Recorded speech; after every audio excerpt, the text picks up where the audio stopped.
Tidehunter or Centaur right on that spot. One of the reasons why I love Centaur so much is because you can protect your Muerta with the Stampede, and you can also run away from Weaver relatively easy, and also Stampede really good against Muerta. You run away, and then you can disengage, come back into a fight when her ulti is off, so good call there. If they take the Grim here, and this, I mean, so Liquid were debating the Centaur for themselves, right? But if they can take the Centaur and the Grim away from this Weaver and this Pugna, it just feels...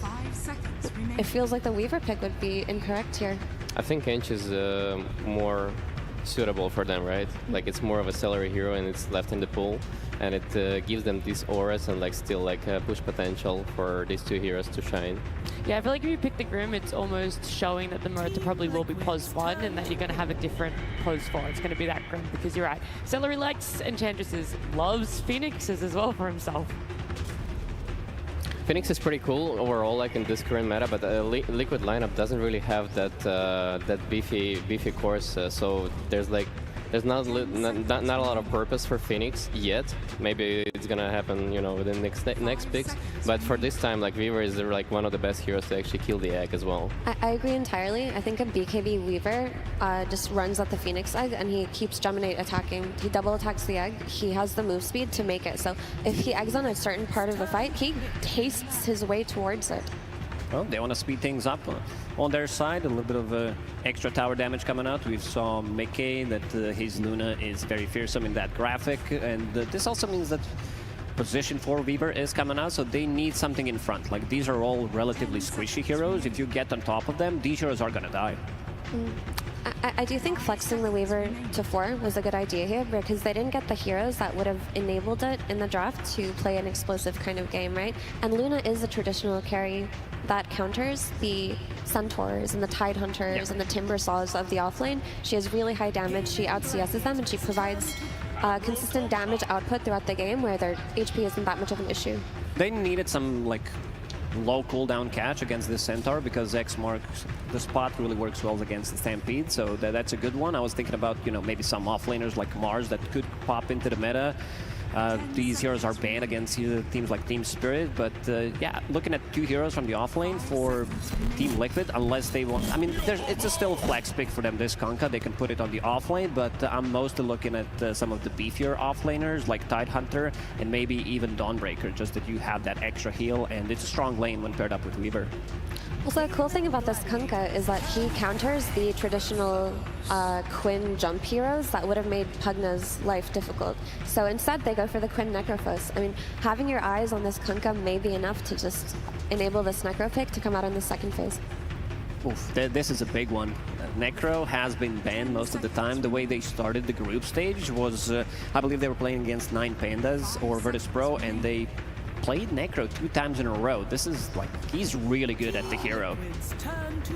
I mean, you can still technically flex this Kunkka to the offlane, but you don't have to reveal your cards until Liquid, until the very end. When a Kunkka got flexed to the offlane yesterday versus BETBOOM, they just had their Monkey King follow it around and they countered it. But Liquid are in a position where they don't have to reveal their hand.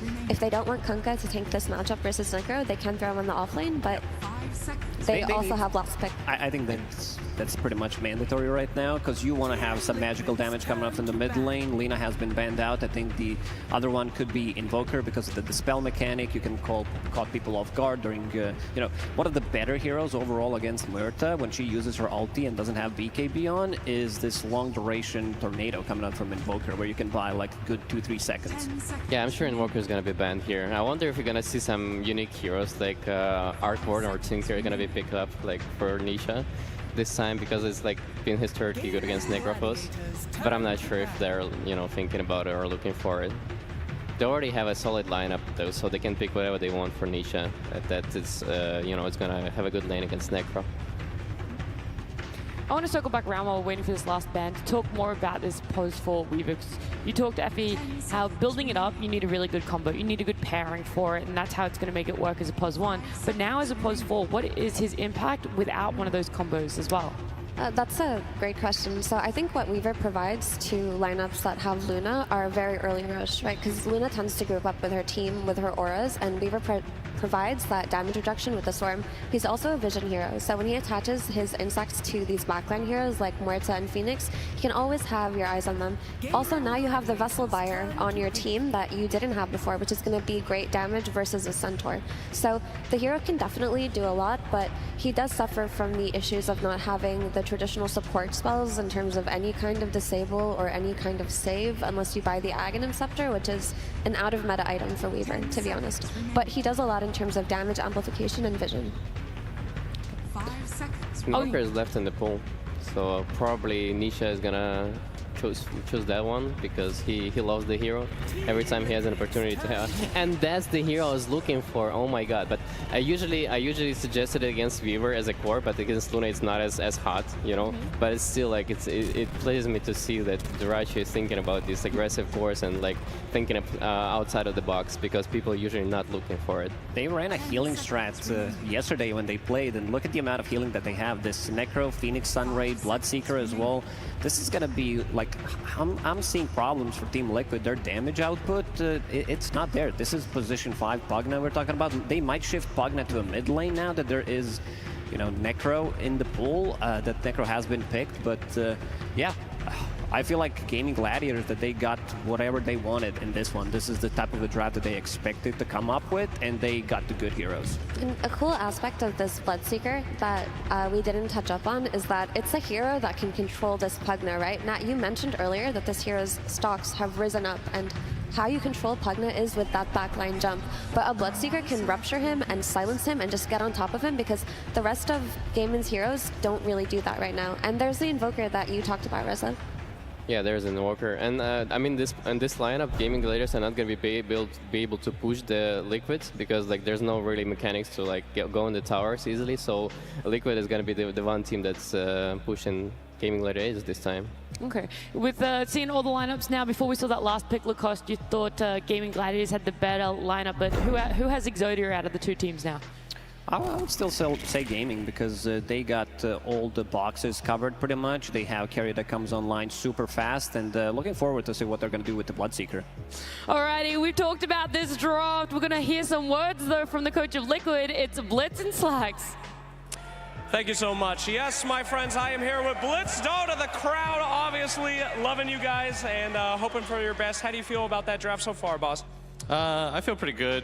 I think we got some stuff we wanted. They got some stuff they wanted. Hopefully we don't lose in like 20 minutes. I hope so as well. Now, Gaming Gladiators, one of the most aggressive teams left in the tournament. They really value those laning stages. Now, what did you guys prioritize in your draft to kind of strip that power away from them? I think we tried to make sure that we had a lot of flex in our draft, so that's why like Zai's playing our Kunkka and stuff like that, and you know, that's ultimately what brings it all back together. Absolutely. Luna, not the most successful hero at the tournament so far. Haters gonna hate, but was your team able to pick such a dynamic hero, you know, kind of shake off yesterday's losses? Yeah, I noticed you're making a lot of Taylor Swift references. I'm not. No, I think I honestly forgot the question because I was really just trying to catch those. Fantastic. Thank you so much, guys. Hey, we'll go over to game 1 to our casters.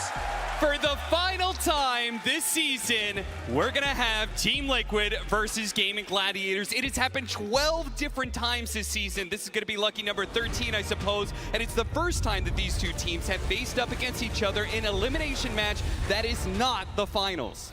New territory? Is that what you're saying? I mean, personally, I've never seen this matchup before, like you were saying, so I'm really looking forward to it. I think this is a crowd favorite for sure as we get our hands back on a major final matchup that has been repeated so many times, but like you said, never for elimination in a tournament that matters as much as this one right here.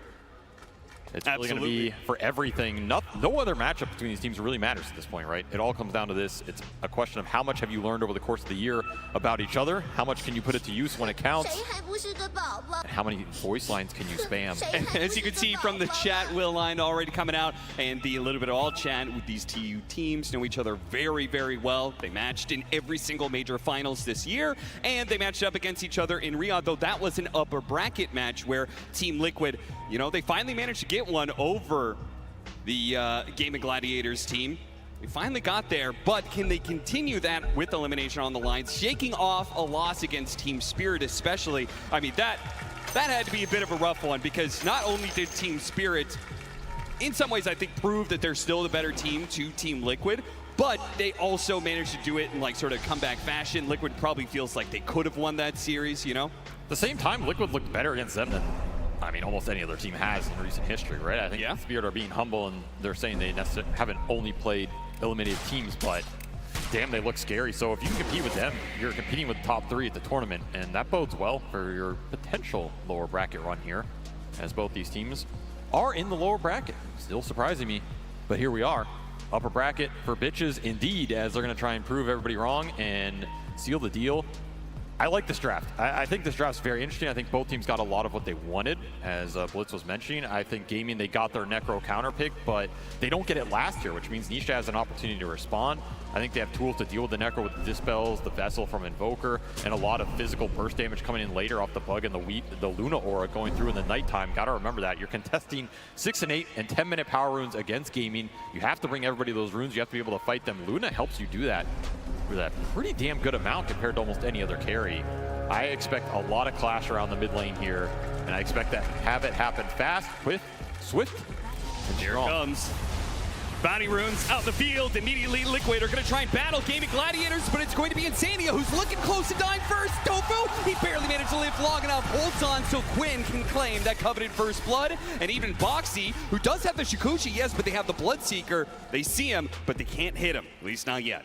He's just going to have to suicide, though, I think. I don't know if you can play the lane with this little regen. The upside for Liquid, you give Quinn first blood here, but you did drain a lot of mana off him, and okay, managed to dodge the dead shot, but again, still the vision from the Bloodseeker allows them to claim a second kill of the game. So not only did they get a 2-for-1 there, but they also managed to get the first blood, and they also walked away with even bounty runes. So big win for Gaming Gladiators right out the gate. nice way to start the lane, especially when you have Bloodseeker. Any of these types of trades, you set the equilibrium up in a way where people are already missing regen or they come to lane half HP. Duraccio is going to be very happy about that, and this is a lane where he can just dominate, I think. Kunkka's not going to pose too much of a threat on him. I mean, you're building up some attrition with, you know, Tidebringer going through, but Bloodseeker's just going to heal through all of it. So I kind of expect Gaming's laning phase to be incredibly strong here. And I think it's going to become a question of where can Liquid make the moves with their supports, gain some momentum back, and hopefully get Nisha activated. Because I think if this Invoker has a really good first 15 minutes, he can take a lot of this early game over. I mean, the mana burn is going to be a problem for Quinn. The Tornado is going to be a problem for the Ghost Shroud. And a fast Vessel in this game to negate a lot of the healing could just win you some of these team fights with the back of, like, good Ghost Ship, Torrent Storm in the mid game, especially with Luna Aura coming through on all of it. It's a very strong 5-man group up from Liquid if they can get it going. Yeah, Nisha starts off really strong. It's 4 denies already and a lot of damage onto the Necro. If he can keep that kind of pace, then he'll prevent the Necro from being able to get that regen. But it does become harder over time. They're going to jump on his eye here, hitting their level 2, while the Kunkka is still shy of that. Zai will manage to walk it off. They actually get pretty low here. Boxy's going to take advantage of this. He should easily be able to pick up at least 1 kill. Celery pops the Fairy Fire. Zai's coming in as well. Can he hit the swing required? He turns back to Duraccio instead. A torrent to the side and catches him. Boxy will now be able to finish him up. Duraccio can somehow keep himself alive through getting last hits, but no. Run down by the Shikuchi. Meanwhile, on the other side of things, Tofu picks up yet another kill, but Insania's already back into it, shows up with the Blood Grenade. They'll have their revenge, perhaps, but Mickey may cost him his life because he's going to try and limp away.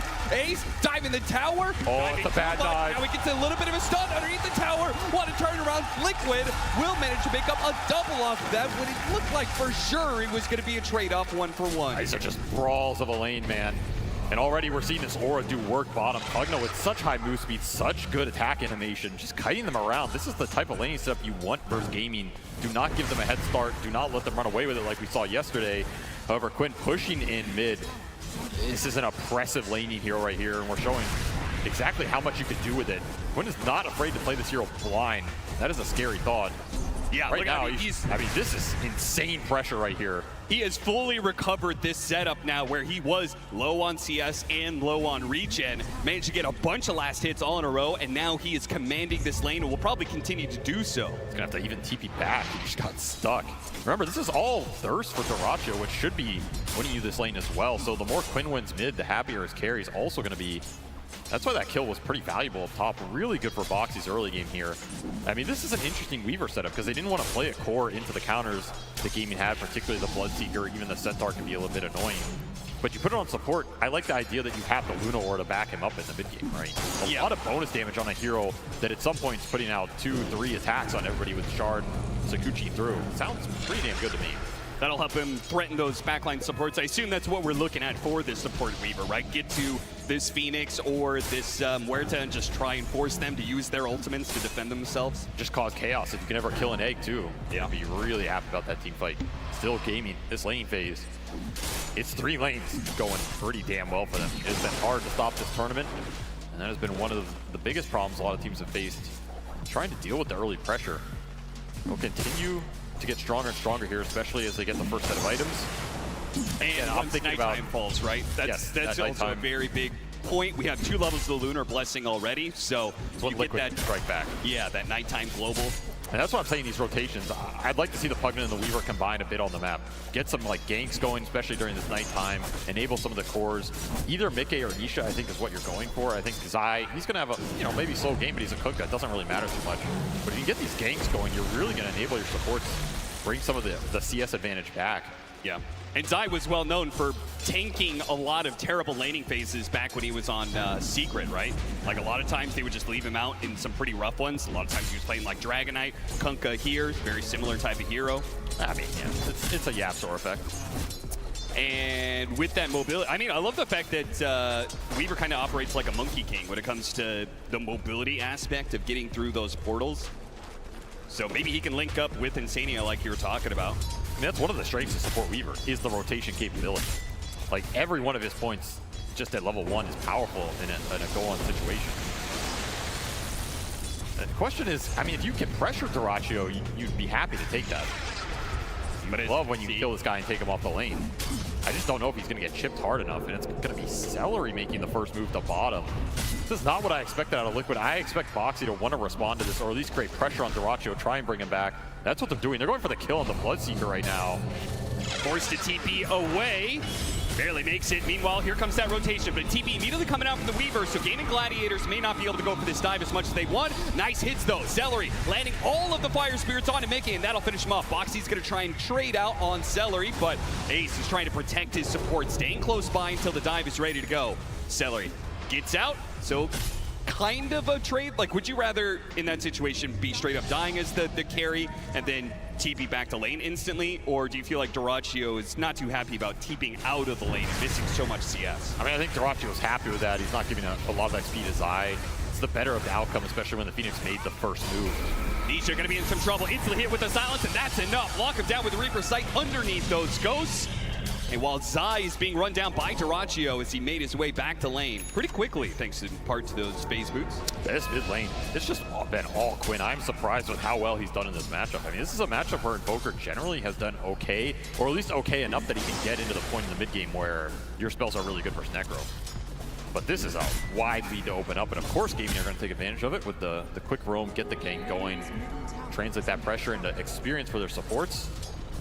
Do have that nighttime hitting full stride here, 3 points in the aura. So this is when Boxy's pretty strong on the map. Even Insania getting these extra right clicks in it does hurt when you have low armor heroes. Got him with the bugs, pulled him back in, but missed the torrent timing there from Zai. So once again, Dyrachyo takes some damage, but he will be able to heal up a decent amount with CS directly under the tower. You're going to rotate your supports off the safe lane. Again, it's like you rotate 3 to kill Dyrachyo, and if you're not, you got to create the pressure somewhere else. Seems like you're giving Celery a lot of room on the map right now. It's the strength of Liquid should be happy to take these defensive-oriented fights. Yeah, they are diving in so damn deep. In fact, they're still back there. Ace just feeling like, thanks to his Vanguard and 17 Magic Wand charges he's built up. He's just chilling. Smart not to force it there. Liquid were pretty damn ready. You do not want to give Nisha some big turnaround kill in this game, right? Because that's going to give him the earn charges. Then suddenly he can go into the Midas or the Vessel, whichever one he opts for. Ghost Ship used to no avail. Dyrachyo is still just walking off the pain. He's been left to the wolves. Tough trade-off. I mean, the big question here is, can you accelerate your Luna across the Bloodseeker? If you get Ancient stacks up, that's another route you can go here. If you're Liquid, just play a defensive game, get massive stacks up, put Mickey in a position where he's the #1 leading net worth in the game, and we saw him carry some crazy games with Luna this tournament. Definitely not out of the question. It's a hero that can stand your ground with Butterfly Satanic timing, plus that shard in the late game. You could put Gaming in a position where suddenly they're the ones lacking the damage. Here comes the smoke gank on Anisha. Ghostwalk goes out, but they do have detection already laid down from the Sentry. He's going to try and duck away into the trees. Man, to dodge the dead shot, cuts down a tree to be able to cut a path away to freedom. They're going to have to pop the Stampede to make sure they do not get caught here on their way out. Another kind of poke attempt, another attempt that Boxy instantly responds to. He's so ready to take into these fights. I think he almost wishes they would dive. Like, please give me the cleanup opportunity with how hard I'm hitting right now. Yeah, again, because it's nighttime, right? Yep, and this clock will hit 10. So now Gaming, they want to group up and push with a Necro and Centaur. I mean, the opportunity is going to be there. But Liquid, they're just holding the wall, holding it steady, farming it up. The question is Nisha going to go for this full vessel? Is he just going to go for a Midas and try and scale? Like, how does he feel the pace this game is going? Zai makes his first move with a boat. Should be enough damage here. A lot of heroes, but Ace also has a lot of HP, and Gaming Gladiators are coming in force. Beautiful torrent that hits on 2. Zai still chasing, but the rest of his team is backed away. Now that he's been hit with the Rupture. Caught in place, and Quinn, he sees his opportunity to get at least 1 kill out of this one. Immediate Reaper Sight put onto the Kunkka to get that stack, and they'll call it there. Good enough for them. 1 kill for no trade-off. Okay, I thought they had way more damage, but there's no like early swarm hit on the Centaur, and he just walks it off. 1600 HP in the early game, way too much without the extra spell damage from Invoker willing to make that rotation. I mean, you're not going to bring 5 to kill Ace, right? It's way too hard. Upside is, for Liquid, you did get this tier 1 top during all this mess that was happening bottom. So even if these towers go out, you're trading the map. It will open up some space for Mickey later off, you know, triangle rotation into that top lane. They have some room to play with here as game continues to get slowed down, which if you're Liquid, you're probably happy with. You know, if Gaming don't beat you in 20 minutes, and all of a sudden, will they beat you if the game goes to 50, 60? It's not been their wheelhouse at this event. That's where they've struggled. Considering the pace they took yesterday, when you're talking about the Spirit Vessel versus Hand of Midas, I immediately was like, please go Spirit Vessel. Don't go Hand of Midas, because we saw the way that got punished with Nouns. Right. It's just about how you feel this game's gonna go. It's an instinct. Pure instinct read. Quinn will go for the bots first on the Necro. So we've seen him do this, I want to say almost every game here. I think it's just a map mobility thing. Keep the farm up. Be able to join these plays. Continue to get the Reaper stacks. It just feels natural. It does make him a bit susceptible. Burns out Celery, but Phoenix operates without mana. And the siege will begin. The Pugna siege. Yeah, they already got that top tower earlier. We didn't really mention it, but now that bottom tower is going to die for Gaming Gladiators. They're evening things out. But mid tower is under assault a bit from the Pugna. It cost him some time on Tarachio, who he suffered in that now, of course, because he got kicked off that top lane. You went for the trade, and this is where Mickey's going to start to pull ahead of him. So how aggressive do Gaming want to get to try and disrupt the farming pattern here? That's a big question. What is your timing that is it like Blink Dagger on the Centaur? Ace is pretty close to it. Yeah, it just has to be, right? But the thing about the Centaur Blink this game is what's your damage fall going to look like? Are you bringing both supports in that smoke? It's probably going to be a bit obvious. It's hard to bring the Necro in there. And the thing is, the Necro also wants damage to come out first. So if you get some early sustain or healing on Liquid, they have the Pugna for that reason. I can see the burst not necessarily being that easy in this type of environment. Sure. Liquid heroes, they just like stomp and then straight up egg, then you might be able to just run away from all that.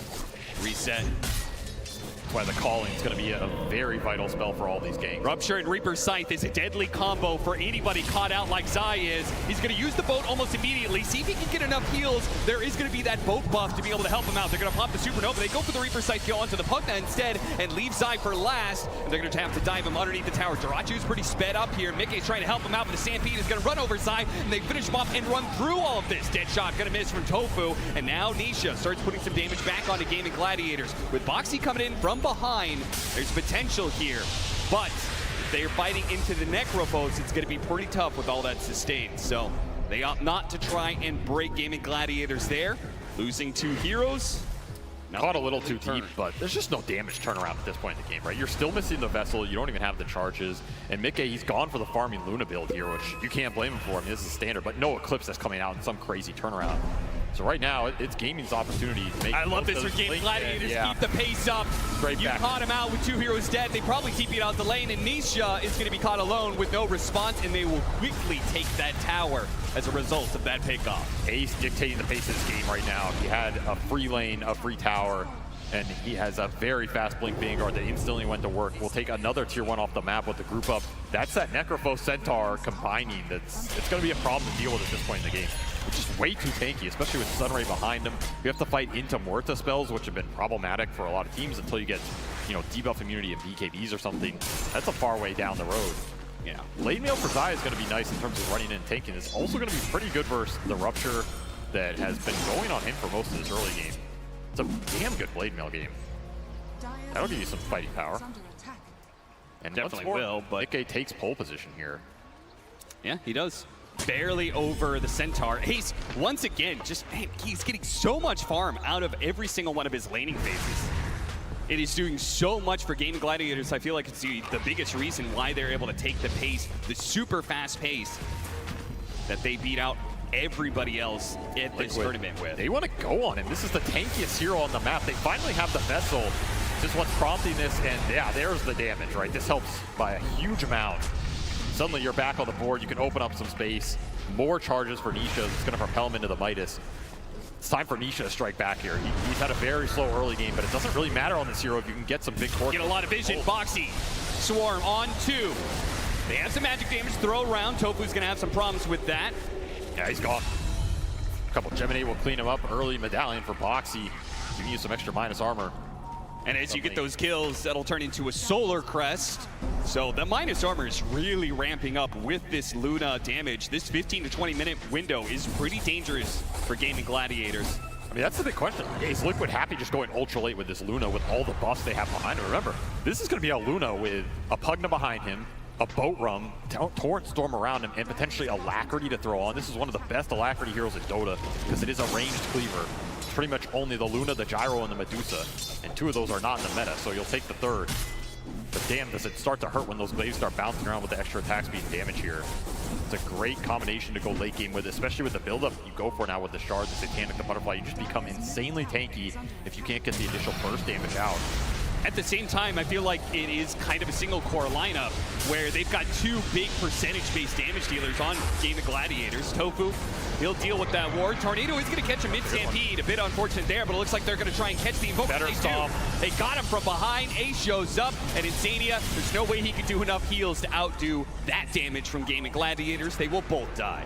Every time Liquid starts to push back, it's Ace coming in, shutting them down with another 2-man stomp, setting up another Reaper stack for Quinn as well. He's already up to 4. You cannot let Necro get to that like 10 territory, right? The hero just becomes an abomination of Dota with Ags hard plus extra regen stacks. Yeah, you may have Spirit Vessel, but you don't have that much anti-heal. And now Dyrachyo starting to pick up the aggression as we expect from him, just getting on the Liquid side of the map. Not really afraid of the jump here because what is the jump? I mean, it's going to be X. That's it. Yeah. It's simply more of a counter punch lineup, right? And I think that's mostly off the Invoker. It is. They try and jump somebody, then you get a Tornado. It's a great way to be able to respond to that. Easy jump there. Rupture plus Deadshot is a nice combination. That's the thing, it's mainly just been Nisha running around in Ghost form trying to make something happen. But the downside with Quasflex Invoker when you're the initiator like this is you just fall behind in farm. Yeah. And his net worth is plummeting down the chart here as all the gaming cores are picking up the pace. So you got to go back to this Midas because it's the only thing that keeps you up there. But all the time you're looking for these ganks, it does delay it even more. And now it is Gaming taking the smoke to you as they want to get Quinn involved yet again with this Necro. Doesn't even have the Reaper up. Just wants to abuse the Shard while Dyrachyo's cleaning up some Ancients. Feels like Gaming Gladiators rarely miss on their smokes, at least when it comes to these lower bracket games. They've had a clean run. 6 games in a row they've won. But this one will miss as Liquid do manage to get through the portal in time. Well, Liquid did leave their ops up there. So they have pretty good wards to smoke back to in the top lane. They can switch the map up again. Dude, they are just targeting Nisha so hard. He shows up. Again, Insania's behind him with the heals, but it's just not enough, man. Way too much damage. And again, it means Insania, because he couldn't heal up his core enough. His core dies, and so will he. And this was Liquid responding. They brought Mickey, they brought Zai, they brought Boxy to this bottom lane to try and turn this. You talked about their lineup being a great defensive turnaround lineup. I mean, if you're not there, then you're just wasting even more time. As once more, Ace finds the opening, they clean it up with a Reaper kill, stack number 5, and that heart is almost completed here for Quinn. He is keeping pace with a Max or a Glaive Luna, who's had some Ancients. You've got some serious damage problems now that that pipe is introduced. With a heart completed on Quinn as well, I think your mid-game damage is just out. You have to wait till the Luna really comes online. And this is what gaming have done to a lot of teams this tournament right now. Create a situation where your EHP just outpaces enemy damage and you drive it down a lane. And if you don't have outspam, if you don't have capability to take the fight, you run it. Get that heart recipe. That's a big one. I mean, you gotta go. Feels so for it, good. right? Do you see it? Does he see it? Oh, he sees it. He's gonna go for it. Does manage to get it. So, no heart just yet for Quinn. That will buy. I'm not even sure if it buys him any time because I feel like Gaming Gladiators can still do whatever they want. I mean, it's a lot of effective net worth off the map, right? Sure. It's a big courier kill. You're buying time when this ball was starting to creep up for gaming, and hey, I mean, that's probably the happiest Liquid fans have been in this audience for a while. That is you true. Get the morale back on your side. Every little bit counts. Having a lot more fun in the road to TI than TI itself so far. Liquid, maybe they could change that narrative though. 2,000 net worth lead for Gaming Gladiators, so it's not like they're falling that far behind. It's just the fact that all 3 cores on Gaming Gladiators are looking strong. And of course, a single fight can just open up this game for Liquid, right? If they get a good team fight where Mika gets to stand his ground with everybody behind him in the formation they want, where Gaming jump him and he survives, you turn around with level 2 Eclipse, which is now up, and you translate that into a Roshan, all of a sudden this game looks completely different. That is always in the cards if you take a bad fight, especially with Ags on Zai. It's a pretty fast Torrent Storm for an offlane Kunkka. Spotted Boxy. Love the fact he's carrying his own dust. Time lapse straight back into the silence of the Blood Rites. Nowhere to run in this matchup. Absolute death sentence. Look at all this deep vision that Gaming Gladiators has up to.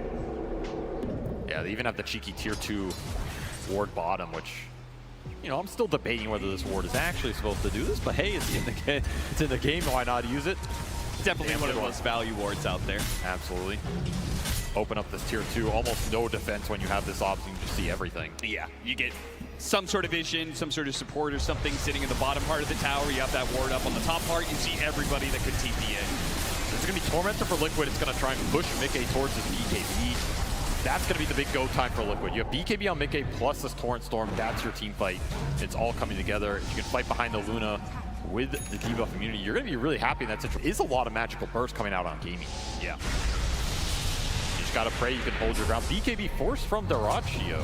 That is definitely a small win here. Even better if they can get the egg in time, and it looks like they've got it no problem. Oh, Ace! It was a good attempt. If he hit Zai 2, there was a chance for the Phoenix to survive. Another X now. Yeah, he got him. Yeah, they're going to be able to get him off the vision from the Sunstrike. He gets him off the X, pull him back in. Oh, nice. He's going to land. Mickey pushed back by the dead shot. But Ace, he's going to be left alone. Gaming Gladiators cutting their losses, and I think it's a smart play. Liquid did catch them out there, and they accept that. That was a nice attempt at the stop. If that hits Zai, you maybe get something out of that engagement, but it's very deep, especially when Darachio had to TP out of the top off the BKB, so you know the Bloodseeker's not connecting to that fight. Yeah. That's just a green light for Mickey to join it. Gets the cleanup. This will push him towards that BKB, flying out right now. Yeah, he doesn't have it though. Yeah, where is it? He has pushed that tower without actually having that one. He's going to be in some serious trouble unless this Torrent can stop the Reaper's side, but Quinn is way too tanky. He's not dying to this, and he does bring down Mickey. The BKB only works if you get it out of your stash and into your inventory. That is a big timing to give up right there. And another big Reaper kill to give away. Quinn's regen just starting to get out of control. When he's under that Sunray with heart plus all stacks, it's like plus 140. It's absolutely ridiculous. I don't see you ever bringing this Necro down unless you get him in an isolated situation with the Vessel on top of everything else. And that means the front line's going to be very strong here. Zai, he's going to take a poke at it. Oh, he's thinking about it. Once again, trying to pull heroes out of position. Gaming Gladiators are not afraid of fighting under this. They have a high ground ward. Yeah, he does. He wants anybody but Quinn right here. Eul Scepter to hold Zai in place. Quinn, Spirit Vessel put onto him. They have the Torrent Storm, but he gets away thanks to the shard, but they do manage to pick off that support. Tofu goes down, and they back away. They check for high ground vision. It's not there. Darachio He's actually cut in from behind. Zai's already so low. The boat's coming in trying to help him out, but I don't think Liquid can really fight this anymore. Too many heroes from Gaming Gladiators, and yeah, they're going to be losing 2 off this one. Godlike spree for Quinn. The damage is absolutely untouchable, and Dyrachyo, his aggression is very off potentially here as he's going in so deep. Oh no, that's too much, Dyrachyo. They will maybe still catch Nisha. Yes, the rupture holds him in place. Maybe he feels that's worth it. Maybe he's not the real carry. After all, Quinn is the one dictating the strength of Gaming Gladiator in these fights. A little bit of a Dyrachyo throw. I mean, you gotta have a little bit every game, right? Just too far with the BKB down, not respecting the Luna buyback, not reading the timer there. Mickey just gets a free cleanup. Also not respecting the shard pickup of the Luna. That does add some extra damage when you are in melee range of that Luna. It's dangerous. That type of fight overextension is probably what Liquid are looking for in general, right? Because their run-up burst is not great into the Sunray, into Necro heal. You're going to be fighting into a calling, but if you can bait Gaming into an extended fight like that afterwards, suddenly that turnaround can be very swift, very painful, especially once the BKBs are down. So that's like Gaming have to think about how far do you chase in these scenarios? Do you clump up and give Mickey a really good fight? Because it really is all coming down to this Luna, right? Yeah. And he stand his ground, output the damage, get good eclipses off, just do everything. Sometimes these team fights can be a mess, and it's hard to decipher what exactly is going on. I think it's clear what Gaming Gladiators want out of their team fight, right? Jump in on somebody, burst them down. What does an ideal team fight look for Liquid, though? You somehow save that or like get BKBs off and get the supports, right? You take the Mort out, you take the Phoenix out, or force an early egg and kite it. That's the situation where you can draw Gaming out in a long extended fight because the supports are dead. Suddenly the Necro's not as tanky. Suddenly your go attempt with Mickey manning up isn't necessarily putting him in a position where he's stuck in the calling after his BKB goes down. It's about kiting it, right? Find the supports, kite the fight out, extend it as long as you can, and then you're in a pretty okay situation. That's why Gaming wants the burst here. They want to jump with Ace, get a Reaper kill on a big core, and set the fight up for Dyrachyo. Even if that hero does not die initially to Reaper, you're going to put the Bloodseeker in a position where he's thirsted so far up, he might just clean the fight up anyway. From my point of view, I feel like Tornado is like the biggest spell for Team Liquid, right? I think it's the only spell that really allows them to be able to reset off of the initiation from Gaming Gladiators. Tornado, EMP, the Ice Wall, all these control spells from Nisha are going to be huge. You just got to recreate that gap. Yeah, we saw that Ags on the Necrophos completed. Man, he is far in this game. Yeah, you can't kill him, and now he's outputting crazy damage with that Aghanim Scepter over time. I mean, Quinn he's shown he's willing to play this hero in basically any game versus any matchup. There's a reason why. It's looked pretty damn good. 9-0.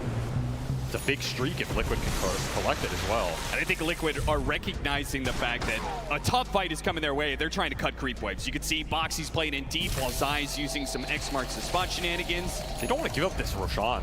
That's the problem, right? Like, this is a great Roshan for Liquid with Solar Crest. Swarm if you can get in there.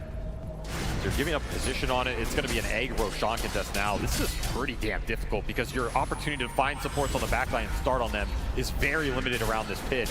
Celery deep in the corner. How do you get this guy out of here? What a sword, though. It's all three. That's beautiful, but immediately the BKB going off. They are doing a lot of damage. The Necrophos is getting low. Can they finish? Oh, side. Low, and it's just cleaning up with the glaives. And Celery dove on through the pit, but he missed the Aegis. He was barely outside of that range.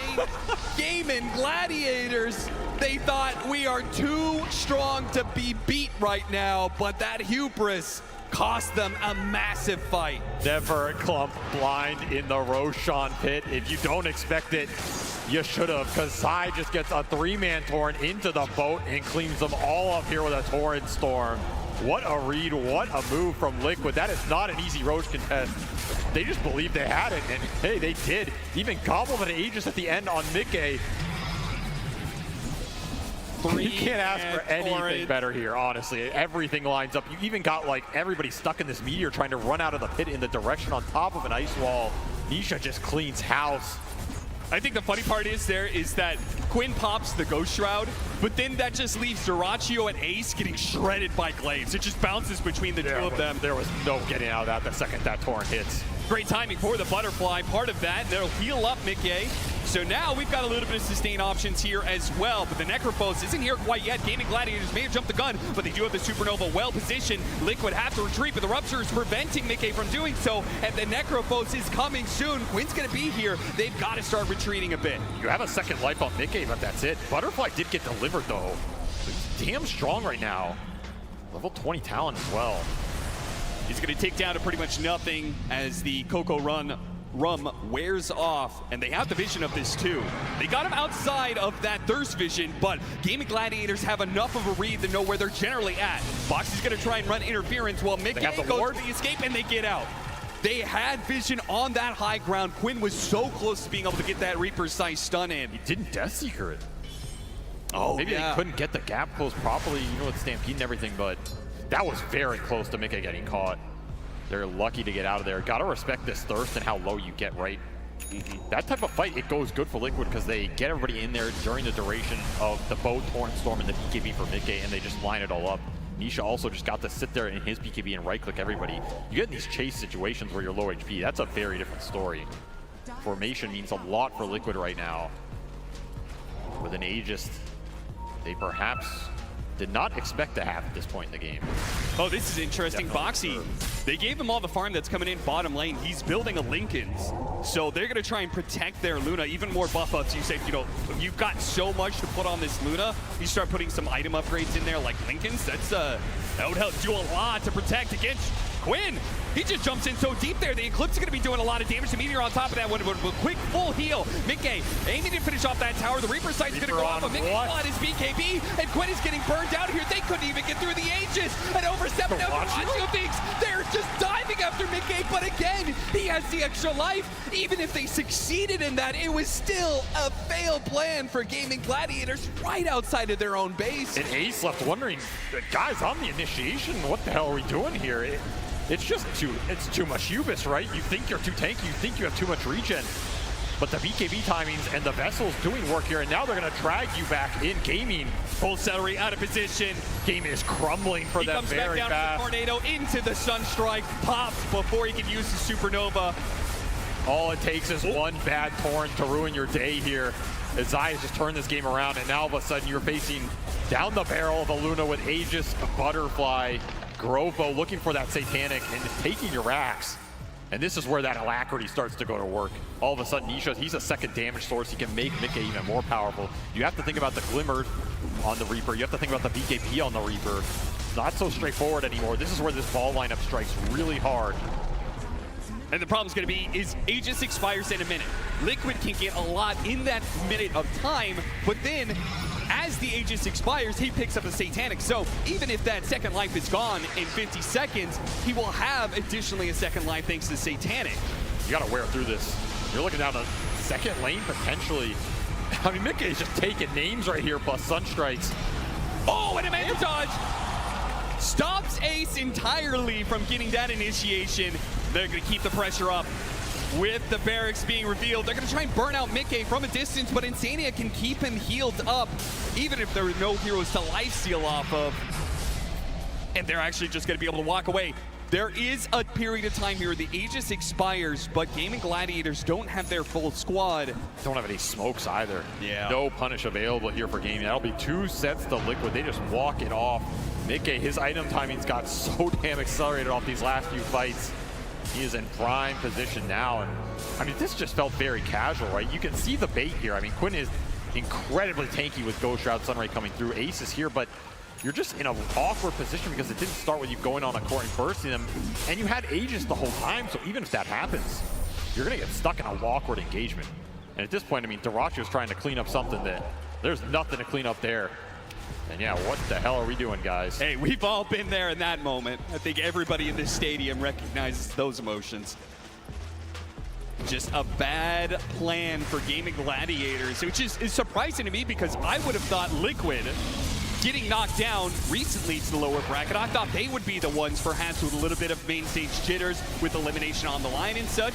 Gaming Gladiators been playing clean through this lower bracket, but that was very uncharacteristic slip up from them. Game has definitely fallen out of their control. Liquid, they did an immaculate job of bringing it back. They took the right fights, they took them in the right way. That's what counts on the TI main stage. Nothing else really matters if you can't clinch those big engagements when they happen. Right now, this ball lineup is clicking on all cylinders. Just a question of how much more you can get, right? Because now if you get this next Roshan and you're able to push that last lane, you might just close this game out before it gets into any type of ultra late game situation. Liquid to turn this game around. Let's take a listen to what their comms are like. I'm running a dangerous way, but fuck it. But fuck it. The boss of this game. You are the boss of this gym. Go, go. Wise words from a team, but fuck it. Yeah, that's an attitude to be able to take for this game because Liquid are in full control of this. I don't think GAIMING Gladiators can really take a straight up fight against them anymore. But we'll see whether or not that actually comes to fruition here. Nisha, he's trying to find a pickoff to make things a whole lot easier for them in the high ground push. Even forcing out Duracio's BKB would be a big win. Duracio holds it for now. He actually is running back into them. He wants to be able to play around this high ground area. And it'll be a smoke from Gaming. So they're going to take this fight. What they're looking for is a big core kill, burst it on the jump from Ace into the Reaper, even through the saves. You got to remember, there's a full Linken's on Boxy. He can throw this out to block a Reaper or Rupture. There's not much else to pop it here. And it might be something Gaming are not ready for. If you don't find this Weaver, he's going to protect the core on the front line, especially with Glimmer and the suck coming out from Insania on the back. Big wraparound, but Boxy, he ruins it. Shukuchi straight into them, breaks the smoke, and gets out. GAIMING Gladiators, they knew they had to get something over Liquid, and it was going to be an initiation on the back line, but ruined. They're all TPing out. They're going to get caught. Close call, but everybody does get away safely. That was not a high ground you're willing to go up if you're Gaming here, especially with two other lanes pushing into your base. Somebody has to go back at some point. You will relinquish all this map control, however. Looking at a Wisdom Rune. I mean, Tofu wants it, but no way you're getting... Oh, really? They're going to try for it. Celery is like, sorry, Brett, it's not there anymore. Dead shot to try and cover his retreat, but Zai has the vision thanks to the swarm. He's going to be able to catch him on the side here, the opposite side of the barrier, but maybe with some of the range damage, Sunstrike coming in, he knows he has to use the Supernova, and Liquid is more than happy with that. Really good bait by Zai, baiting out the Yules, gets the Torrent after. That'll force an egg off some really small plays from Liquid, gives him another little advantage here. Again, this is all setting up for next Roshan. There's no way you're pushing high ground without an Aegis on the Luna versus a burst-oriented lineup. And yeah, Boxy gets to Ags, changes a lot as well. Now you have the Linken save plus an Ag save to deal with Rupture damage, to deal with Reaper Sight damage.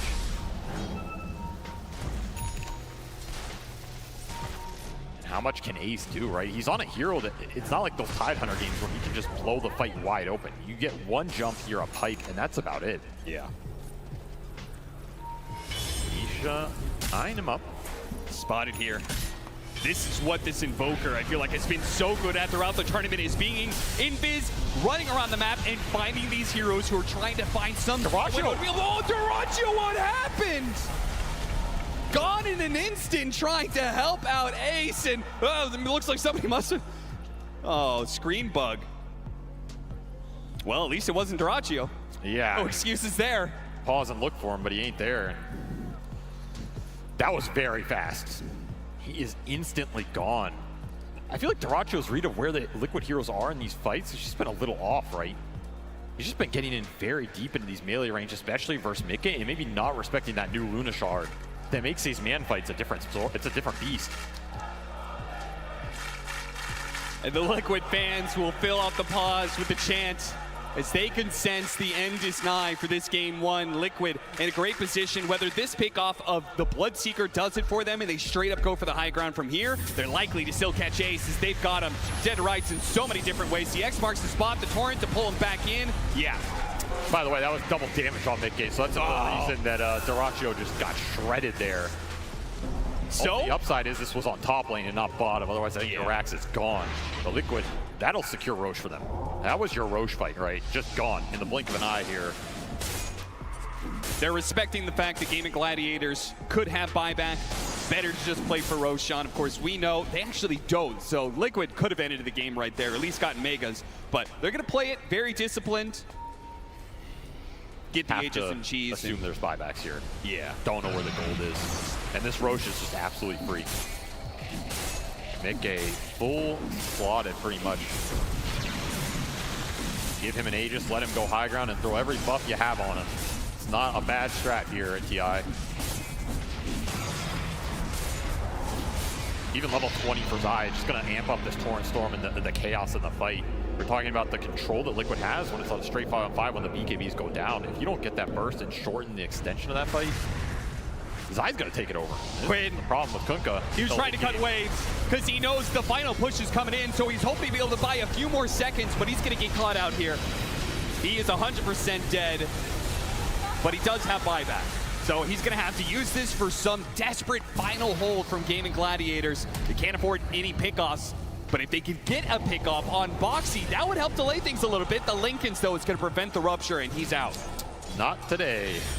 Now that means Rupture is on cooldown when this push comes in, and Mickey is approaching 55 seconds. He is fully slotted out here. I mean, you're talking about this Necros buy. Quinn has 5,300 gold. He is buying another item. He just doesn't know what the hell he wants in this game. I mean, it's got to be BKB. He's trying to get close on both. He could sell and get it here. They're going to wait for the initiation, the attempted jump from Ace. Once again, a Manta Dodge is able to get away from that hoof stomp, and they really cannot seem to Quinn do got enough dragged. damage. And he got pulled out from the tidal wave. Quinn's in trouble, but he does manage to use his shard to get out from the side. Still, though, buildings are exposed. You can reset all you want. Your buildings are still going to be in some trouble here, down to half health. But again, he has that Aegis, he has the Lincolns, he has Satanic to full heal him. Nothing is going to stop Mickey from claiming the Megas. Can keep going here if you're Liquid. Can reset, gain some resources as well. You have a lot of time. That'll be the BKB bought out from Quinn to not have it for that fight. Doesn't actually save him, though, because Mickey's physical damage that he outputs is pretty intense. And part of the problem is how do you get through the saves now? Like Boxy's itemization in this game, but the Lincoln's Ags is closing in. You have the Glimmer Cape. You have another Lincoln's on Nisha as well. So this is double Lincolns that can go through against Reaper, Rupture with, like we were saying, not a lot to pop it beforehand. And these are long cast animation spells. You can honestly hit them pretty reliably if you're just looking only at that and not worrying about anything else here. Block potential is very high. Final push will come. Once more, rally around your Luna. Let him do the work. Let the Glaives do the work. Luna is so good at being able to siege down tier 4s with those bouncing Glaives. Getting pretty low already off that bit of burst. See if they can get him again. The Manta dodges Mickey. He is so on point with it, but he does get burned out anyway. Second life. BKB and Cheese are going to be ready to go for this one. Immediately feared up, though. Does get off the BKB. Turns around, fights Duraccio. Duraccio has to get out of there. That's BKB down, though, Ace. He wants to punish it. He doesn't get the stomp, though.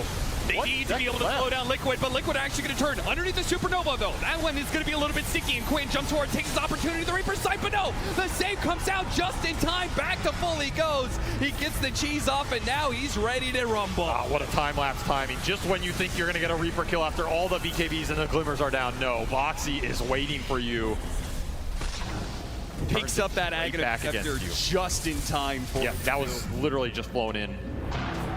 And they'll get another buyback out of GAIMING here. Ace, the next to pay the price. 2 cores on cooldown for 5 minutes here. Did take your Aegis, did take your BKB. Final push is coming in. Let's take a quick listen in on Liquid, though. I'm just tipping. I'm Giga Brave. I'm running in. Just protect me, guys. Yeah. Mickey understands his strength. Chad just wants to run in, protect him at all costs, and that's what Liquid did there in that push. Now he has a refresher. So this is a level 25 Luna with full 6 slots, double BKB, double Satanic, double Manta Dodge. You can get them both. I agree. Put everything on him and let him end this game right here, right now. He's got a little bit of window where there is no Supernova, even the BKB on cooldown from Quinn. But Liquid are a bit hesitant. What are they waiting for? Waiting for the call. Waiting for the right opportunity to present itself, perhaps. Waiting for another Tormentor. Why not? Might as well take away those resources away from GAIMING Gladiators. After all, they're in no position to be rushing things too much. They can take their time if they need to. Now we have the EMP pull-in, so not only are you dealing with the constant torrent storms, the tidal wave pushing you back, but the EMP is also dragging you away, out of position constantly. But to see that attempt there, though, always the Death Seeker ready to go for Quinn to get out. Just start poking him down. Create a situation where you force Ace to jump, and then Mickey's going to have a good fight. There it is, pull him out of position, hit him with the nullifier, see if they can get that BKB out of him, but Quinn doesn't hit the button. Hold strong for now, but they are taking damage on their tier 4s. The Megas start streaming in. Nice torrent into Cataclysm, beautiful setup, and that's going to be Ace going down with no buyback. And Mickey sees his opportunity now to be able to hit the tier 4s. Gaming Gladiators back away, the throne is going to be exposed. Raju tries to come in, sliced and diced by the Glades. No contest whatsoever. They can take down anybody they want on the side of Gaming Gladiators. Liquid will complete the comeback in style and take it at 43 minutes. And for as strong as that Necrophos looked for a lot of the game, he doesn't even get a Reaper off in that last fight. Luna just outputting way too much damage for Dyrachyo to deal with. Gaming, their lineup, it ran out of steam. They hit a couple roadblocks. They got 3-man torrented in the pit. And that was all she wrote, right? There's just no coming back from that point because all of a sudden the paradigm gets flipped. You're the ones who lack the damage. Your Centaur's running out of the ability to create the initiations that give you the burst damage.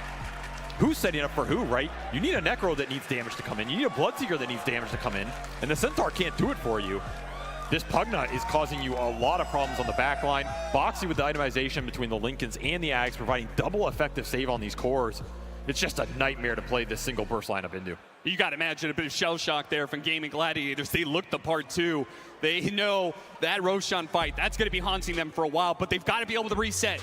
Elimination fully on the line now. Since they've been here, they've managed a 2-0 through all of this one, but now they're one game away from being knocked out of the International, and they're going to have to clear their minds. We're going to clear our minds as well as we head to the panel and break down that game 1. Thank you so much, Cap. SVG game 1, absolutely dominant from Liquid, a strong performance for them, but it was only game 1. We've had a bit of a change up on the panel as well. We brought in the big guns for this series, for this showdown again. I got Ali and Matu joining Effie and myself now. Matu, you didn't get to see Liquid win this series yesterday, but at least they're one game up this time round. I mean, it feels great. Somebody T-Gunner was already making a stat about like Liquid win rate without like Matu on the panel, and with Matu on the panel like 0%. So like, I mean, this feels great. Let's go Liquid. I love to hear you still cheering on your old team there, but Ali, let's break this one down because it looked like Gaming Gladiators' game to win, especially from the draft, and in the first few minutes of this game they had that gold lead up until the first Roche fight. I think these types of games are actually sort of the hard ones to lose because you feel like you should have taken this game and you're not too sure like where, I mean, they know where it went wrong, but like what led up to that. Were the comms weird? Were we feeling off? You could sort of see after their body language, after they lost, like I felt like GAIMING was uncharacteristically down. Even before the game, I felt like Quinn looked a little nervous, and that's not usually GAIMING standard. Usually they're a very good, strong mental team, which is why they've had such consistent success. It could be tough. I mean, it's the penultimate day. This is a lot of make or break for them, and it's going to be a long day for them even if they do win this series as well. So a lot of build up for themselves. But in that game, in that Roche fight, specifically, Aoi, did you see what led up to why GAIMING weren't able to be successful in it? I think people are like not, I mean, I think all the pros know this, but like when you take Roshan, it's about controlling the high ground. Like Gaming Gladiators, they sort of lost focus for a bit. They had 5 heroes on the low ground in the pit, and I don't know, it's just such a free fight for Liquid. They had no one scouting the pit, they had no one like prepping the fight with buyback. I'm not too sure what happened in their comms, but I think they're letting their emotions sort of get a hold of them. They're not like thinking about it objectively, like, oh, we need to break the smoke, they come, they can take this fight, we need to be ready, focus.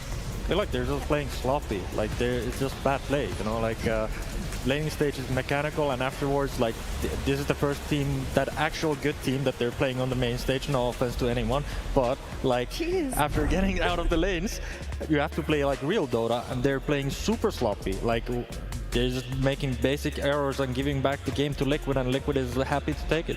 But there is something to be noted about the sloppy play because Liquid played very well. We talk about Gaming Gladiators' mistakes, but I think only a team with very strong mental endurance could have come back that game. And honestly, it was the little things around the map even before that Roshan. I mean, the laning stage didn't go the way they wanted it to. The early aggression from GG looked very hard to control, but Luna was farming the entire time. Like, Luna's farm was not shut down. She was in the triangle. She was in both of our Ancients. GAIMING did not play on that side of the map, and there were some really key pickoffs that happened, I believe, in the bot lane around minute 20.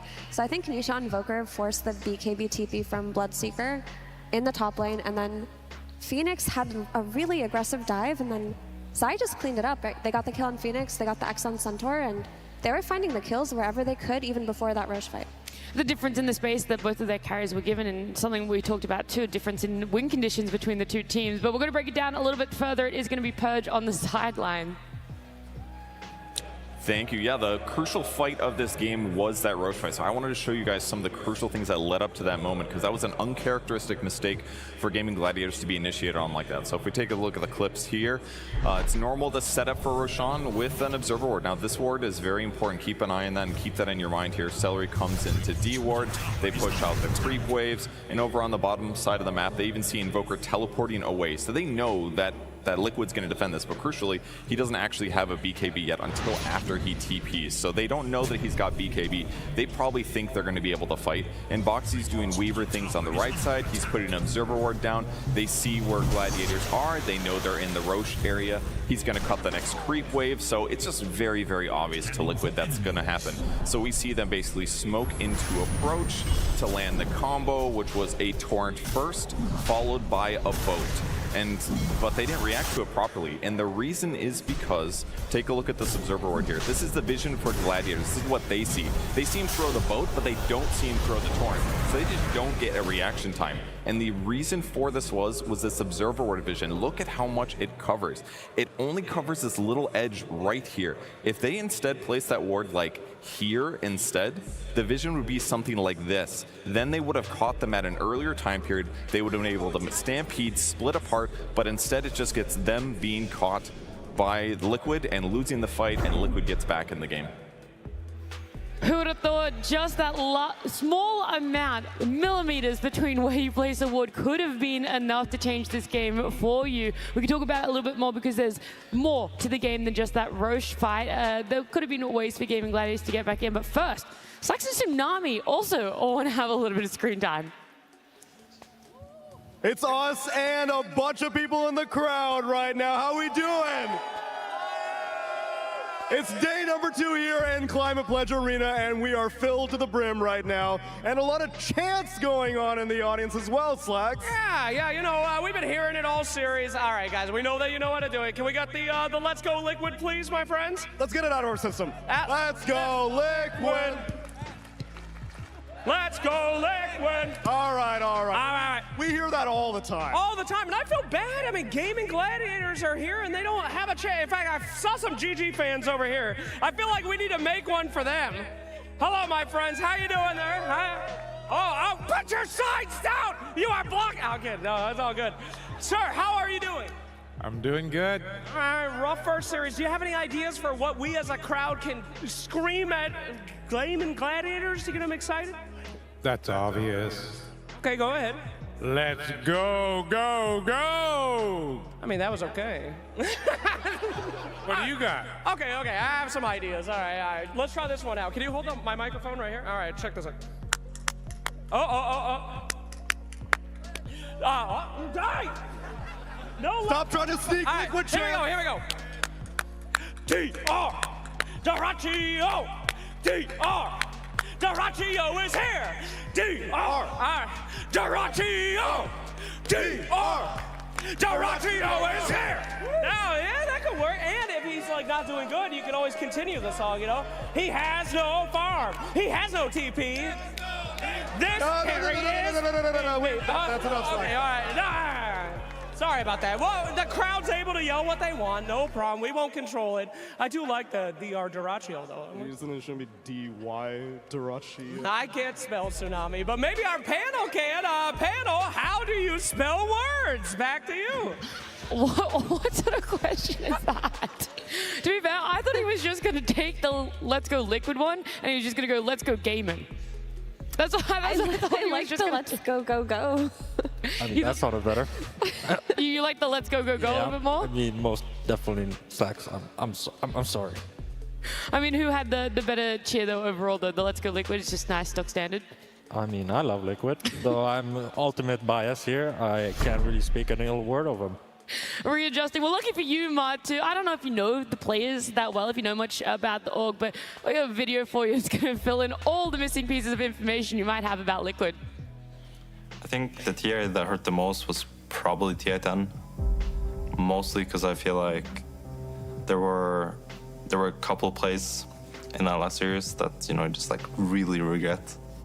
And well, Puppey is going to get the disruption off, gets stuck inside the bramble, pops the Ghost Scepter preemptively, but he's going to die shortly after. Great curse. Yep, that's a huge curse onto 3 heroes as Team Secret get RP from Collapse, and the right clicks are there from Yataro. Triple kill for him, making it an ultra kill. Will he get another rampage at TI10? Absolutely. We felt that we were good and that we could go all the way, but we just, you know, we just got outplayed and we got beat, and it's hard to take anything out of that besides ambition to get even better. No Thunder opportunity. They pop the cheese on Jazz, but without a Terror Blade, there's really nothing left for Talon. They're gonna call it here. GG, Team Liquid. To be a TI winner, I think a lot of things have to fall into place. I'd like to think a lot of it has to do with mindset and belief. That you get to a point in the tournament where all of a sudden you have such like undying faith in your ideas that you kind of just go with it, because then you escape all the, you know, what if they do this? What if they do this? You know, we have to counter this. They're gonna play this, and instead you're just like, oh, they're giving me this. It's free game. You know, you're gonna give me Wisp. You know, we'll win. I think that's something that OG proved. That kind of when they got their things, they're just cruising. That's when you're really there, and I think everyone's kind of trying to throughout the tournament trying to get to that point where, you know, you figure out a couple of heroes that just really click for you, and once you have that, you're sailing. You put a lot of time and effort into it, but I don't really think you at any point deserve to win it. So if I'm deserving or not, I think it would mostly just be because I've been doing this a long time. You know, looking back at what I've done throughout the years, it would be nice to kind of get the last one in and be able to call, you know, myself a TI winner.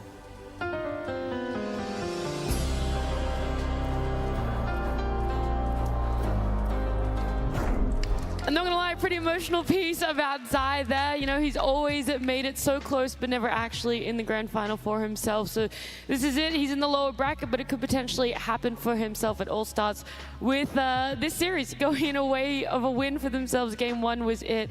And do you think that they've hit that state now, Owie? They gave Mickey Luna, and that was it. That was the, we got this hero, and now we can win this game. Well, I actually have a question for Matu. Oh, okay. Because you're in Liquid's head a lot. You played with them last year.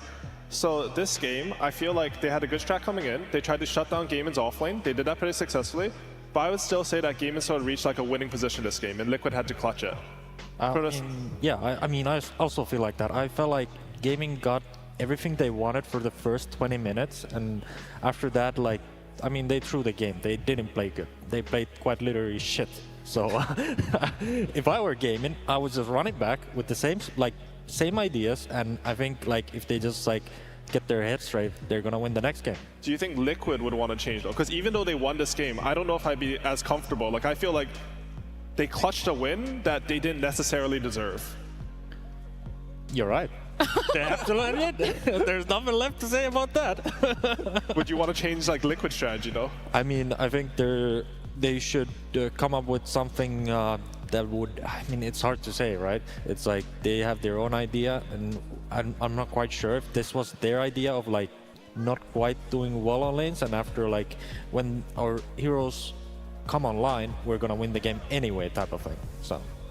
Do you have an answer for your question, Owie? Like if you were in the I have no idea. It's weird. It's I don't know if you win, but you're not sure if your strategy was correct. I think you'd probably want to switch it up a bit anyways so that GAIMING can't learn, but you know, who knows?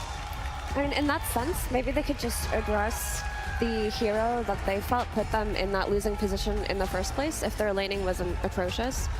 Maybe the Necrophos, most teams didn't let it through. Maybe getting that Necro on 18 for GAIMING Gladiators caught them off guard, and if they just think about the potential threats of these cheese heroes coming out, they can stick to the Luna. I know that you said that maybe it was a win that they didn't necessarily deserve for Liquid just because of how well the early game went for GAIMING Gladiators, but they were still able to stay dominant in that later part. And now I kind of want to focus on that before we get to a Game 2 draft, because they weren't giving any space. Quinn's Necro still was doing a lot of work, but he even got picked off, he even got caught out. So what exactly was it about Liquid's late game that made it really impossible for GAIMING to get back in? I think first I should say, like, deserve was probably the wrong word. Like, That's they right. obviously played on it. They had to do. We but all like, use from the like wrong word from sometimes. a theory standpoint, like, Yes. they weren't supposed to win, you know? I think, I'm not too sure, Matthew. What do you think? Like, Well, I mean, it's hard to say. I'm not there in the booth playing, but... Let's say we replace Blitz with you, Matu, and you're in the Liquid booth now. I would pick good heroes. Like, let's start with that. That's really smart. It's like, that's what I came here for. I came on to tell, like, good hero, bad hero, just pick good heroes and win, you know? Simple math, as you put it. saying something like, okay, the draft or the early game might not have gone that well anyways, but we still managed to clutch it. This game, we're even going to have a more robust draft, and the game will go even more smooth to give them some confidence. I think that would go really far for Liquid, because and these teams, they played each other a lot this year. Yeah. And other than, I think, Riyadh, like, it has mostly gone GAIMING's way. You know, they've matched up 12 times throughout the, I think it's one of the biggest matchups that any two teams have had in one calendar year of competitive Dota. So it's a massive matchup for them, and you're right, it is normally going GAIMING Gladiators away in those 12 matchups, and it's going to be a hard reset. But Effie, do you have any ideas for hero changes, ban changes even? I mean, if I were going to look at hero changes for GAIMING, I thought everything but the Bloodseeker looked fine, because Bloodseeker didn't give them that late game safety blanket. Earlier you asked Aoi why you thought Liquid remained so dominant in the late game. It's just because their heroes scaled better, and they were at the point where they had the map control, they had their solutions to Necro, and Bloodseeker fell off. So if you can you can still play aggressive while also having late game security. That's what carries like Luna give you, so I would bench the Bloodseeker. Yeah. I had that one down as well. It's like, Bloodseeker, is there a reason we're not seeing it? And maybe this game is a pretty good example. Marta, you said you're here for the good hero, bad hero, or are you putting Bloodseeker? Bad hero. Okay, so don't pick it again. No, on either team. I mean, there's a reason why it's not picked very often. They're trying to find solutions for some heroes in Liquid's lineup. I mean, they're hyper-focusing on the lanes, first of all. They see, like, Honka going off lane. They want a Bloodseeker that. It's going to be a really good lane for Bloodseeker.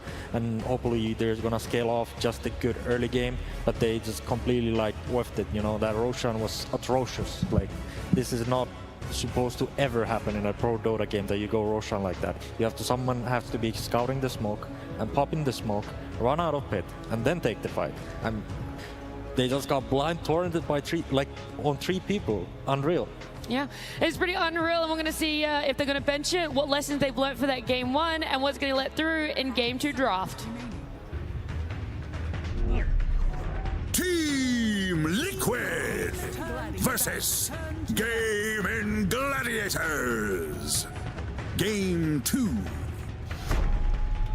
Now we can get to the nitty-gritty of the drafts, coining bad heroes, good heroes, as Marta likes to put it. Pugna, where do we want to put him? And is he now a first phase ban-worthy hero? Omega good. Omega good? Yeah, more Pugna, more Luna. Is Mickey like undefeated on Luna? Let's see more of that. Okay. That's what I like. I want undefeated heroes on my boys, yeah? I think Liquid's idea this series is going to be shutting down the Gladiators offlane. I think Pugna, as Matthew said, Pugna and Luna, they're probably like the strongest safe laners, right?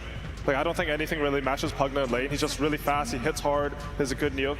I think we saw last game, like, when I saw them get the double kill onto Ace and Tofu, that's when I thought the game was like starting to go well for Liquid. Obviously, Gladiators made some really good rotations through the gate and sort of stabilized that lane, but I think their plan going in was really good. I just want to see Nisha have a good game. Like, he had a very big mid-diff, as we like to call it, like mid-difference. They picked in Thank you, Mazu. Yeah. Just to make sure everyone understands. Yeah, they picked Invoker in the Necrophos, and he just completely got stomped on that lane. They can fix that. They can maybe bridge the early game better. Let's be fair to him, though. You know, the mid-diff, the lane matchup is really difficult ever since Invoker lost his Quas regen, laning into a Necro who's constantly like, harassing you with his abilities, with his passives. It became a lot more difficult for Invoker, but he was able to come back after the mid-diff, you know, have the impact on the Invoker, Matu. I never doubt my boy Nisha. Best player in the world. Let's go! This is a Liquid plant on the panel. Yeah, it really is, it really is. I mean, you start being more like gaming gladiators or something like that, you know? I have been very neutral. Well, not anymore, not anymore, okay? I'm coining that you're allowed to be biased towards gaming gladiators. Should I be the gaming cheerleader? Yes. Yeah. I mean, I find... Okay, go Quinn. Let's go. Get amazing, amazing. I mean, I think that, honestly, GAIMING are a great team, but I do wonder, Curtis was talking about earlier how he felt that the game was uncharacteristic of them. He thought that their body language coming out was very disappointed.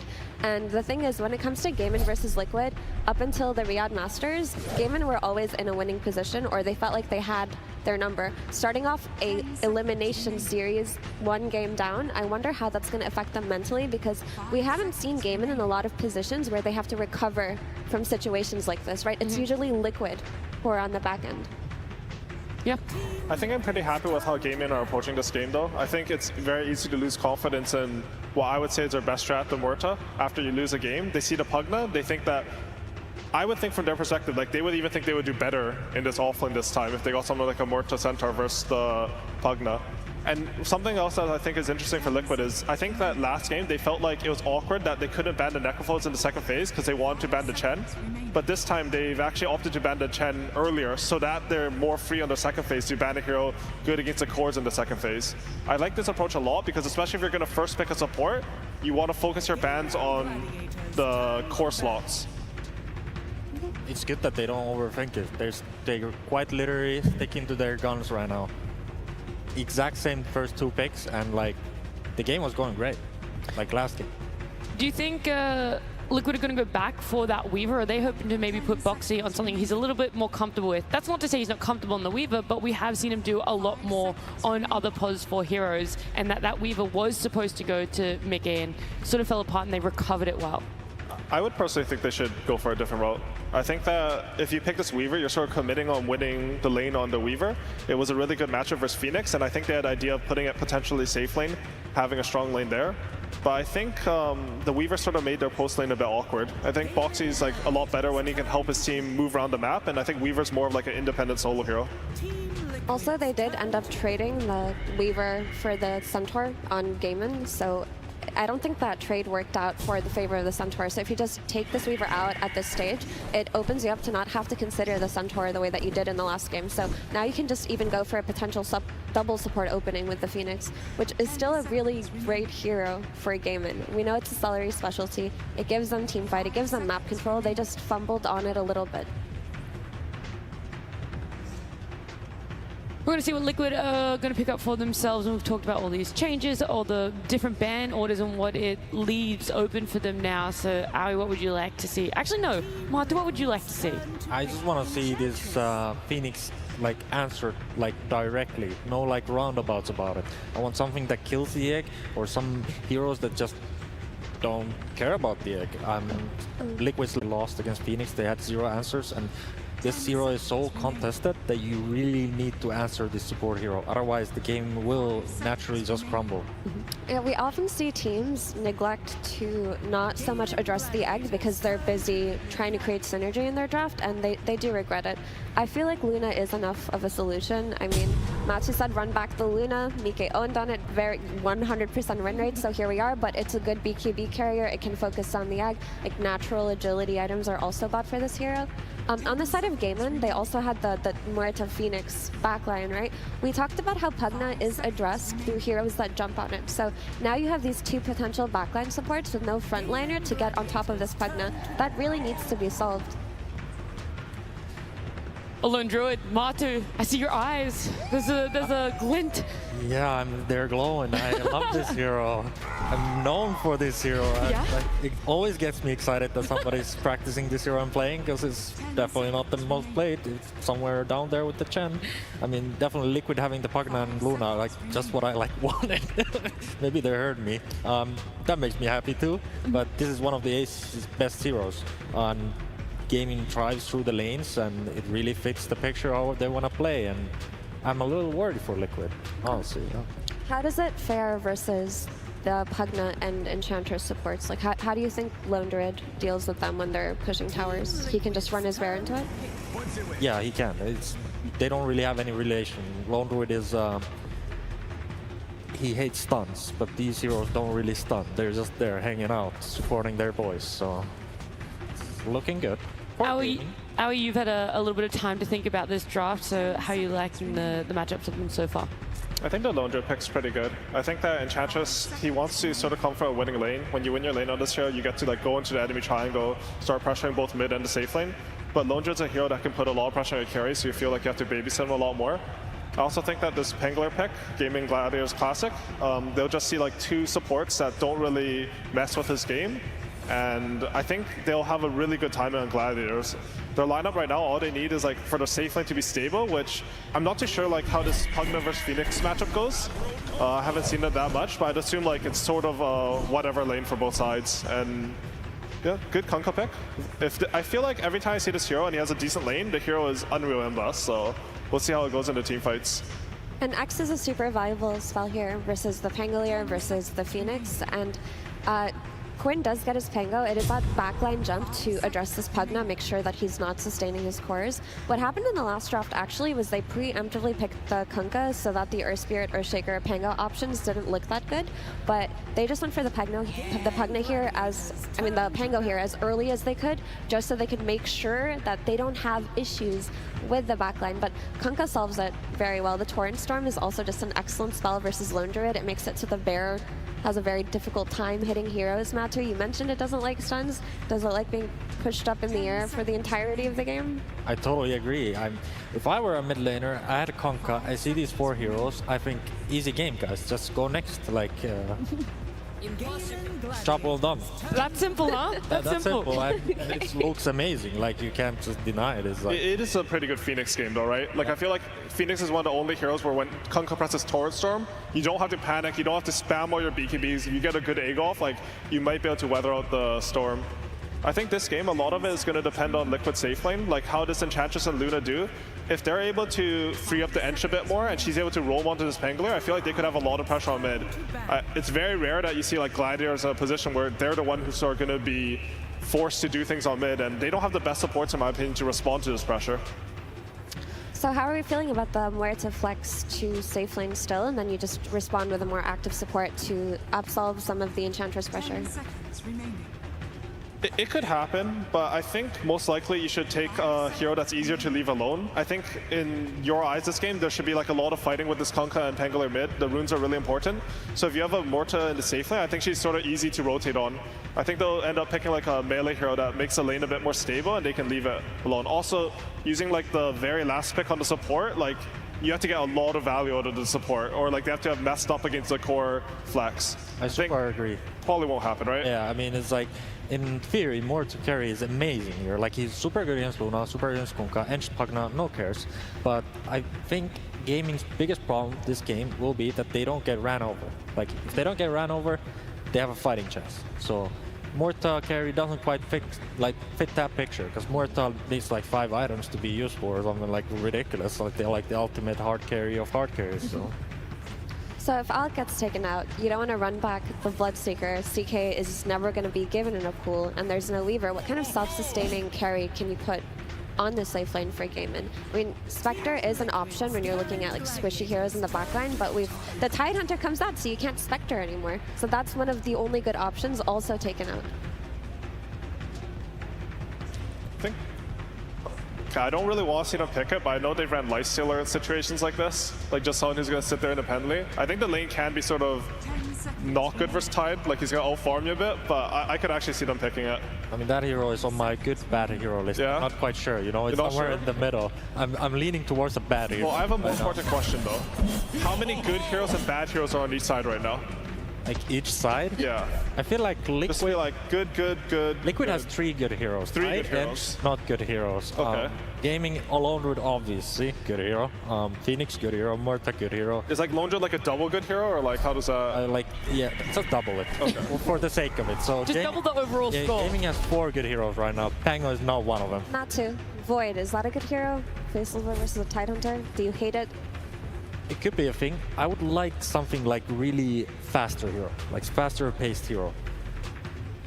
But what's left in the pool right now with the Alchemist, Terrorblade taken out? The Spectre, I feel, is not really a solution versus a Tidehunter. I feel like Curtis is more like qualified for this question, having coached Tundra. I honestly, without like the, just without being the amazing heroes, coach all around. without the heroes, I can't function. But honestly, I'm happy with like whatever they feel confident in that can hold the safe lane versus Tidehunter. Like I just don't want them to feel like they're collapsing to this pressure. Generally, the picks versus Tidehunter traditionally are like Ursa, Slark.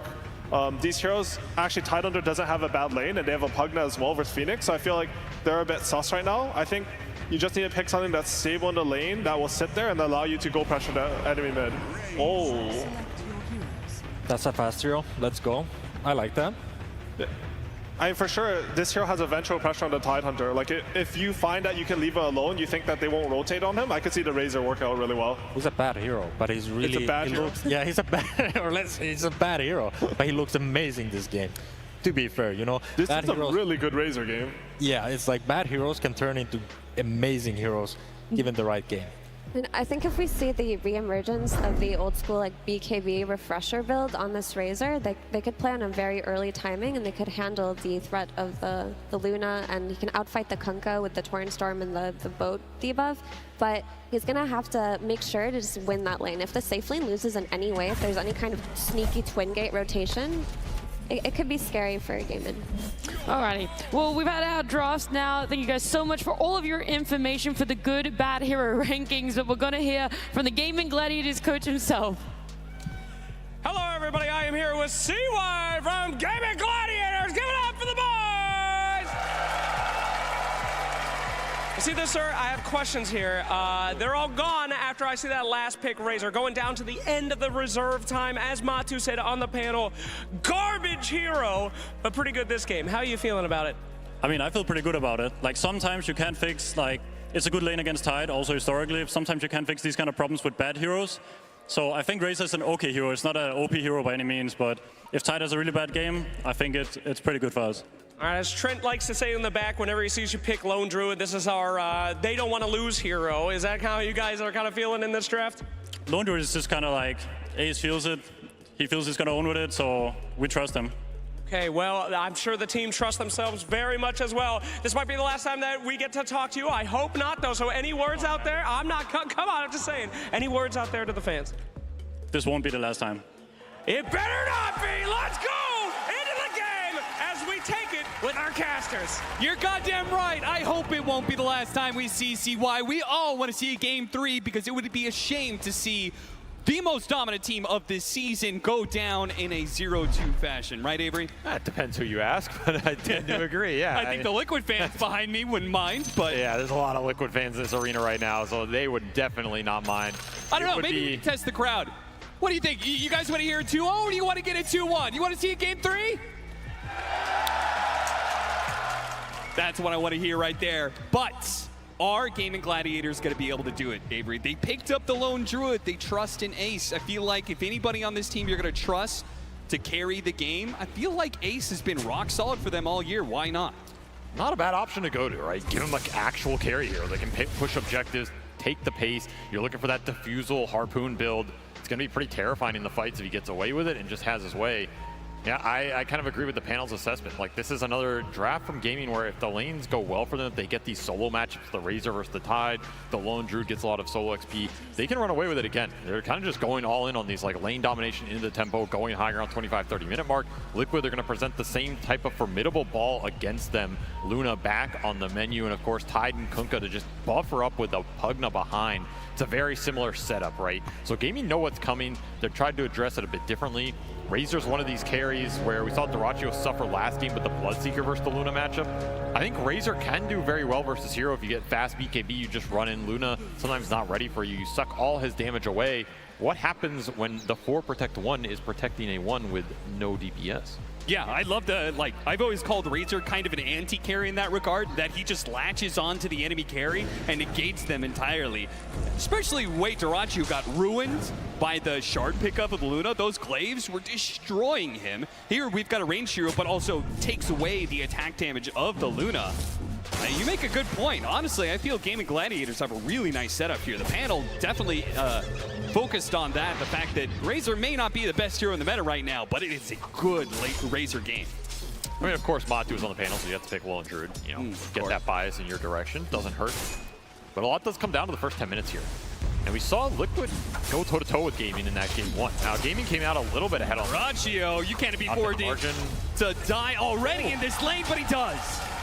That is not a kill I expect. This is a double range lane versus a Tide with Gush level 1, and you just find a first blood that easily versus Plasma Field.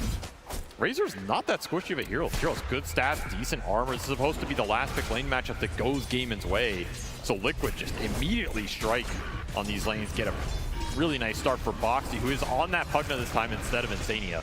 So this is a hero that Liquid's very confident playing 4 and 5. They just like the heals and the sustain the hero brings to the table, not really caring about any of the counter matchups. And it had a decent amount of impact game 1.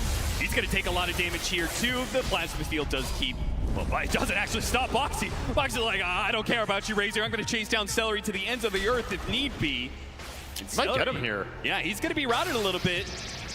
He's going to back away. Does leave Tide alone in the 1v1, and that's not where he wants to be. He does not want to be in a situation where he's just a simple melee hero against the Razor, but Celery does get run down eventually. Boxy claims the second kill of the game.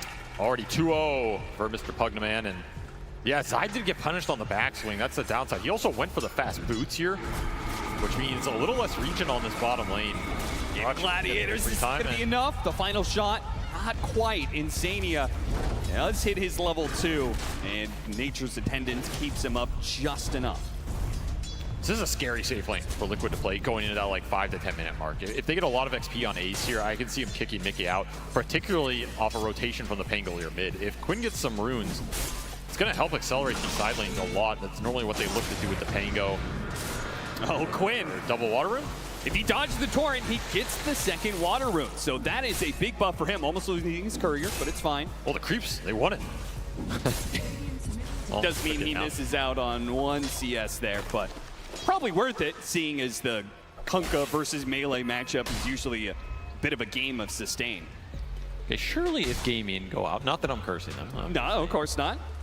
Got a little bit of fight in top lane first. If he goes out on Pango of all heroes, you know surely Quinn there's some does iron. not want to lose on a Pango. Yeah, I can assure everybody I will never let him live that down personally.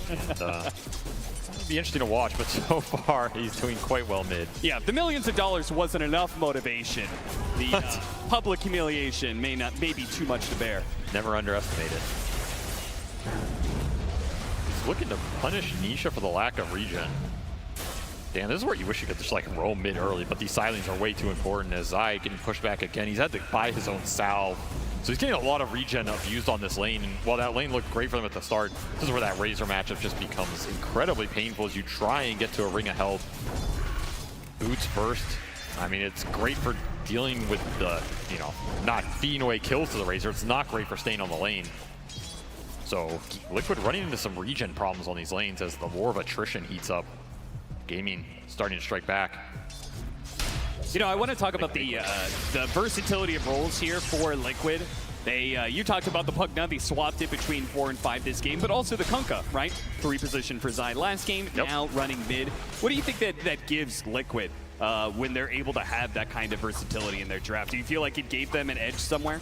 I think it's what Blitz talking about. Like, the versatility helps you the most in the draft, right? You get to hold these flexes till later, and you can see more lane setups. You're not going to get punished in matchups as hard. You make sure you're winning at least, 1.5 or 2 out of the 3 lanes, so you don't get run over. I think that's a big core component that Liquid had to figure out over the course of the year playing against Gaming in all of these grand finals. Right? A lot of those games, not everyone, but a decent amount, Gaming just beat them in the first 10 or 15 minutes so hard that there wasn't any Dota to play.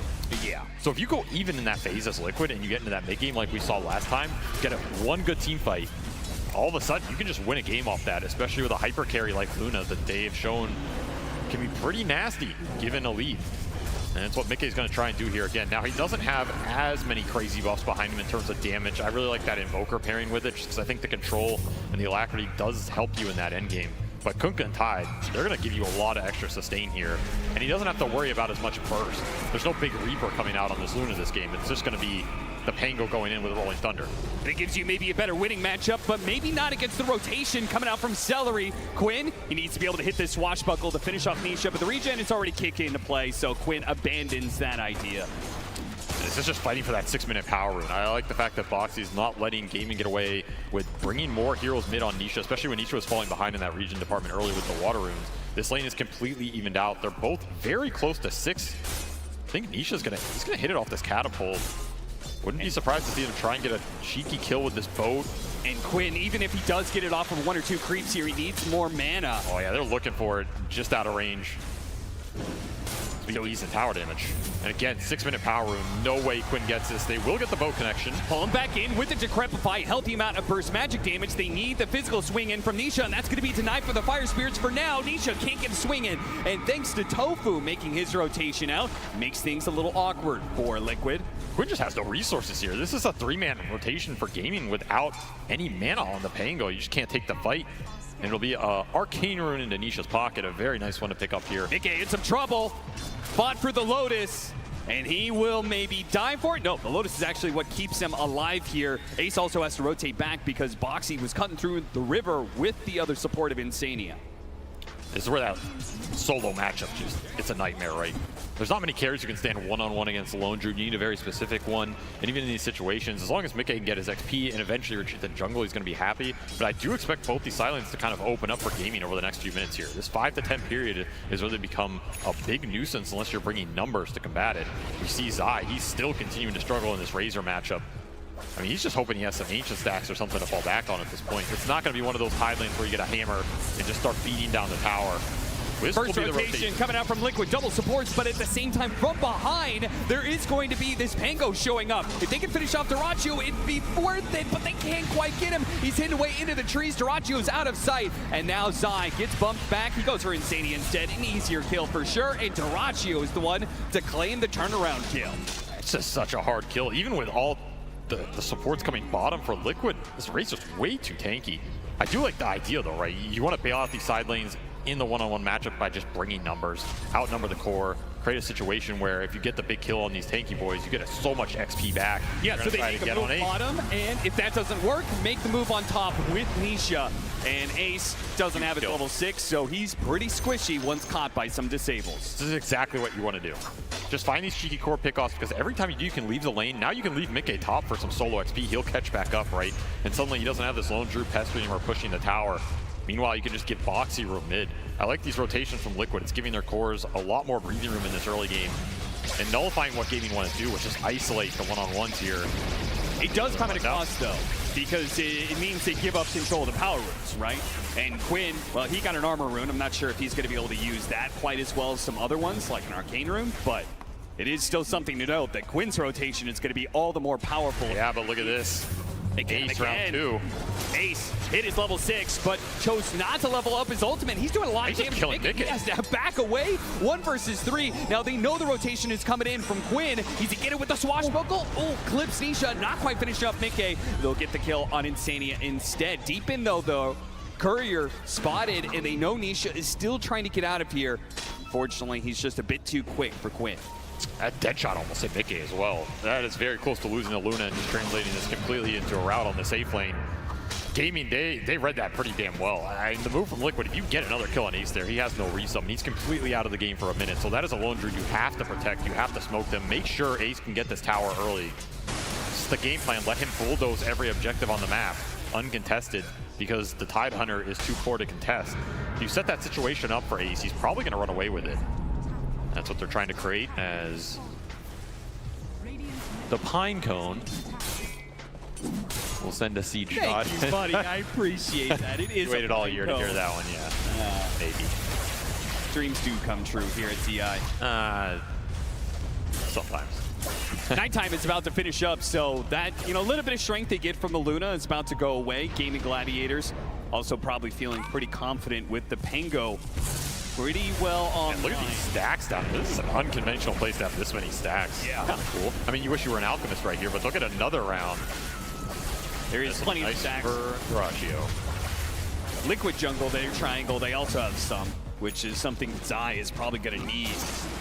Or maybe not Zai at all. Maybe Nisha's going to take it, speed along to that Aghanim Scepter. Not taking a pit stop for the Blade Mail, which we've seen so much of. Why do you think that is? It's just not a great Blade Mail, right? You can't really reflect anything into this Pangolier that reliably. The Lone Druid doesn't care. The Bear's just healing. The Razor one's okay, but Razor's a fast BKB hero, so it's not necessarily that good for that long in the early game. I kind of agree here. It doesn't strike me as a Blade Mail game, but it is just a well-rounded hero, or well-rounded item on the hero. Fast Torrent Storm could be interesting. You're not going to buy BKB on Lone Druid. And if you catch the Pango, he also doesn't buy one. So in theory, this Torrent Storm could do some work in the early fights, help you defend towers against the Lone Druid push as well. It's also an item that can sometimes catch the backline, right? You're looking at a Muerta Phoenix lineup. If you can catch these two supports back there and take them out of the fight even with a single Torrent. Oh, they caught it just before the Rolling Thunder gets off, but still, saved by the silence from Tofu, and they could still try and chase down Nisha here. Hit him with the dead shot, push him into the bear. The phase boots chasing after him, slow him down, immediately got entangled, but he did have that illusion rune. Quickly dispels that. Rolling Thunder on its way, the big ball. Hits Nisha once, twice. Ravage, though, on the side, though. No follow-up to this Rolling Thunder. Quinn's going to be left alone now as he's caught in the X. That magic immunity will not last forever, and he's pulled back into his death. See, he's just going to push up here and give him the vision to maybe just push in the mid-tower. That's how much firepower they have, but that is a well-used Ravage from Zai. Very happy to clean up Ace with his start right. He gets the best start for Gaming, gets the kill with the worst start from Liquid. It's a massive golden XP swing here. And again, Gaming just overextending a little bit. They thought they were the ones that connecting, but Liquid are happy to bring everybody to these tower defense fights, particularly for this tier 1 mid. Because if Gaming can get that tower, it opens up a lot of the map for the Lone Druid to occupy, but when he makes that rotation and it fails, Ace gets shut down again on a big objective. And all of a sudden, you have the Luna and the Kunkka leading the pack, which is exactly where you want to be. Ready to take the defensive fights, continuing to get the economy going with stacks on your side. And Mickey, he's going to run away with it again. We saw him do it game 1, right? And that was with a much worse start. Here he's leading already pretty early in the game. He has Mask of Madness, he has stacks waiting for him. I like that. Uses his own illusions to cut the midway, pull it to himself in a safer part of the map, but they're going to try and catch him with this 3-man smoke of Gaming Gladiators. Still no defusal on the Pango. This is where your skirmish power is a little limited. You get stuck in these long fights versus the boat run, right? That's been one of the biggest problems here. Like, how are you dealing with the damage? Game 1, you had a Reaper to just cut through it before it did its work, but here, this is a very deep smoke, very important smoke for Gaming if they can hit this. They are a little too slow. Oh, Mickey might walk back into or it are they? here. The greed. Perfect opportunity. Mask Man is going up, but Mickey cannot get far away in time. The dead shot repositions him right into that, not even needing the Rolling Thunder to hit a few times. And Duraccio already made this rotation over, so kind of similar to the move that Liquid did earlier with Zai. Came in with the Ravage, they immediately pushed the tower. It looks like Gaming Gladiators can exert some pressure of their own. Patience pays off there. Mickey just wanted one more Ancient stack, and I'll pay the price. Also, I think the itemization on Gaming, it's interesting, because you went this Midas on Duraccio. Yeah. So this is, you know, not the BKB rush. He's not going to join some early fights. Another boat on Quinn with Decrep Amping. Whew. See you later. There's a good reason for the Torrent Storm there as well, I guess. When you have a Pugna amping up magic damage, that Torrent Storm can actually do a lot. Turning this hero into a burst hero. Yeah. That will take you out of there. But they went the Midas on the Razor, and they're going Radiance on the Lone Druid for Ace. Okay. So this is a classic bear build going back to, what is it, TI3, TI4? Yep. It's very good at the farm acceleration. It'll clear a lot of the map. It'll help them keep the scale and the rate up. It's okay in the fight here too, right? The one downside is you get like a fast pipe on Zai or something, you're going to mitigate some of it. We'll see what they decide to do with the timing, because that's going to be a big one for gaming. You get this Radiance on the Lone Druid, you want to take the fights into the Roshan and get that going, as well as just clearing out more of the map. That tier 1 being up for Liquid is still a big deal. We'll see how much gaming prioritizes, but it looks like they're just giving everything to Ace here, putting everything into this bear, and hoping it wins them that big fight with the Radiance burn. Also, AoE miss chance for the egg. Yeah. Never bad. The old Kuroki Radiance coming into play here. He's going to get that Radiance pretty damn quickly. Liquid seem more than content. I mean, they're probably looking at this as a repeat of Game 1, where they just sit back. Eventually, that Luna is going to get to a point where she can carry the game. But it does feel like Gaming Gladiators, with the itemization you pointed out, they're definitely playing to scale better than they did in Game 1, right? Yeah, a bit more security. That's what I feel about it. Like, this is not just all in. Now, they can hit that really strong timing push around the BKB on Razor and the Radiance on Lone Druid, but it's not like they completely fall off after that. As double damage on Nisha, prompting a Liquid Smoke, looking for the Razor down here with the duo that has bursted cores the whole game. Gonna be an awkward angle. They should get it. They got him. Magic damage coming in, it's too much. Man, this single combination between the decrep and all the magic damage, very effective, very efficient on the map. You're not committing numbers for these ganks. Look for Mickey mid, get some mana burn. Quinn again diving very deep. Rolling Thunder gets off, but he's already at half health. He's gonna have to run away, especially with Nisha showing himself on a double damage. Nice dead shot to keep him away. They want to make sure the X marks the spot, doesn't hit that Pango and get him pulled back after the Rolling Thunder. Instead it hits Celery, but he immediately pops the Supernova, and they're actually kind of in a bad position here. The Torrent Storm does well. That's going to help. Dead shot, push him back into the silence. Quinn's trying to limp away. That double damage is dangerous, but he doesn't have the attack speed to get the swing in. Liquid overextending in the river as Ace makes a backswing. Beautiful calling around the egg. That combination is deadly with the attack speed slow, and Radiance right on time at 16 minutes here. This is really damn fast. They gave him so much Ancient priority around that triangle. It's go time for Ace. He needs to take this game over in the next few minutes. Oh, the sentry in the corner. Boxy, no doubt he doesn't know exactly where that ward is. He's gonna try and get out of the way, but the Plasma Field nicks him, and the Radiance will burn him down. And that's a 3x streak, so more gold into Ace's pocket. Already back up to 1,000 directly after that reveal. That's just not a fight Liquid were willing to take, because the Tidehunter was also taking a tier 2 bottom. Oh, like, wow. Zai is your biggest team fight presence right now with Blink, Meteor Hammer, Ravage. He took a tier 2 bottom. He's really happy about that. You get it for free, but not if you're giving up heroes in the river at the same time. And remember, a lot of this game to me is about the Lone Druid pace versus how much the Tidehunter can make the fights. Blink gets disabled. He is tanky though. Making his way back to the tier 2. Nisha's here on top of that one. He's going to throw on. Oh, what a hit! It hit what a big them all. With the follow-up of the bone. Isn't enough burst damage, though. It's not quite enough. They need a little bit more. The heals start coming in onto Nisha. They prioritize keeping people alive. Well, Zai jumps forward to try and finish up this bear. And the bigger bear, Quinn, rolling interception, trying to stop these heroes from pushing in, but they kill the bear and the big one, and they both go down together. Gaming Gladiators will lose both their supports and this Lone Druid that they have funneled so much gold into. That was your big Lone Druid Radiance fight, and it went horribly wrong as Zai just ravages your entire team into the boat in the Torrent Storm. Look at the damage output from this Kunkka right now. You were asking what that Torrent Storm can do. That is exactly what it can do. Yeah. Send you back to your fountain packing, as the damage is just ramping up way too fast here for Liquid. And normally this is where gaming, they'd have a bunch of sustain, they'd have a Sunray, they'd have this big Lone Druid who's healing off dealing damage to heroes. I mean, the sustain is not nearly enough right now as you just walk into a hammer. This hammer also hit on 3 plus a bear, by the way. That is some insane value coming out from Zai, who just walks it off and says, all right, team, I set the plate, come and feast. I love the fact that he jumps back in. Bold, knowing the fact that, you know, once he hits him with that anchor smash on the Lone Druid, it really doesn't do that much anymore. Not to the Tidehunter anyway. Another reason to go this Radiance build, right? Then maybe you don't care about the anchor smash as much. You have a bunch of bonus damage on the bear and you get this burn going through. Yep. It's one of those matchups that's been played for a very long time. So far, I feel like Zai is doing so much with the start he's had to deal with. He's paid it back already. Itemization, early blink, doing some work. As Gaming will continue to look for this BKB on Dyrachyo so they can just man up in the fight. You know, that fight might be a different story if Dyrachyo is able to commit there, be in that engagement, and have his presence felt, right? Yes. But it's just how Razor functions. You need BKB to go into this fight. Otherwise, you're just stuck on the Torrent Storm with everybody else. Gaming Gladiators not shying away from aggression, though. Now that the Ravage is on cooldown, they continue to play on the same part of the map that they're trying that last fight into. Want to take down a tier 2.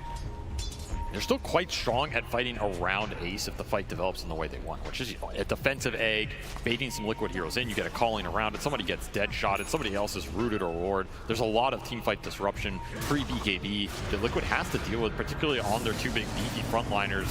This Sunray plus the Radiance burn, it's gonna add up, plus Pango poking through with some swashbuckles and the mana burn. This was a smart push, and you're still looking for Roshan in this game. That's the biggest objective for Gaming, to throw in this type of group up push lineup.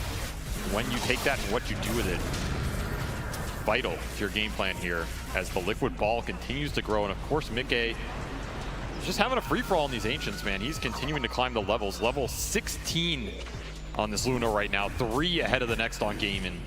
That is the power of Ancient Camps and stacking them. Yeah, that one death early on. The only kind of action he's really had to worry about. Dyrachyo again. This is the 2nd time in this series that he's picked up his BKB and immediately has to use it defensively. It's just not what you want. Trying to jump onto Quinn. Once again, the X stops the Rolling Thunder. The burst magic damage is so good against this Pango. They have just enough disables and just enough magic damage to finish him off. That was perfectly executed. You cannot ask for any better timings there on the X-Torrent. Not an easy kill either, and right around tier 2 for Gaming. So if that game goes wrong, it can go really wrong. Aggressiveness paying off here for Liquid, and just so much space for the Luna. Absolutely untouched in this game.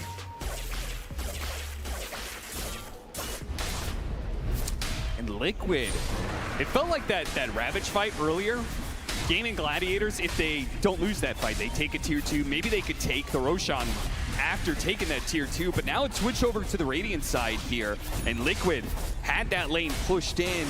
They're going to take full advantage of it, and Gaming Gladiators, they know what's going on, but with Quinn dead, they just can't get there in time, not with their full force.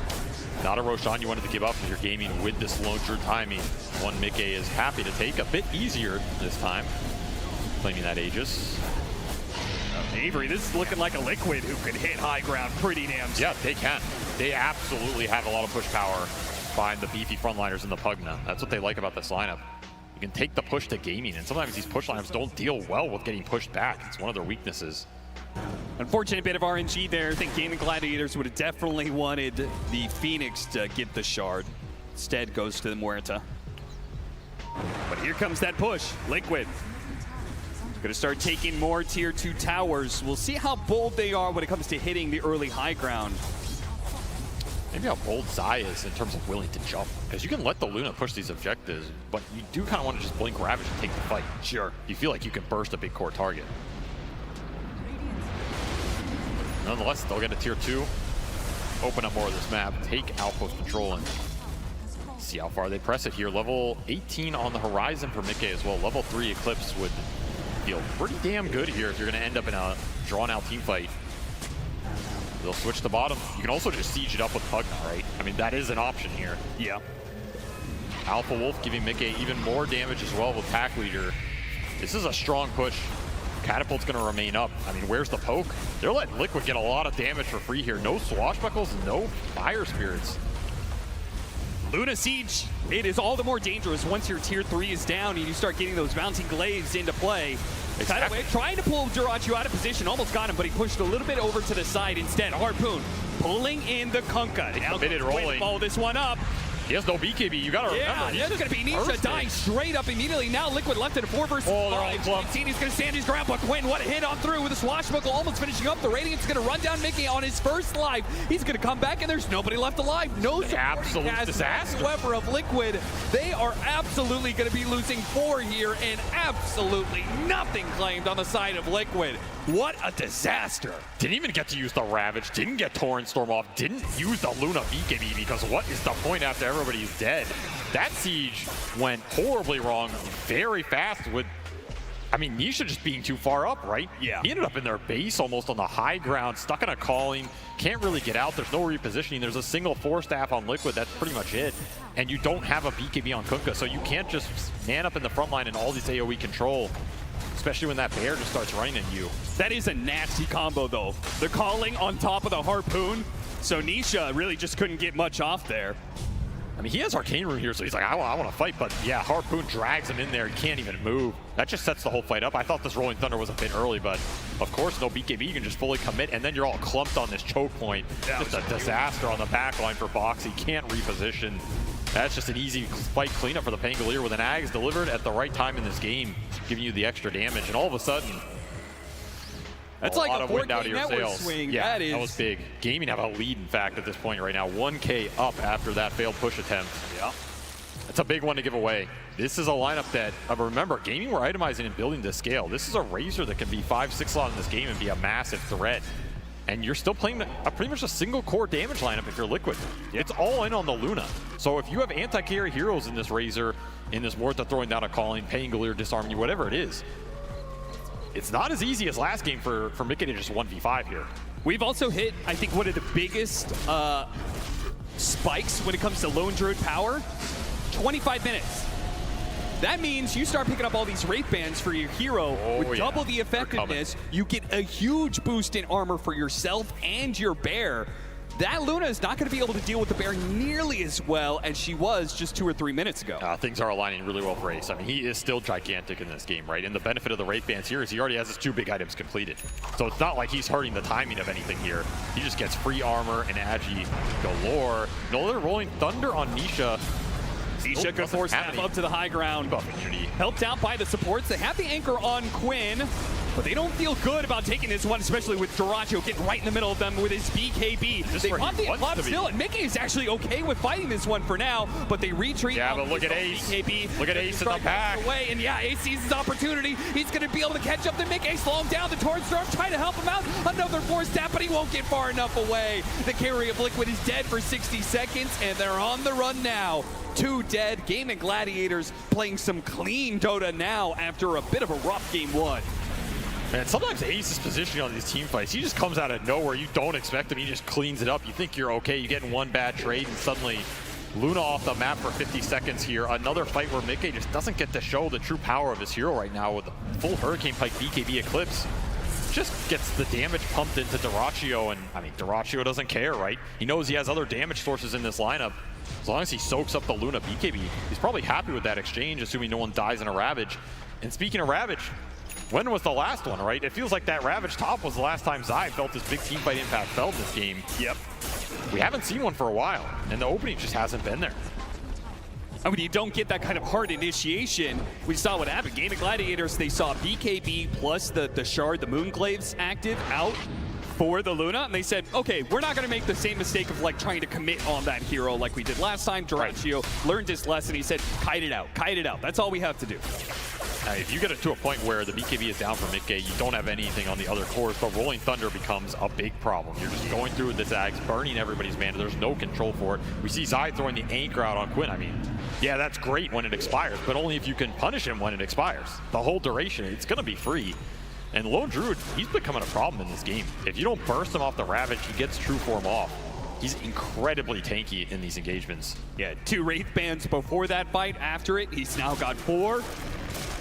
Big armor upgrade. 27 armor now on the bear, and his hero has 25. So they're mitigating most of the physical damage coming their way. Double neutral item as well. The big pickup. They need that initiation. We talked about it. Getting a jump on a Quinn would have been the best, but they know Quinn was a target. The supports protect him. And they also know that this dead shot hit. Another thwarted jump for Zai, who did finish that pipe. It's a great pipe game if you can use it. And the best way you use it is you push. But are Liquid confident enough to just push straight up right now? I mean, they're sieging high ground with Pugna. This is pretty ballsy, especially with how that last push went. They don't even have Aegis here. Yeah, seriously. But they do the damage pretty quickly, and they got the glyph out. So now, Gaming Gladiators are put in a position where if they mess up this next team fight, they could be losing 1, maybe even 2 lanes of bears. That was a value glyph. Absolutely value here. Gaming, they're smoked. They wanted to flank. Wanted to backstab that push from Liquid. You know if they get on the back line, they're happy with the fight. You take this Pugna and Ench out. Duracho, he is just going to run in. Man does not give a damn. He gets ravaged. Or does they he? burst him down in time. The Rolling Thunder is going to try and stop things, and Duracho gets off his BKB. Now he's going to be able to fight back. Mickey forcing forward, trying to put the damage onto Duracho, but underneath the Supernova, the Dragon's Eye back into it, and Mickey has to start running away, but the Bear is on the other side. Clean it house. Sandwiches Liquid in this, and they are done for in this fight. They cannot stop the Bear. Liquid, another aggressive engagement from them, another utter disaster. They trade 1 for 5. They don't need the Razor to hit high ground. The Bear is coming to clean house. Oh, he's coming. That is just a clump that you did not want to have happen there. You're stuck in the calling, stuck in the Sunray, stuck in the egg. Pango rolling through all of it. These choke points have been a nightmare for Liquid as the AoE is just fully controlling them. And that's why Duracho just runs in here. Didn't even get the BKB off before the Ravage, but there's no chain stun that comes out.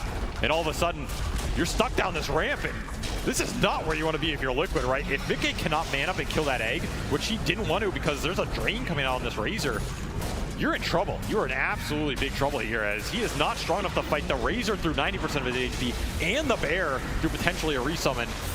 Speaking of that Bear, that's going to be the casualty of this push from Gaming Gladiators. They do not manage to get the melee barracks, but obviously a massive win for them nonetheless. Tier 2 and Tier 3 go down.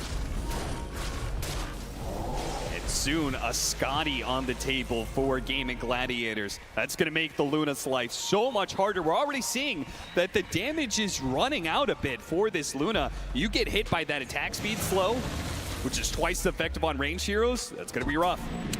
The attack speed slows have done work for Gaming. Yeah. The Fire Spirits, the calling, stacking these up. Honestly, Tofu has been a big problem in the fight for Liquid, just committing into Morta in these types of positions. It's deadly. It's very difficult unless you have multiple spell immunity, and right now the pipe is just not keeping them alive long enough to man up versus the multiple physical damage sources. This is why this type of lineup for Gaming scales a lot harder into the late game than the previous one. They're not relying on some single target magical burst. If you can deal with that, the fight becomes easy. You have to deal with 3 cores who are all scaling up here, have pretty good synergy with the minus armor coming through from Eye of the Storm.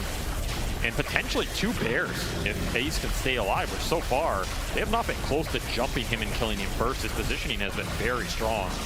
Throwing Aegis on top of this might just be too many lives to get through. Can Liquid make magic happen around the pit once more? They're late to the party this time. No blind 3-man Torrent for you. They're still going to try and take a fight. Though it seems like Gaming Gladiators are aware of this situation. They are going to be pushing in. It's all on Zai. You need a good Ravage jump on support. And he gets the cream initiation. It's just the Phoenix and maybe that lone druid. Backline still got off the Supernova, and now comes the Rolling Thunder. The egg dies, but are you going to be able to fight this one? Once again, they're trying to kite out this BKB of Mickey. Duracho's in deep though, wanting to make use of this Aegis. Clear space for the rest of the team. Oh, that Torrent Storm. Disarming a lot of them, and Torrent Storm bouncing off Gaming Gladiators up Bear in the air. dead. And this team fight is too much. Don't summon. The Bear dies before Duracho's back into play. Well, they're running out of firepower. Mickey's low, but he's getting the heals out from Boxy. Is he able to stay alive here? Another tidal wave coming in, trying to help him out. The disarm helps a bit, but they realize it. They have run out of power. They start retreating. They cannot save Mickey. They'll leave whoever is left behind. It's going to be 3 down on the side of Liquid, but it was a fair engagement to them. They were trapped up against an Aegis, and they still managed to do okay. I mean, honestly, a pretty damn good fight for Liquid.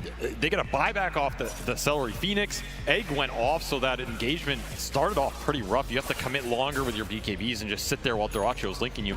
And yeah, you get the Aegis off Duracho, so you eliminate some of that high ground pressure. Ace going down as well. Big pickup there. He did not have a resummon to take the longer end of that fight. And you got to remember, you're down to 10 or 12K going into this, right? It's just all Kunkka in that engagement. Torrent Storm did mad work. Problem's going to be is this fight, the end result is not good enough for Liquid to change the narrative of this game. Gaming Gladiators are still going to hold a pretty decent lead here and still have pretty good map control off of just having enough heroes up.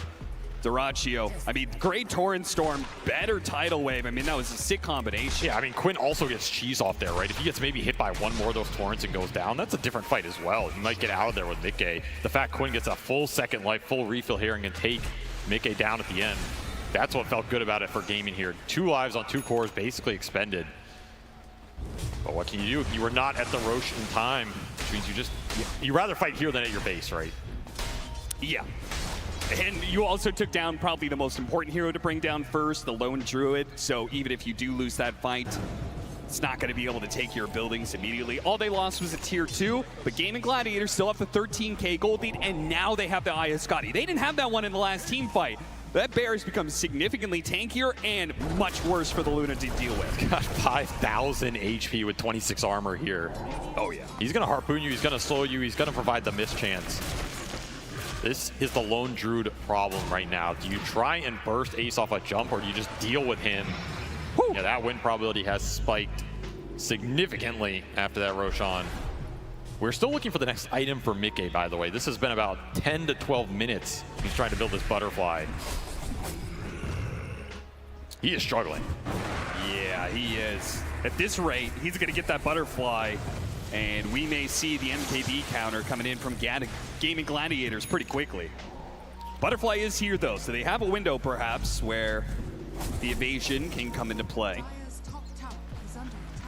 You need to make sure the positioning is on point here when you jump with the Ravage, because the chain stun limitation is also something that's hurting Liquid on these goes. Like we saw there, they got Mega off, because what's your chain stun off Zai's jump? It's potentially a Torrent if you can line it up, and a Lucent Beam. That's it. Well, there's a little bit more chance of chaining that stuns with a refresher done for the Kunkka. So we're going to have double Torrent Storms going on. That's one way to control the fight. If you get to the other side of the Razor BKB, there's not much else outside of the Rolling Thunder, of course. That's going to save these heroes in double Torrent Storm. Cannot underestimate it, but you need to make sure Mickey is up, right? You need to align the control with the damage here for Liquid. Protect Mickey, get him to a point in the fight where the Torrent Storm and the Ravage are controlling heroes while the Luna's hitting them. Sounds a lot easier than it is at this point, when GAIMING can just run a frontliner in like Dyrachyo or Quinn and not care about anything. Of course, if you can find the supports, that's a big ticket as well. Taking this Muerta or Phoenix out of the fight opens it up a lot, especially when you know Celery does not have buyback here for 4 more minutes. And he's going to try and protect that situation by getting an Aeon Disc. It's already bought out for it, so chance of you getting this guy before he gets off Supernova, I think, are pretty low, but we'll see. Nisha shows on a D-ward off the gate, so GAIMING are aware Liquid are in the bottom of the map. Smoke will wear out as well. Triple 4-staff for Liquid, so they have some kiting potential. Yeah, and they're gonna need it. If they know that, hey, hit the high ground really, really quickly, and you can get some buildings before they can TP back in time. The range bear is the first to fall. Just let the bear do the dirty work here. Yep. The bear is perhaps expendable, though it does give up 300 gold. They've got a second one. This is a little bit of a dangerous point, though. Worst part would be losing your bear a second time, and then there goes 20,000 of your net worth. You can't see upside of taking that fight outside the Roche pit as well, right? You got rid of this Mega Aegis period that would have caused you some high ground potential problems. We should mention, however, that Tofu has picked up a full BKB, so he has started his path towards true 4th core status, which I think is something that really cements these games in the current meta when they go ultra long. I'm not saying this game's going to go 80 minutes, but if it does, you know, having a carry Muerta in your pocket, not too shabby. Certainly helps. And he's far. He's like 2k behind Zai here. Zai, who's about to complete a Shiva's here pretty soon, so get some attack speed slow on their own side. It's a very valuable Shiva's game. He's going to buy out for it. Martyr's played as well. Tide very tanky right now, but not if he just gets linked and gone on by the Razor. And of course, we saw Dyrachyo pick up the Refresher. This is the Razor dream right now. Double Satanic, double BKB, going in with a double Eye of the Storm. He will absolutely decimate the fight if he gets away with it. How do you feel like this Razor scales? I'm looking at that level 25 talent. That looks so scared. He starts taking away attack speed too. I think he's scaling like a beast in this game. Yeah. There's not a lot to deter him. If your Luna were ahead and can provide a big enough threat with something like Daedalus, a Refresher, some Ags since you're eating, okay, maybe you can take that type of fight, right, with multiple 4-staffs kiting out the links. Yeah. The biggest thing that deals with Razor scale is survivability, either in utility or being able to stand your ground and fight him back. Lotus Orb is another big one here if Liquid can get it. But they don't really have natural Lotus Orb buyers. It's the downside of their lineup right now. Both these squishy supports don't really want to build it. The armor's not that great on them. And both these frontliners, they just need better items to be able to sustain the damage. So you're not ever reflecting Link in this game, which is, you know, breathing room for Dyrachyo. He runs in, he links anybody. You're getting a Link. Just a matter of Force Staff potentially breaking it and resetting the fight. They'll continue to scout out the map here, try and get the lanes in. And farm it up. It will be that MKB for Ace to deal with the butterfly on Mickey. And if you're Mickey, you just want at least one good fight out of this butterfly. Yeah, but how do you actually get out there and do it? If Gaming don't push your high ground, which it looks like they don't want to do without Roshan, then it's going to be that Rosh contest, right? Yeah.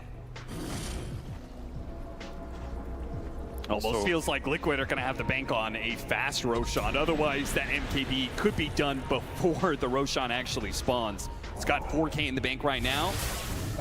Third Rosh, it actually spawns instantly for them. So is going bottom, however, it's going to shift to daytime here. I mean, it's good for Gaming with the buyback potential on the outpost, but they don't have it on Dyrachyo. They don't have it on either support. So there's some jump burst potential from Liquid. Take advantage of the lack of buybacks right now if they want to take the gamble. There is a double damage on Dyrachyo. Yeah, there's also that looming in the bottle right now. And he's just ninja gearing in. Zai puts himself on the front lines. They're immediately going to pounce onto him.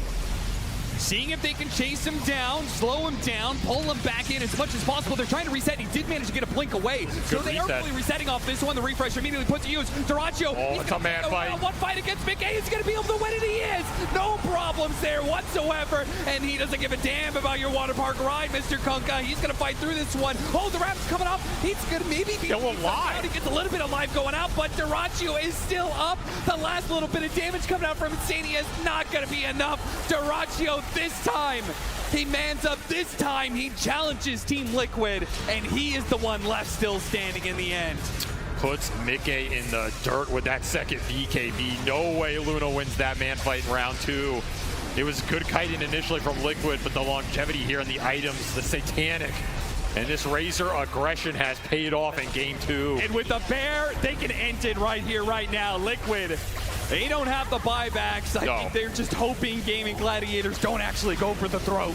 Not even close to buybacks. This is a game 2 win for sure here. So we're going to get a game 3 between these two teams. An absolute beauty of a series right now as Gaming strike back with a lineup that very similar setup in terms of the push power, some sustain, but they made sure they had a lot more scale in the back pocket and were prepared to take those 30, 40-minute team fights in the 5-on-5 scenarios, right? And I think this game showed it felt a lot more comfortable for them. And Liquid, they went with this Luna 4 protect 1 type of strategy round 2. Didn't pay off in the same way at all because Mickey just couldn't take those later man fights versus the cores. Yep. And you didn't have that big Roshan swing to regain a lot of the momentum for your carry.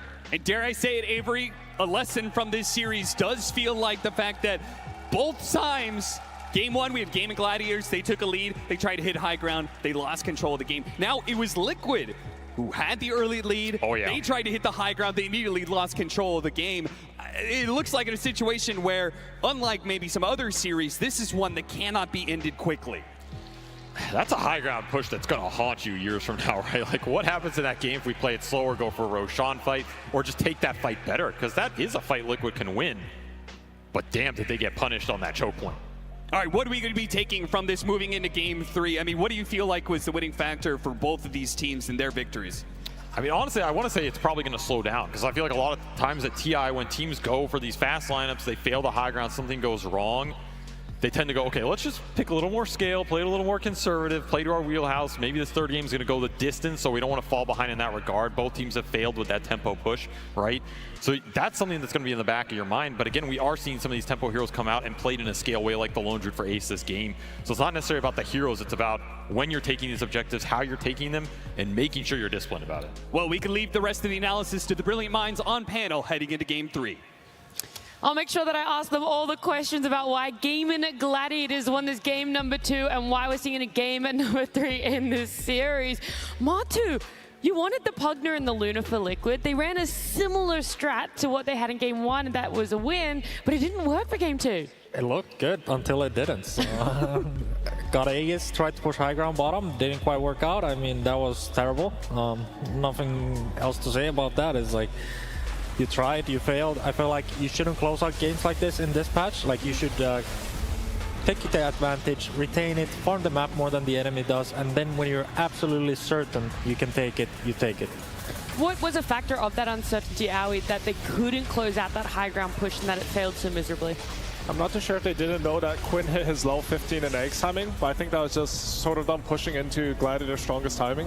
I think even if they didn't go high ground there, like Gladiators were going to look around the map for a fight, and it just happened that Liquid sort of gifted it to them.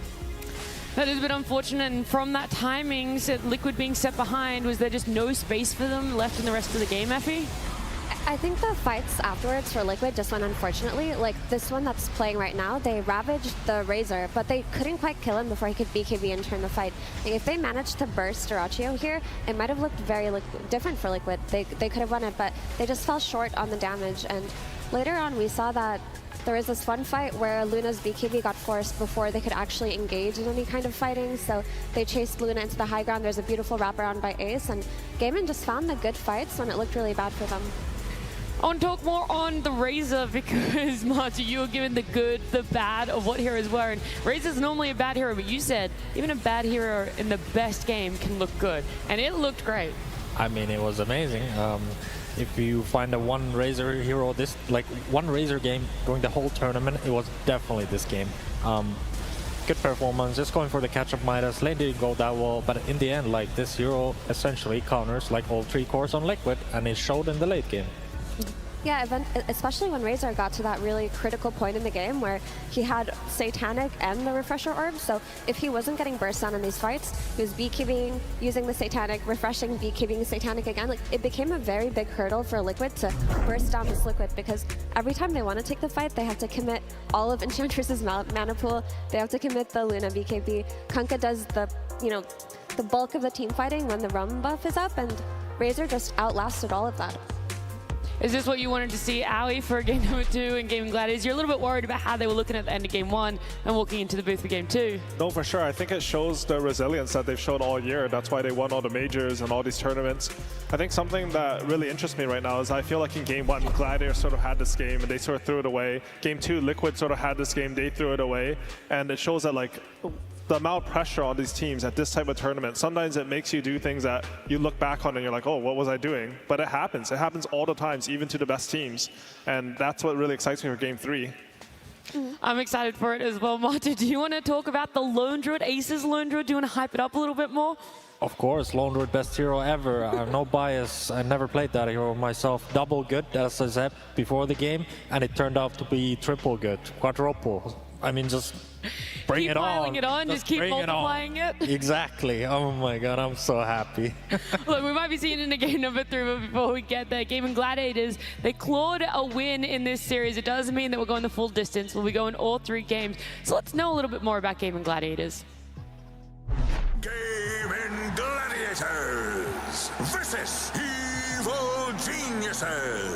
Definitely very interesting game. Also the start felt a bit off, a bit shaky. I don't know if it's like nerves, pressure, or just the setup feels a bit off. The first 10 minutes were like a bit all over the place. We tried to get through with like our usual communication, how we do things and how we want to proceed. They're going to try and go on Ace here. The Bristleback try and shut him down early, and they do just that. Because and Panda pick up a counter kill. It didn't really work out, and eventually the game got stretched into a really long game and eventual base siege. So you've seen EG be very patient about holding the high grounds going in these late games, right? It does look like this is going to be a marathon. We tried to go high ground, and they had the task kicks coming in, Willow shooting, they had like some Earthshaker, Dawnbreaker, so whenever you get too close, you get super smashed. I think we failed like 1 or 2 attempts horribly. Then we had to try to, while progressing the game, come up with a plan on how to eventually end the game.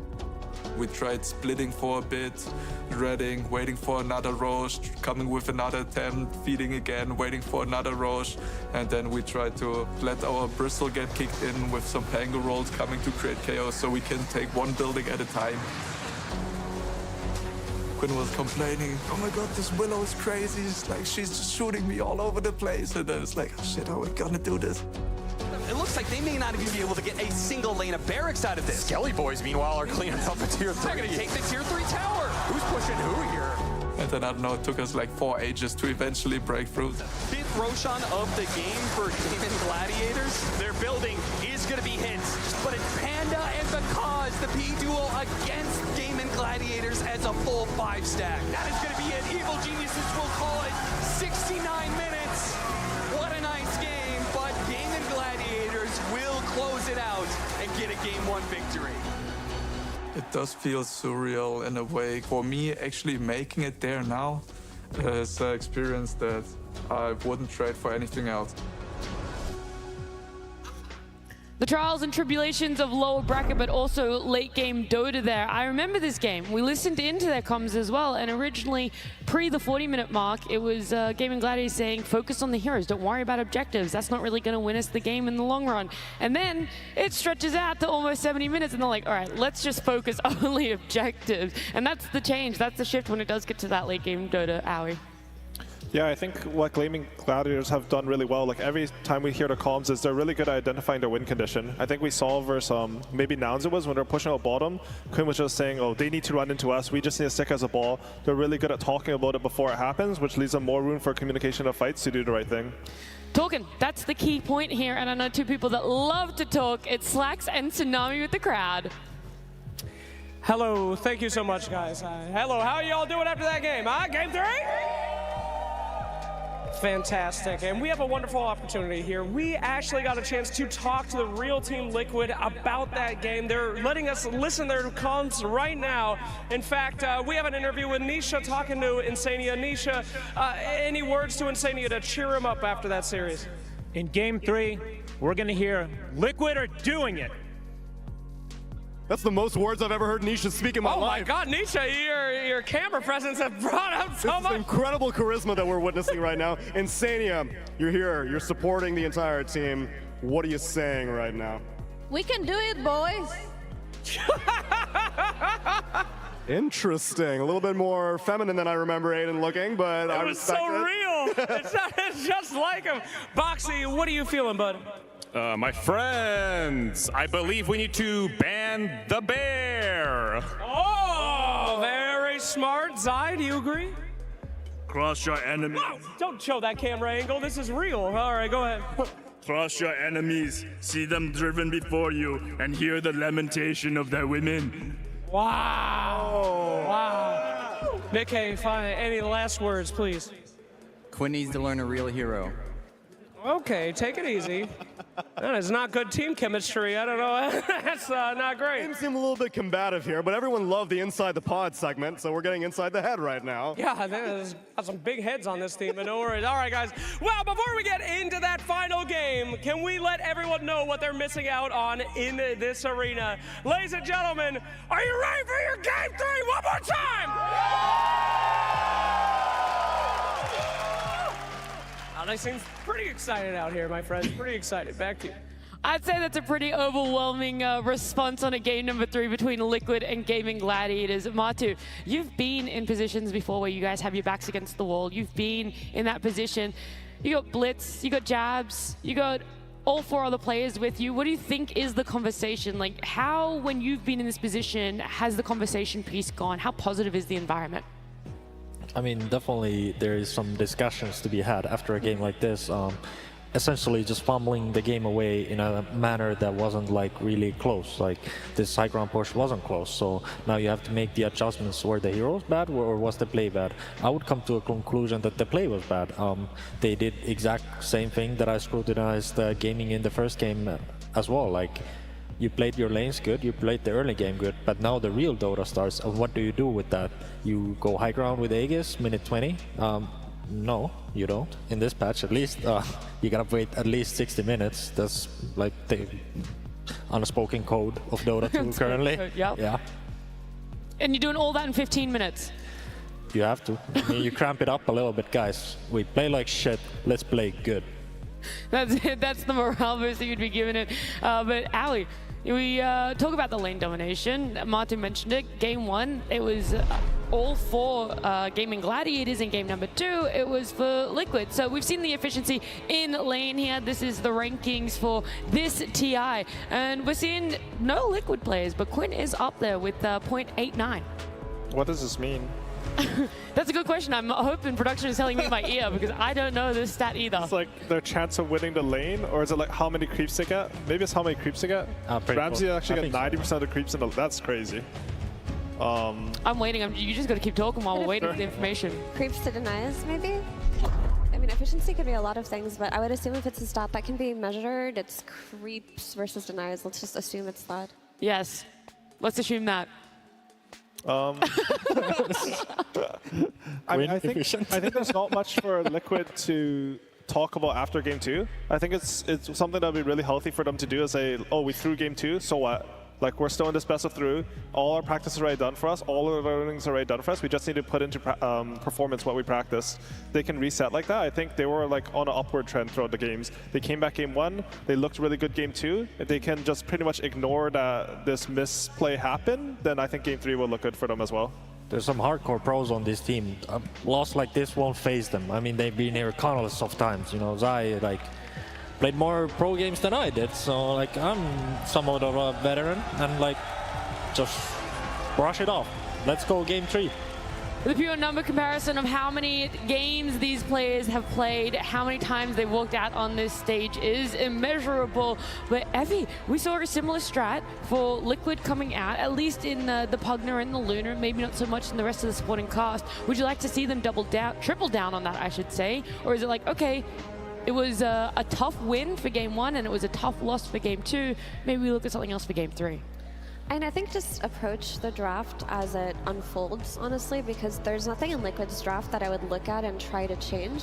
Like Matthew mentioned, there was some issues with the play there, but honestly, I can see why they did it. They had such an insane net worth lead at that point in the game, and sometimes you're just in that side of the map and one of your players goes, guys, I think we can go high ground, and you just follow suit, right? But I do think the Luna looks great for them, the Pugna looks great for them. They wouldn't be bad at all if they ran it back. Whereas GAIMING, even though they just won game 2, I think they definitely need to adjust the draft that they just played, because even though both teams in that last game were trying to make equal amounts of moves, GAIMING was just getting out-farmed, right? I saw GAIMING make smoke plays. I saw them use their Phoenix. I saw them rotate with their Pango. It's not like they just sat there and did nothing, but the tri-core of GAIMING could not out-farm the tri-core of Liquid. The tri-core of Liquid just racking up net worth, even though GAIMING was making moves, so they need to correct that. I still think they need to fix their late-game scaling. All right, well, the tempo was the question coming into this series. If GAIMING Gladiators were able to hit the same style that they did against Nouns yesterday, and it's already been answered in these 2 games, so how much do you focus then on lanes for themselves, Aoi, in drafting or that late game? I think GAIMING lanes are important because they're very comfortable for the position that they usually end up after lanes, which is a bit ahead. Something that I think they need to look out for is I feel like they've been playing with a bit of desperation. I mean, the fight that made them lose the lead in that game was when they chased a Tidehunter like 1,000 range into his tier 2, got 4-man ravaged and meteor hammered. This is not a play that you usually see from GAIMING Gladiators. So I think they should sort of think back to their practice, like what makes us the most comfortable so we can perform at our own peaks. It would be important. I think for them, that is having a strong offlane. I think that is like being able to rotate to the mid runes after they do on lanes. And is that why we might not see too many changes when it comes to bans between these 2 teams? Primal, Bristleback, Spirit Breaker not getting let through in either of those 2 games? I think so. I think the Pugna might be an interesting ban. We saw that Liquid in game 2, they shifted the Chen ban up in priority because they thought that 1, it frees up the ban in the second phase, 2, GAIMING might take it earlier. Pugna might also be similar because I feel like if GAIMING want to have strong lanes, there's a support that sort of nullifies any aggression. Yeah, also the Kunkka, I feel that hero looked great in both games, even though it just lost. It just does so much by way of countering Quinn's hero pool, and it makes it so that Liquid always have this means to take team fights, even if they're in losing positions. So I think I'd like to see this Kunkka either taken or addressed. I am actually very surprised about that Kunkka because he's been so disruptive in both games. The boat, especially in game number 2, put them in that position to get Roche to try and push high ground in the bottom lane of GAIMING Gladiators. And even later down, when GAIMING Gladiators were up in gold lead, the Kunkka was still having quite a lot of impact. Maybe not the burst damage they needed, but still a lot of impact and disruption to fights. Kunkka is great. I just hope they don't stack up heroes like Kunkka and Tidehunter together. Like, essentially, like, there are 2 big circles. They create these stuns all around them, and they have 2 heroes doing the same thing. Ideally, you have, like, certain jobs for heroes, and you don't really want to stack them because it's redundant. It's like diminishing returns. Like, it just doesn't work. Yeah, I like that point a lot, actually, because At the end of the day, if you look at their 3 cores, if Razor links Luna, you have 0 damage. But your damage is completely limited. You're not going to touch anyone on Gaming Gladiators. That's sort of what ended up happening. Thrash at the end, as long as he got the link on Luna, he could literally run in 1v5 and kill everyone, and there's just nothing stopping it. I think once you pick these Tidehunters or Kunkas, you need to make sure that the other core is going to provide a lot of damage, as you already have the CC. And the thing about that Luna too, as the game progressed, is there was just so much non-committal damage coming out of GAIMING, where Luna had to commit her defensive, items and her BKB early on, and then she just couldn't turn around. Like, there were some fights that looked decent. When Razor had the Aegis and they managed to burst him down the first time, you felt a glimmer of hope as a Liquid fan, right? But then all of a sudden you're like, wait, why are they taking so much damage? It's because the Phoenix is throwing out spells, the Quinn is throwing out swashbuckles and shield crashing in, and then all of a sudden, even though they committed to a kill, all of them are 30% HP. Well, let's see what's going to happen for game number 3 as it's popping up. Team Liquid versus GAIMING Gladiators.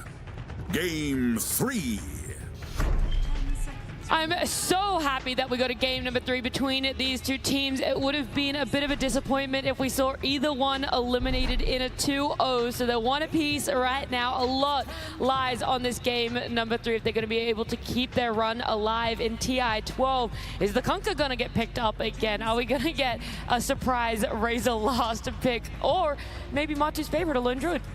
I hope they just don't tunnel vision this Kunkka. I mean, it's a great hero, but it can be countered. No Dota 2 hero is ever that broken that you just like pick it and he has nothing going on. I mean, maybe sometimes, but this is not the case for Kunkka. We're talking about, like, it's a normal hero after all. So balanced, you would say? Balanced. I mean, Dota generally is balanced when it comes to TI. Kunkka, it's like, it's a good hero. But only by like 5 or 10%? No, I mean, there's only 2 definites. Oh, it's a bad there's hero nothing or in it's between. a good hero. Obviously. There's double like, it's only one. Oh, I see. I thought maybe it was like a sliding scale. We used to be pro players, so like this is what we know that the audience doesn't. It's good or bad? Kinda. There's no in between. We'll get in the inside of the ex-pro player minds over there. With these bans, nothing is being changed up at all, actually. They're running it back for game number 3. They are in a position, though, where Dazzle is still in the pool unless they choose to ban it out themselves. Oh, they prioritized the Pugna over the Dazzle. Honestly, nothing was wrong with Liquid's draft or play in that last game, so I can understand why they go back to this opener. One adjustment I'd like Liquid to make is last game they ended up with the Pugna 4 and Enchantress 5. I feel like they were pretty all in the lanes. Like, we're sort of sitting here and we're talking about the high ground, but they might have felt a bit desperate because you have Pugna Enchantress versus Morta Phoenix. I feel like the enemy 2 supports can fight your heroes with buybacks and more. Like, you just don't have any contribution mid and late game. So I like them, like game 1 they had the Weaver, which scales a bit more than like some Ench or Pugna. I mean, it depends who's Ench, but I'd like to see them pick up a bit more like scale on their supports. Are we gonna see Morta again for gaming? Just stick to their guns? I would think so. I wouldn't see any reason not to. I mean, Tofu was 6-1 last game. He had a lot of impact. I think, again, to be honest, the lane went a bit worse than expected, which surprises me because historically I feel like Tofu and Ace have always done really well, specifically versus Liquid in their lanes. I think, I mean, so there was like the no Smurf thing in Dota. So Ace started playing all his games on like a rank 1k account, and he was like struggling because it's like not the Dota he's used to. So that might have affected the synergy, because I think usually they get to queue into a lot of games together and play a lot. And I think because of this no Smurf thing, like Tofu and Ace have not played together as much as before. It could have been. I mean, Ace is the cornerstone in my eyes for this team. Like, everything revolves around this one hero. I mean, one player. He's like very specific type of player. Like, he's very greedy. He wants to win his lane. Like, I mean, he almost has to win his lane. I think he has to. Yeah, exactly. Like, if gaming wants to win a Dota 2 game, Ace has to win his lane. There's no... Which has happened like every single lane though, right? Exactly, that's funny. Gaming, like normally in Dota, you can't win 3 lanes. You have to make sacrifices. And most you usually expect to win 2. But gaming always tries to win every single lane. And then they just play off of that. Striving for perfection, you know, win all 3 lanes. Hopefully the game is easy from then on out. Do you think that that's what they were contemplating then for that first pick? Do we go Morta, or do we try and pick up a stable Ace hero that is going to have a really good time in lane, and they're going to have to try really hard to counter in draft? I sort of feel like they feel like the Morta Force is the strongest laner. So if you're going to go in with this philosophy of Ace needs to win his lane, you should feel like, oh, if Morta's the strongest laner, there's no reason for us not to pick this hero. We think it's going to give us the most stable lane. We think it gives us the best chance of winning the lane. Why would we not take this hero? I'm sure they were debating it, you know, like the conditions to have a good game. Are we going to run it third time again? I felt like they could have won the first game, but Liquid did. Liquid could have won the second game, but GAIMING did. And they're like, oh, I mean, let's give it a chance. Let's just keep the pick same and let's place better Dota. That's what I like. It's the most confusing when it's sort of like that too. Like you're not too sure if you should be changing something because the games are like a bit wonky. And you can't learn on the spot because you don't have access to the replays after the game. You have 15 minutes between each game. You need to reset, you know, use a washroom, maybe eat a banana, whatever. You don't have time to actually do real analysis of what happened. You just have to go with your gut. I love eating bananas. I know. Is that what you were doing in your 15-minute break between games? Partly, yeah. Probably. Just half a banana and I'm ready to go. It's good. Yeah? Yeah, sugar like decreases the amount stress affects you. So you need something with a little bit of sugar. That's it, you had bananas on hand. Well, Effie, all the way down there, you've been a little bit quiet. The Lone Druid, it's getting banned out. It's getting a little bit of focus. And the Faceless Void you brought up as a potential last pick for Game 2, and now it's making its way in bans for Game 3. I mean, it makes sense that the Void got banned out here because I think they were taking a while just to talk about this banning phase, because if they were going to run back the Phoenix, that Void wouldn't have been banned out, right? But they decided to go for the Weaver themselves, which now you have two strong support into carry flexes in this Weaver and this Muerta. And Zero got ignored in the last game, but it still fits into that hyper aggression of game and we talk about. But now that the Centaur is taken away, which was a potential with the Muerta, or it could have been the Phoenix opener with that Muerta, the Centaur Pugna is one of the strongest lanings you can have in this patch, and I do not think you can put a Muerta carry versus it. But that is the trade-off. Like in the game 1, we saw them trade the Centaur for the Weaver. It didn't work out for GAIMING, but we'll see if it works out this time. Something that sort of surprises me, I think, has Trian been ignored like all 3 games? No, he did get banned in Game 1. Okay, and then he got banned in the second phase for Game 2. Okay, well that hero's open. I think the Muerta versus Centaur, that matchup, I sort of agree with you. Like Centaur has a lot of threat on him, especially if someone starts taking the gate. But I have seen some angles or Centaur where like you go for like an overwhelming lane versus him, like some Muerta Tuskar, maybe a Muerta Trian. I think that actually could be something they can look at if they want to end up running this Muerta carry. I think it's just a bit awkward if the... Because I'm not too sure where Weaver's going, because I think you should probably not put him as carry versus Centaur. He's very reliant on winning the lane, but then you have to put the Muerta carry, and I think if you do that, you have to commit on the lane really hard. I mean, it could still be a double support duo. I mean, you could pick something like a Grimstroke to enable this Weaver on lane and potentially play for kills onto the Centaur. Like, that could be a potential option for sure.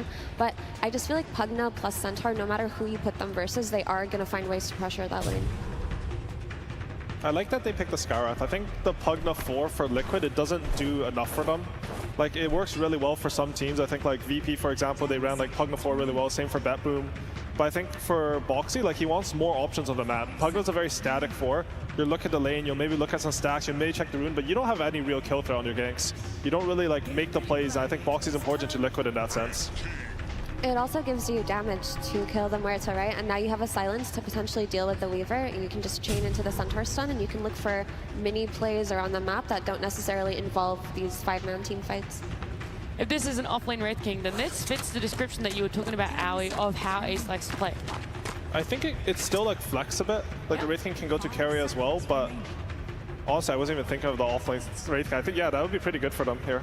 I mean, the lane would be rough for him on safe lane. I feel like Centaur Sky might just over-harass him and he can't really farm. It'll be really depend on your first wave, right? Like, if you get the Skeletons going, like, the Skywrath is really easy to kill, but I think, like, Centaur Skywrath is one of the strongest lanes in Dota. It's not easy to just go in casually. You need to have, like, either an equally strong lane or sort of, like, a plan about how you're going to cheese the first levels. I'm super worried for this Sky Mage. Like, in paper it's good, but I feel like in the game, like, they need some real, like, protectors, like policemen, that stop the criminals from entering Skywrath Mages and Pugna's territory here. Like, you need, like, just like... the security guards, the security big beefy bloody exactly guards. what we have here all around. This Weaver, right? Like, it doesn't matter if it's support or core, like, this Weaver's going to look to get on your backline this game. I think one thing that really helps is the Centaur Stampede. I've always liked playing these squishy range supports on the Centaur. It feels like it's so easy to position in a fight. But I can really see a game where, like there's like a very thin line between like having a lot of impact in the fight and you're just too far up trying to have impact and you just feed. Yeah. I was actually wondering why they would go for the Skywrath Mage instead of the Phoenix, which also seemed to be a popular hero this series, because I feel like Phoenix plus Centaur can accomplish similar things, but maybe they are just scared of Weaver's ability to pressure Phoenix early on. I think the Phoenix is not quite the same like boxy type hero, that's why. Like I think on another team, I can really see that Phoenix as well, but I think he really wants the ability to move towards mid and impact that matchup. And we can see like the lanes are sort of set for game, I think. Like some Weaver plus Furion and Morta plus Wraith King, but honestly, they can still make adjustments to their lineup if they think that the matchups aren't good. Do you think the Nature's Prophet is better on 5 just because Morta's a better 4, or Weaver's a better 4, or is it because Nature's Prophet on a 5 offers more to the map and the rotations? I think it depends on the team. Do you have any idea, Matu? Not really, no. I think there are like teams that play more for the safe lane, and you have the Furion 4, and you can really snowball that. Okay. Like the 4 Furion, I think it's a bit less committal when you rotate mid because offlaners are more like set for being left alone. Yep. But some teams, I mean, my team was one of them. Like we really liked it on 5, for example, because we felt like you could like pressure into the lanes that you wanted to pressure more, which is usually our offlane. I think something I'm not too sure they're going to consider is like if they can like flex their lineup to put this Morta carry against Terrorblade. I think that's one of the best matchups in the game when, I mean, Terrorblade does nothing to Morta and you just kill him in 3 hits. I would really like that. Like, just wondering how can they do it though? Like, are you gonna Weaver Morta lane? Maybe like Weaver 4, Wraith King 3, Furion 5? I guess you can't do it. It's like a scary lane, like Morta Furion versus Skywrath Centaur, right? I don't think you're ever running a Furion mid here. That's oh, for sure not Furion. Yeah, like, like, Furion it has to be a Queen hero last pick. So. Yeah. I'm just thinking about this Nature's Prophet, honestly.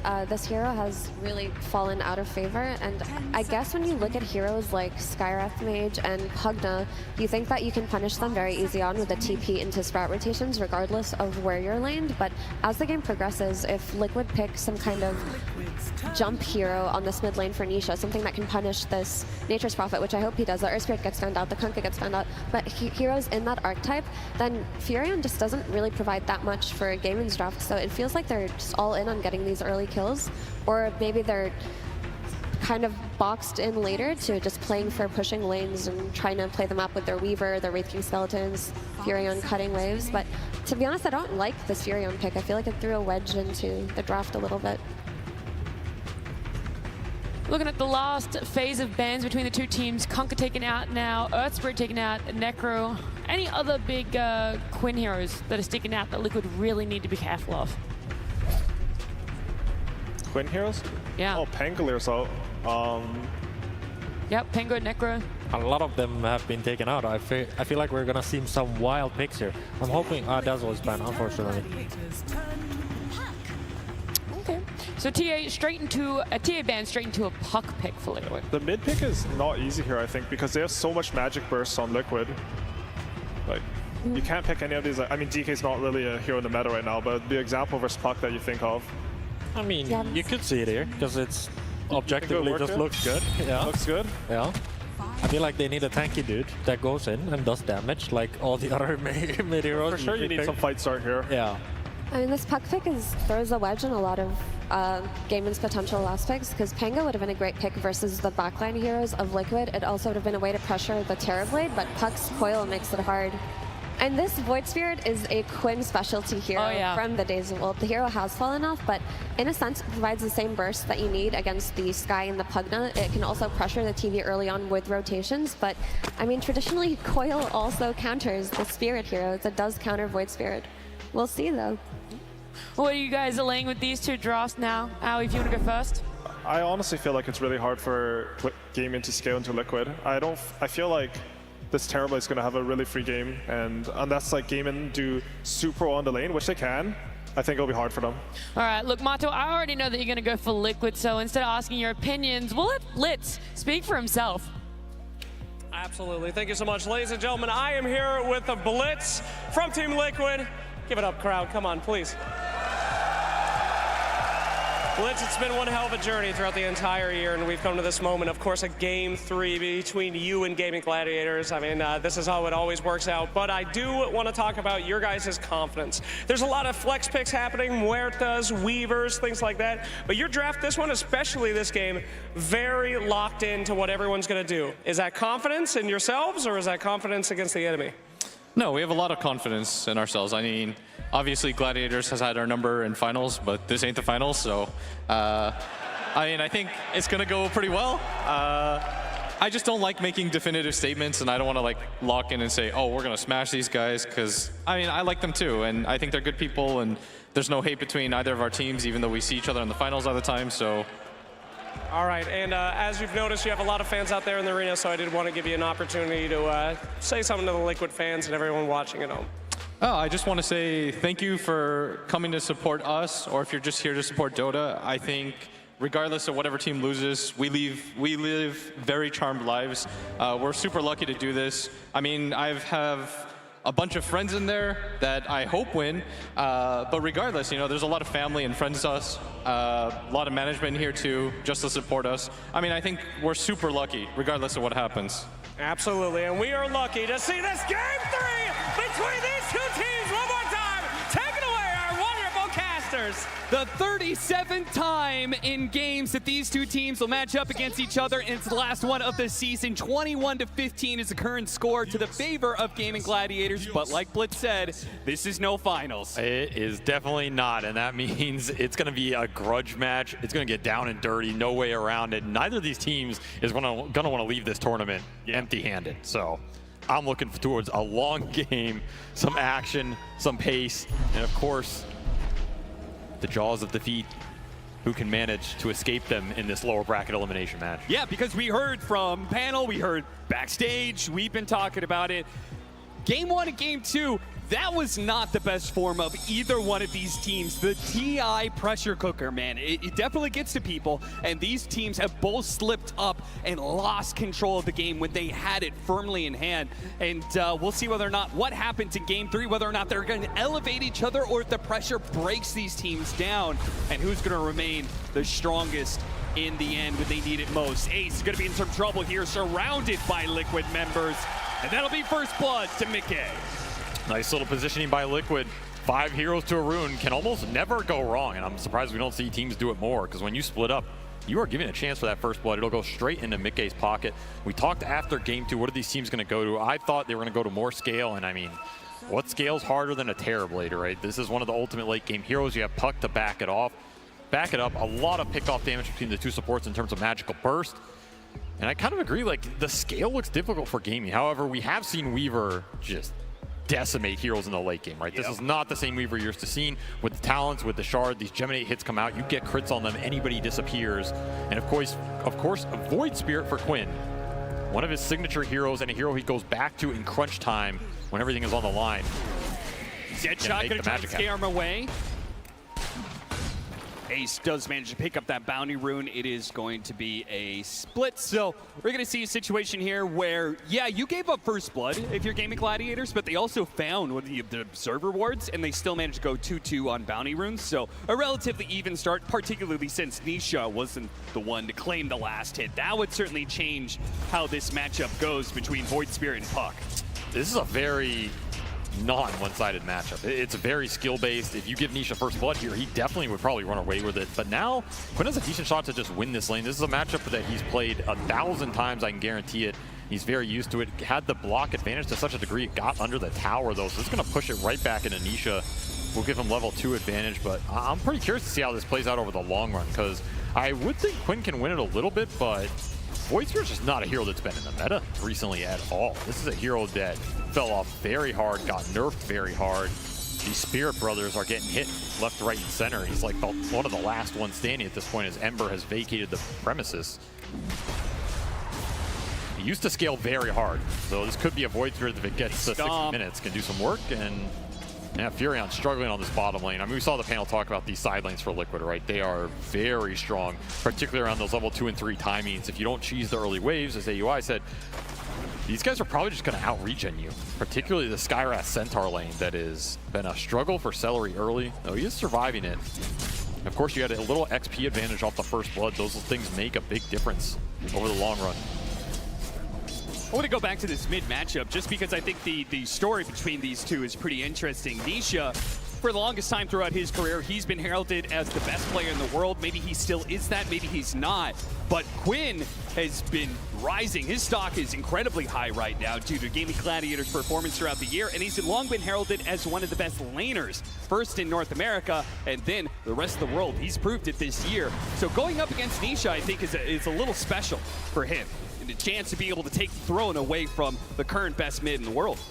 He's also talked about it. Playing in Europe this year gave him the confidence to go against these players and rise to that occasion, and we're seeing it here. The lane going Quinn's way in a matchup he's very comfortable with. 13, 14, and 3 to the 8-0 on Nisha. So he's taking an early lead. This is what you want to see in this matchup. Be able to contest those power runes later on and deny the tempo away from Nisha on maybe the slightly stronger rotating hero here. I mean, if Puck gets a really good game here, there's not a lot to stop him, right? He's going to cause problems for Dyrachyo in the fights. Ace can't guarantee have the lockdown for him with a Wraith Fire Blast. It's just not the best stun in the world. Yeah, the calling can sometimes be a little bit hard to hit. Dead shot's unreliable. Yeah, I mean, the calling might be their best tool to deal with him if he runs out of, you know, Blink Johnson and everything, but this is a good Puck scaling game if it goes really late. Both these mids can have crazy impact down the road if they get there with the true 5 to 6 slots. Good use of the calling to block out heroes from being able to grab that Lotus. Still, we're seeing Ace struggle up here, man. That first blood did work for Mikke, and I mean, Liquid are continuing to abuse him on the lane here. Wraith King, not the strongest level 1 and 2 hero. You're really looking for that 3 to 5, and you really want to get kills or good lane pressure out of the skeletons. Just hasn't happened for Ace so far. Back gonna be in trouble here. He gets one last stomp off before he goes. Level advantage. Yep, double range, both level 3 to the level 2s on Liquid side, so Boxing's Eye eventually getting out XP down here, and I mean, this is a very strong lane of its own. Gaming decided to meet this aggressive lane with even more aggression. Sprout into Swarm, into just go on you, slay you, send you back to the fountain before the Vanguard can come out on Zai. Double ring is solid for the armor, but there's just not enough regen. Yeah, Centaur starts with 0 armor, so the physical damage of Weaver is actually kind of a problem here. Picks up the water rune away from Nisha. Quinn continuing to have Nisha's number. Box? But, looks like they're going to go for this Furion kill and get it, but it's going to be a trade-off. Boxy gives up his own life, and Dyrachyo is going to be happier for it as he puts the damage back onto Zai as he tries to get out of the way. Ring of Health is picked up, and he's got a healing sound, so he'll be able to stay in lane healthy. Oh, we got but Dyrachyo takes away part of that healing cell. Extra Geminate point as well. Opted not for Sakuchi cooldown. Just packing the raw damage into Zai here and taking advantage of early Falcon Blade for some regen. This is a very strong start for Dyrachyo, top of the board here. These extra kills mean a lot for Weaver in this early game in terms of a snowball carry. This is probably the best one in the meta. They're straight back onto Zai bottom, and it should be a pickup here with that blood grenade taking him out. It's great reads from Gaming Gladiators. In fact, they get the kill on the top lane as well. Seeing the Skywrath Mage TP mid, they knew it was perfectly fine to be able to dive a Centaur like they're doing, and now they're just trickling in one by one. Boxy underneath the towers being assaulted, and they can't really do much about it. He's going to try and hide, healing salve a little bit just to stay alive long enough for the Centaur to get here, but it's too late. Zai cannot punish Dyrachyo. And the creep wave went past that tier 1, so Zai lost the flag bearer creep. He lost XP on that double salve down the drain. A huge amount of economic damage done bottom. I mean, it doesn't reflect in the CS, but Dyrachyo just took 1,000 gold lead over Zai on this bottom lane at 5 minutes here. This is an explosive start for an explosive carry in this patch. And we also saw Ace use the skeletons well top, right? That's at level 3 Wraith King timing. They found the opening there as well. So Gaming once more showing their prowess in the first 10 minutes here. One of the strongest laning teams in the world for a reason. This is the time to make use of it, right? They did not want to play these long games at TI. They did not want to play the 70-minute Midas Farm Fest.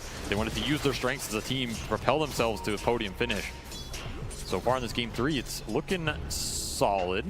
Power runes well controlled by Gaming Gladiators, it looks like. Top lane.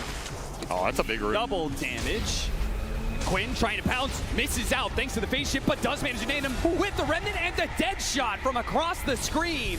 Shows up for Tofu to get the last hit, but if they can get Quinn in return, Quinn knows he can't get away, so he'll accept his fate. I mean, he's probably happy to get the kill on Nisha, shut Nisha down. That's a big swing in XP for him that is unfavorable towards Nisha, but you know he would have liked that double damage rune. I mean, both these mids are really good rune abusers, so that's what they're really fighting for here. Got the silence onto Dyrachyo. The burst damage isn't going to be quite enough. He gets off Sakuchi, almost killing Zai in the process, but he respects his own life more than 1v2 kill. Falcon Blade Bracer. A lot of early tank on this Weaver trying to survive the burst, and it's paid off here. Dyrachyo continuing to have a solid laning phase, dealing with the aggression. And I mean, look at the levels of Celery. That's the other factor of this bottom lane. This Furion's level 5 before the 7-minute Wisdom Rune. This is a crazy pace for him. If he can rotate to mid, it's just pressure on all 3 lanes now for Liquid. They have to deal with this, get through this period to where their heroes hit that mid-game stride and the Terrorblade can join the fights. Speaking of that Terrorblade, close to the Weaver in net worth, hasn't gotten the same number of kills that Dyrachyo's been able to be a part of, but has done well in the CS. And one of the only heroes that really isn't being pressured in the lanes right now, though I'm sure Gaming Gladiators will change that narrative at some point. Man, Quinn just keeps on bringing the pain to Nisha. He does not want to let him have high resources on this map. Wants to continue to push the wave in so he can contest these power runes. This is what Void Spear can do in this matchup. You just spam the pulse. Very hard for Nisha to win these trades over the long term. Even the raindrop just getting broken down here as Quinn hunting for this next wave into the power rune. Tofu lingering around as well. I mean, this is one Liquid want to contest for sure. They're going to bring both supports. They know this dive is going to be coming, trying to pull him back into the calling, and it was enough. Beautifully executed by Gaming Gladiators. Just as Insania and Boxy were making the rotation through the river, it could not have been better executed. It could not have been better timed. This is 8-minute rune going into Quinn's pocket, unless Boxy with a heads-up TP can deny it? No. So that's both supports rotating to watch their mid die and not get the rune. This early game shaping up to be very favorable for Gaming. By the way, the whole time that happened, Ace just took your top tier 1 with some Skelly boys. So that tower's also gone, which will push Mickey farther into this jungle, open up the rotation to mid if Ace really wants it, which would not surprise me, as I feel like he's going to play this Wraith King like another lone druid. Go Radiance and hit the objectives. Yep. And I wonder if he's going to go for that Aghanim Scepter that we've seen a lot from this off-lane Wraith King. That'll be pretty interesting considering how reliant Liquid is on burst, right? Their first 4 heroes we see in this game are all magic damage burst. They want to be able to get the numbers advantage. That Aghanim Scepter could ruin that entire concept. Coil underneath tower. Calling hits him a second time with the dead shot, pushing him back in. Tofu is playing this Muerta beautifully. Showing the strength of it too. This is just not a spell you can dodge. And Nisha is struggling in this mid lane, getting outnumbered constantly, not winning the rune battles. Quinn outlaned him slightly and it created the advantage. Oh, didn't get the silence off in time. He got off the Shikuchi as a result. And now they're going to turn. Quinn's going to show up with the Astral Steps and catch Zai. Going for more now. Dyrachyo offering the high five as he picks up the courier instead of going for the supports. Liquid supports getting routed on the map right now. They don't have the levels to fight back. They're missing the ults on these bursts. On this burst duo that really needs them to follow up on the Centaur Stomp. Without that, you're just getting outpaced by the Furion and the Muerta here, which have the XP advantage, have the gold advantage, and are just playing around Quinn. Mid tower gone as well off that Ace backstab that I feel was inevitable. This is shaping up to be a very one-sided early game. It's going to come down to if Liquid can bring the game back. You know, that 10 to 20 minute period can be very strong for them. If they get the ults up, they find some quick bursts on the Weaver. A lot of squishy heroes on Gaming side. So you build up these streaks, you give away a couple pickoffs. Suddenly, Mickey, he's going to be in a decent position. Zai taking so much damage. The Vanguard plus the Chainmail, and it's still not enough to protect him here. Tofu does get popped. Does Nisha pay the price for it? Managed to dodge some of that damage thanks to the phase shift, and there's a lot of heroes here. Quinn's going to back away with this haste. Wait till Dyrachyo brings some reinforcement. He's going to jump onto Boxy, see if he can burst him down. He does so beautifully with the Wrath of Nature coming in. That high level of Celery is finally going to be able to pay off. Even if they don't collect the kill on Zai, just maintaining control of this area could be big for Gaming Gladiators. This is also ancient control for Mickey later as Liquid, we're thinking about stacking up the triangle. I mean, this is the recovery farm for Nisha. You invade this early, take the fight. It's an insane amount of space for Ace, who's just gobbling up the map right now, but you're also just not getting punished for it. Haste rune, again, the power rune control, which has gone to Quinn. Really make or breaking these early fights. They are taking a significant lead here as Liquid yet to strike back so far. You've seen momentum shift drastically in these games, however, so I would not put it past them.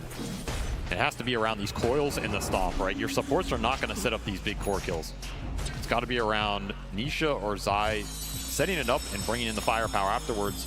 But you are still looking for level 6 on Boxy here. That's a big component. You need this Mystic Flare. Stampede barely gets him out. Boy, that Solar Crest combined with the Weaver burst damage was pretty tough to deal with. The coil, but the orb doesn't land. So they're gonna miss a bit of damage here, but it looks like they can run down Tofu all the same. He gets off the calling, gets off a little bit damage before he falls. 12-minute power room. Can Liquid claim one for themselves finally? Now, you know Nisha wants it. You at least get a chance at the 50-50 tier, and he gets rewarded. Regen, maybe not the most powerful, but the one he will take right now. Particularly with a Pugna who can already refill you up. And Darachi is farming enemy ancients here. No fear. Very aggressive build, making it work. A lot of extra gold in their pocket. More economic damage going Liquid's way, as this Blink Dagger for Zai is a long way off. On the way, the Aether Revenant's going to be able to grab him. Half his health is gone in an instant. Zai is going to be bailed out by Insania, though. These are the kind of plays that Liquid is going to look to be able to save a hero and perhaps push back against Gaming Gladiators. Got to make sure Gladiators, got to make sure they do not overextend themselves. Again, they're just farming everything, though. It's more ancient stacks going their way. It's completely taken Liquid's side of the map. And the biggest ticking time bomb here is Ace, man. I mean, yeah. I haven't been watching him, but he's somehow more farmed than last game. This is going to be a faster Radiance. 13.5 minutes here. In fact, 13 on the dot. He finishes it on the Courier. It's going to be crazy good timing. A pickup, they have to get this. They committed so many heroes for it. They do manage to bring down Darachi. Almost got Celery as well. Zai just barely outside of that range. That's that coil into Mystic Flare that they were waiting for. Mystic Flare delayed on Boxy, but the second he gets it, puts it to use. And this is a combo they can continue to use in this game. Gaming are going to be very susceptible against it until they have, you know, maybe second item round, especially for Darachi on that BKB on Weaver. He dies every time in a silence from Skywrath or Puck if you have the damage follow-up. So now it's just getting to Zai's beak, getting to Zai's blink, and Mickey Scotty take a fight around those items, keep finding the pickoffs with the puck off cooldown, and stall this game out. Pick off on Mickey here behind the tier 2. Celery completes the TP, spots Mickey. Quinn gets behind him now. See if they can burst him down. They've got plenty of silences and stuns to make sure there's no chance of Asunder. And thanks to the skeletons, they can get some good damage on tier 2. Meanwhile, Darachi dodged a gank attempt. So they were both gunning for the enemy carry, but it's Gaming Gladiators who succeed. Will result in a swift tier 2 for Ace, who has occupied this side of the map and is squeezing Liquid back into their triangle here. Another power rune did go Nisha's way, but it's an invis, so again, the rune luck continuing to be obnoxious for him. This game continues, and another quick pause. It's a dangerous moment too. You can see Gaming Gladiators. Yeah, they are ramping up, right? This is a cross-map smoke. Yeah, they're moving, they're trying to cut across, see if they can catch Nisha, anybody in the triangle. And if they succeed, Ace will have gone from a 13-minute Blink Dagger to a 13-minute Radiance to like a 15-minute Blink Dagger. He's very close. This is a deadly fight right now if you give it up. Particularly for what Mickey's trying to do. He's trying to hit these timings on Terrorblade, and every time you give up a couple of these kills, it makes it harder for him to come into the fight and have impact, because he can reflect this Wraith King back against Gaming, right? The Terrorblade can do some work, particularly if he can get Asunder off in a fight, if he's not debilitated by the calling silence here.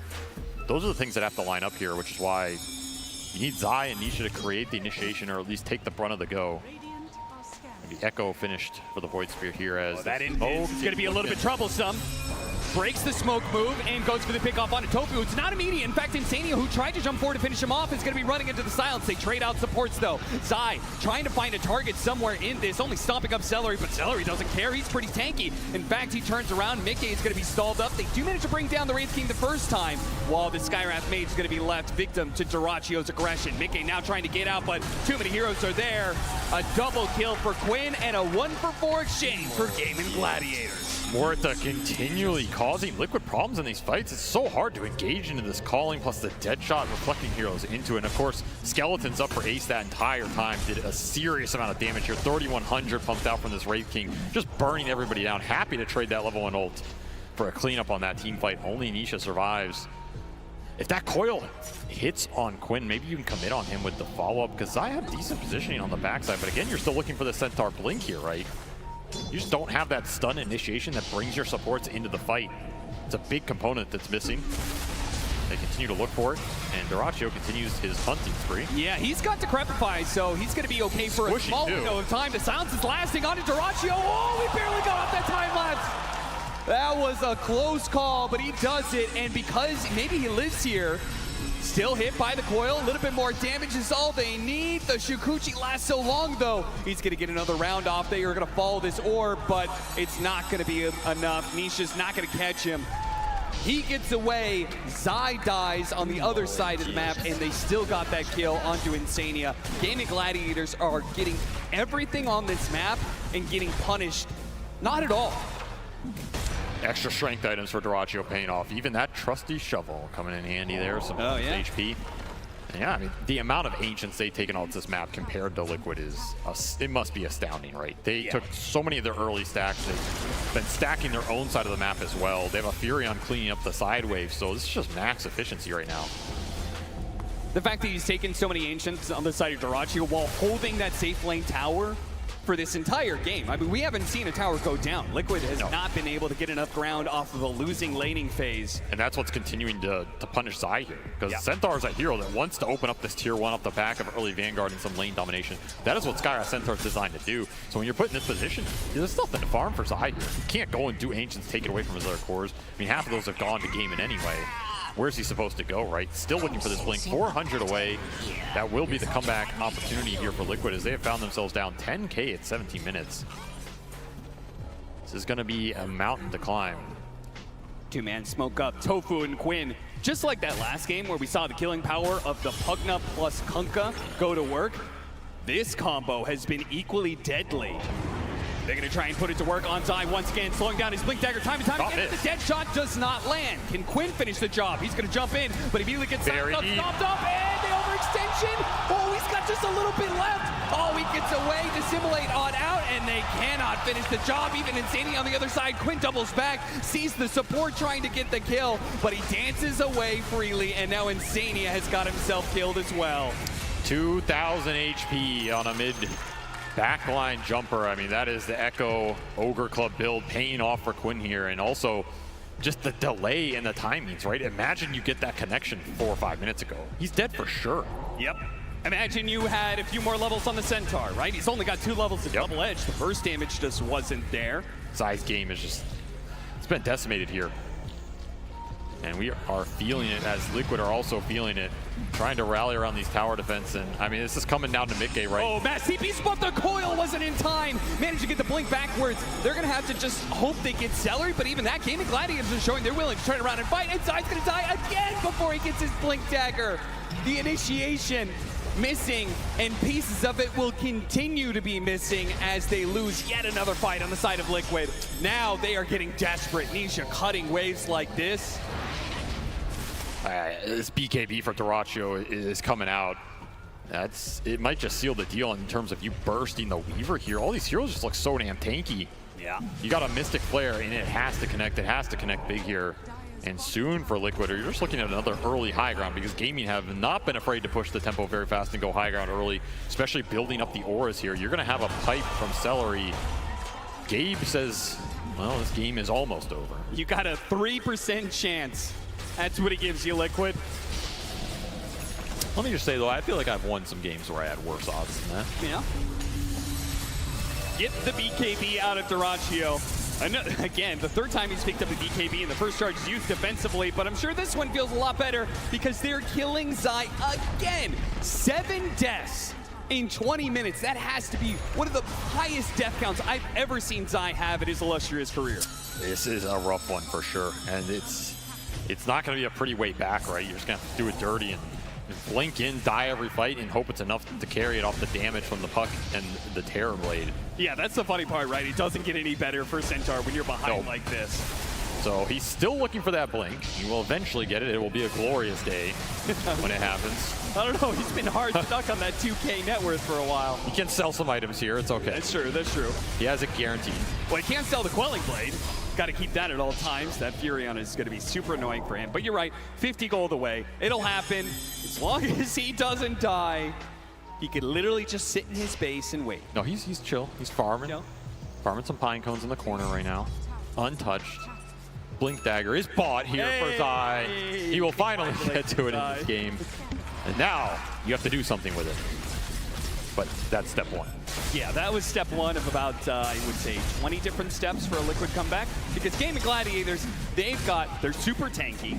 They've got a second life on Ace at all times. 6 reincarnation. Dyrachyo has a BKB. So yeah, you've got the initiation, but can you actually burst anybody before they get off their magic meter?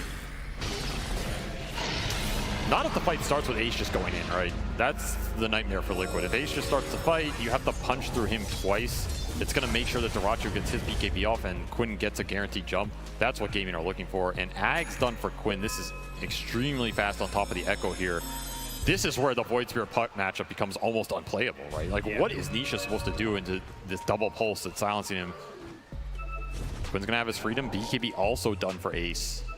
So one of those lives, he's going to be running around immune for 9 seconds. But we did get the Scotty on Mickey, and this is one of the big comeback mechanisms for Liquid. If you can get a good fight with a reflection on Ace with Scotty just kiting out these heroes. Seller cuts him off, but oh, 10 HP, he does die in the end. Meanwhile, mid lane, they actually are fighting this one out. Quinn, once again, survives on just a little bit of damage. He actually went for that kill, you madman. The block, the shield is just enough. They get Celery out of it, but Mickey, he's going to be in trouble. As soon as Zai dies, they're going to turn all their attention over to this guy. The answer he gets it just on the tip. Quinn survives and gets Mickey killed with his final touch. Liquid gets split on the map, and it just goes horrible here as they get nothing out of it outside of Celery top, which you wanted this Quinn kill again. It's very close. Mickey shows up with the Scotty. You get the connection. This is what you're looking for with that Blink Hoof Stomp reveal at 22 minutes, and still Gaming just outpacing you with the HP here. Your damage has continuously been behind, trying to up it up. It's just not there yet.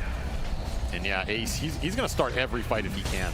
That was one of those rare opportunities where you got a chance to go on Quinn. You got to make those count. Just seems like the laning phase has given Gaming Gladiators that extra bit, like 10% more HP they needed every single time, or almost every single time, to survive through the initiation. And it is beginning to snowball. Every single fight going worse and worse for Team Liquid. Now up to a 19,000 net worth lead for Gaming Gladiators. Yeah, it's out of control, right? And a lot of it's just on Celery and Tofu cleaning up so much of the map. Furion thrives in these situations where you can corner the enemy early off a good lane win and just clean up the lanes. I mean, full pipe Solar Crest on Celery. He's just going to build every utility item in the bank, make sure his cores are unkillable. The Glimmer Cape on Tofu is what bailed Quinn out on that mid lane as well. These are difficult items for Skywrath to play into, which is why this deficit is so looming, because you have to have this Mystic Flare connect. And every one of these utility items that come out makes it a little more difficult. And the Terror Blade becomes even easier for Gaming Gladiators to bring down with the completed Mjolnir for Dyrachyo. Damage is coming, and it's coming fast. 2 minutes left on the Aegis here. Do you go high ground? Yeah, I mean, they already put it down to half, so yeah, might as well. You are going high ground. They can try and burst him, take away that Aegis as quick as possible. Not enough. Zai dies for pretty much nothing, because Dyrachyo just shrugs off that damage with the time lapse.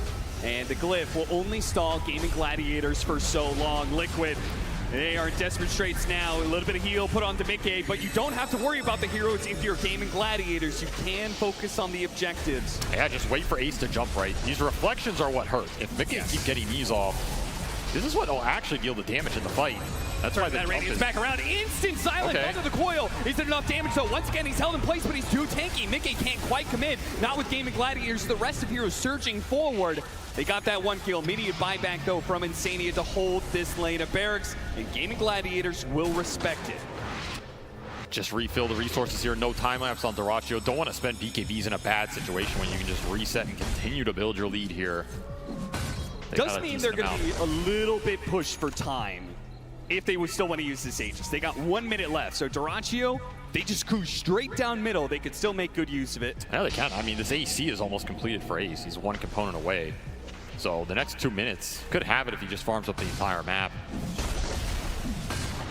Do you feel like Gaming Gladiators?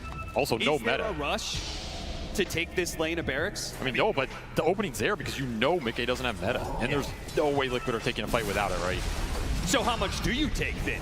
Is the question. It is the question. There is a welcome mat on the front middle lane. Nobody's home. Gaming Gladiators just walk right through the door, take the lane of barracks. There are no tier 2s. So they can translate this into even more.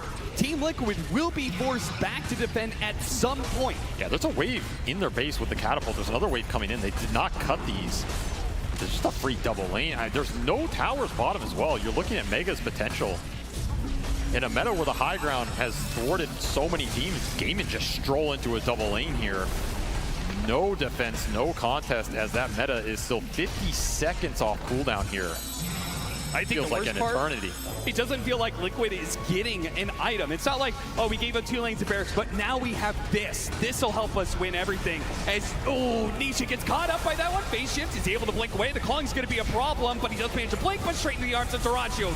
Easily takes up that kill and looks for more. Insanity's going to be claimed out. That's a dieback for him. Zai dies right next to the fountain. GAIMING Gladiators are way too strong for Liquid right now, and they're going to go for the killing blow by taking Megas in the bottom lane. Again, there is really nothing rolling in for Liquid. Mickey is desperately trying to farm up a BKB, but he's one whole component away. Ace straight back in. Almost one-shotting Boxy. Barely even needed Quinn's help. Yeah, I mean, you've got to go with this meta. 5 seconds on the cooldown for Mickey. Just praying he has enough time to get this, use it, make something happen. And to grab him, dies again. Zai. Where's the team? They're all dead. I mean, meta. Mickey against the world. Ace immediately going to jump onto him. Anybody help out Mickey? No chance at a Sunder, and GG is called. GAIMING Gladiators will do it for the 22nd time this season. They will bring down Team Liquid. They've had their number all year round, and they will prove it on the biggest stage that Dota 2 has to offer. That is a very frustrating defeat for Liquid. I mean, this has been their nemesis the whole season long, and most of it's been in the grand finals. Here you're in the lower bracket elimination match. That game 2, the game 1 especially, where those high grounds went wrong for both teams, right? Either of those games can come back to haunt you depending on if you win or lose this series. And as Liquid drop down here, it's one of those series where you go back, you play that game a bunch of times, how many versions of it do you win, right? And I mean, a hell of a season from both teams here. They will meet each other yet again. So much respect between these two. For one final time at this year's TI, we're going to say goodbye to Team Liquid, one of the most consistent teams, but never able to find that championship, and sadly it'll slip through their fingers this year. GAIMING Gladiators, though, holding strong in that lower bracket. I mean, we set up the stage early on at like Riyadh. We talked about how this team was always going through the upper bracket, always taking the easy road to be able to get to the finals, but then they got knocked down at Riyadh. They get knocked down at TI. They prove that they're also a lower bracket run team as they do it against their nemesis in Team Liquid. I mean, resilience, it's a hell of a quality to have, right? And it shows itself here. It's showing across the course of the year. The team has a lot of fans. They also have a lot of haters. It's a mixed bag across the board, but damn do they look good when they're winning, and when they're building momentum, they are one of the scariest teams in the world. Absolutely. Love to be able to watch some more GAIMING Gladiators game, and we're going to do it here at TI as we head back to the panel for some more series to come.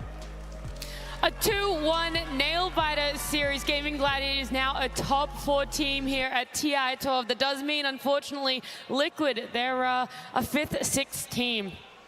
I mean, GAIMING Gladiators, absolute championship-worthy team. Like, just like throughout the whole season, like amazing performance. Like, shout out to them. It's very sad to be a Liquid fan today. I like every Liquid fan needs a beer right now. In fact, I need a beer right now. So Liquid is out. So is Matu gonna be out? So. That's it, Matu's done. Yeah, fuck this shit. Oh, he's actually just... All right, bye, Matu. Thank you so much. We appreciate all your analysis. Oh, yeah, that's it. He was done. He was done once the support for Liquid was over. Effie, you're going to have to fill in all the blinks now. I mean, Matu by the way, he actually has left. Matu has actually left the building. Well, all right. That was just really convincing by GAIMING in that game 3. I mean, their draft came together in a way that none of us saw. I think that when they're owning, they stomp their lanes really well. They abuse the tempo that came out of the Nature's Prophet push and the Skeleton push, and it looked like there was no space for Liquid to come back in this game, honestly. But also what I want to shout out the most is that last pick, Void Spirit. And this hero has fallen out of meta. Not many players would have picked Void Spirit in that situation, but Quinn had the read on it. He played insanely well versus his puck, and he made it happen. Owie, because we don't have Matu here anymore to build up the hype for Liquid, even though they do bow out of their TI run at 5th, 6th, there's still a lot of praise to be sung for them. Maybe not so much in Game 3, but at least throughout this series. No, I think they played their hearts out this series. I mean, it always sucks. There's going to be a winner, there's going to be a loser. I think, especially for a team like Liquid that has come so close so many times, it's hard to be able to reset and be happy with what happened. But I think there's nothing to be ashamed of with their season. What was the hardest thing about their lineup to execute? The hardest thing for their draft to be able to come online? Honestly, I felt like they're a bit reliant on their offlane doing a bit better. I think this game, a lot of the reason for GAIMING's victory was how well Selu and Durasio played the safe lane. As soon as Zai and Boxystar got shut down, I think the game looked really hard for Liquid to have some tempo in. Yeah, also the thing about Skywrath Mage is if he's not winning lanes and if he's not comboing with his stun hero throughout the game, he doesn't have impact. He's not a big team fight support like Phoenix can be or an Undying can be, where they can just find a fight, do a supernova, tombstone, turn it around. Skywrath does not do that. He's very dependent on how well his cores are doing to set up for him. Look, Matu might have left. He's going to go and console the broken hearts of all Liquid fans and the Liquid players and team over there. But Rezo, we still have a full panel. You're joining us yet again. You're here this morning. Hello. But did you enjoy that 3-game series between Liquid and GAIMING Gladiators? Well, the third game was amazing. I didn't think that it would be the way that it went, because purely on the draft, I didn't really expect this domination from the GAIMINGs, and I really thought that Liquid draft was way better. But Zai, he had such a poor performance in this last game because he couldn't really get his timing. He got blinked at 20 minutes, around 21 minutes, and it was their tempo. For Liquid, it was the guy who needed to have a good game in order for them to make moves and to have a go into the mid game, have a solid game. It was a really tough loss for Liquid, but GAIMING Gladiators, they were able to bounce back. They lost that game 1 and they were able to come back at game 2 and 3. They won this series, so of course we get some words with our winners. Absolutely. Why are you laughing? Why are you laughing? Because during the draft, last game, I want to throw up, and my team is asking what we should draft, and I'm just looking at my keyboard. I'm feeling bad myself. I'm not responding, and just doing like this. Pick Weaver, pick Weaver. You thought you were gonna throw up? Why?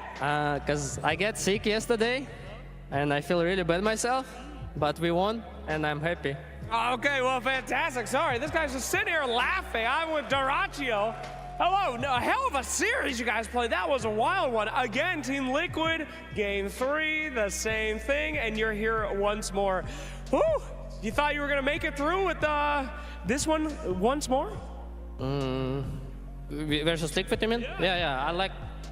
To be honest, I didn't think about the game at all before the start. I have no stress because I'm just feeling bad myself. I want to survive. I tell my boys if I'm gonna die, see why I have to play. So I'm not I'm pretty confident before the games, and I thought we're gonna win, but I didn't have stress like yesterday. I see. Now, a lot of the teams these days, they're really counting on their off-laners. They're counting on a lot of people to make momentum. But for this team in particular, you seem to drive a lot of it. If the Weaver's doing good, they're doing good. If the Razor is doing good, we can get there. Does it feel like that on your team? Does it feel like you have a lot of pressure? No, I don't think I feel any pressure. I'm just doing my job. I'm just enjoying the game. I'm doing what I want, and I don't care if I'm gonna die or what's gonna happen. So I'm just doing to get fun from the game. Well, it is a hell of a lot of fun watching you. Absolutely. Well, congratulations, on your way to another grand finals once more. You got some more work to do, though. What are you guys gonna do now to get ready for the next one? Choke some medicine, sleep. Before the next game. Okay, well, that's fantastic. Well, I hope you have a wonderful time. Ladies and gentlemen, can we give it up one more time for this demon who had complete gremlin mode in that series. Thank you. You feeling gremlin yourself? Yeah. All right. Can we see the gremlin thing? I watched the stream. No. I have to chill. Okay, go chillin'. Thank you so much, my friend. It was a pleasure seeing you. Thank you. We'll throw it back to you guys. Thank you so much, Slags. Well, Durasio, maybe that's why we saw GAIMING Gladiators walking on with a little less body confidence than they normally do. Durasio was just a bit sick, and so the energy levels were conservative. They were a little bit lower there, Owie. Yeah, honestly, I think when you look at that team, I think Durasio is the one that keeps the team's spirits up. So it makes a lot of sense if he was feeling a bit off, that they weren't in their best like mental form, but honestly, they still performed anyways. I think that sort of speaks to the resilience of the team. Yeah, it was very impressive. And now it'll be a trial of endurance, right? Because they're going to play the last series of the day, and one of their players is sick, so I hope they can find this time to recuperate. Well, I just want to say that no team that has ever won a TI has won TI starting from the lower bracket. Very first round. So if GAIMING Gladiators actually pull this off until the very end, if they manage to get a TI win here, they will have made Dota history in a way that no other team has. Like, not a single team starting from lower bracket from playoffs has made it this far.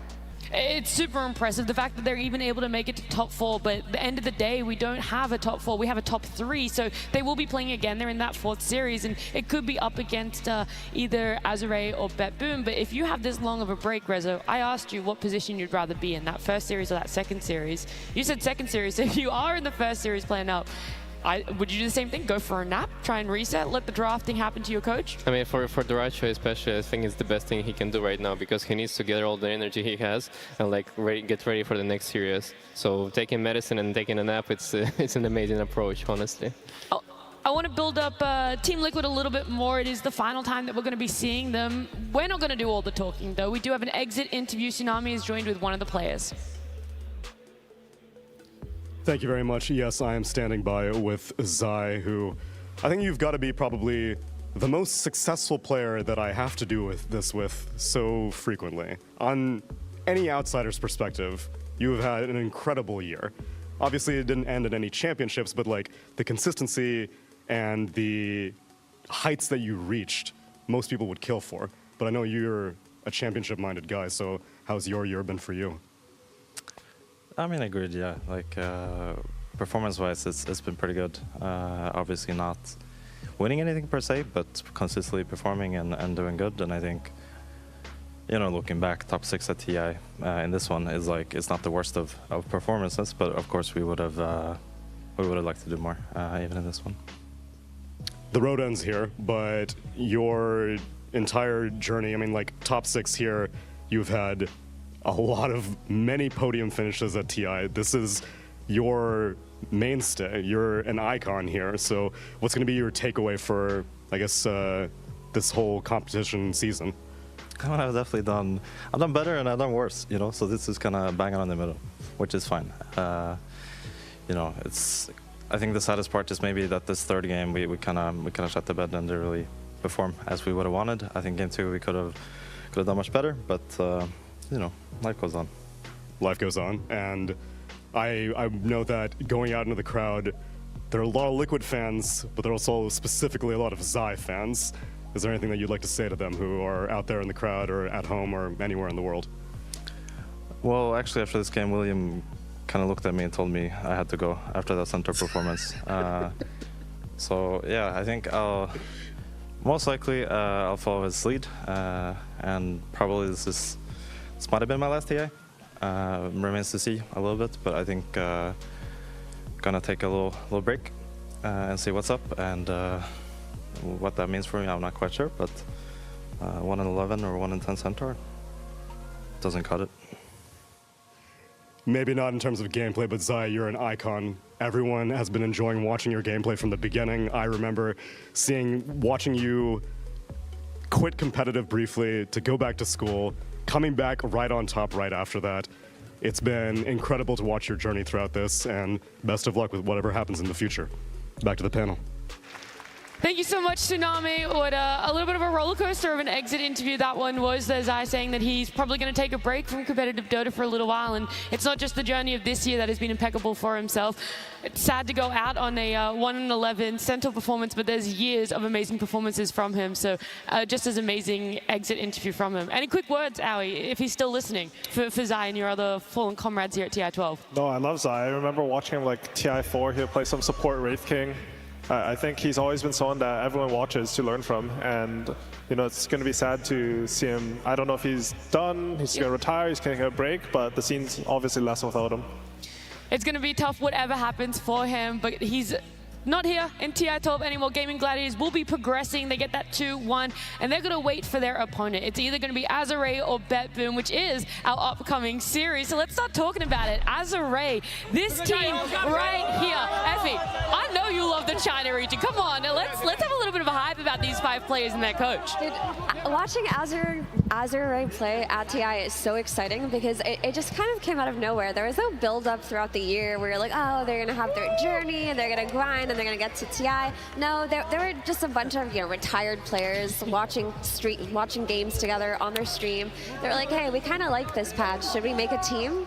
And then they made a team, qualified for Bali, and here they are at TI, just a few months under their belt. But these are legends. Are you kidding me? This is the old LGD roster. This is the LGD roster that dominated TI7 and dominated TI8. Like, these players are namesakes, not just in the Chinese Dota community, but the Dota community overall. I mean, if you grew up on Dota, you know who Somnus is, you know who Chalice is, you know who FY is. Come on, they're in so many montages. I mean, this team is exciting. They are, and they're coming up against BETBOOM, which in the Eastern European region, Rezo is seen as this sort of powerhouse. They were that team that came together after TI11 that everyone thought would just clean sweep a lot of events. Yeah, it's a team of 5 stars, I would say, and like they had a lot of expectations on them during the season, but they didn't manage to perform well. I mean, I was part of the reason they were not performing well because I was there standing a few times.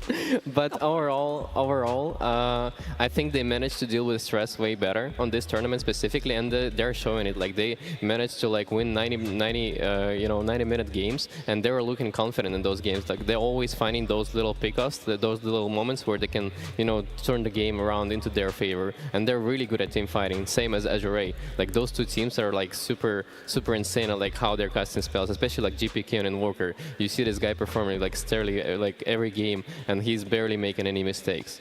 It's a bit of a tough question to answer, Aoi, but which team do you think has progressed the most in the past month in our road to TI? BETBOOM or AZURE, and who's going to show up today? I think AZURE came in, I really liked the progression through the qualifiers. I watched a lot of their games, especially their series versus Extreme, and I learned a lot from them. But I think BETBOOM, they've made a lot of progress mentally, which I think has always been the weak side of the team. I'm really excited for the series because I think it's like sort of a clash of identities. I think AZURE's post lane's really good, and BETBOOM are a really strong laning team, so we see how those 2 mix. It's going to be a lot between these 2 teams. See the growth, especially for BETBOOM. They've been coined as a team that has struggled when it comes to LAN, a team that has struggled in late game to remain patient. And it's time, though, to see how they go for the second time on the main stage as we do welcome BETBOOM to the stage.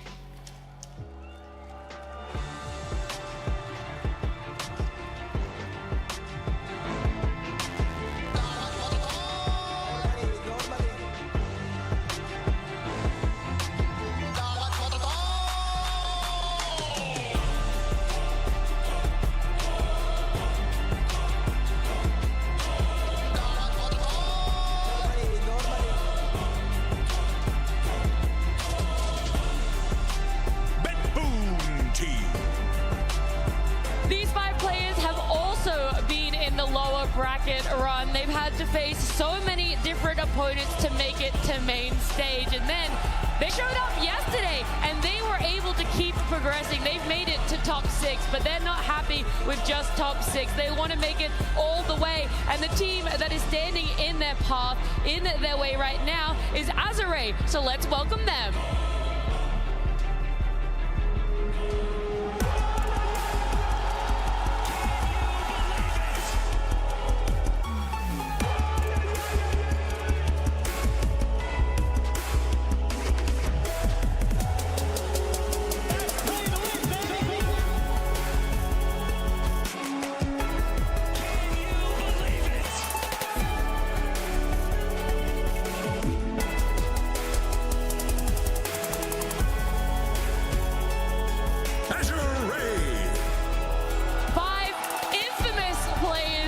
Chinese region. In Dota as a whole, as Effie said, they graced this stage yesterday in the upper bracket. They had to face off against LGD. It was unfortunate for them, but here they are. They get to perform again in front of a crowd of adoring fans in the lower bracket. First time we're seeing them in an elimination best of 3. Rezo, how do they deal with the pressure, of being on main stage and in an elimination match? Well, I'm sure these players are very familiar with the pressure because they played for such a long time already, and they showed like insane performances during the past years. And I mean, my theory still stands because the Gaming Gladiators, they went from the lower bracket. They had 3 series before, and they managed to take down the Liquid. So right now, to me, BETBOOM seems like the team that, you know, coming from 3 series already from the lower bracket, they have more experience, and they're coming here more confident than AZURE dropping from the upper bracket. Yeah, I mean, I can definitely see that angle. BETBOOM have just been on this huge momentum grind. They've gained so much confidence. I really feel like BETBOOM conquered their demons that day that they beat Talon in such a spectacular fashion because that series was so close. But ever since then, they've felt confident, they've felt secure in their identity, and they've just been playing so well. AZURE, on the other hand, I think this is an incredibly high-skilled team. Their series versus LGD yesterday, if they had time, could have taught them a lot because something Aoi said is they're a very strong post-laning team, which they are. They're excellent at spellcasting. They're excellent at looking for fights. But in that series versus LGD, they were also a strong laning team. In both of those games, they came out of lanes with a net worth lead. They completely dominated that early game, and they took a few bad fights. They made a few miscalculations where they threw their leads away. So if they had time to sit down, reset, prepare, and learn from those mistakes, then we're going to see a stronger version of AZURE today. How far back would you go, Aoi, in prepping for this series against BETBOOM? Because AZURE and BETBOOM were in the same groups when 2 weeks ago, right? Meta has changed quite a lot. Playstyles maybe only a little bit. So how much reflection would you take from your BETBOOM series that you had as AZURE compared to your LGD series, which only happened yesterday? I mean, I think you have to include as much of both as you can, but the thing about when you play these teams from other regions, like, you don't know that much about them. Like, you watch the replays, but you don't get a feel for them until you actually play against each other. I think the last time they played, like, generally I think right now the Chinese region, the reason why it hasn't like been winning tournaments as it used to is their laning phase is usually weaker, especially compared to the European and Eastern European teams. So I think this game, if they come in with a game plan from their last matchup against them, and they're thinking about, oh, how can we nullify their lanes? How we can get to the point where FY is combining to gank our safe lane and stuff like this, they'll have a good shot at the series. Would you say the lane weakness is coming from a drafting perspective or an execution perspective? I think it's like sort of a bit of a product of like Gaming Gladiators. Like, if you don't have strong side lanes versus team, if you don't contest every single CS, then they're gonna snowball the game off that. The Chinese region didn't get to play some of the DPCs in the last, like during the COVID era, and then they don't get to match up against these European teams as much, so it makes them less focused on this and more focused on getting more like positive heroes for like rotations. Like, I see FI some Clockwork, the 5 on Invoker, stuff like this, and combining. But if you lose your lanes, oftentimes you can't make these moves. It also seems to me that even if you have a good draft, like in terms of team fighting, right, you have like good heroes with it. Like, when you lose lanes, the items matter like so much that you're not like even able to get to that team fight. You're just getting like constantly pressured, and there's no coming back. So the lanes are super important in this series, like overall in this tournament. Yeah, and also I have to reiterate, I don't think their laning is bad. I mean, yesterday they showed me really, really strong laning, and they looked different from when I watched them in the qualifiers, and I feel like they have evolved throughout this game. It felt like a lot of their mistakes, at least in the last series. I can't recall the last time they met up with BETBOOM because it feels like so long ago, but there were execution issues when they were looking for those fights, when they were coordinating those smokes, and some of their drafts may have come off as very wonky. So I hope that they've come up with a different plan. Based on what we saw yesterday versus BETBOOM, I do feel like the easiest way to approach any kind of draft versus BETBOOM is shut down Pure, take away Pure's hero pool, don't make that offlane snowball, don't give him those initiator heroes like the Centaur or the Spirit Breaker, and the game changes. Yeah, that was the big contributing factor to game number 2 between BETBOOM, Virtus.pro. That's the one you're referencing there. We do a graphic on our screen, so some more stats, some more numbers for you, Aoi, of average Roshan kills per game. BETBOOM in the lead there. And BETBOOM has played like 3 like 1,000-minute games, so I guess they kill a lot of Roshans in those games. I think it's also talks a little bit about BETBOOM's stylistic approach to the game. Like, they're very like, we want to play ideally, make no mistakes. If there's like a 99% chance we'll win, we'll even take the 100 away for the next Roshan. Honestly, I think that's not bad for AZURE, because I think there's like a pretty high chance that AZURE will out-teamfight them as the game gets later. Like, I actually think the later the game goes, the more it favors the Chinese team. Wow, so you think the safe approach of BETBOOM is not going to be able to withstand the team fighting of AZURE? Like, AZURE's weakness is if a team is chaotic and very aggressive. I personally think so. I just think, like, stylistically, like, BETBOOM won a snowball this series. while having like a win condition still, and then like play safe from there. And then if AZURE can reach like a point in the mid game where they feel comfortable in fights, then they're going to be really happy.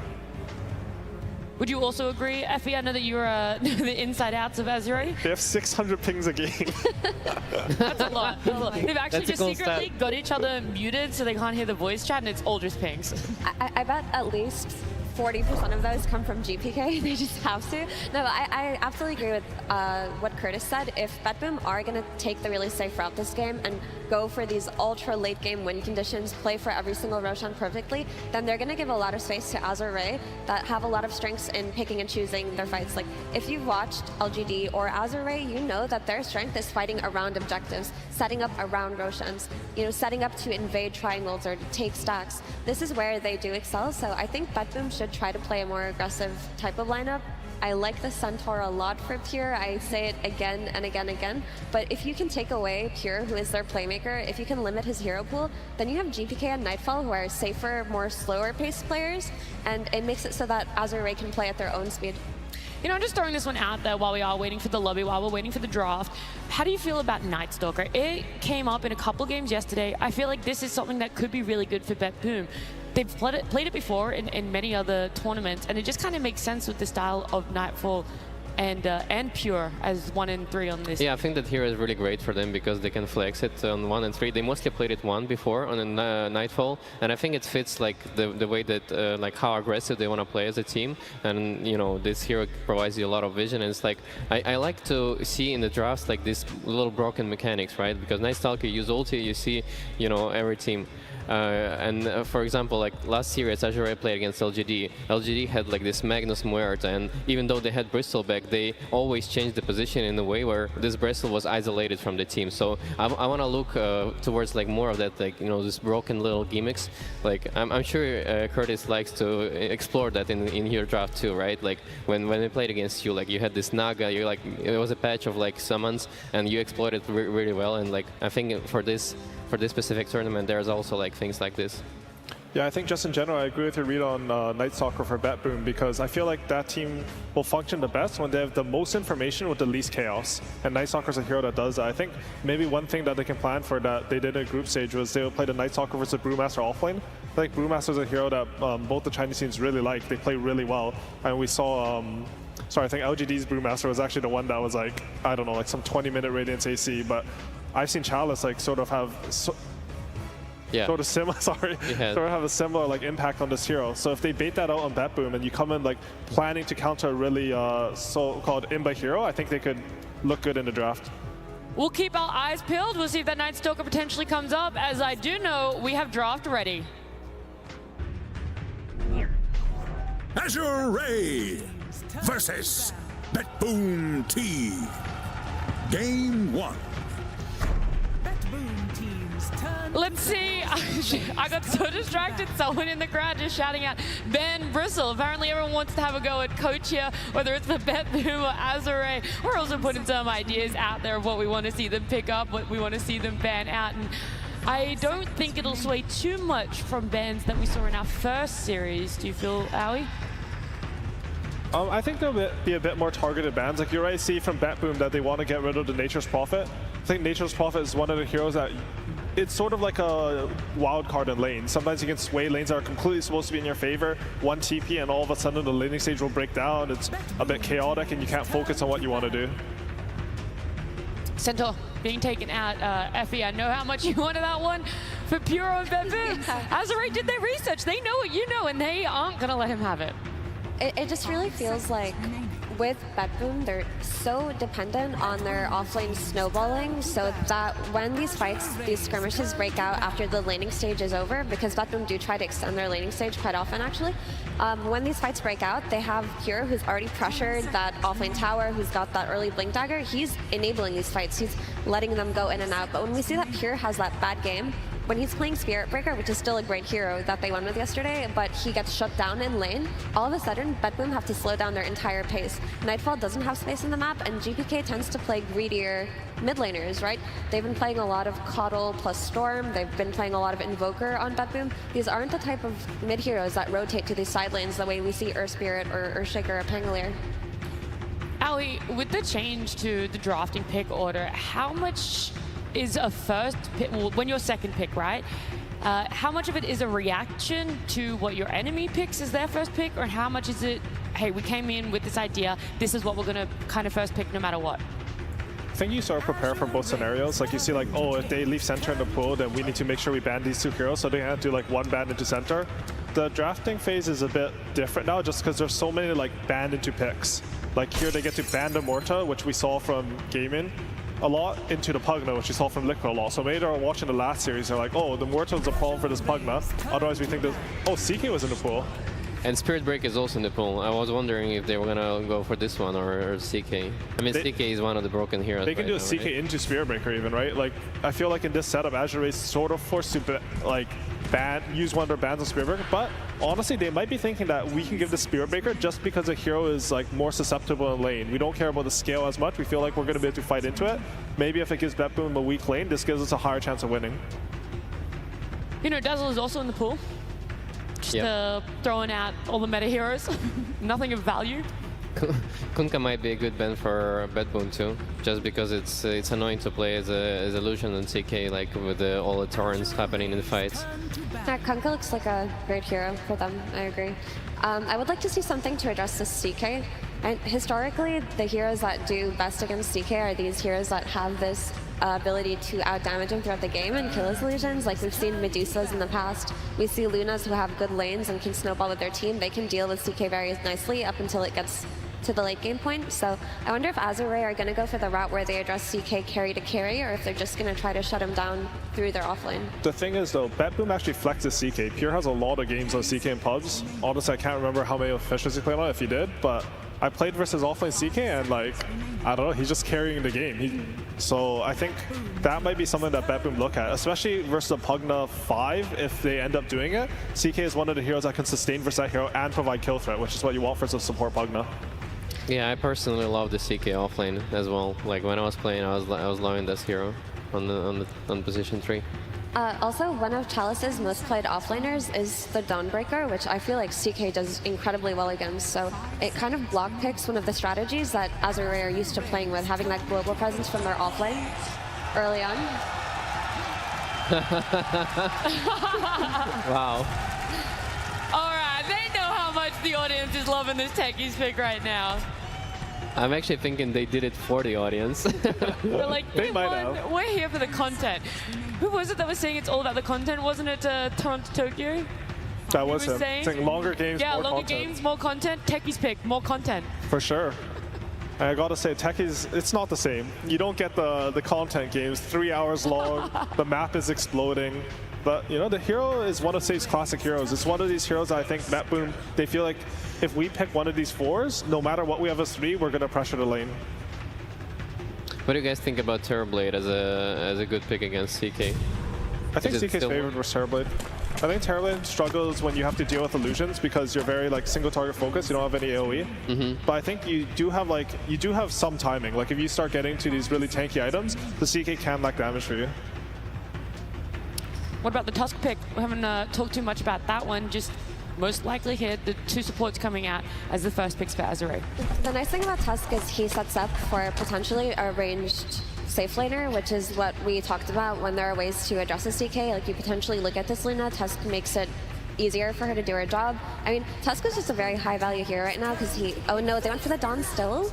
I think the matchup for CK and Dawn changed a bit actually, because I was talking to some carry players on CK, like what actually lanes through this hero, and Dawn is one of the only ones that you can sort of fight through sustain, like you have enough damage, and then later on when you use your Q on the illusions, you actually full heal your team. So I think they might have some angle with it where they feel like if they draft a strong enough lane, which you probably have with the Tusker Dawn, that you can actually fight against the CK lane. And is it... Yeah, sorry, go ahead. No, I was thinking that's very interesting because when Saberlight was on the panel the other day, he thought that it was a really terrible matchup for Dawn to play against the CK, but you are right. When you have this Tusk, if you have this kill threat, if you can isolate a support, it changes things. Rezo? Yeah, I mean, as you can see, they have like three heroes that are already like kind of saving from the initiation on the BETBOOM. So they have like Bogdan, they have Tusk to save, they have even Dawnbreaker to reinitiate. And at this point, like BETBOOM, they need to figure out like how to start fights and like, you know, kite the enemies because they're gonna be saved, like, you know. I do like this approach for them with the Phoenix though. One of the counters to saves is there's like sort of two ways you can go about it. Either you can have like a long range poke so you're not committed to the saves, or you can have overwhelming team fight where even though they save them, it doesn't matter. You're saving into some egg. I think that's what they're going for. Even with the techies, you know, it's very easy to do a lot of damage so you force out the save, and then there's a Phoenix egg there. Like, are you going to save and then take a fight? You decrypt it someone, they're beside the egg, they're still going to die. For sure, I love these high damage supports. Like, I think it's way easier to play when you're aggressive, and it's up to enemies to like make mistakes when they're defending, you know, because there's too much pressure. And at the same time, like AZURE lineup doesn't really have that much of an initiation right now. They need to figure out like how to get it from the next two heroes.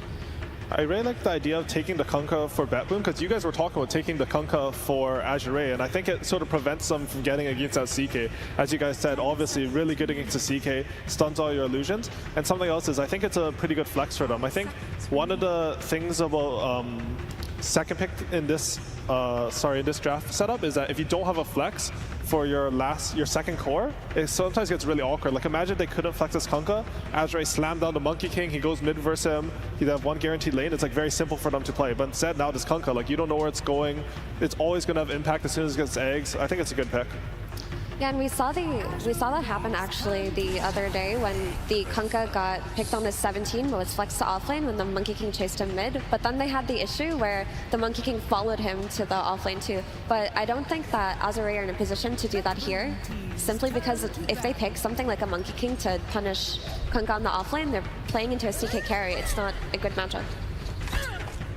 I'm still waiting for some unique heroes. Like I already mentioned in the previous game, but you know, to counterpick this Necrophos, you might, you know, find something like Arc Warden. We were talking about it before, right, Curtis? Yeah, I think Kiyotaka, he played a lot of Arc Warden pubs and he was like ready to bust it out, but it never ended up happening. I think I really like pretty much any range hero versus Necro, because the melees tend to be hard, but I think like some Pugna does okay, Evoker does okay, like Lina does really well, but then you have a Lina who's...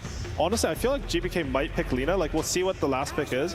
Right now, AZURE, they're going to pick two lanes that are good versus Kunkka. They're going to pick another carry that's strong versus it, and then you don't know, like, even though you're flexing it with BETBOOM, you don't have a good lane for it to go into. I'm surprised Vira is still untouched. It might be a good pick for the AZURE from the last. I could see that. I think it's a pretty good lane versus Kunkka. Kunkka's sort of like on the offlane, he doesn't actually have any spells, but you want to go up and splash away, so you can play really aggressive on him from an early point in the lane. He can sort of start snowballing, where he's the one who needs to start cleave out the creeps, burn your regen in order to win the lane, but if he never gets that chance, then, you know, the hero's sort of useless. And the Lincoln sounds like a really good pickup for him as well this game. Like, if you get Lincolns, you're kind of untouchable already. Yeah, they actually have nothing to catch him. Like, you'll be going off one techie's jump. Yeah. And you just like have to hope that I don't know, you can't even chain Torrent on a Weaver, I think. You have to press the Torrent before you jump even. I want to point out that there's nothing to address the Phoenix yet. I mean, even though Necro is a strong pick here, this egg can do so much in a fight, and I feel like the carry has to be something to solve it. Either the Weaver or the BKB, or even a Troll Warlord could be good here, because I feel like Troll's got a pretty good matchup versus CK as the game progresses, even though the hero fell off. I definitely agree with your point about Phoenix. I think they need something to address it. Ooh. I mean, that you like this pick? I'm not a big fan. I don't think it addresses Phoenix. I don't think you hit fast enough. Oh, and the Templar Assassin. Yeah. I love the BETBOOM draft. I think it's superior. I feel like I don't even know if Leicester's going to do that well in Kunkka and lane. Like, I think that's really dependent on skill, and I think it can swing both ways, but I'm really confident in BETBOOM's laning right now. I think this TA pick is near perfect. Now they have a way to deal with this last pick Lifestealer. None of the heroes on the side of AZURE deal with her very well. She's going to have a strong lane. She's going to be able to farm undisturbed because the playmaking from AZURE comes out of winning lanes, and it feels like BETBOOM have strong lanes drafted for themselves. What about yourself, Rezo? I agree. I think they're gonna win 2 to 3 lanes on BETBOOM this game, and I think their draft is like just way more solid. Like their supports have more damage. They're winning lanes, and I feel like they have better teamfight, right? Yes. Like usually it's one or the other, and I mean, it's not like AZURE has no angles, but honestly, I'm curious to see what they want to go for in this game. I feel like you took the question out of my mouth because I was like, we talked about how much AZURE might have to start leaning on lanes. You don't really like their lanes, so even team fight, late scaling, that's still none of it in favor of AZURE? Unless they're gonna perform like save everybody with all their saves that they have like insanely well in the team fights, I don't really see like a lot of opportunities for them. For this I think game. if Chalice snowballs, like this is our best chance. Like if he starts having a good lane, they can actually sort of run out of damage versus Dawnbreaker heals, like if they're far enough ahead. But honestly, I'm not too sure. Like I just don't know enough. Like the Chinese teams play a very different meta. I don't know enough about their heroes to say like what they think their win condition is this game. And the way that Chalice plays this Dawnbreaker is he tries to play around Somnus after he wins the lane, or maybe just get for kills on the side lanes, and they played a snowball just by running heroes in. They don't necessarily look for initiations, they just have a strong hero that kind of absorbs the enemy pressure and they react to it, which is what they're doing with this Necro here, but I feel like TA has a free game. Alrighty, you guys have convinced me BETBOOM have the stronger draft. Let's see if their coach also agrees. He's joined by Slacks. Thank you so much, everybody. I am here, of course, with Maelstrom again, and Volk, welcome back, my friend, to the stage on BETBOOM. Finally, an interesting draft. That is what I'm talking about. Very exciting. What do you think about that last pick, Lifestealer? Очень крутой драфт, наконец-то интересный. Что ты скажешь по поводу лайфспик Лайфстиллера у ваших оппонентов? Хороший герой, молодцы, что выбрали его. Well, it's good hero and it's good for them. All right, last time that you faced off against this team, it was not at your full power. You guys super confident now that you got the whole squad? Are you feeling confident after that draft that this will be easy? Вы в последний раз, когда с ними играли, у вас была неполная сила, ну, если ты понимаешь, о чем я. Но сейчас вы в полном составе, насколько вы уверены в себе? Последний раз мы играли на этом турнире в группе, но если вспоминать про Бали, то мы хотим их выиграть так же, как и любую другую команду. Well, the last time actually I was here during the group stage, but of course we want to win as against every team. All right, well, we will see if you will win. Ladies and gentlemen, please join me in welcoming our techies to the main stage of TI as we draw into our casters. Thank you so much, Slacks. Always excited about the worst of things sometimes, but we're granted with one of the better things. Gunnar joining us here on the broadcast. Trent, we're always excited to have him. Yes, we always want Gunnar here. He did a little too well this year, and so it took a while to actually get him on the stage. Thank you for joining us, Gunnar. Yeah. Happy to be here for a Techies game. I'm actually really excited with this Techies. I think Save's probably the best Techies in the world. I would say is the best Techies, but you know, Sir Action Slacks is up there. Right, okay, yeah. Be respectful. No. But there's really cool interactions with Techies. The W now does a Dispel, and you can click it at any time like Inkswell with Grimstroke. So you can purge the Decrepify, you can purge the Necro, Ghost Shroud. So there's actually... I feel like pretty good, Gunnar. Save's one of the few guys who probably knows this, because it doesn't even say in the ability, I think, so... I'm looking forward to how they kind of use that in this game. Hidden Techies tech here. That's good. I'm coming out on the main stage. If there's any hero to be like sort of subterfuge and sneaky and that type of stuff, it has to be Techies, surely, as we get into this game number 1. And again, playing at this point for top 4, BETBOOM, AZURE, what are they going to be able to do and pull out in this one? In terms of the draft analysis, you two were talking a decent amount during it. Were you kind of on the same page as the panel, feeling that it was BETBOOM that were coming out on top? Yeah, I think so. They have Phoenix. I think they do have Phoenix. We talked a lot about Phoenix today. Yeah, very strong hero. They have 2 strength cores, and they're against two also strength cores, which I think Phoenix kind of always wins with the more strength cores are in the game. So it kind of worries me how they're going to deal with this hero. Yeah, and then of course at the end of the draft, you immediately pointed screen and said Templar Assassin, and then she just appeared out of thin air, you know, as she does from her meld. Why did you like the TA so much here? It's one of the better lanes versus Necro. I think the hero has been really scary. Quinn's been tearing it up every game on the hero. Even with the Invoker counter pick in the last series, it was still really good for him. And I think it's one of the better matchups versus Lifesteer as well, because you actually have the ability to man fight him.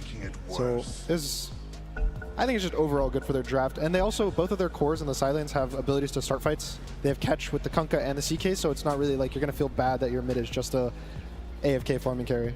Well, that's true. We don't get a lot of those anymore. You know, the mids tend to be pretty active, so be nice to get it. And then TA, of course, does have a little bit of playmaking once you get to the Shard, which is looking great this game, by the way. That silence is kind of nasty here. Yeah, the new build is now pretty much just Dragonlance into Shard or Blink Shard. You don't even go this like Dessa Rush, like the old school or anything like that. So it's more of a teamfight hero. Nowadays, if anything, a pick-off, teamfight, kind of give you a lot of vision with the traps. So I'll be interested to see how much they focus on stacking and kind of playing around the map for him.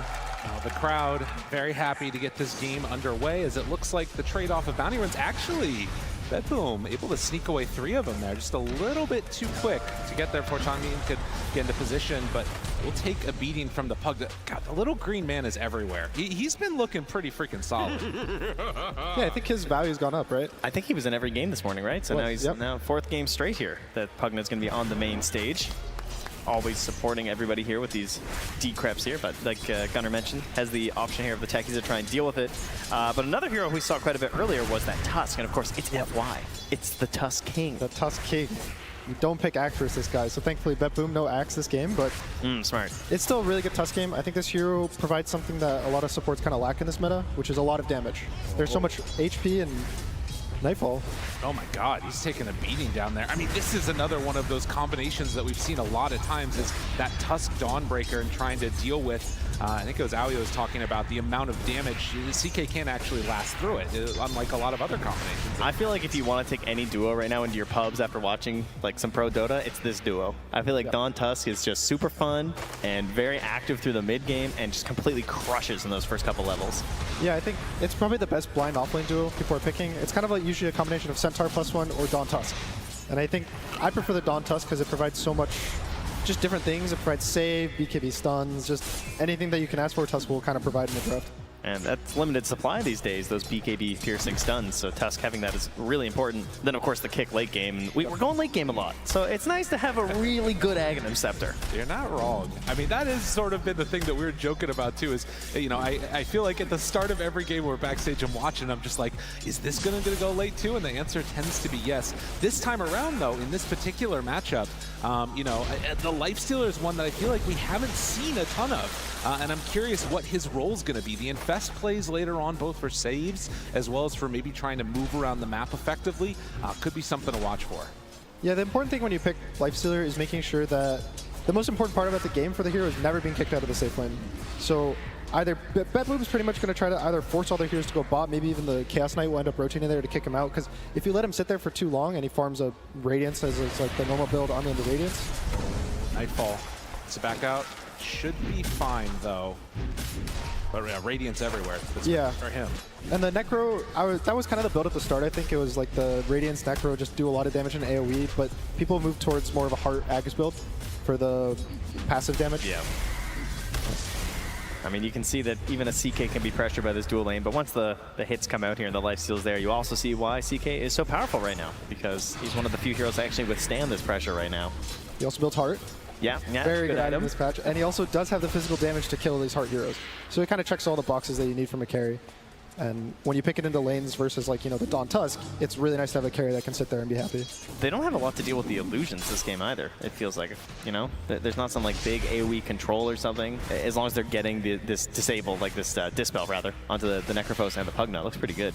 You know, just in terms of mentality for these two teams, I kind of feel like both of them just have so much confidence coming into this matchup.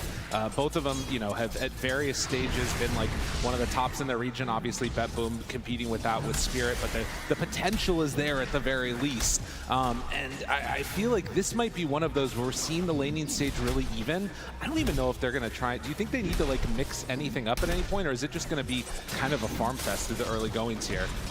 Fortunately or unfortunately, right. What you feel. I think this will be a slower game. Both drafts kind of, their safe laners want to sit in their lane. Both mids want to sit in the mid lane, so there's not really going to be much rotating. I think the biggest thing will be whether save goes to the safe lane or the Phoenix comes to bot, kind of this bot pressure to kick the Lifestealer out. But outside of that, there's not really much that either team is. Both teams pick their drafts with the idea that they're going to win the game at some point. Okay. And to not stress. And these lanes feel... Dominic and lower. He dies to the Techie's Cure. Manages to get the TP out, understanding what was going on right there. So that is first blood. A little bit late at 4 minutes. But we'll see if they can make another one happen here in a bit. Yeah, it took a while for that one to finally come out here. And everyone's staying, as you were saying, very stable in these lanes and not offering a lot of opportunities for those earlier stacks. I feel like leading up into TI, so much of the game was about stacks. Yeah. And just like trying to control these Ancients, trying to get extra XP for your support players, especially through that. And as you know, we'd started the road to the International, now TI itself, the stacks just feel like kind of ignored in the early game. Oh yeah. Well, there is that rotation, at least from the side of AZURE, as they come top. and try and mess with things a little bit. It is going to be a walkover to steal away maybe a bounty rune or something. Yeah, GAIMING's just going to head back through the other side, I guess. Yeah, the nicest thing about the new map is the gate. You can kind of just rotate to the other lane as a support, see if there's a kill. If there's not a kill, you can walk away, or you can kind of sit there, and you're always off the map. Oh, speaking of which, Pugna. Instead, wants to find Nightfall, Snowball in, a couple more hits. He's going to get away. Chalice needs to back out as they force him. Dak FY is going to fall. Save involved in another kill on the map. Chases, connects, pulls him in, brings him down. 3-0 BETBOOM. The save techies. Save techies. Yeah, that early aggression, right? 2 points into the blast off. Really nice TP, and something we haven't mentioned yet is the Phoenix versus Tusk interaction. I think is really bad for the Tusk. All we want to do in the lane is tag team and kill, and the Fire Spirits kind of eliminates that threat. So one of the reasons why there hasn't really been a kill in the top lane has become because the Phoenix specifically, just being able to slow the attack speed. There's not really much aggression you can do, and now this lane's like really stable. You can't bring heroes to it anymore, I think. And it's so hard too. You can't like whittle down CK and eventually get this like, oh, he's weak, we can go for the kill, because he just gets a single wave and he just regens to full. And now he's actually pressuring at the Lotus pool here. They're gonna get a kill on the Chalice. Looking for it, chasing, and brought down. Just like that. Well, the rotation's coming in from FY. They want to get a bigger kill on this side. So they chase GTK. Shard's going to connect. Samus moving in. Good snowball dodge from FY to get out of there, and the Reaper's Scythe takes him down. It's a really big kill. They had the slight mid lane advantage. He got level 6 before the TA. They used the invision to pressure. And something really important is the 6 rune control. It's such a big timing with the catapults coming out and just getting the power rune at that time. And now the tower might even go down, which is going to hurt BETBOOM a lot. Yeah, this catapult, but still just swinging here. 7 minutes. I mean, you're just trying to get a little bit of XP here as techies, and that is a lot harder without a tower. Huge. Takes it down. 7 minutes. Tier 1 tower. Like you said, we have not seen a ton of that throughout this. I mean, sometimes when it turns into stomp. Oh, Tianming, though. This is the price you pay. Sneaky. He's waving. See you later. And save? Actually, I think has to back out. Okay, kind of got baited there.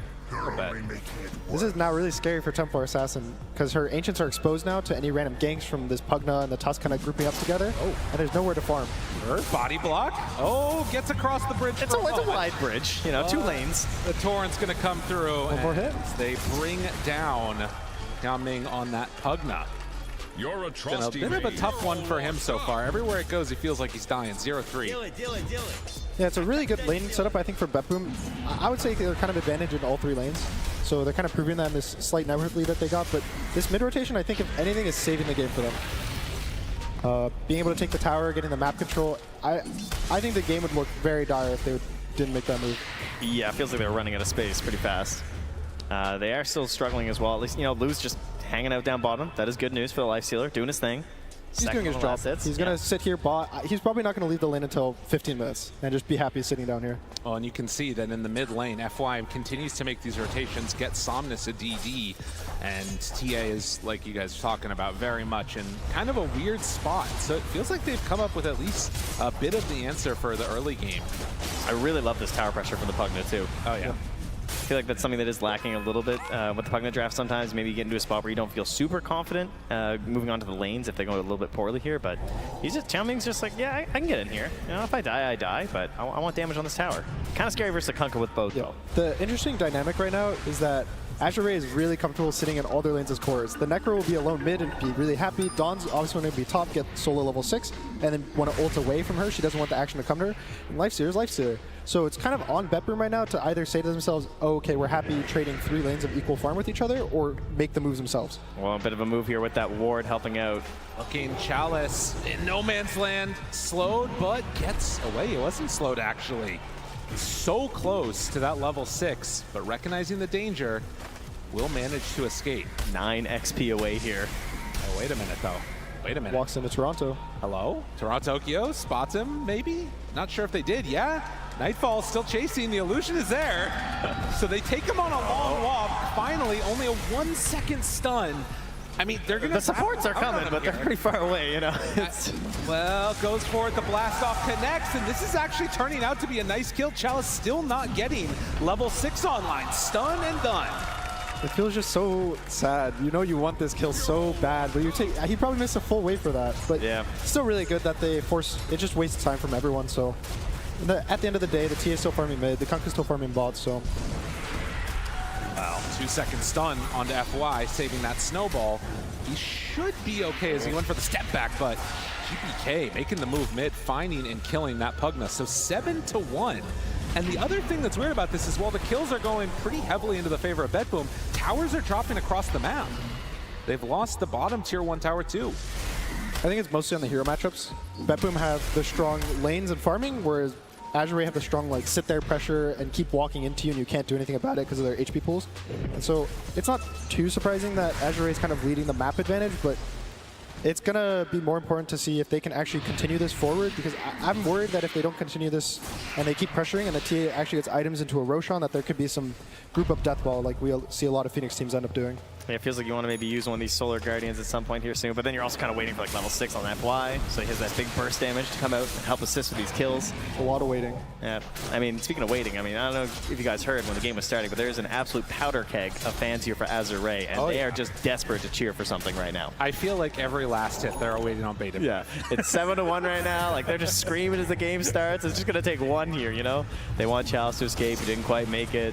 They've been killed in all these lanes, but if you get a couple plays going for AZURE, they're going to hear this crowd light up.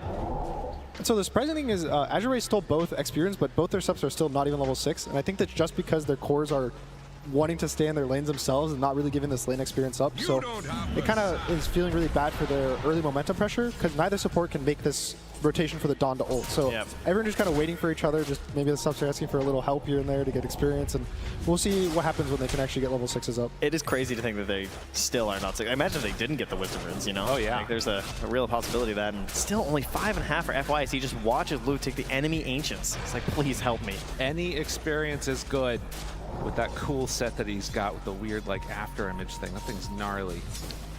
This is the scary map setup, I think, for BETBOOM. Now, if you lose your Ancients as the Templar Assassin team, you feel really bad. All you want to do in the hero is set up traps, stack Ancients, and clear Ancients until you hit your timing, which for him, it's going to be Blink Shard. He's got the Blink. He skipped the Dragonlance, actually, to, I think he wants to be able to fight earlier, because he's feeling a little weird about the map. And he can't even farm his Ancients. So now he's going to get pulled into his Chaos Knight, and the territory's just going to start like slowly slipping up until AZURE decides to take the tier 1 tower top. And they're looking to snowball too, right? With Save having that Spirit Vessel build. So try and get involved in these kills with GPK, get across the map, and as they try and bully Lou out of here. I mean, that's crazy. He just came up and stole 2 of the Ancients, took the hard camp too, and like you said, this area feeling very much constricted, and something that Lifestealer can definitely do. There aren't many heroes that can sort of feel that comfortable walking into that area without getting punished. So 7-1, still sitting pretty, and a smoke up now comes out as level 6s, I'm assuming, are just online. Wait, it's time. They're going to be twin gating it up here by the looks of it. I like the call to Nightfall. Yeah, I like the call to make the Lifestealer come. Lou is going to take the gate with him as well. He wants to be involved in this fight. The Phoenix is 6. He can kill it with the Rage. So this might be a really nice connection for AZURE. They are not even stopping for the tower. Just rolling straight through, looking on to Chalice Save. Able to connect the fight. Going weird for BETBOOM, though, as they realize there are people behind. Can they quite catch up to Nightfall, though? Snowball, Shards, ready in a moment. Long chase. BK showing up. They turn, say, fine, we'll fight you. You want to fight? But then the Dawn ulti coming through. Hits on all of them. Nightfall is going to die. There's an egg. The slices coming from GPK. Infest, Snowball. They don't have any more left. They're going to get the Reaper Sight. Find the kill. Somnus hitting big. Lul chasing for more. They lost the Tusk, but they got the kills that matter. Oh, but there were the Yules too for the clutch. As they run them down, Toronto, Tokyo in the dirt too. Yeah, they got what they were waiting for. Finally something to cheer for here for AZURE. They got the move. That was I think this was a really good timing play. They get the Armlet on the Lifestealer. They know that there's not really a point to keep just continuing the game state and just change it up, go take this top tower. And again, when this top tower dies, that's when it's way easier for Tusk to find kills with the Donald. It's way much easier for the Pugna to pressure the tier 2s kind of casually. Yeah, and FY's ready to take out his vengeance here on his cores. He's going straight for the Midas, okay? You guys just stayed in the lane the whole time. It's Midas Tusk time. Oh, I love that. He wants the Ags. The Blink Ags late game tiger. Love that. I mean, it's interesting too, right? Because you see this moment where AZURE is grouped together as 4 heroes, and you got to imagine there's got to be something that can come out, some big AoE spell, but a lot of them had been used. I mean, the Ghost Ship, all the rest of it, it's also a problem fighting into Lifestealer with that natural built-in debuff immunity. That was a great ship too. Oh yeah. It's crazy to fight someone that well. Like the Ag was pretty solid as well, but just too overwhelmed. I think the Lifesaver has too much health right now for BETBOOM to chip through. The TA probably needs this other item, whether it's the Shard or the Deso, to really like do the physical damage. And the Chaos Knight is really going to be weak versus the Necro, I think, in the early game. And the Lifesaver, he can't man fight at all. So BETBOOM is in this really awkward position where you feel like you have the superior team fight, you have the Kunkka, you have the Phoenix, but you can't actually take the fights when you end up getting them. It's a tough spot to be in right now, and that damage is coming soon for GPK. He's about 1,000 gold away from finishing up his Deso. You have Nightfall sort of retreating in the top part of the map here, farming through with the Armlet and the Echo Saber, so the BKB will come relatively soon. Also, shout-outs in that one to Necrophos. Getting the early Eul Scepter, like we were talking about. Nas also has the Death Seeker, was able to make sure that they could get that Phoenix kill. Not often that you see that one get taken, but a good answer for Kunkka plays too. Yeah, for the Techies Kunkka too, maybe, you know? Yeah. Also, the cool thing about the Shard is you can dodge the X with the Shard, as long as you're kind of like flying, you're, you know, phase shifted or whatever you'll call it, while the X gets you pulled back from the Necro. So it's going to be really hard for the catch. I also think he'll probably end up buying a BKB. To stop himself from getting purged, to stop all the Phoenix damage, the Kunkka X. So he'll probably just get one more item, maybe the Heart that is very common in Necro, and then just a BKB, and they might just try to end the game around then. Feeling pretty solid. Currently, purchasing of a plate mail actually, even to tank up a bit. Thinking about a Shiva's Guard, that's a nice choice. Yeah. Very good versus the TA and the CK. And Save, with all these early kills that he's been able to get, is actually just about completed the Spirit Vessel. So that's another one of those things that you gotta watch for as the Necrophos. And to be honest, any of these heroes, there's a lot of healing on the AZURE lineup. Yeah, more value for the Euls. True enough. There's also the Shiva's is going to be really good versus the Phoenix to kind of prevent the Sunray heal. So I like the Shiva's pickup. There's so much physical damage on BETBOOM that just having armor will kind of give you that threshold for the Pugna to heal you. Maybe the Tusk saves you, the Donald. They have so much different like ways to save that as long as you can make your time alive just a few seconds longer, it's good enough. Yeah, and at one point, Chalice even had an AC queued up like mega early. I was even considering that as well, but then went for the Blade Mail into the eventual BKB. But another big timing here for Lou. The Radiant's coming out here soon. Everything just being checked off on the list here. The other big one coming up, which is that Midas completed, as Toronto Tokyo is going to run into Chalice. Can't really hit that bird at all. But yeah, that's going to be something that we can see. A Shard already done on the Phoenix too. We haven't seen Toronto Tokyo be willing to go for these early Midases also. This could be another option for him after the Shard's done. I mean, GPK's got the Blink, got the Deso. Like, do they want to try and make a play with the Techies? Does he want to wait for the Shard? Can they set up for Roche at all?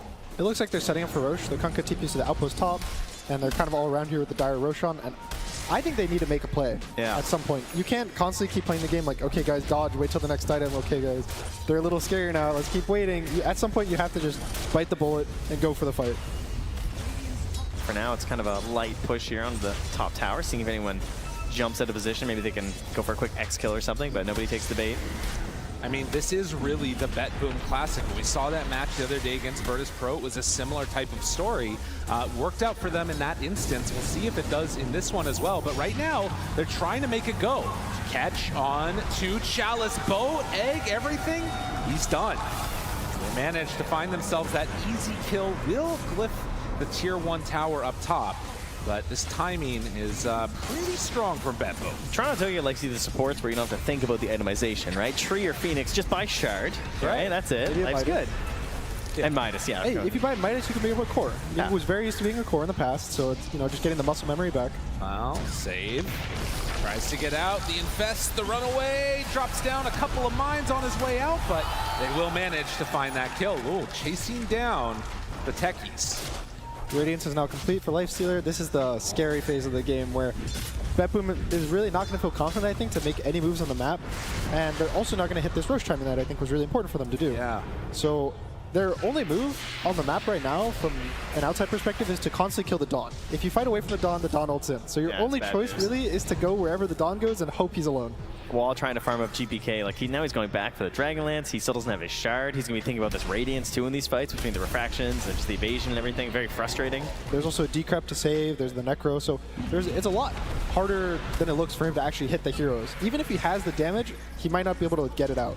But further reason why you focus Chalice in these fights. Doesn't have a whole heck of a lot of network. Now, the Torrent, the pull-in, the stun, the combo, they're getting him brought down. There it is. Decrep.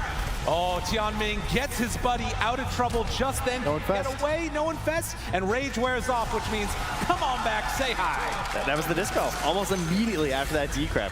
just took it right off there and kept the damage going, and Tianming just vanished, by the way. Like, he decrabs for like 1 second, just gone. That's one hero that GBK can knock down. Also, one of the cool changes with Kunkka, now you can X through the BKB, and as long as you do with like, less than 4 seconds remaining, you just pull them back, which is a massive buff for Kunkka. I think that's one of the main reasons why he's been like so heavily valued. I mean, sort of that change to debuff immunity affected a lot of things. It's seen even like the Tusk being able to make sure you can get snowballs off against BKBs, all the rest of that. We're still figuring a lot out, I feel like, when it comes to that too with a lot of heroes. The Alchemist being able to stun and not always stun himself. It's a weird one. That's how it goes. So Shiva's now finished. He's got the heart queued up. Just get the HP. All you need on this hero is to live. You do damage by being alive. And so for AZURE, I think the game is just smooth sailing right now. You just keep farming, keep playing the map, just wait for BETBOOM to go on you, and just pretty much hope that you have enough HP. And it looks like they have enough HP right now. They do look pretty tanky. And AZURE, they are instead going to go for a little wrap through, see if they can find any of these heroes farming out the topside jungle. There isn't anybody there, though.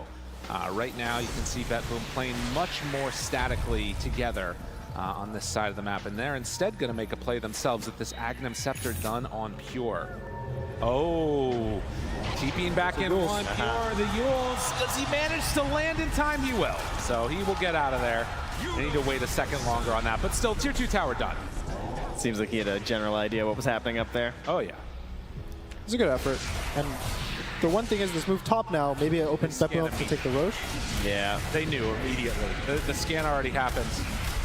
The Tier 1 tower is still up. It's a really fast teleport rotation if they know that this is happening. The gate's also already coming out. Roshan's dropping really fast. Yeah, they know. They're getting ready. Walking in. I mean, this is into Ag. Ready to jump. In the boat. Can they do it? FY throws the short save, jumps in, but immediately gets ulted. Rule is there, and they get the Aegis and starting to get out. Toronto Tokyo dives away, wants to TP to get out of trouble, and you know what? That's a pretty freebie as long as, wait a minute. Nightfall there for the chase. BKB gotta run. Pure drops the Torrent Storm and tries to get away. Do they have enough to escape with Nightfall? Shards is gonna catch him. Nightfall in trouble, and the Dawn Ultimate comes out. They take down Nightfall. That's Tusk. You don't have this just free BKB TP, so he has to run it off. And again, that ability to go through the debuff immunity coming in huge. Nice timer being put in the chat for the Aegis. Love that. And very helpful. At least they got the Roche. They got the Aegis. He kept it alive, so they'll have it for the next fight. But I don't really know if in the fights that the TA is dying, it's going to be beneficial for them, because he needs to be alive the whole time doing damage. So I think, if anything, this Aegis will more be a deterrent to hopefully make it so the enemy team doesn't get Aegis and they can delay the game. They need to hit this next set of items for BETBOOM, and that's when they really start doing the damage. Well, speaking of which, they did finish that Midas on Phoenix, so Eyes still on the prize of trying to push this towards the later stages of the game.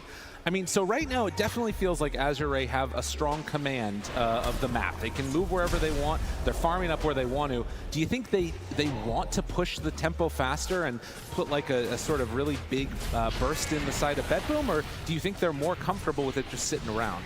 I think you always want to, but high ground is so scary now, especially into the Kunkka with all the random spells that he has these days, the Phoenix. It's just so hard, and you feel like that's where you lose the game. It's going high ground prematurely. Wow. So they want to just make sure that it's much better to make the game go late than to lose. They find one. That's the Pugna. Tidal Wave pulls him in closer along with Lul. They start to burn him down. Stun also connects now onto Lifestealer. He's down so low and gone! How did that happen? And now the turn on Somnus. This is not the way the fight was supposed to go for AZURE. Save lives. It's Somnus in trouble still. They pull him back in with that X. Got him caught and killed. They were just kind of poking a little bit there. And suddenly they just got this huge fish. I don't think they were expecting it. I think that was the Kunkka Ags just randomly caught him with the Torrent, and they just got chain stunned for like 5-6 seconds, and he just went down. Oh, that's got to be so frustrating. I mean, one of the few downsides, I guess, to Lifestealer is you really don't want a BKB. That's 6 seconds, you know? He has it queued up. Yeah, that's tough. Said that. Yep. Yeah, he realizes, like, I don't get to live that life. I mean, it's also one of those things where, like, any type of status resistance, maybe, or something like that, and maybe you can, survive through it. But if you randomly get caught by that Torrent Storm, it's dangerous. Yeah, and you can't even status that one. Yep, that one's full. That's a good point. Watch out, Spirit Breaker players. Dangerous. Don't fly into the Torrent, you know? It's a spooky one. And so BETBOOM's kind of getting online with their fight. I would say that Kunkka Ags is one of the strongest team fight spells in the tool. just the water park everywhere. And with the Phoenix, it makes it really hard to hit the egg, even just to kite away from the egg. It kind of ruins everything. And GPK is starting to really hit this damage timing, where he can kill everything. And again, he is safe to dispel all the just random ethereals between the Pugna and the Necro. And he had that shard still queued up for a while, but then after a huge fight like that, he wants to grow a little bit larger here. Go towards something a bit bigger in the Nullifier. Obviously very useful again for all the same reasons where the Techies Dispel was going to be solid. Trying to help you out versus this Necrophos, this Pugna, all the saves they have, and now even the Orchid to perhaps deal with some of the saves that FY has. Try and lock down this Tusk, but we do have a Manta nice and early on loose, so he's not like immediately targeted by the Orchid. Right. He was probably worried about his damage, I think, in the early game from the TA, because normally when you go the Shard, you want to have really high damage on your team, be ahead, get kills constantly with the silence and all the vision you get. And in this game, since it's more of like farming, you want to spend all the gold you can on the damage and the scaling rather than this early game team fight. I mean, your Kunkka's got Shard and eggs, right? Yeah, he can control people. You're fine. You'll do the damage. We'll see how it goes. I mean, I think the other thing, too, is that in that sort of chaotic midst of a team fight, you're not going to be seeing the Tusk saves, which is what you're really going to be waiting on as that lifestealer. And they are getting set up again. It feels like if things are all even and set up the way they want, it's going to be hard to kill the AZURE hero. It doesn't look like AZURE has the Aegis, does it? Like the way they're like running mid here. No. Or sorry, that BETBOOM has the Aegis. Like, they kind of feel like they're the ones feeling this pressure to try and push a little bit with their Pugna. They draw back some heroes and they immediately just go back to farming. Yeah, but now even this whole Aegis, they're up 4,000 gold. So they kind of swung the game 5,000 gold by just having this Aegis, taking that one mid team fight, and actually getting their items is what's going to make this draft really strong, because they still have the Phoenix. I think every game, if you have a Phoenix, you have the damage to kill any hero that you want. I mean, it's a terrifying hero for a reason. Think back to the, what, like 2015, 2016 days of Phoenix when it was just Sunray. It's a good hero. Just Sunray. Now it's everything else, right?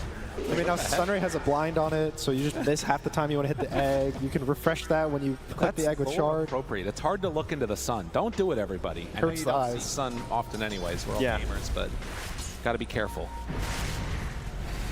And now it's kind of up to, it's still up to BETBOOM, I think, to kind of make the aggressive plays. AZURE still has these really strong heroes and the Dawn with the global, so they can kind of keep splitting up. The Dawn can keep farming, and they can keep playing the map, thankfully, even though they're, I would say, a little behind on the gold now. But BETBOOM are the ones who, they're still feeling forced to make the moves, I would say.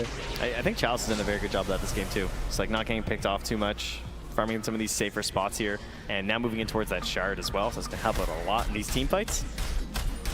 Yeah, the one thing about Dawn is... I say that. She cancels. Yeah. Chalice says, I need more damage, like his TA. It does say there. Right. I mean, it's tempting. It's too hard not to take it. There is a damage issue. When the Kunkka presses boat and there's a laser, it's just so much damage reduction and healing that it's really hard to kill. Probably the CK mostly is going to be the one in the front, even the Kunkka.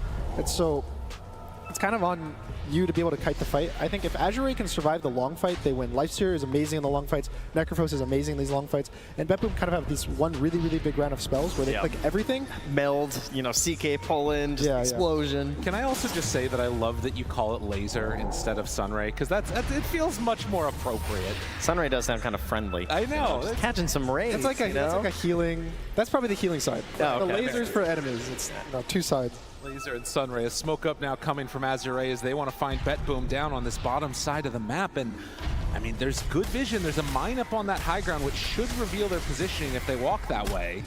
They can burst the Phoenix. Now, Somnus finds one. That's a good one to get, but can they burst him in time to silence? Great play, catching that Tusk and killing the Phoenix. So one for either side doing well, but Somnus now in trouble. He doesn't have the help from the Tusk. He can't get there, but he doesn't need it. Backing away, the Infest was there from the Lifestealer. Nightfall, barely gets away. That snowball could have been good, and Pure also in trouble. This is a fabulous fight for AZURE. Nearly got saved there, too. That was a really quick Orchid on the Tusk, but the Phoenix didn't get the egg off. No. He got stunned by the Necrophos Soul and just 100 to 0. Yeah, no opportunities there. Even on the big dive, couldn't find a solid spot for it. And you saw, even with the Chaos Knight using pretty much the entire fight to try to kill the Tusk, the Dawn just ults and saves him. It stuns the CK through BKB, it does all the healing on the Tusk, then he can stun him again if the Tusk has punch. And so it's just so much kind of like delaying in the fight that it was hard for them to win the fight fast like they need to. And they weren't particularly close against Somnus. He just finished off the heart now, too. So I don't know, like 700 HP or so here. I mean, this is the thing, too, right? Like, these long-duration fights are going to start feeling super weird because on the one hand, like, obviously, if you can get, like, a really good Sunray, that's amazing. But he's going to have two in the fights. If Phoenix can survive, I'm really not sure who I'm going to be favoring in this one. It feels like the fights could last multiple minutes. Yeah, hopefully. That sounds exciting to me. Or it could just be over in a second if Necrophos gets a good ulti. It does feel like that's the big one, right? You just lock someone down just like that. And they also don't really have save. They don't have a Tusk, they don't have a Shadow Demon, an Oracle, kind of this like anti-Necrophos hero. He just gets to press it. Just hopefully it's on refraction. That's the only thing he's worried about. Yeah, save. Maybe the Glimmer can possibly save you. Who knows? But Glimmer even these days is now just a solid like number shield. Yeah, it's just a 300 block, so it's not like the old days where it's just magic resistance. Fingers crossed, you know. Yeah. Hopefully the 300 will be enough. Yeah. Oh, you know what we need? Phoenix Aghanims. That's the real play. That is a save. It's such a terrifying item. Does anyone ever feel good using that item? It's so risky. I would love to see him buy an Axe. They don't have the best egg killers. They don't. It's only the Lifestealer. Yeah. Just the guy who has BKB immunity and 83 attack speed. Yeah. Just keep it away from him, maybe. Here we go again. Another smoke heading through the exact same area where the last fight happened. This time during day. Nightfall catches sight of FY. Stun. Big blink. Oh, blink back. It's too good. Oh, the Tusk King. And Pure, now the one that's chased. Lul right there, already popped the Enrage though. And now the X, the late X, pulls him back in a moment. No, he infests inside. Gets away, Chalice keeps his buddy safe. And just like that, the fight going to be discontinued. I mean, it's still a DDTA. GPK's feeling it though. Oh, and that's a quick Roche too. Relatively at the very least. AZURE head down this area and they're gonna see if they check that it's spawned.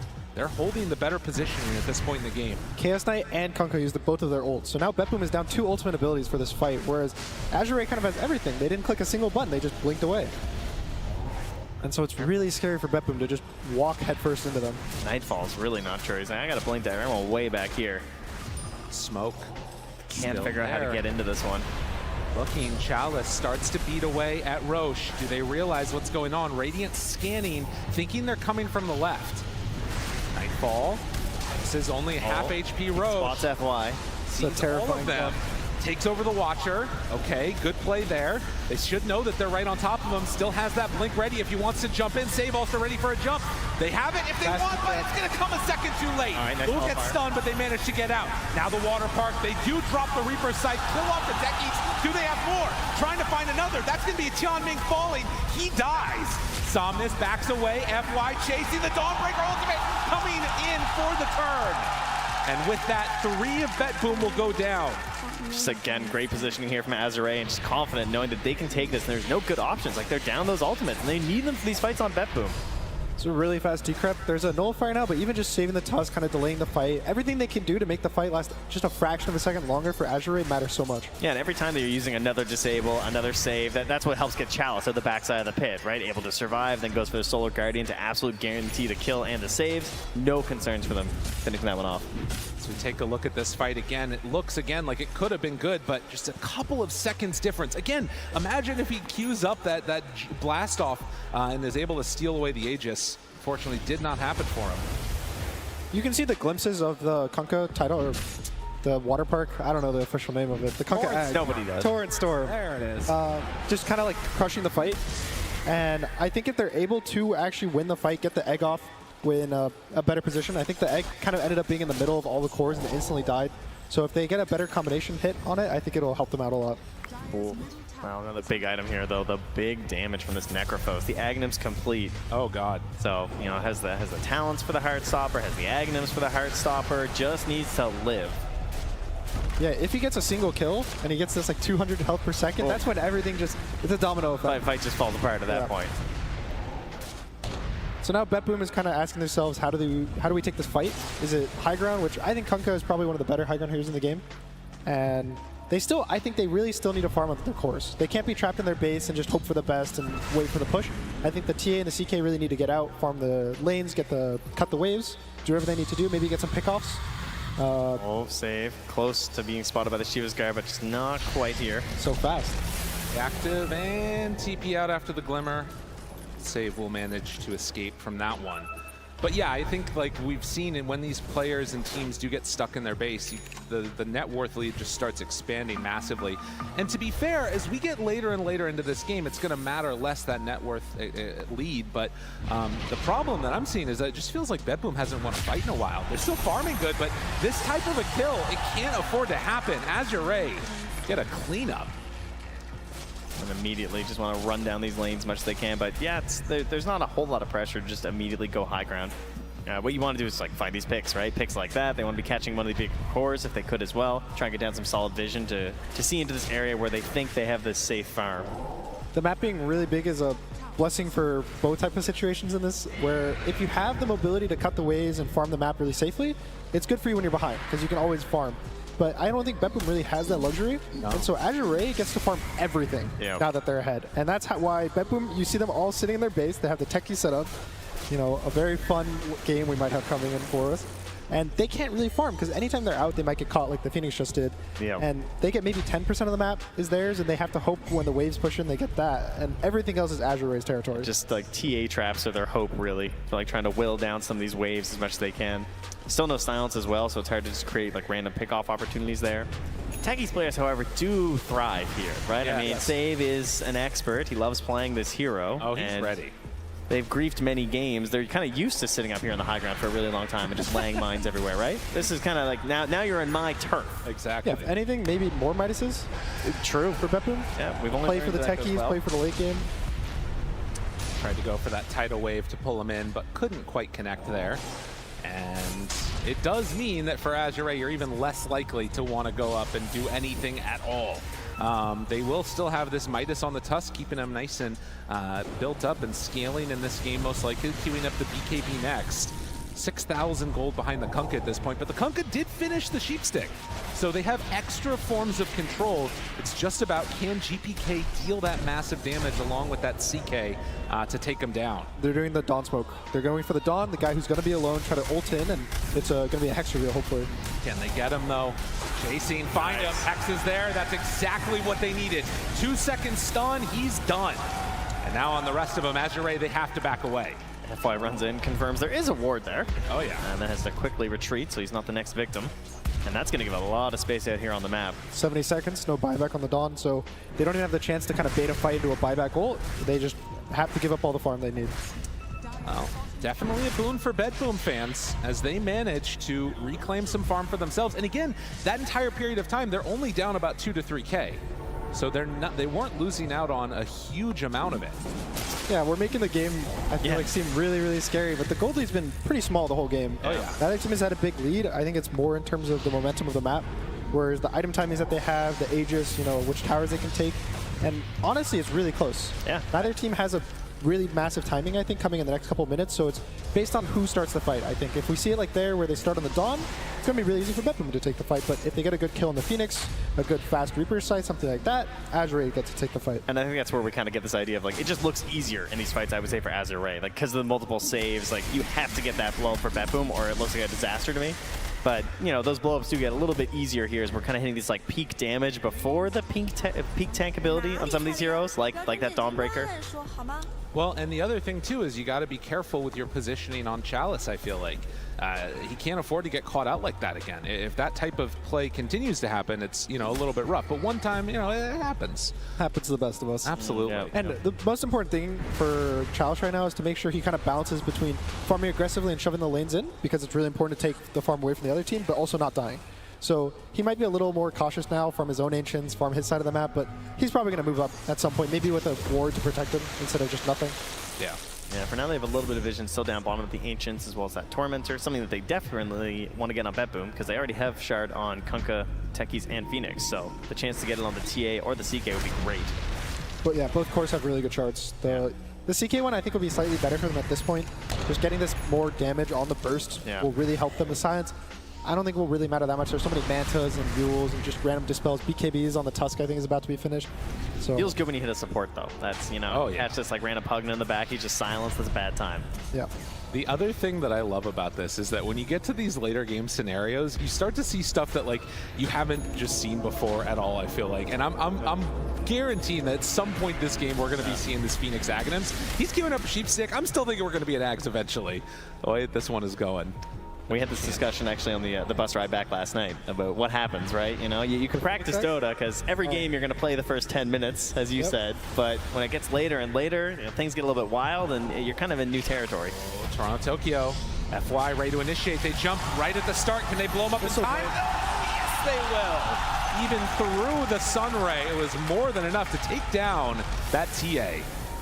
Save, TP's out, manages to escape. Really good pick off. There's no buyback on the TA. We're probably missing the push. They have really, honestly, easy push between the Pugna and the Lifestealer. Just you have a free BKB to just poke, you have the Pugna to constantly push the tower, and that's a massive opening. I mean, he's got a cheese too. Yeah, I mean, again, getting no TA at all. They're just going to enrage. Pure now in trouble. They're going to try and pull him into the mines, doing some damage, but not a ton. But with the X marks the spot, has the Yule Scepter to keep Somnus alive a little longer. Stuns are there, but he is just not dying. Nobody is dying, and instead it's going to be the Racks that are going down. All it takes is that one kill. Their Nullifier's dead, so they don't really have a way to kill him. He'll get decrapped, he'll get Ghost Shot off. There's nothing they can do to kill him right now. And they keep going for more. A second set of Racks, still 40 seconds.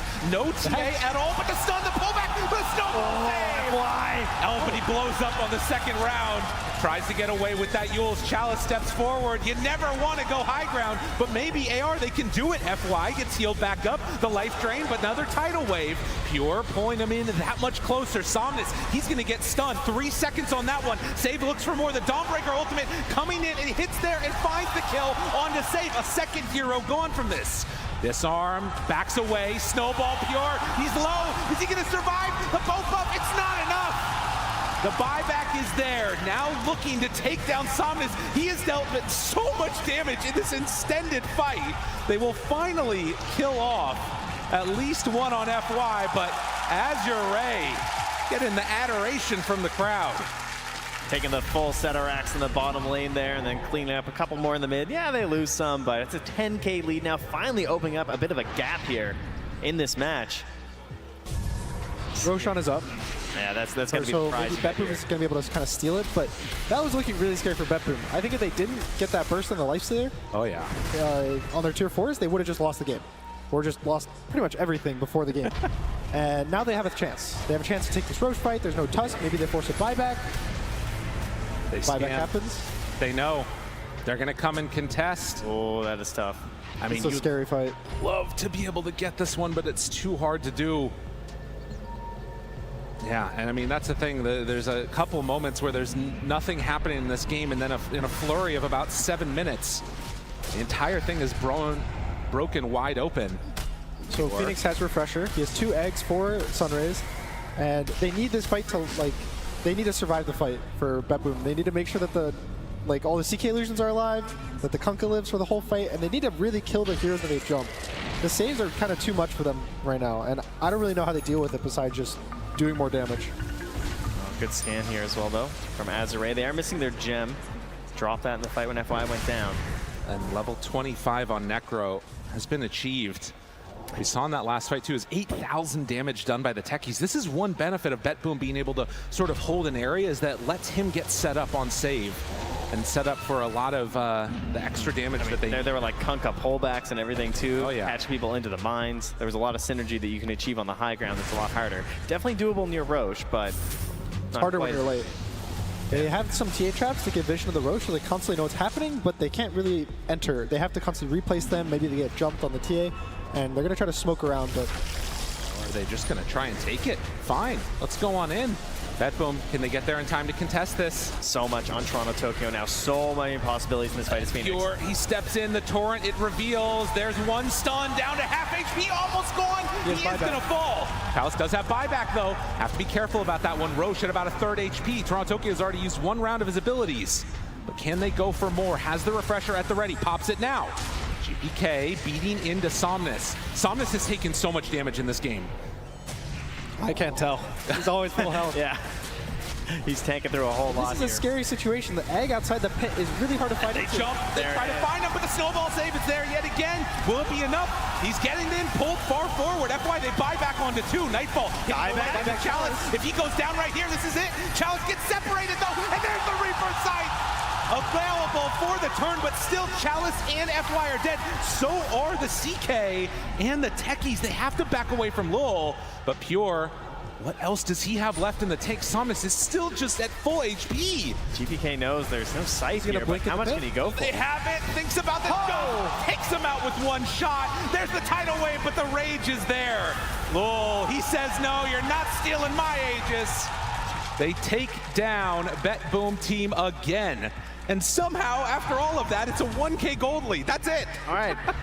Everything evening up here, and they'll get a little bit of chance to farm up on some of these heroes, but how much can you actually pressure with just these 3 heroes, an Aegis and a Cheese? They probably can end up pressuring mid, but I think the safe thing is right now just wait. They're confident in these fights, and you see here, it seems really easy. They have the buybacks, it's a Radiant Roche, so they have the advantage. That's where all their gold went, just the buybacks, but they win the Roche fight, and that's all that matters. I guess he couldn't pull him in or something there. It looked like it was a snowball save, but FY didn't actually get him. Must have been a little too far distance. The fight looks really scary when BETBOOM does win this fight really fast. Yeah. They got a bunch of kills, Chalice diebacks, the Tusk diebacks, but there's a second round of lives. I mean, there is a condition though. Obviously, you get back in this game now. They're at the middle racks here. They're still missing a couple heroes, but they are pushing. But there is Lifestealer or no buyback, right? That's definitely one thing they can be hunting for. They have this big burst damage. We've seen him go down before. If he gets caught inside the water park, that could be an opportunity here for BETBOOM. And you know, they definitely have a little bit of push. I mean, is Somnus actually going to die? I don't know. This is huge. He's 10-1-8. They're going to try and jump on him here, but he's just healing through it all. They actually are not doing enough to him. I don't know what you do against Somnus now. He is a problem. I think your goal is just to avoid him.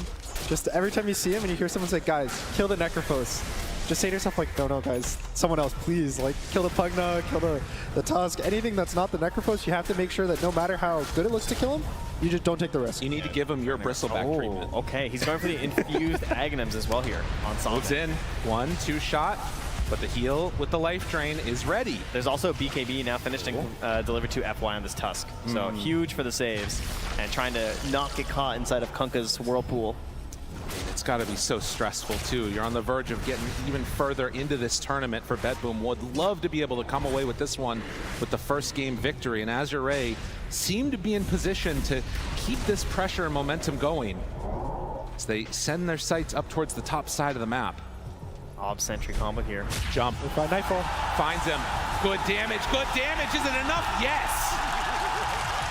Just lurking, waiting for you to step out just the tiniest bit from your base and immediately punished. And that is no buyback again. 800 gold away. This is another huge moment. These cores of BETBOOM getting caught without buyback. Lildo, can they do something about it? Maybe they don't need him. All right, that's Aegis. That's Aegis. Can they do it again?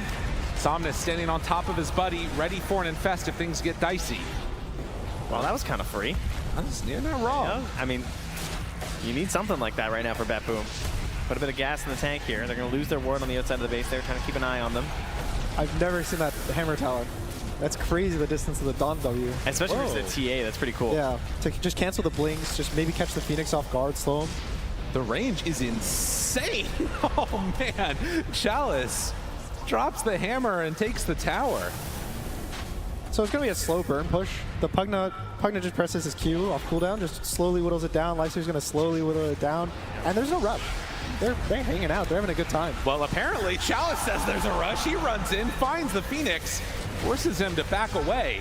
Then they go for more. That's already the melee racks down. Somnus stepping up. They're going to drop the water park. Hits onto one, but the snowball save there again. Nice snowball.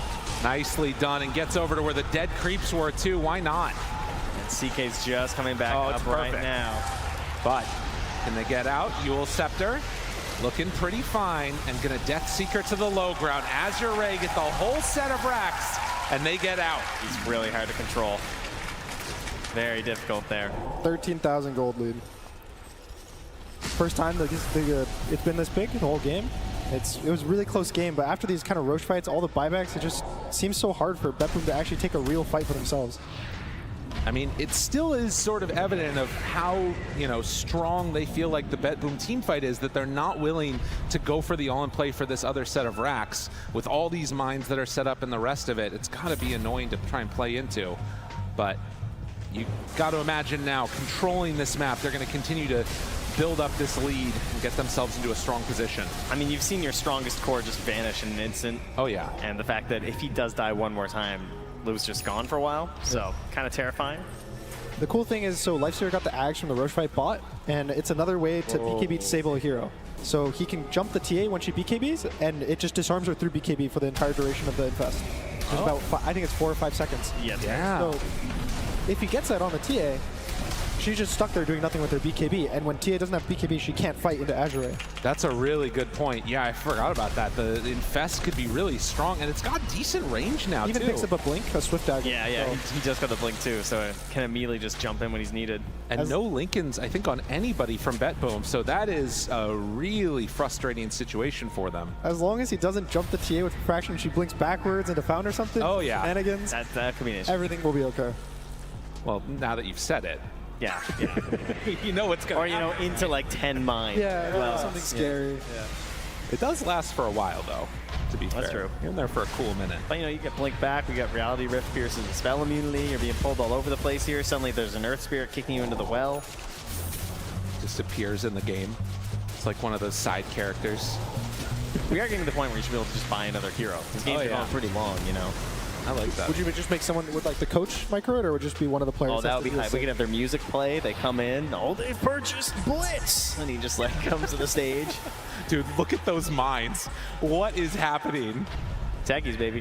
Oh, this is gonna be an interesting one. This is gonna be an interesting one. So many people are relating to this right now. Oh yeah. Yeah. He has like the sort of orientation perfect. It is very nice. It's pleasing to look at. I like that. Oddly satisfying, I unfortunately have to agree that this is a nice, like, nice visual. Yeah. Well, I don't know if AZURE are going to quite feel so confident. Extra rage duration. They also have BKB on low, so he is just debuff immune for a very long time. And he's almost got his Ex Machina, because, we're 9 minutes away here. Oh, hey. At this point. Good call, good call. Well, this is the other nice thing that you can potentially do is just shove out all Sir, the you have one of those already. Oh. No, he's made a mistake, Gunner. He has 2 hearts. Oh, jeez. Sounds like a little fun. Oh, no. The health region doesn't This is where we are. They have a Tusk kick, too, now. Looking for anybody. I don't think Somnus is going to care. Not Somnus. Even if like they lose this game, Somnus isn't going to die. That's just the reality.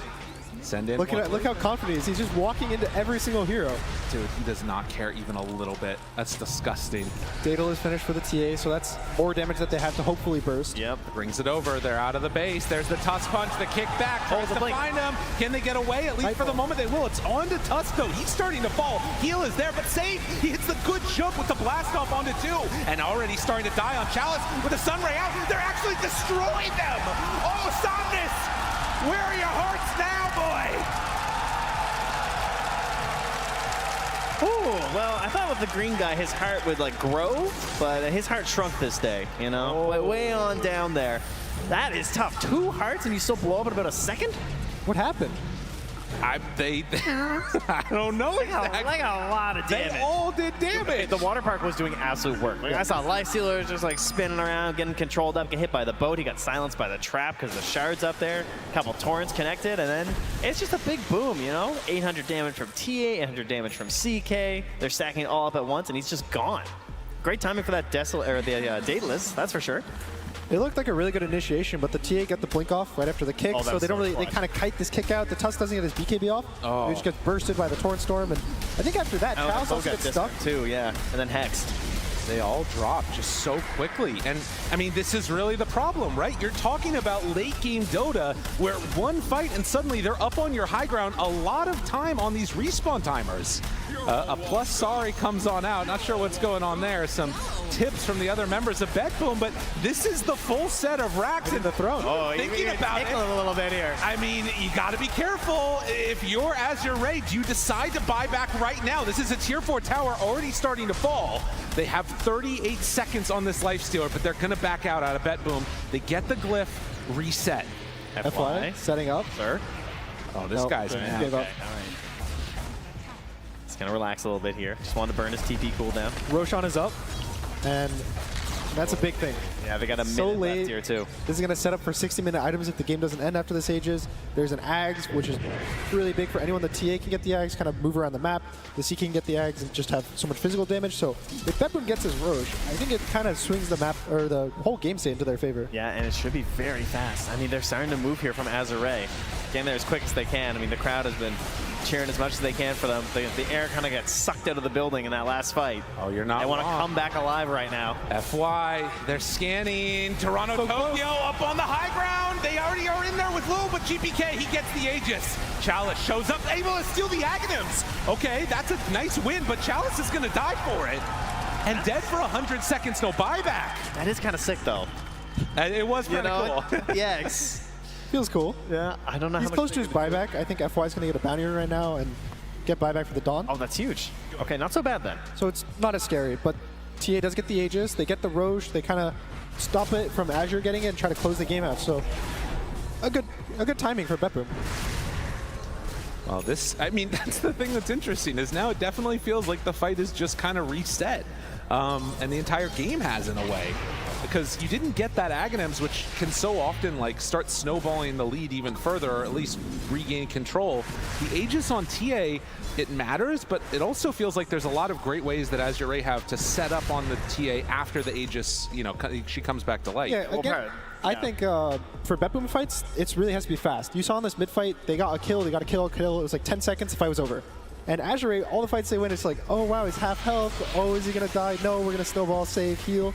And so for AZURE, this Aegis doesn't really matter because you want the long fights. If you kill the TA, the fight's probably gonna keep going long and you'll keep winning the fight. And so for BETBOOM, you don't really want to be able to have this slow burst fight where one of you dies. And part of the problem is that we saw all this ability to defend the high ground from BETBOOM. There are similar abilities here for AZURE, most notably the kick, of course. So we have to be very careful how they use the Kunkka X. Well, yeah, they used it immediately. And he actually, he gets snowball because of that. Oh, FY did not maybe see that X, not sure what happened. Will snowball a second time with the Torrent Storm going out. Not easy to take this fight. They will kill one, but can they kill another? They pull him out of position. Yule Scepter lift up. The boat is going to not land on him. So they are able to survive with Chalice not buying back. But FY, wait, he bought back! FY, does he have enough to stay alive though? The stun is there, a long duration, but no, he's gone! Just like that one! GPK stunned for a little while, Chalice still there for the control, but he's out of position. 3-second stun, starts to fall and gone! Can they find more? But there's the Reaper Scythe, there for a turnaround, the fight, it's lasted too long! This is where Somnus shows up! Gets the blink away, GPK managing to escape. Thinking about something here? Wait. A little crazy? Yule Scepter. Hold on. Can they do it? GPK wanted to fight, but is it actually going to work? They're all lined up. Pugna starts to fall. He goes down, but he's inside. He infests. He's disarmed. He can't hit. The right click. It's enough. Lul takes him down. 2-second stun onto Somnus. Trying to get the kill, but he transfers it over. Gets the cheese off in time. The Lotus, not sure what it was, but now he's over to the side and Somnus still living. Somehow, someway. Somnus!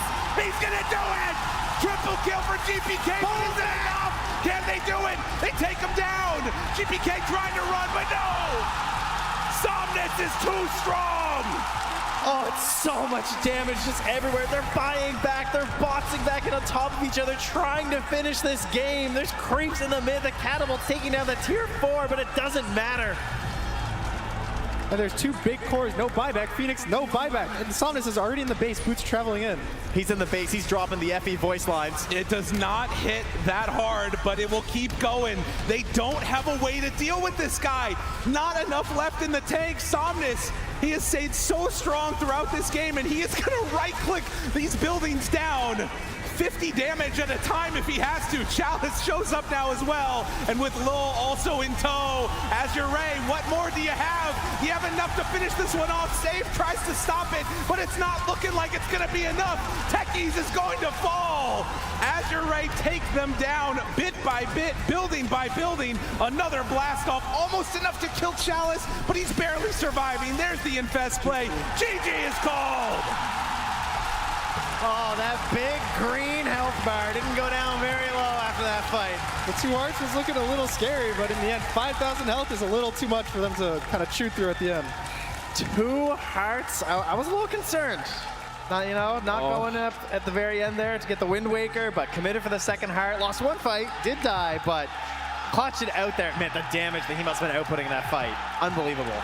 So much. 16, 2, and 13.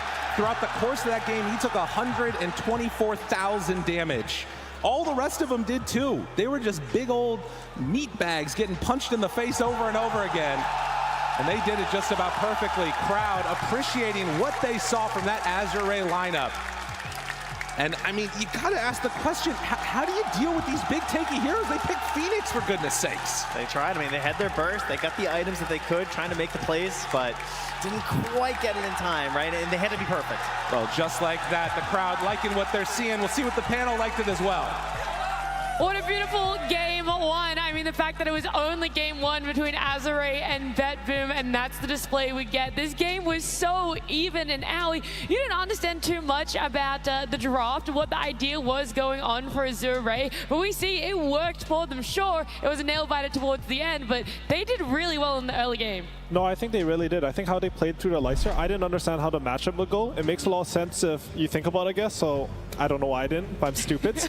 But they were able to play through that lane, they were able to deny TA Ancients. That and combined with the early rotation from both supports before GPK hit 6 was really big. TA never hit a point where he could come to the safe lane and kick the Leicester out. That's typically what happens when you have a mid TA versus Leicester, is she's the only one of the only mids that does enough physical to kick a Leicester out. But, you know, AZURE, they played it perfectly. TA never had to that snowball, and they were able to control the entire bottom side of the map. It was a phenomenal lineup. Sorry, Evie, you go, because I know that you were hyping up a lot of the players, especially Chalice's Dawnbreaker. Yeah, I mean, that was just sustained for days. You had the Pugna Life Drain, you had the Dawnbreaker, you had this Necro later on in the game with the Double Heart and the Lifestealer with the Infest. In these fights, the ones we're watching right now, it feels like BETBOOM did not have damage to take out any targets before they could even get to the point where their heroes were strong enough. Like we mentioned, TA never got access to her Ancients, she never got to kick the Lifestealer out of bot lane. They were just running into BETBOOM's heroes without any damage for them to fight back. The TA was not strong enough soon enough, and it was great to see. And again, I have to point out, every time BETBOOM does not have a clean initiation hero on Pure, their games go to minute 60, their games look like this. It feels like they fold over in the early game and they just have to take some time and farm back. I feel like the best course of action they could have taken was to probably get an earlier Blink Dagger on the CK and try to fight around that, but what happened, Roman? Well, you just said every point that I wanted to bring up. Wait, I got a question then instead, because Nightfall, we've talked about it time and time again, every time we see BETBOOM play, is not that he's playing for his KDA, but his KDA always looks fantastic at the end of a game. He always comes into fights, and he's coming in at the perfect moment. He's using spells in the perfect way so that he is ending games, you know, 22 and whatever. But this game, it felt like he had those uncharacteristic deaths on Chaos Knight, that he was getting caught out, that it felt like he wasn't playing the same way Nightfall is expected to. I mean, I think this is their weakness of this team, is when Pure or GPK doesn't have like their best games. Like they rely so much on the Nightfall, like having this Blink Dagger and like being active in this game, but he wasn't. He still goes for the safe play, like for the safe items, and this is what they needed this game for, like to make stuff happen, because this Pure hero, like Konka, he's the follow-up. He can't really be initiated, especially when he's playing against us, Dawnbreaker and Pugna, you know, like it's already very hard for him. And considering the TA lane didn't go so well, and you know her farm is so low, like they needed some other hero to be able to do that. I mean, this fight was absolutely crazy. It could have gone both ways, either like easily. Yeah, because I felt like BETBOOM had found a way back into that game. I mean, when they used that refresher on Phoenix to get the double supernova when AZURE were pushing mid, like the signs of life were there. They won the team fight, they got the Aegis afterwards, and they started to apply pressure of their own. But this fight that we're watching right now, it's just a matter of experience, you know? It's buybacks versus buybacks, teams taking risks versus teams taking risks, and AZURE's experience paid off in that long fight we just saw. Yeah, we're having the post-game stats here on the screen. Allie, the double heart as well coming out from Necro. We weren't too sure what the payoff was going to be in the long run, but it won them the game. I guess on Necro, like, you have the egg, so it makes heart a DPS item, and you have one of the best items in the patch, so you got two of them, and as Effie was saying, like, they have so much heal. They have Necro heal, they have the Lifestealer Infest, they have Pugna, they have some tough saves. Like, it's not easy to go into this lineup. I think something that BETBOOM need to look at in the next game is like using their timings a little bit better. I think there's a point in this game where they had the Agnes on Kunkka, they had the Nullifier on GPK, but they sort of like, they took a fight where they didn't even get to use Egg, and like AZURE was the one hunting them at the time. I think it looks like as the game gets later and later, like if they don't have this clear initiation that Effie was talking about, it's a little bit more chaos into their game. They can't go for their strategy. Yeah. Well, we want to hear a little bit more about it as well. Not that I don't value your opinions on what you guys have to say. I just know Purge loves to go into great detail about certain aspects of the game. Thank you, guys. Yeah, we were scratching our head a little bit about the Lifestealer, hero who hasn't been picked very much up in this tournament, but I think it was a perfect circumstance once we get to watch it back. If we take a look at some of the clips, some interesting things the Lifestealer did. Great laning stage, pressured this tier 2 tower at 19 minutes.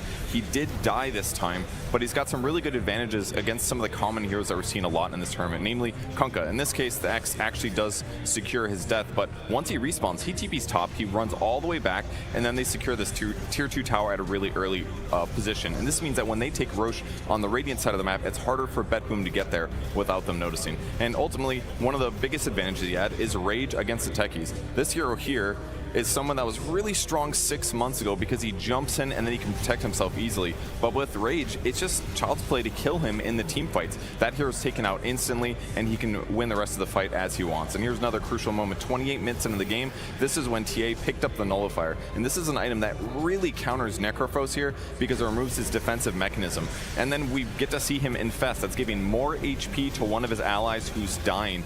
Heart is good in this meta, well infest gives you a similar amount of HP. So if you can keep your teammates alive in these crucial moments, it's going to win you team fights. And on top of that, he's doing percentage-based damage. Again, tanky heroes are popular, percentage-based damage is very good. And this just culminates with his nice open wounds shard talent, which gives a nice amount of lifesteal to anybody in his team that's killing heroes. That's what pushes him over the edge in a lot of these team fights, lets him frontline for his team, and secure things to eventually win the game.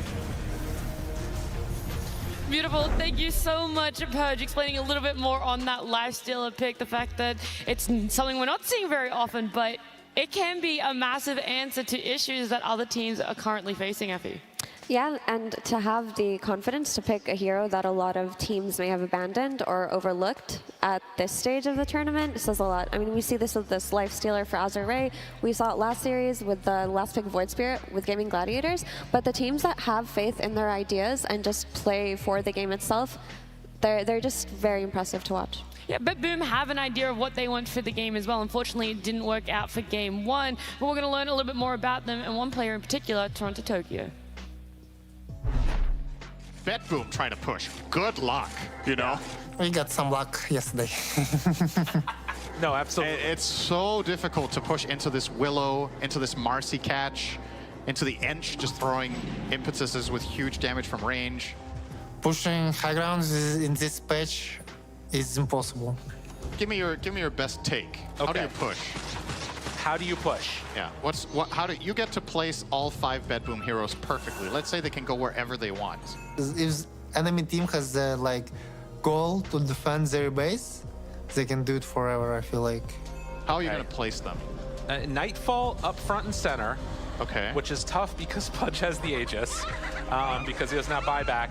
You have Undying right behind him. Willow is tagged onto him there, and then you get the double hit because Willow's 25. But no! Instead, you just step up, and that's already a tier 3 tower gone. Wait a minute now, the hook, the connection, Q, he's in trouble! Oh, BETBOOM, have you actually done it? If you have any opportunity to end the game, you try your best. It's quite inspiring, honestly, for BETBOOM to see this happening. Okay. Nightfall, get out of there, but the cheese, the save come out from the Isle, Pure, he's in no man's land. One more damage there, look at the Desolator, the hit's coming in from the Isle. GPK comes out, goes for the disarm, and then the back away. Our plan was, I had the Aghanim's, and I will spam them, and then I will go in with Blade Mail. And also we had a buybacks and they didn't. Tricks to the trade, chasing, they're waiting for Makoto, wants this moment, and they find him! Is it gonna be enough damage? Yes! They take down Makoto! Can they get any more though? Nightfall, the hook, again, Pure, he's on his man, can they bring down this Willow? Goes for the walk away, and the damage coming out, the Io is doing so much of it! Save and Nightfall doing it all together, but they managed to kill off that Muerta, now the buyback. Looks for more Toronto Tokyo with his Ags. Yeah, it was really good staying behind PL, he's destroying the base. I like that. On this Undying, 10,000 HP on Toronto Tokyo, looking for more. BETBOOM, they're gonna claim the game. How do you do that? How? I really hate losing. It's for me, it's impossible. And I love winning. I want to be in the history of Dota 2. I want to be one of the greatest players in the world. But you know, it's competition. Sometimes you lose. It's okay. It's not easy to win. All I want is to face Spirit in Grand Finals. It will be really hype.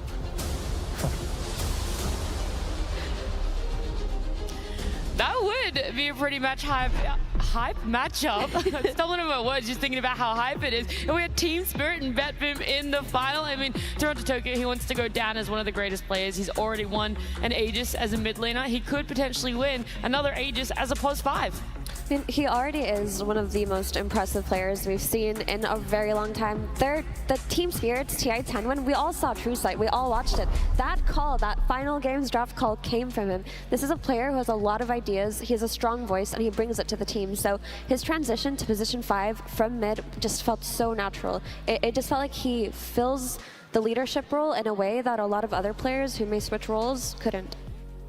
How do you feel, Aoi, about this transition for Toronto Tokyo, especially when we see his heroes? I mean, we saw a recap of his Undying, how unkillable it was, and then his Phoenix in the most recent game.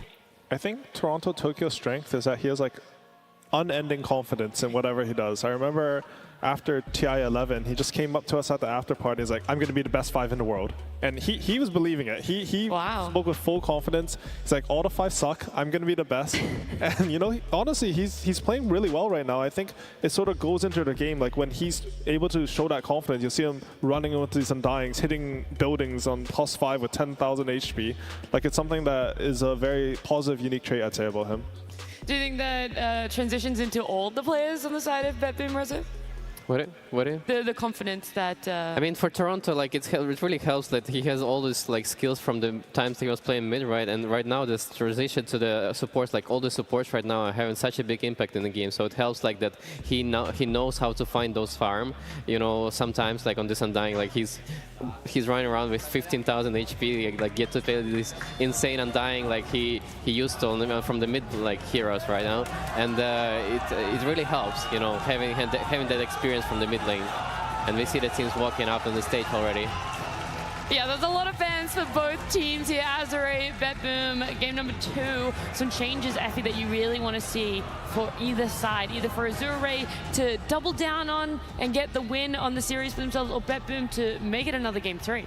And I think AZURE's plan worked out really well. The Necro looked so good for them. When I watch AZURE and they impress me the most, it's when they have that frontline tanky, unkillable core, whether it be a Bristleback or a Necro, and they just play around it. They don't have to take fights by initiating or smoking. They force the enemies to fight into them because their laning stage is actually quite strong, probably the strongest out of the entire Chinese region. So they're not one of those teams that you can break in the laning phase. So for them, you just respond.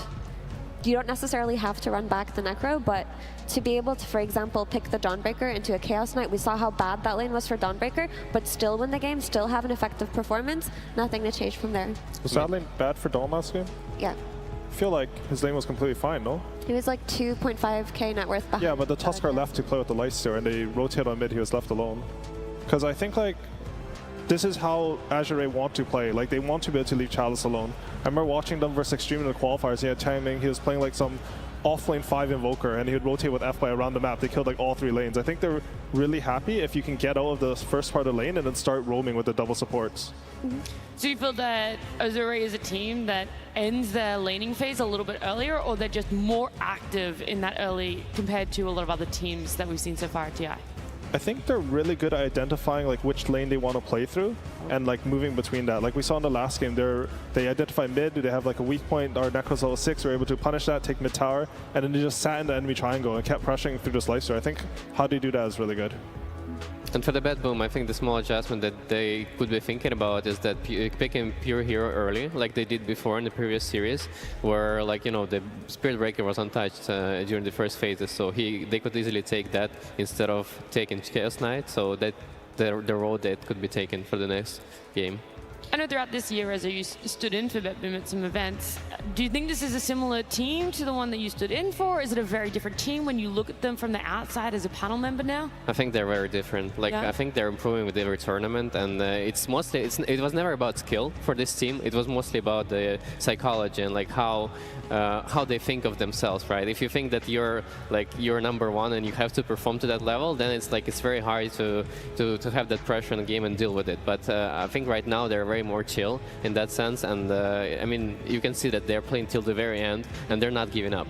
When I was playing with them, they kind of gave up in a few games. You could say, that was past BETBOOM. This is a whole new Yeah, BETBOOM this is now. the whole new BETBOOM. Yeah. They conquered their demons. We've said they seem to be different. But going into this TI, Toronto Tokyo mentioned that he expects a top 4 placement for his team. At least that's what he sees that they're capable of.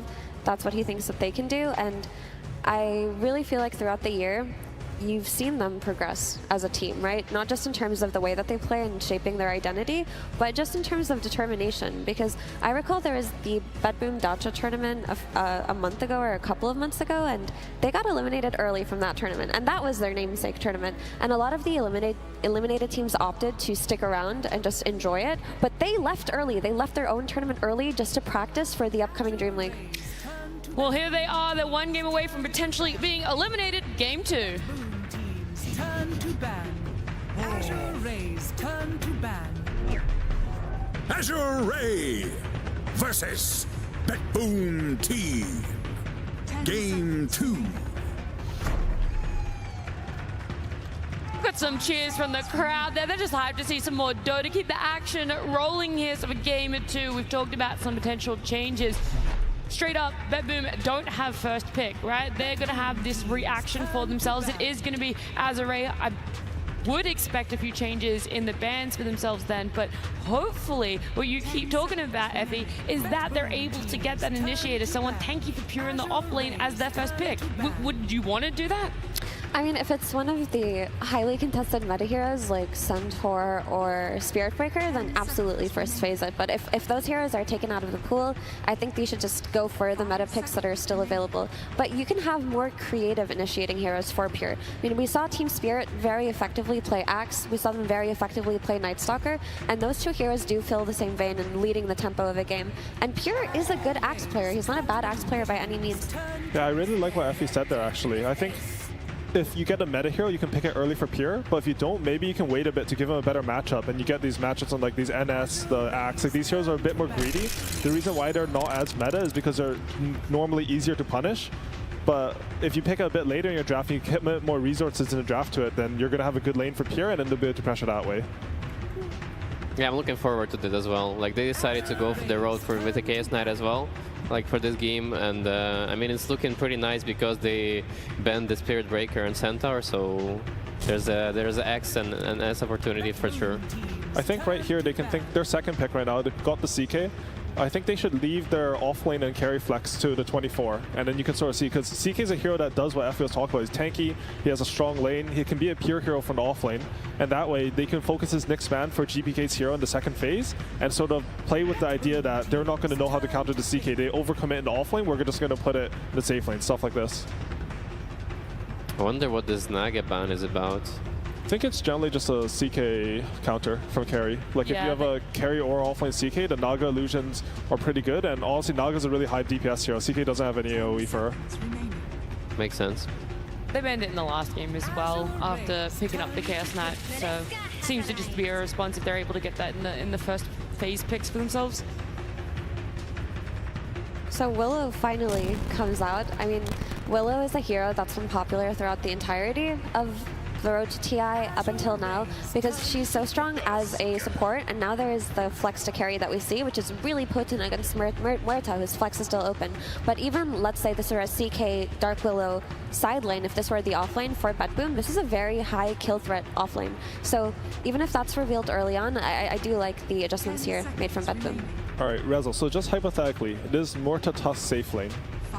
What lane would you want to play versus this? Because I was trying to think the other day about like what beats this safe lane, and I could not come up with a single thing. I think it's pretty hard. I think the only way I can see, like not even winning, but managing to deal with it is like picking some Darkseer lane and just keep cutting waves, and you know. Like you're trying to split them up, like make sure they can't use a tag team. Yes. I think it's just way too hard to straight up win that. I was thinking like whether you could like try to pull waves and stuff, but the thing is like Tuskar's sort of annoying when you're trying to pull waves. Like he starts tag teaming, hitting you, take a lot of damage. If you get some. And Muerta can connect, right? Yeah, Muerta's really fast to connect.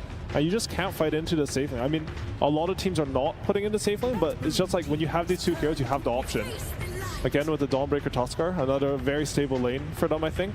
I think this lane just gives them the option, from what I've seen, to play away from the off lane. Like Chalice is one of those players where he's actually pretty happy if his other two lanes are going well and he's just like doing his own thing. Dawnbreaker lets him join up just off level, so he doesn't have to have too much farm. And, you know, that frees up FY's game, who I think, from what I've seen, is like one of the best roamers, I mean, as always. But he's been roaming really well through the qualifiers and this tournament. Did AZURE play ever like position 5 Muerta? I think it's pretty strict that this is going to be the carry hero, right? They have played it post 5, 4 and 5. They have? This tournament, yeah. Oh, wow. That's a really good pick for them then. Every time you add these flexes for a hero like Muerta, it just increases the value.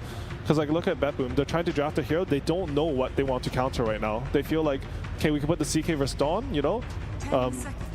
Nightfall is probably happy with how the lane went, you know, he has good farm, but you don't know what the next hero you counter is if you have this, you know, this is supposed to be one of your stronger picks. But on the other hand, for BETBOOM, you get this Phoenix plus Willow, which I believe are their two strongest supports in this patch right now that you can build into your draft early on. Like your team fight is going to be impeccable. You have scaling all the way up until late game. You have catch with the Willow and the Chaos Knight, who hopefully gets an earlier blink based on what we saw last game. And you also still have the flex potential of that Willow open. So I do like what BETBOOM have, regardless of AZURE's flexes being open. I think they would be able to respond to it accordingly. These are two strong side lane supports. I can see what you said with the blink on CK. Just something like CK with a blink or a mid hero or offlane that like actually forces a fight.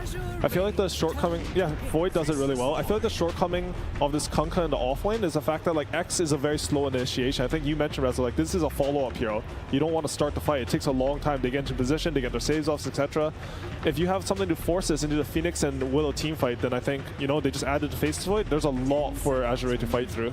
And this Void is really cool to me because if this is a Tusk plus Dawnbreaker offlane, Void is one of the heroes that can play into that, right? If they use their combo with the Tac Team plus Starbreaker, you time walk off the damage. If you get trapped in shards, you can jump out of it, and you have a strong support in Phoenix to back you up. So all of a sudden, this really scary lane in Tusk and Dawn seems countered. And of course, you have this massive team fight potential coming out with your Egg into Terrorize, into Chronosphere. You also have a way to play into the Muerta because when she ultis or BKBs, you can just chrono her and opt to hit her team instead.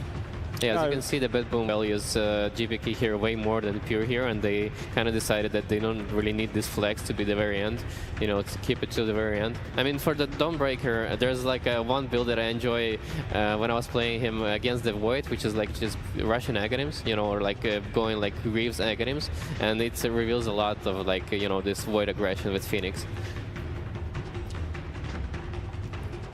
AZURE taking a long time for their last pick, trying to potentially decide how much of this Muerta flex they want to reveal. I think it is just like sort of your most important pick from first pick. It's a pick that's like your strongest. You have 18 on the draft order, and they go with the Luna, so that means it's probably a Muerta, I would say probably Muerta 4 and Tusker 5. Not too sure. They could flex the supports a bit. But I think Luna has sort of shown herself as like a very stable laner. We saw in the Liquid Gladiator series, both times that Meke picked it up, like he was able to do really well, like even against really strong lanes.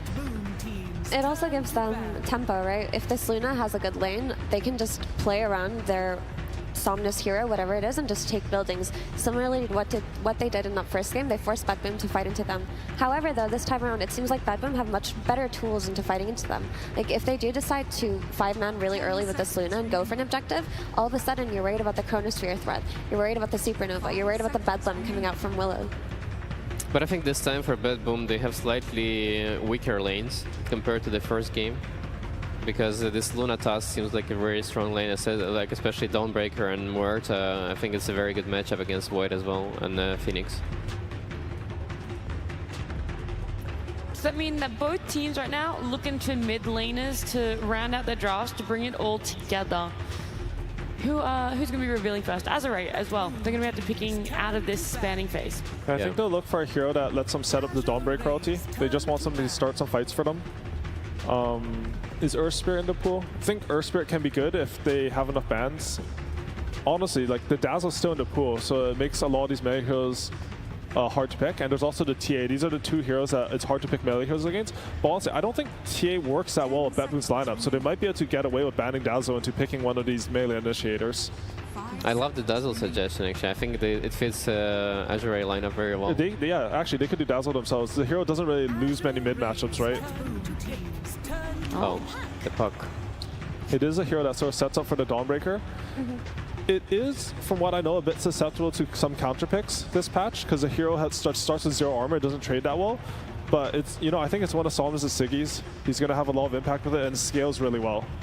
I wonder if DPK saw the Quinn's game and thinking about Void Spirit now. Looks like a pretty good Also, you know, one of the builds that's been happening for Puck is like they get the Maelstrom eggs into Mjolnir late game, and the hero will actually carry fights really hard with the Aghanims. He does. It might be something that they look into this game, because you have all the Temple from the Luna, the Dawnbreaker, all these heroes, but they will get outscaled by this Faceless Void unless you have more scale. I mean, once again, AZURE lineup had like 2 saves to protect their Luna. They have like very good timings to push the high ground with the Aegis. And for BETBOOM, they need to, like, I think they need to find a way to catch this puck and like make some stuff happen on the map. And I because like those 2 cores are going to be farming.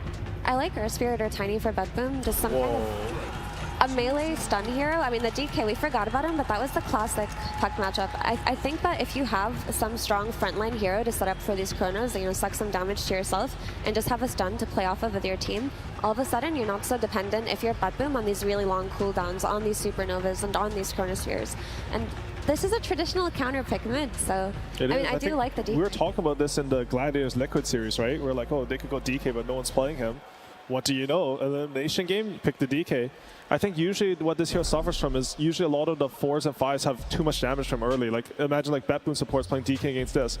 But the supports on AZURE are actually not that high damage for a long time. So he's going to get away with doing his DK unless Chalice gets a good ulti on him. I love this DK pack as well, because of their supports. Like, they have such a good damage just to follow up, and they have like these 3 heroes that can run around and do stuff in the game. And they have both cores in the silence just free farming.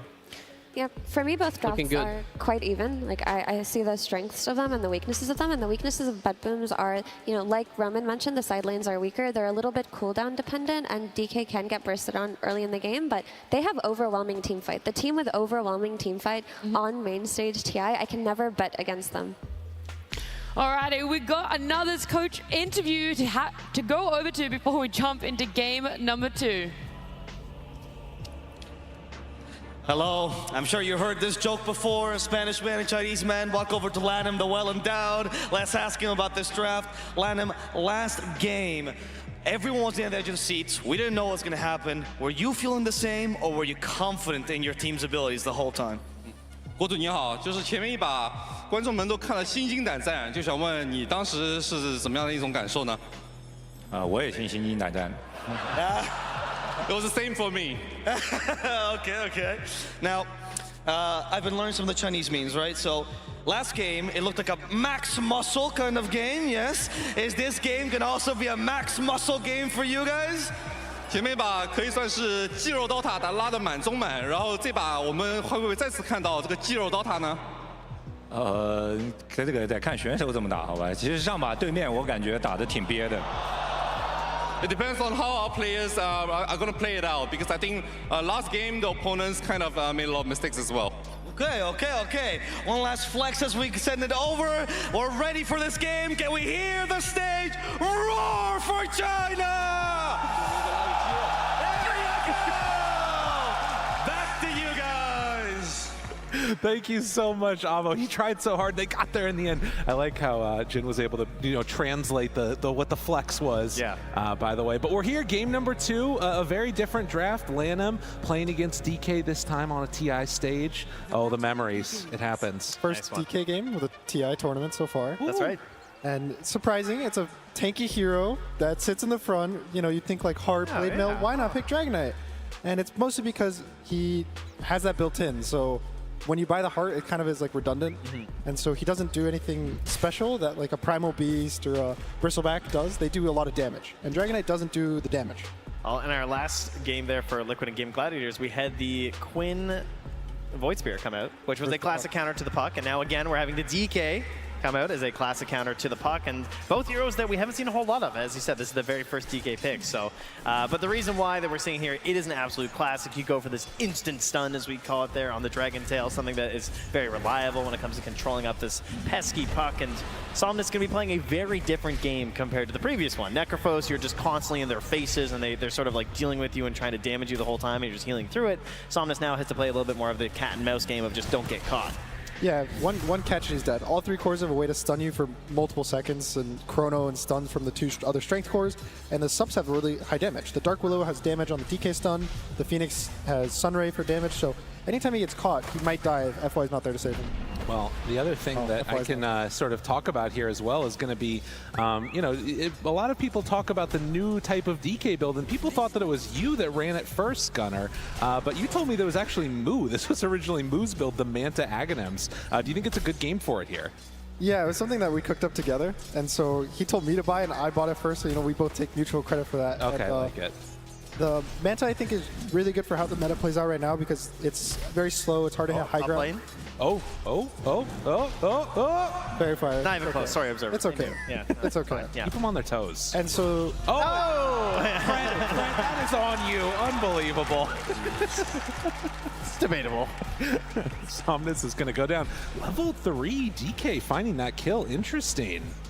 This is looking hard. The puck game where he got kind of picked earlier is also really bad. The puck also died, I think, 3 times about in the laning stage to ganks to the Void Spirit. So the puck, I think, has started to get more value because of the Ags build that people have been cooking up. And now that it's getting countered with, you know, the standard counters from back in the day, it's kind of one of those things where when you counter the meta with the off meta hero like puck, you feel really good because people are still picking meta. But then when they adapt to it, it might not be as strong. Interesting. Now, it's a decent point there as well if they're having to make that adaptation and it's still working out for them. And so far, it's absolutely wrecking mid. Perhaps the most terrifying adaptation is seeing the confidence of FY to give someone else Tusk in this game. It surprised me. That's so much pressure on Tianming. Like, can you imagine being FY is just like, you will play Tusk. You miss a snowball save. Yeah, you miss one, and that's it. They're off for forever. No, FY wanting to try the new tech, though, on that Muerta. Which, to be fair, I feel like if you're going to give a lot of net worth to somebody in this game on the supports for AZURE, I'd want it to be the Muerta. That hero seemed ridiculous at various points. Yeah, FY Muerta as well. He plays pretty much like a carry. He ends up taking over the map in the early game. He goes like Atos, constantly gets catches across the map, gets killed. But the second that you feel scared of him, he just farms. And then he gets a Gleipnir or Shadow Blade, and then he starts becoming just a right-click carry. Well, up top, in trouble. Tianming gonna go down. Like I said. Well played. 2 kills already at this early going. Pure did take some damage from that one, but so far, things going better for BETBOOM, particularly these mid-lane matchup where, God, Somnus is just taking a beating. GPK is in his face. That's a bit of a tough one there. And now the Muerta doing work, so looking on getting some scaling there. Helps out Chalice for the kill. And likewise, though, of course, they do have this Willow for save. So very, very similar idea heading into that late game. We have scaling fours that can get this crazy amount of damage where they suddenly become another ridiculous core in this match. So you don't necessarily feel super great. Easy. Wow. Going late for either team, in a sense. You know, there's terrifying things on both sides. Yeah, both supports can buy a Midas. Oh, perfect. So you can have a fun game incoming. You love that for them. It's great. Oh, see, now that's one thing. The Tusk Dawnbreaker doesn't care about Shadow Realm. Luna, not so lucky. Nothing you can do there. That's a good point. It's something that will be an issue for them as this goes on. Nightfall somewhat low in this bottom lane. Needs to be careful about a salvo of skills coming out if they manage to find the calling in a good position with Chalice. It could be a burst potential, but obviously he'll be aware of that and playing measured and pretty far back, I would imagine.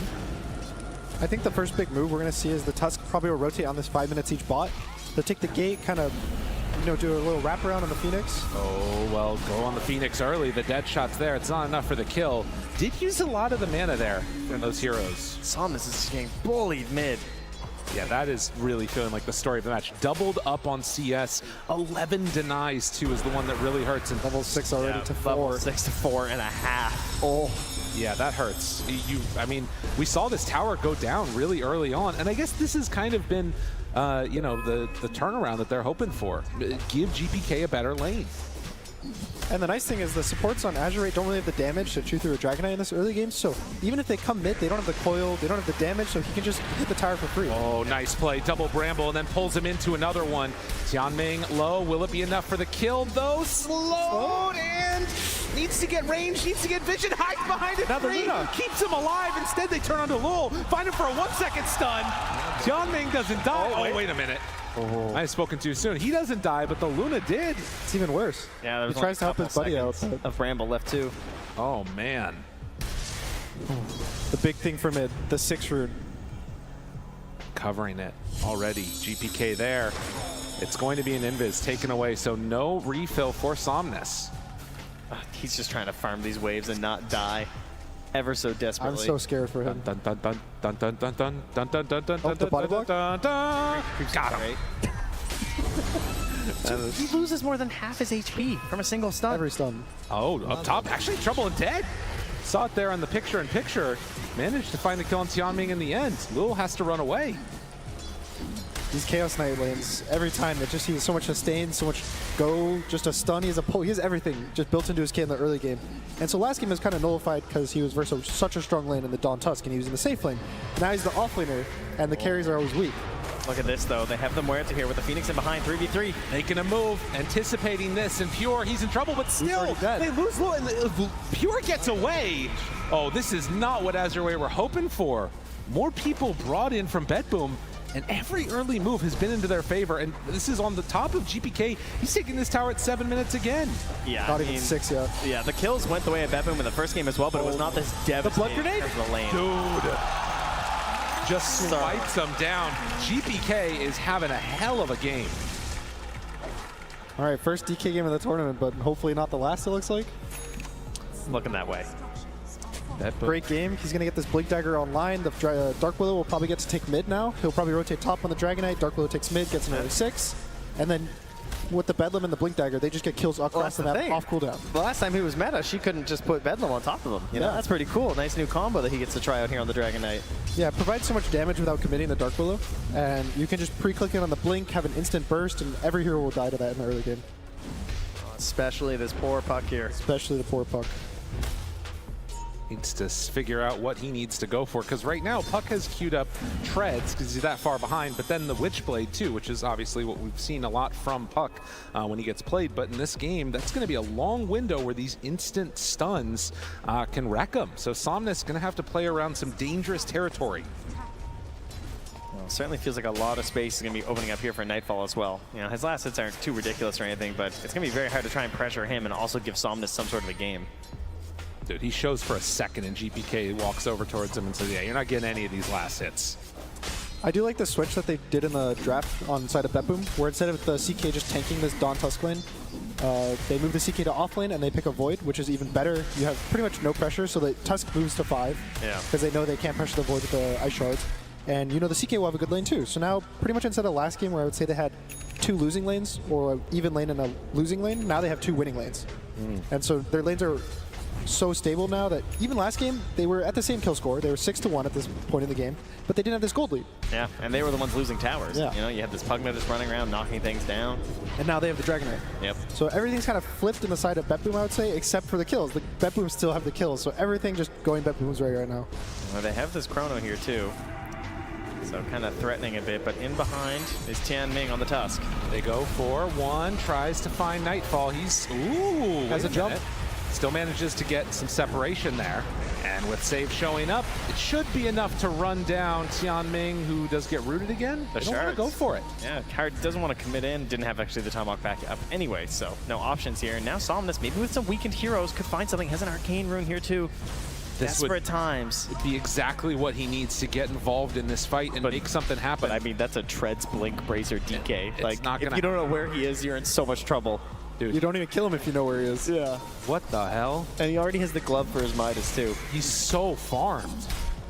Yeah, now I think the Dark Willow is also level 6 already, so they can big fight. If they get him, that's what they needed. Nightfall goes down, dive away, but then the turn looks for one. The heal is going to be there from the Dawnbreaker, keeping him alive. Somnus in far. It's gonna fall. Managed to bring down that pesky puck, and Chalice is in no man's land. Nice. We'll try and go for the kill on the Toronto Tokyo. Manages to find him. GPK low on mana, but with Pure moving in, a big DD fear pulls him back in for closer damage, and another kill, 8-3. All right, well, Chrono goes down, and not too successful there for Nightfall, but they get the cleanup there as the mop and bucket of DK and CK show up. Some stampeding Knights coming through. Well, and of course, the big winner in all of this is going to be Lul on the other side, who, at least on the side of AZURE, that gets some free time to himself. Still feeling a little bit tough for this squad in general. Save. Up close. I think that AZURE just making sure that they can farm somewhat safely in this area. I mean, some stacks there for the Ancients as well, of course, with Luna on the team. I'm not sure if GPK has scouted those out yet. Assume he probably did with it being daytime. Coil. Snaps it. Wants to run away. Chalice is there, and with help, that is going to be Save going down as he steps a bit too far. So AZURE, another kill on the board. These are really important. The mid lane, once you lose your tower, is really scary. You have to bring heroes to push the lane out, because if you don't, it's so much vision that you lose, so much farm that you lose. And so they do bring the right amount of heroes. They bring 3 heroes, they kill the Dark Willow who's playing too far up, and it's actually allowing them to continue the map. I think if they didn't do that move and the Dawn just went bot like normal, everything starts to crumble for them. Yeah, they have some defensive vision there as well to sort of like help out and try and keep this puck safe, because they want to keep an eye on this DK, knowing how frightening that can be. I would like to see GPK make an aggressive move at some point to this top tower. I think they have the ability to take it for free almost, but he's choosing to be a little more defensive. He wants to farm this Midas. He wants to, pair up with the Nightfall Midas with 2 Midas timing. And I think they do feel confident going late. They have 3 carries effectively on all of their lanes. So the Dark Willow, we've seen Save also go carry mode in a lot of their late game. So they're not worried. They can go late game and just don't need to give these kills away so to the puck. Here's my question. What's a lineup where BetBoom don't feel confident going late? I don't feel like they always draft for late. That's the key. Their style. They pick 3 cores in all 3 lanes that are all carries. Save also ends up playing a carry. Maybe, he was techies, right? Yeah. Can't really carry on techies. Dark Willow, though, you can carry. Oh, yeah. So, Toronto Tokyo plays some like mega scaling support, Treant or Phoenix. Yep. Also buys a Midas sometimes. Yep, gets his eggs on tree. Here's the move. GPK smoked up. Just about to be done with that Midas himself, but still willing to get a little bit active. Lul shows himself. Shows Lul immediately there. Has it on top. The heal coming, though. Will it be enough to keep alive Lul? No. GPK kind of in no man's land. Snowball able to dodge a couple of spells. Somnus is there. Do they have enough? The Chrono connects onto everybody. Not sure if there's actually that much damage to throw in. They drop the coil, and then the fear connecting, trying to separate. Chalice dropped down low, killed by Save. And BETBOOM. They take down 3. Not a single hero falls. Everything just in sync there. Coming through. I mean, GVK, kind of a risky rotation in the sense that he had like no mana. He had to wait for wand charges or get off his second spell in that engagement, and then perfectly timed with the Chrono coming through. Just everything in sync for BETBOOM. Really nice rotation, taking the gate on the Void, so he was able to get a really nice Chrono. It looks a little weird because he chronoed a lot of his teammates, but it breaks up the fight. A nice fear from the Dark Willow just pushes everyone back, and they have so much HP. The Dragon Knight's just so far ahead. The Chaos Knight's also far ahead that this limited damage, I think, from Puck and the supports of AZURE is kind of really showing in this early game. As well as having like a Luna, right? Who, you don't have this like, Eclipse ever early on since you're going for this farming build. And so even if you had to manage to get off like before the Chrono or something, it's not enough. You can just feel how weak the coil is. Softness. Well, man, not surprising that if you're stunned once, you're dead. I mean, and again, he's still just trying to finish off that Witchblade. Like, broke as a joke doesn't even begin to describe it for this poor old Puck right now. I mean, he's still going to be able to make things happen if they can be the first ones to get the jump, but that just hasn't been what's happening. And Tianming runs into Save, will get rooted there. I mean, is going to have a snowball to try and survive a bit longer. But with no help nearby, this is going to be the rundown Walrus Punch. Well, no. Unless? Nearly. Maybe. Tianming running. Yeah, he's gone. Looks interesting. Made them work for it. Yeah, more space for the cores. Get maybe one more camp out of that juke there. Thankfully, again, they do have the Dawn, which I think is one of the better heroes at collecting the whole map, because you can always show up to any fight. But I think they really need to find a way to connect the Puck and the supports on a solo hero. They always end up finding, like, taking a more defensive fight where they get jumped first and they have to make sure they survive before they can do damage. And I don't think that's really going to work out for them right now. But if they get this jump, they get a coil on a solo void and the Dawn ults in, they have the damage to kill these heroes. Yeah, it just has to be coil and solar guardian for sure. It's like the only way. And the walrus punch, of course, will be very helpful. So that's probably what they're going to do right now. He's got 2 smokes and the tank here on the top. So hasn't pulled them out yet, so maybe not. Oh, I see. Got to do a little bit of bottle work here. Got to help out Somnus. Witchblade's also finished, so it's like I would say it's their peak right now. The next like 5 or so minutes won't really give them any more strength. The blink on Puck won't really change anything. The Luna is going to keep farming, so they really need to get a kill in the next minute or 2, I think, before the Dragon Knight starts to get too big for them. Yeah, Tamming does sneak a ward down mid. Just runs on through and gets it down. Not spotted, so that's pretty huge for them. Also, there is vision for BETBOOM here, though. Tamming goes through. And again, going to be left behind. That's the Kobold de-warding, doing work. Makes the work happen. They're actually going to leave him to be and instead kill the Kobold. No! I mean, is that like a sort of BM kill? They let you go and they come and take your Kobold instead? You don't want to give it a turnaround. Wait. Oh, he misses the dead shot. Good, they needed. That one hurts. Somnus was so close as well. Now he's stunned up, Somnus. Oh my goodness, they're gonna find another. Tries to jump away, FY there to help his buddy, but no! Nightfall comes in with the chrono. They're gonna bring down the Muerta to boot. 3 heroes dead, and maybe even a 4th. Chalice is caught. They're dropping the egg on the low ground. Nothing is going good for AZURE in this game number 2. Oh, I love that he doesn't even give him a chance. Just drops the chrono, catches on 2. Easy clean up there with a double. 17-4 right now for BETBOOM. BETBOOM are coming in with a lot of action in this game too. It feels like whatever problems happen in the draft, this one they've completely solved. Is it just the laning stage that sort of changed it up, or is it also the team fight towards this mid game? Well, as a serial puck hater, okay, you know, this is the problem with the hero, right? I mean, for sure, if you do get into a bad matchup, you get into a situation where you can't do anything on the map, you just feel like this giant liability. As the hero, over time, the damage hasn't scaled with the overall tank ability of all heroes to the same level. So, like, you just need way more help on this hero than maybe you used to. And when you don't get that help, or if you struggle so much in your lane that you're the liability, then the game just gets really hard, really fast. I would also say BETBOOM is probably one of the strongest laning teams in the world, if not the strongest. So when you give them all of these counterpick lanes, you have a CK in a free lane, you have a Dragon Knight in a free lane, you have a Void counterpick lane against a Dawnbreaker. It's like, what more do you want to ask for as this team? Like, you're going to win your lanes, you're going to snowball the game, and if they keep the momentum rolling, this game might not last long enough for AZURE to have a chance. But you know, these games, they have tended to manage to last long. We can't count on anyone. We have seen larger comebacks in several matches so far at TI, where I look at the screen like, oh, this game's over. This game's not looking good. Yeah, I take a walk around the arena, you come back, and it's swung 14K the other way. So those are the kind of hopes and dreams that AZURE will be aspiring towards here. Well, and it does feel like oftentimes those have happened off the back of solid team fights or an overextension or something else like that. And maybe that's a situation where if, you know, Nightfall whips a chrono, then you can look for some smoke play or something from AZURE. But will that even need to be dropped down for the team fights to be won? Definitely feels like it's a little bit of hide and seek as AZURE tried to set up to claim this bottom tier 1 tower. With Deso done on Chalice, it should finish rather rapidly.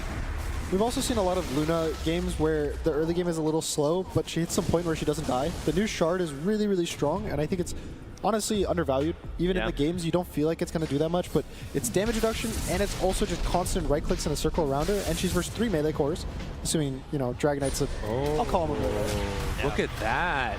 Now that is an interesting decision as they're going to sneak right on in, and with FY pierce the veil and of course tag team, Roche down to half HP already. No idea. These are the exact kind of sneaky plays you have to make, right? Oh yeah. If you want to get back in the game like this, because it's not so much about you having it, it's about them not having it. Even the gold from it just matters so much. Being able to like have one core, be able to farm a little more aggressively. And they scan it, but it's a little too late. AZURE claim the Aegis for themselves as Toronto Tokyo finishes the Midas, which by the way, we're at 3 now. Okay. And they're all in one team. And the other support has a Philly Stone. So yeah, there's a lot coming online. They're gearing up for the late game, even though they already have a substantial lead. Well, as they start moving forward here with the smoke as well, Pure, of course, having this Shadow Blade. As well as a Yule's initiation here from Save 2, so anyone can be caught rather quickly.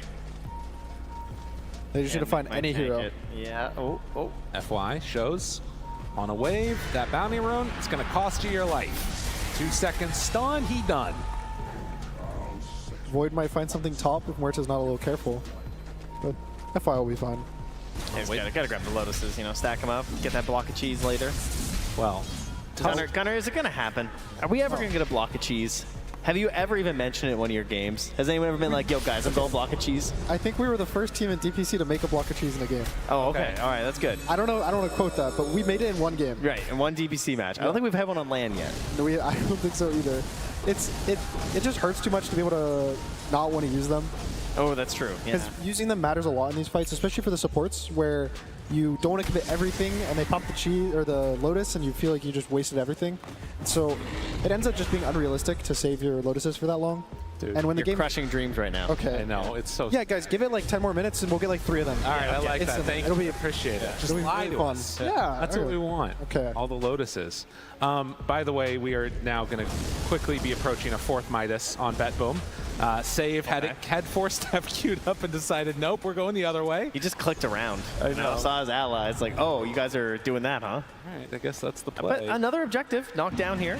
Nobody dying to the Tormentor as well. Very well played by AZURE. Okay, so they got the experience room. Yep. So, you know, it's usually in these situations where a team is really far ahead. At 20 minutes, they'll make a move. They'll take Tormentor, take your experience, and that's when the game feels almost over.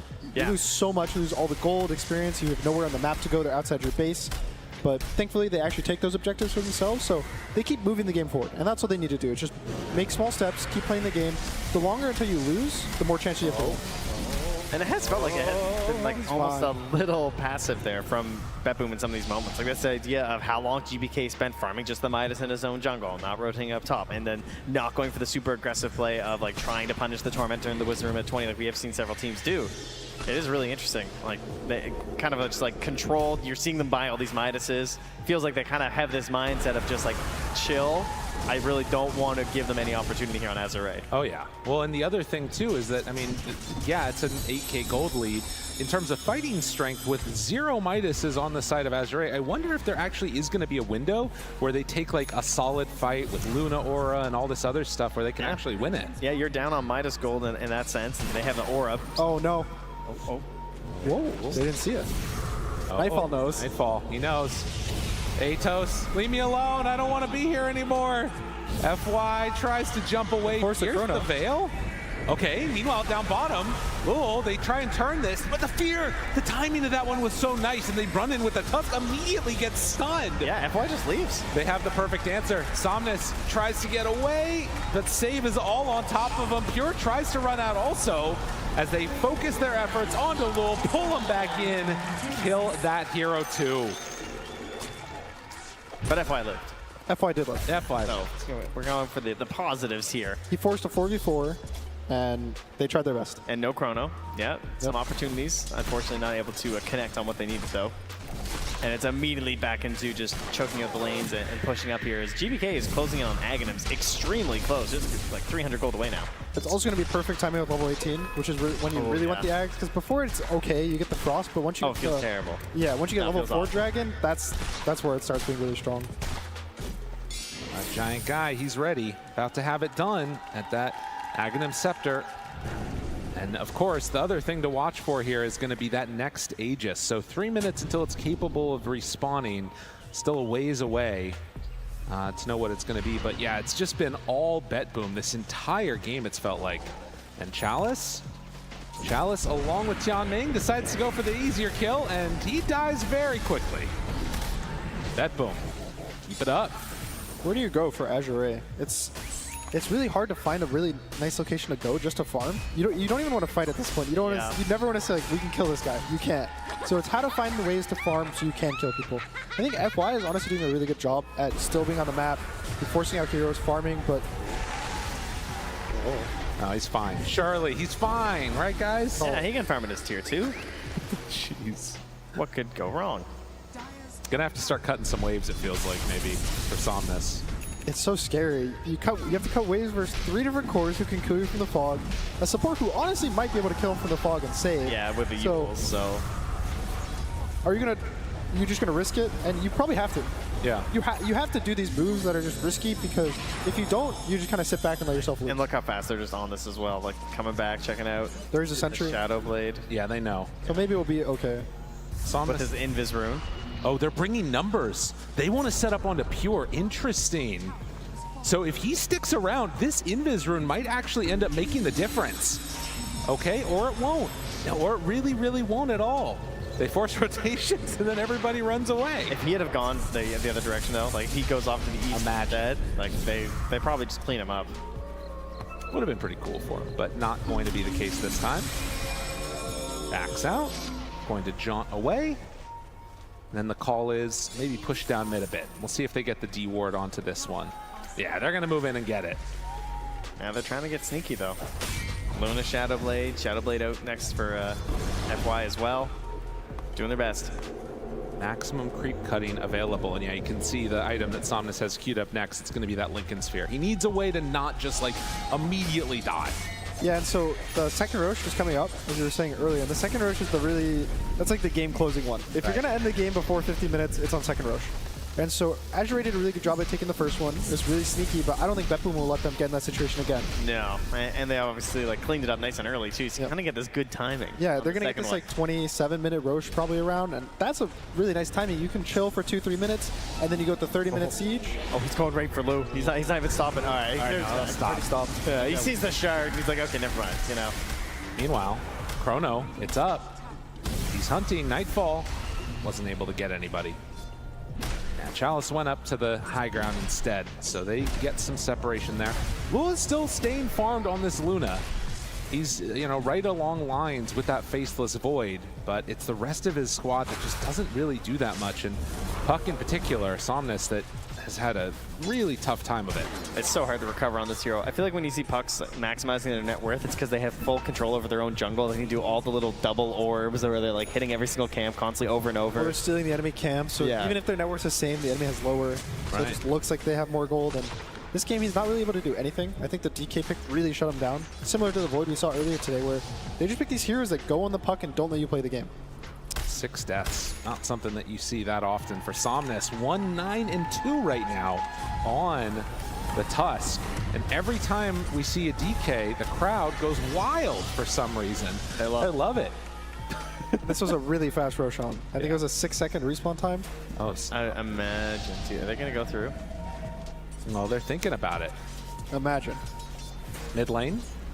No, they're not going to do anything there. Somnus is still hanging out. Going to try and cut this wave, but they're actually going to find it.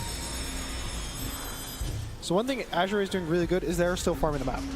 FY is getting his gold. Everyone is kind of getting what they need from the map. It's not as much as BETBOOM, and it's not as much as they would like, but they're not letting themselves loose. They're doing what they have to do and just constantly farming. Here, great positioning. He jumped. He jumped. Is he dead? He's in trouble and gone. 3 heroes caught by the fear, but there is not enough follow-up. They jump in with GPK, tries to get the stun, the damage in. Chalice there for the heal.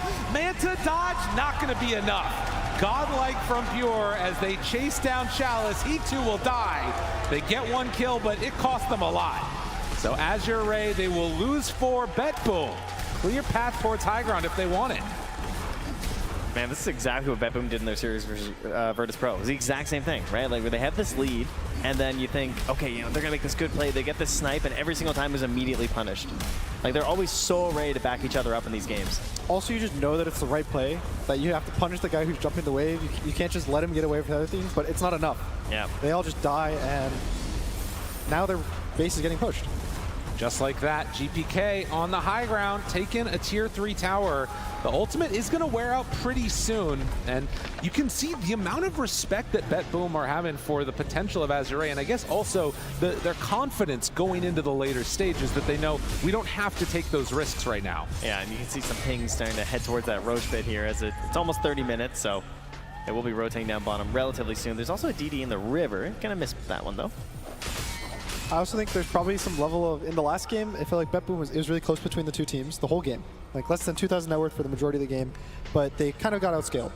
The fights were really hard for them to take, so you know they change it up, they buy all their Midases, and they're not going to let themselves get outscaled. They're going to keep farming and make sure no matter how late the game goes, they have more gold than you, and they can win the game over you. Not to the Midases say. Save trying to get towards an Aghanim Scepter for himself. AZURE, they see GPK, decide to jump on him to start, make him less tanky, but the Chrono for the turn, and the Deep's being thrown out and ripping them to shreds. They didn't stand a chance. Muerta, you're gone too. can't even get GPK. Oh, baby. No, they don't head for the Roche. They just head down the lane right now. I mean, he is too freaking big. You think you can take him down with that Silver Edge. It's just not going to be enough. Oh, wow. FY's back there just firing as much damage as possible on the support Muerto, but it's not there. It just can't be enough. Well, I mean, did mad work, that's for sure, but...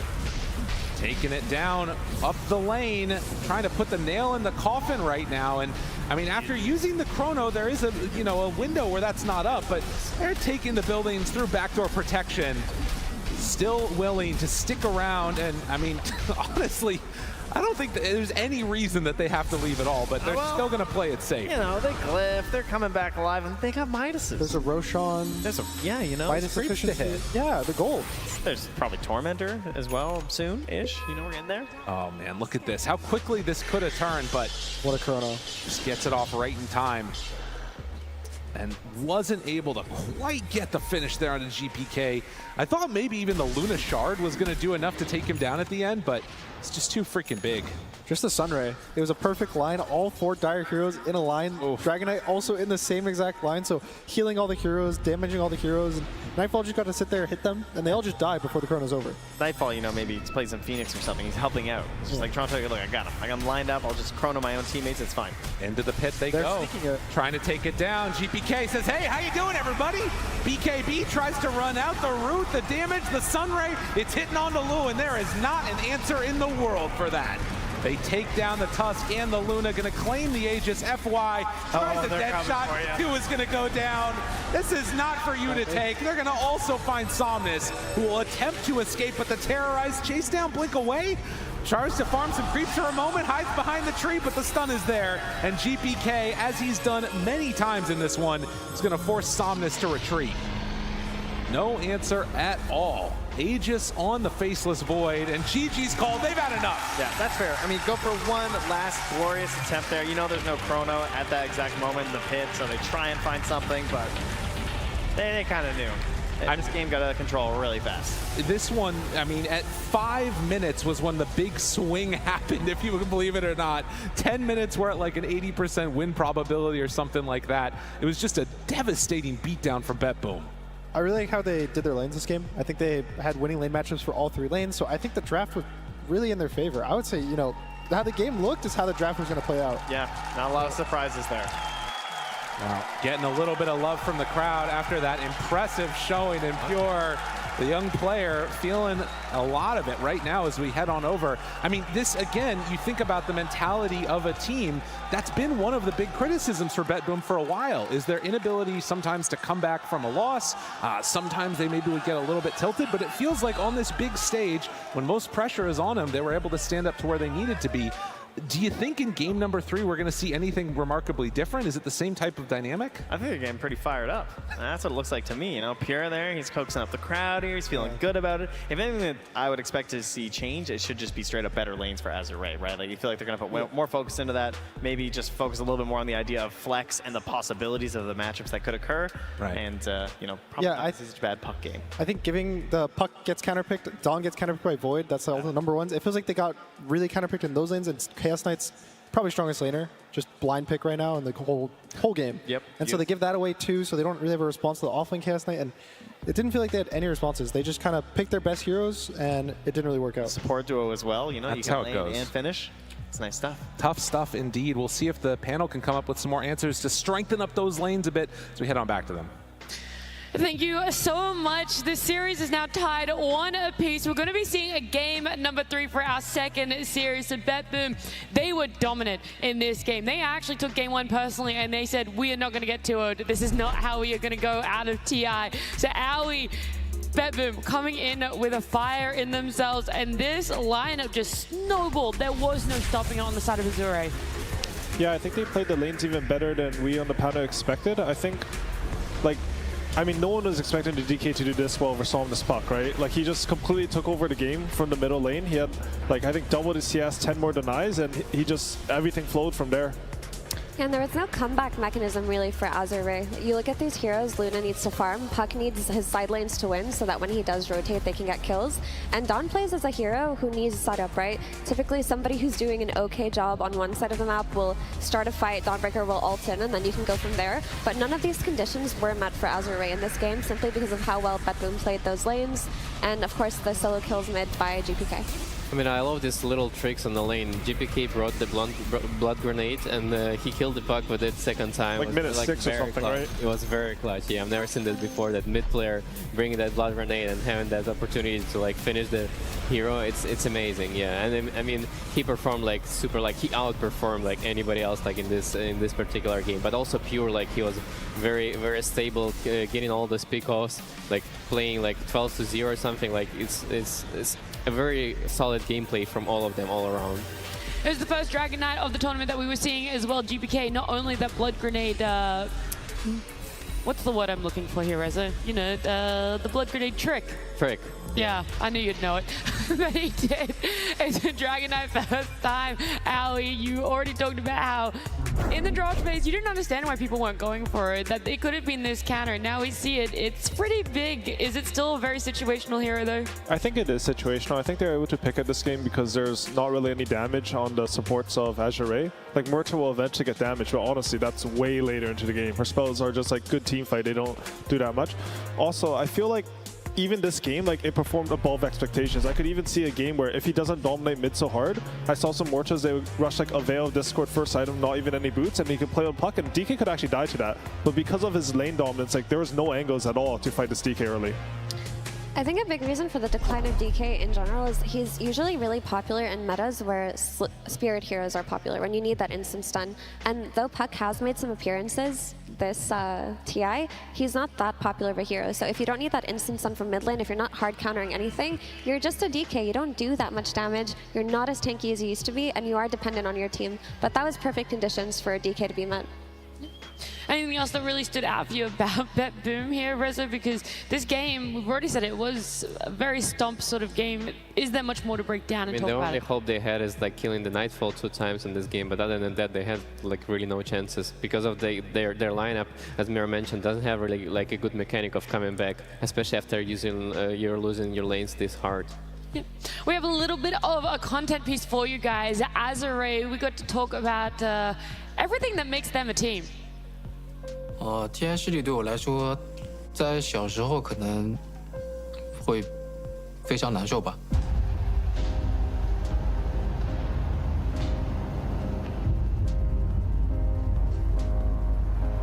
但是自己渐渐长大了，也释怀了吧，觉得自己只要尽了自己的全力就好。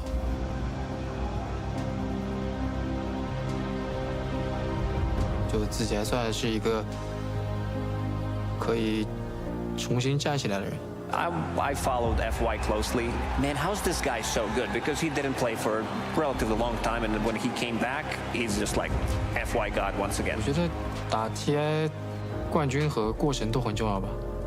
然后我觉得，因为你要获得冠军的因素很多嘛，所以你只要问心无愧就好了。然后，当然人生中也有很多遗憾嘛。可能对我来说，就我还在这条路上越走越远嘛，就还没有到尽头。其他选手觉得我最应该获得 TI 冠军，我觉得讨论这个没有意义吧。就是我如果得到别人的认可，光是这一点我就觉得足够了吧。FY, I think that he's one of the players that I think probably the Dota community at large would most like to see win a TI in the future. 如果今天夺冠的话，对我来说应该是改变一切吧。FY, I mean, the dream is still alive. He wanted to prove, he wanted to climb higher and higher. And Effie, the Chinese Dota fan that you are, how much would seeing either LGD or AZURE lift the Aegis be? Oh, dude, that would be so emotional. But I mean, especially for AZURE, there are a lot of names on this lineup that you feel like should already have an Aegis at this point. You're looking at not just FY, but Somnus, who many people regard as the best mid player in the world, or they thought he was for a very long time. So in terms of who's deserving and who's not deserving, I mean, that's a big discussion, but these players have been around forever and they're so good, and you know, to see them get their desserts at the end of the day would be very cool. How do you keep in form, Aoi, if you're this player that you're in that middle zone, you want to still reach high, you still want to play competitive, but you're not sure if everything's in it for you, if you're taking a couple months off and then you want to come back for qualifiers and then into TI making it top 6? I mean, I think these players, like, it looks like they're super talented, and they are, but I think under all that is like just a special ethos where they're working super hard and they're putting everything together. How they'll approach pubs, always take something from it, learn. I think FY is one of those players. He's always sort of on top of the meta. He's always like looking for his opportunities in every lane when he's looking to roam. I think it's a lot about what he puts into it more than like some, you know, special talent or something.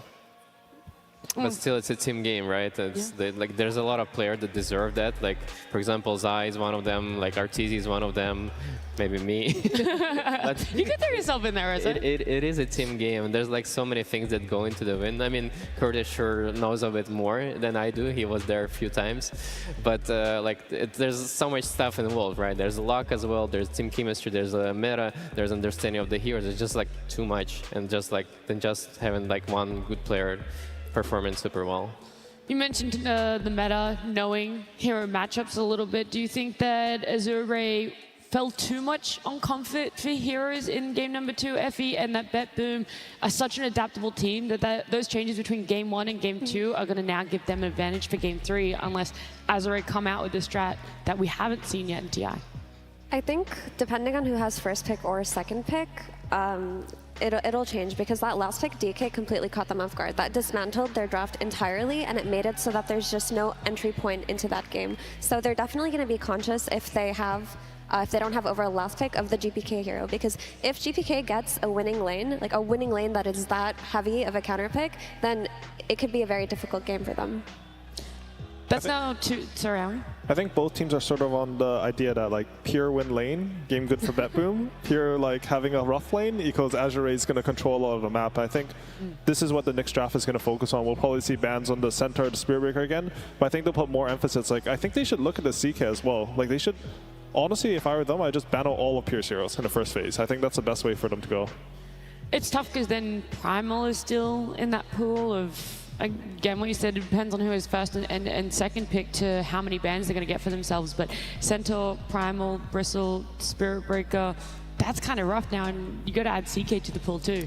Yeah, we're at the stage of TI where we figured out the 10 pool of OP heroes, and you are forced to give away a few every game, regardless of what. So it just depends on which team you're playing against, which player you want to focus in that first phase. And, you know, we've seen the story. We've seen the story for days now. If you ban out Pure's heroes, BETBOOM has to play until minutes 60, 70. They have to play to scale, and sometimes they don't get there in the cleanest way. So take it to that turf again. Yeah.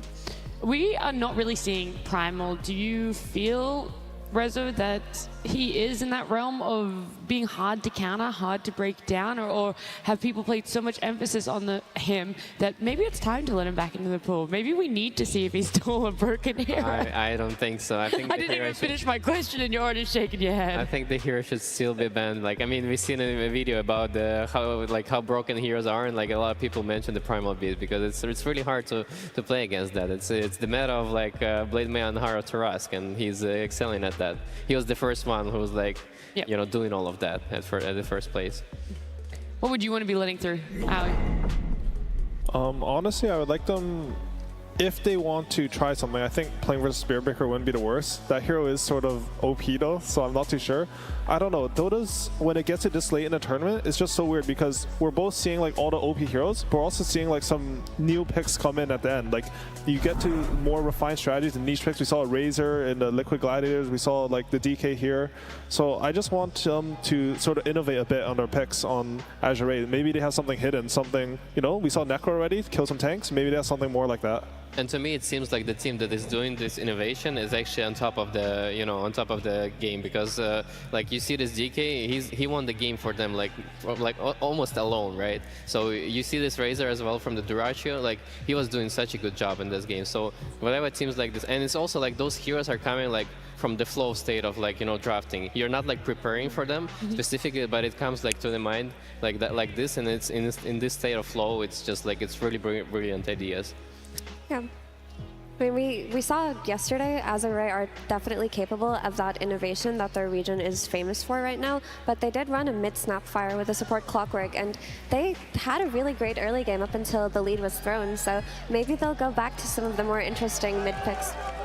I think for sure they need more damage, right? On the 2-4-5. I feel like this last game, they didn't have any play options. I felt like they were even like clutching every opportunity. They stole Roshan, they sniped Tormentor, you know, they clutched 2 kills on Nightfall, but there's just not enough. It's too hard to do these moves.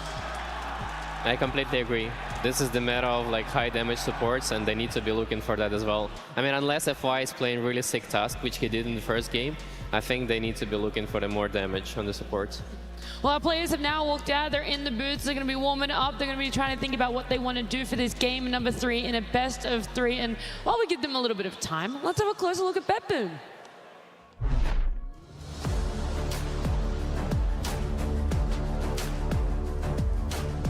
BETBOOM always has their ups and downs, but overall very young and talented roster. Yeah, they're a strong team when it comes to like small details of Dota, you know. Like I can feel the energy he puts into these small details, and that's, I believe, what they're extremely strong about. Taking on this design, 10,000 HP on Toronto, Tokyo, looking for more. BETBOOM, they're gonna claim the game. They usually have like farmy side lanes that carry like known to not die and not pressure too much, like rarely show, but be there at clutch moments, and usually it's their mid and both supports. So you know that Nightfall has the highest pings, you know, on the map, right?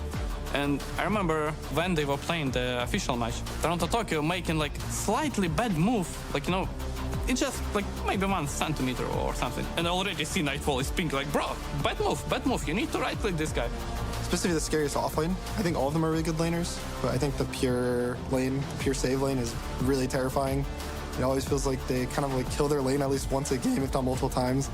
And so it's always versus that team, like make sure the safe lane isn't a disaster, because there's a lot of games where the safe lane just a disaster.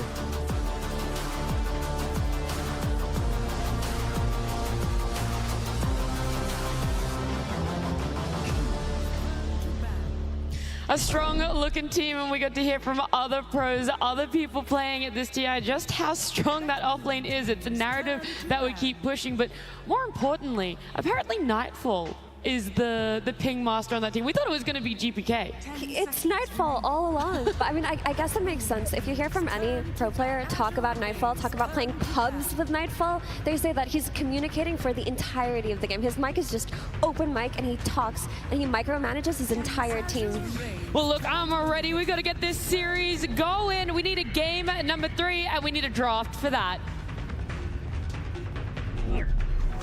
AZURE versus BETBOOM team. Game 3. It's elimination on the line. It's the difference between being top 6 and top 4. So these teams want a win for themselves. They've proven that they can do it. Game 1 and Game 2. Game 3, though, this is where it really matters. We're already a little bit along in our draft here, so our first phase bans done and dusted. And I still, actually now I see this like Chaos Knight. That importance has been placed on it, but still a Centaur banned out. You're bigger in the pool. Yeah. Also, what you were talking about, Ali, about them lacking damage, they fixed this with the Phoenix, right? They kept going for that first phase Muerta, but it just wasn't working out for them in terms of a support that scales. So do you like this adjustment? Yeah, I think the Phoenix is for sure a good adjustment. I think they need something like that in this series. I feel like when you have heroes that have damage, you just have way more options on the map. And right now, how the map sort works is it's so large that if you have to bring too many heroes to do like kill one hero, it's not worth it. Like, you either bring a lot of heroes or you want to make plays with just like 1 or 2 heroes. High damage supports generally lets you do that, and then they all scale into the mid-late game.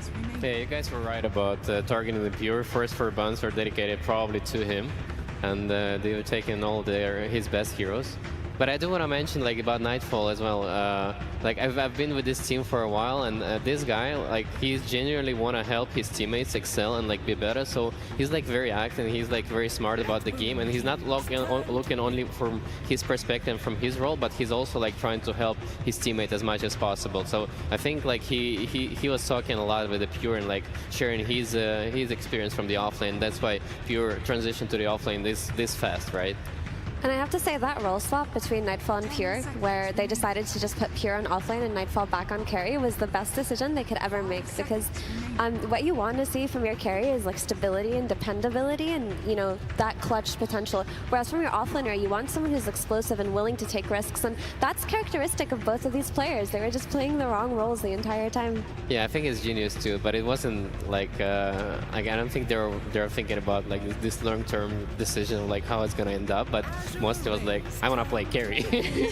Do you want to keep playing with us? All right, go to the offlane. It was more like that. Wait, that happened because Pure missed out on Berlin Major, right? So Nightfall had to play carry, and then they played with an offlane sub. Yeah. I forgot who subbed for them, but I think after Nightfall played carry again in the Berlin Major, he just felt his calling.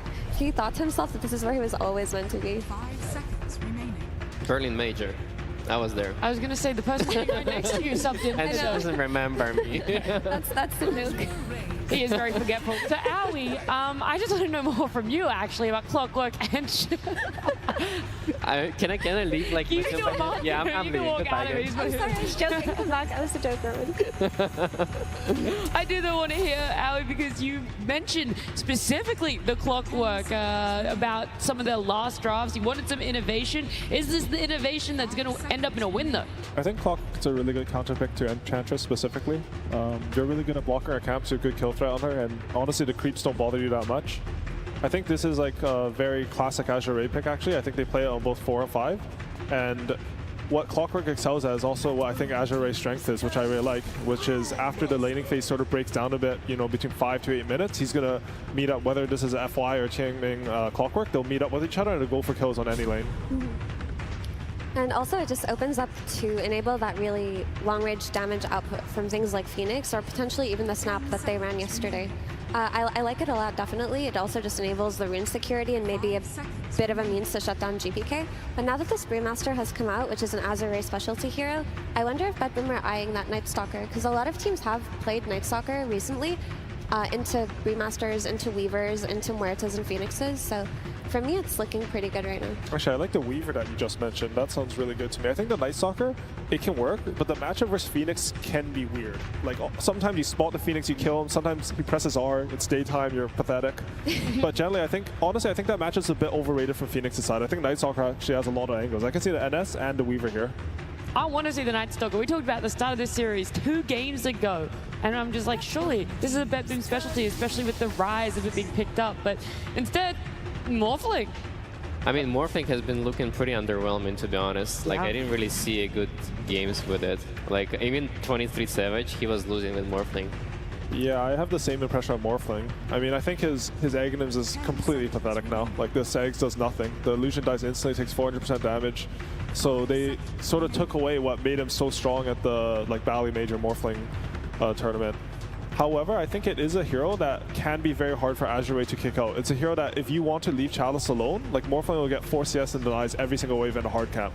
And that can punish someone like a Brewmaster who, you know, Brewmaster, we've seen this tournament, at first it was like super high value first pick, everything. But teams have started to counter it with like these Weavers, Night Stalkers, heroes where you can't just ulti and kick them out. I think Morphling might be one of these heroes as well. I actually agree with that, because I remember during the Riyadh Masters, Faithian was talking about 2 carries that he thought would enable you rotation to mid lane, which are Morphling and the CK. And when you have supports like Enchantress who want to leave you alone, these 2 they fare very well in terms of self-sustenance and being able to CS on lanes.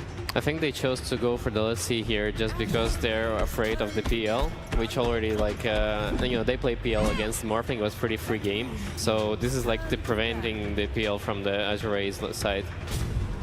Block pick, basically. This is like one of Pure's best heroes. When he first transitioned to carry, I think he was playing like LC pretty much every single game.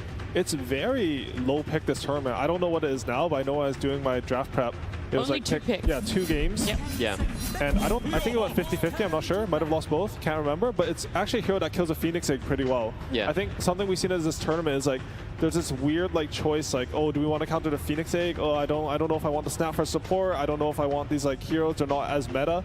But Legion Commander is another hero that sort of used to be one of the big counters. I think we don't see him as much just because of the supports that are in meta, like the Pugnas and Shadow Demons, and those heroes are really hard to play against as a Legion. But this game, they already see the supports, so it's a pretty good game for LC already. Usually he's quite committal against like these Heart Blade Mills as well. Legion's typically like you dual summon, you burst them, and then you look at the fight, right? You want to be able to burst at one guy. You can't really do that to these Heart heroes. But honestly, with a Murta and a Morphling, like you will have damage for this eventually. But more than that, I think they're pretty much just playing for their side lanes here, right? Like they just want to have as strong side lanes as possible, stay in 3 lanes and pressure. I think we'll see like them picking a really strong laner for GPK. Again, they have the second pick, so they'll have the last pick here. What is going to come as a carry? Like there's very little heroes that left that is good against LC, right? Maybe there's a Luna. Luna's for sure not bad. I think I have a You got your list. heroes on it. You have no more excuses, Howie. Yeah, but I still don't know. Give me the best option. Yeah, me neither. I mean, I would still consider the PL, to be honest. I think other than LC, it might be... Oh, no, never mind. They have the very last pick on the BETBOOM as well. It's going to be too hard to play PL. Don't you think Weaver could lane against LC pretty easily? Weaver can do pretty well in that lane, I think. Also, Lincoln's Buyer, right? And it's not the most easy hero to counterpick when you have 23 like AZURE does. I think Weaver is amazing. Yeah. It's a pretty good suggestion, for sure. Also, on the topic of you guys saying why LC fell out of meta, don't you think that in these longer team fights, something like a Brood could be very disruptive to the LC duel? Because like the cores that are currently showing in the Kunkka, and then of course the Brood that's going to be split, are not going to be easy to take down if you're an LC. Yeah, it's just really hard with this LC to commit to these spells, right? Like he'll think, oh, I have to duel the Brewmaster, and then there's an egg, or I have to like duel the Phoenix, then you're dueling a support, and there's still the Brewmaster ulti. Yeah, honestly, like there's a lot that he has to deal with here. I'm honestly not sure why Legion is so underpicked though. I feel like the hero should be pretty decent. I think it's like pretty high win rate in pubs, like maybe like 53% on track or something. Like it's not a bad hero. Is Monkey King... Oh, no, never mind. Yeah, bad. It's not in the pool. Yeah, I think the standard bans when you have the Kunkka mid are like the Monkey King, the Necro, and then people sometimes look at the TA with some meld build, but I'm not too sure if it honestly, BETBOOM might do it, but I'm not too sure if it suits their lineup that much. Oh, Invoker into Kunkka.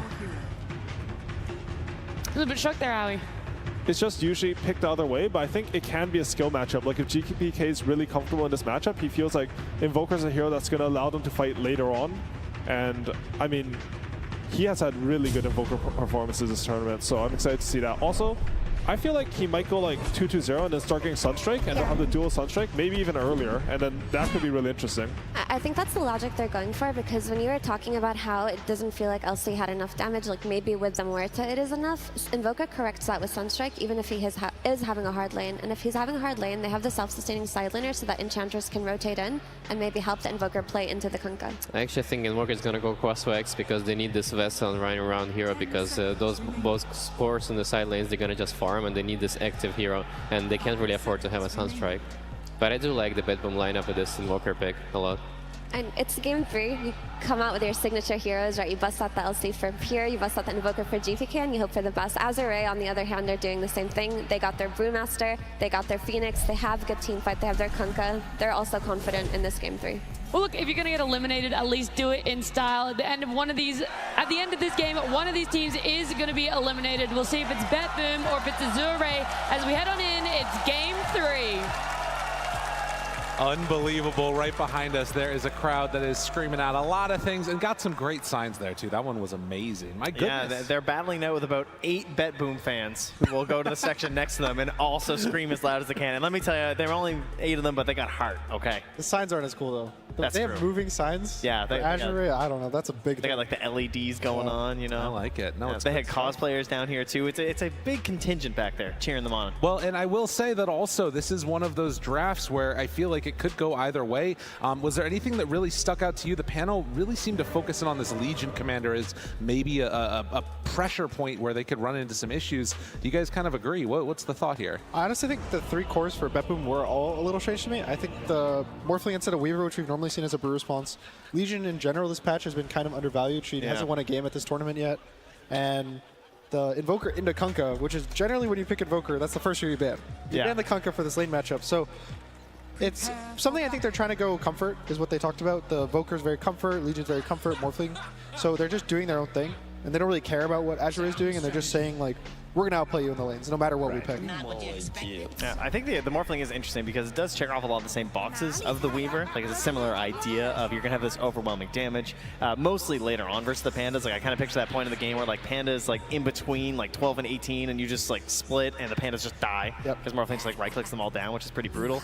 But the laning stage itself shouldn't be as bad as what the Brewmasters have been experiencing versus the Weaver. Yeah, the big thing with the Weaver is you're able to kind of dodge all the slows from Brew, dodge the Cinder Brew from just ticking you down, and constantly just go on the Brew as well and poke them. But the Morphling doesn't really have this ability to have like a disjoint tool. You don't want to use the Waveform off cooldown, it's way too much mana. So I think the laning honestly won't be that good for the Morphling unless, you know, there's the Toronto-Tokyo on the Enchantress. Yeah, that's true. Does this thing. One of the things that I think about, you know, sometimes there's these iconic moments in Dota that kind of happen, and one of the big things that always stood out to me was Somnus saying the word Kunkka as his answer to the Invoker that Topson picked all the way back at TI8. Now, picking that Invoker into it, Aoi was talking about, the panel was talking about this entire dynamic. We saw GPK put together really solid performances against Kunkka before. Is it the universal change that's made this matchup better? What do you think it is? Yeah, Universal plays a part. Now you can buy Wraithband on Invoker, which gives you armor to kind of stop this harass. I also think just in general he has more damage. You can buy Bracer and Wraithband, so you have more abilities to feel stronger in the early game. And I also think that people have gotten better at the matchup, just better at hitting the Kunkka, better at dodging the cleaves, and just overall, I would say it's like a skill-based matchup, like AUI said. So I'll be interested to see how GPK gets out of this lane. He's shown a lot of skills on Invoker, that's for sure. And had a couple deathless games there where he was dominating yesterday. One deathless game and then immediately died in the next one. So they tried to punish him, but we all know he's going to mean Invoker here, and he wants to bring it out on the main stage whenever he can. Somnus also goes for the double gauntlet start, which is the build you go on Kunkka when you feel like you're going to crush the lane. It makes your bottle or bracers like really slow, but you have so much damage for denying and harassing that when you do this, you really want to win the lane. Yeah, and you so want to clutch up he's very confident about just how this is going to play out for him. So far, he's doing just that. 4-3 versus 1-1. This is not how that Invoker performance went the other day. We'll get a couple of CS there with that Tornado, but could be a bit of a tough one for him as this gets into the later stages. The other things to sort of keep our eyes on are going to be a couple of heroes that we haven't seen a ton of, at least so far, and that's, again, the Legion Commander. So Pure needing to deal with this early pressure, although there is already some good damage out. Gets hit by the Blood Grenade, and the overwhelming odds almost enough, but the Stick Charge keeps him alive. I feel like we've almost seen more Clockworks now into the main stage than we did in like the road to TI. And, you know, we've had a couple now popping up here, and you can see kind of a rough matchup versus the Muerta. As you're like level 1 especially, you're always trying to batter yourself as much as possible. Oh, and the calling, the chase, the push back. Oh, low, but not dead yet. Silence. Just barely able to get that separation, but you can see how aggressive you're capable of playing as Pure keeps on hitting these multi-hero overwhelming odds. Just dropping his items and regenning. He knows he feels very confident here under their tower right now. Really getting the most out of this hero, which is what you need. Again, a winless hero here at TI, but if you can find the right situation, maybe this will be it. But you gotta imagine a lot of that power is gonna be in the early game, because heading in later, sure, there will be damage. You know, you got Morphling, you got Muerta, you have an Invoker there too to try and juice up even further, but we've seen how tanky these cores are able to get to, and just choosing your dual target looks really hard in this game. Just how long fights are. It's almost never like a dual kill one hero, keep going, keep going. It's a dual, hope this guy dies. Oh, he's only half health, guys. Let's see what happens now. But now your guy doesn't have an ultimate, so I'll be surprised to see what they do with it. I think Invoker, they talked about going Exort, but I think Exort's kind of weak right now, especially when you don't have stuns in the lane for early setups, so he'll probably just go the standard Quas Wex and play to just kill heroes with the Vessel. Well, we'll see if he can even get to that position. So far, we talked about the need for AZURE to win their lanes or at least come out a little bit more even. Mid is definitely winning. He is 17-7 versus 10-3. Somnus wanting to get some retribution after what happened to him in the last game. that puck performance. It was painful seeing him get taken down at those early levels. It's so much confidence going into this matchup that we've seen, you know, counterpick so many times near elimination game on the TI stage. Like, he wants this Invoker that badly. There's definitely a level of confidence where you'll ask for a hero in a matchup that everyone else knows is bad on your team, and you say, I would Invoker, and they're like, don't they have Kunkka? Don't you always ask for us to ban that hero? But there's definitely a level of confidence, especially when you're playing on these big stages where you just don't really care, and you know you're going to own no matter what the situation is. So he probably even feels that if he loses the lane, he has the right hero for the game. Yeah, fair. That's got to be the big thing for sure. Oh, and in the meantime, down bottom, they do manage to find a good dead shot on Save, and that's going to be first blood. It's been looking great on the dead shots so far. I think every single one's connected so far. Yeah, making that always nice like, and easy. The right angles too, to push them either back or farther away from the Legion when he's battery assaulting. It's just been really nice to watch. And you know, that's got to be the biggest pain when you see this Muerta supports, right? When they miss that, it's 120 mana. The mana pool is pretty weak. You're always seeing them like with the clarities and the mangoes. So every time that you're connecting, it's just so huge for keeping this pressure up on the laning stage. Yeah, we're going to see this mid gap, but just going to keep growing. I think this matchup doesn't get any easier for Invoker as it goes on. When Kunkka hits level 5, the harass is just like kind of almost too much. Invoker doesn't have the old healing he used to have from Quas, so all his healing pretty much comes from Cold Snap or a Bracer.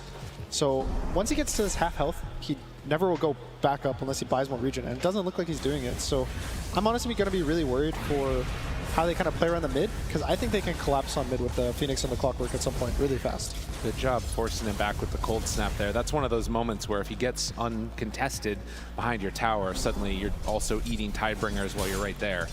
So will Tidebringer to secure the CS, and GBK doing a good job of keeping his distance at least for now.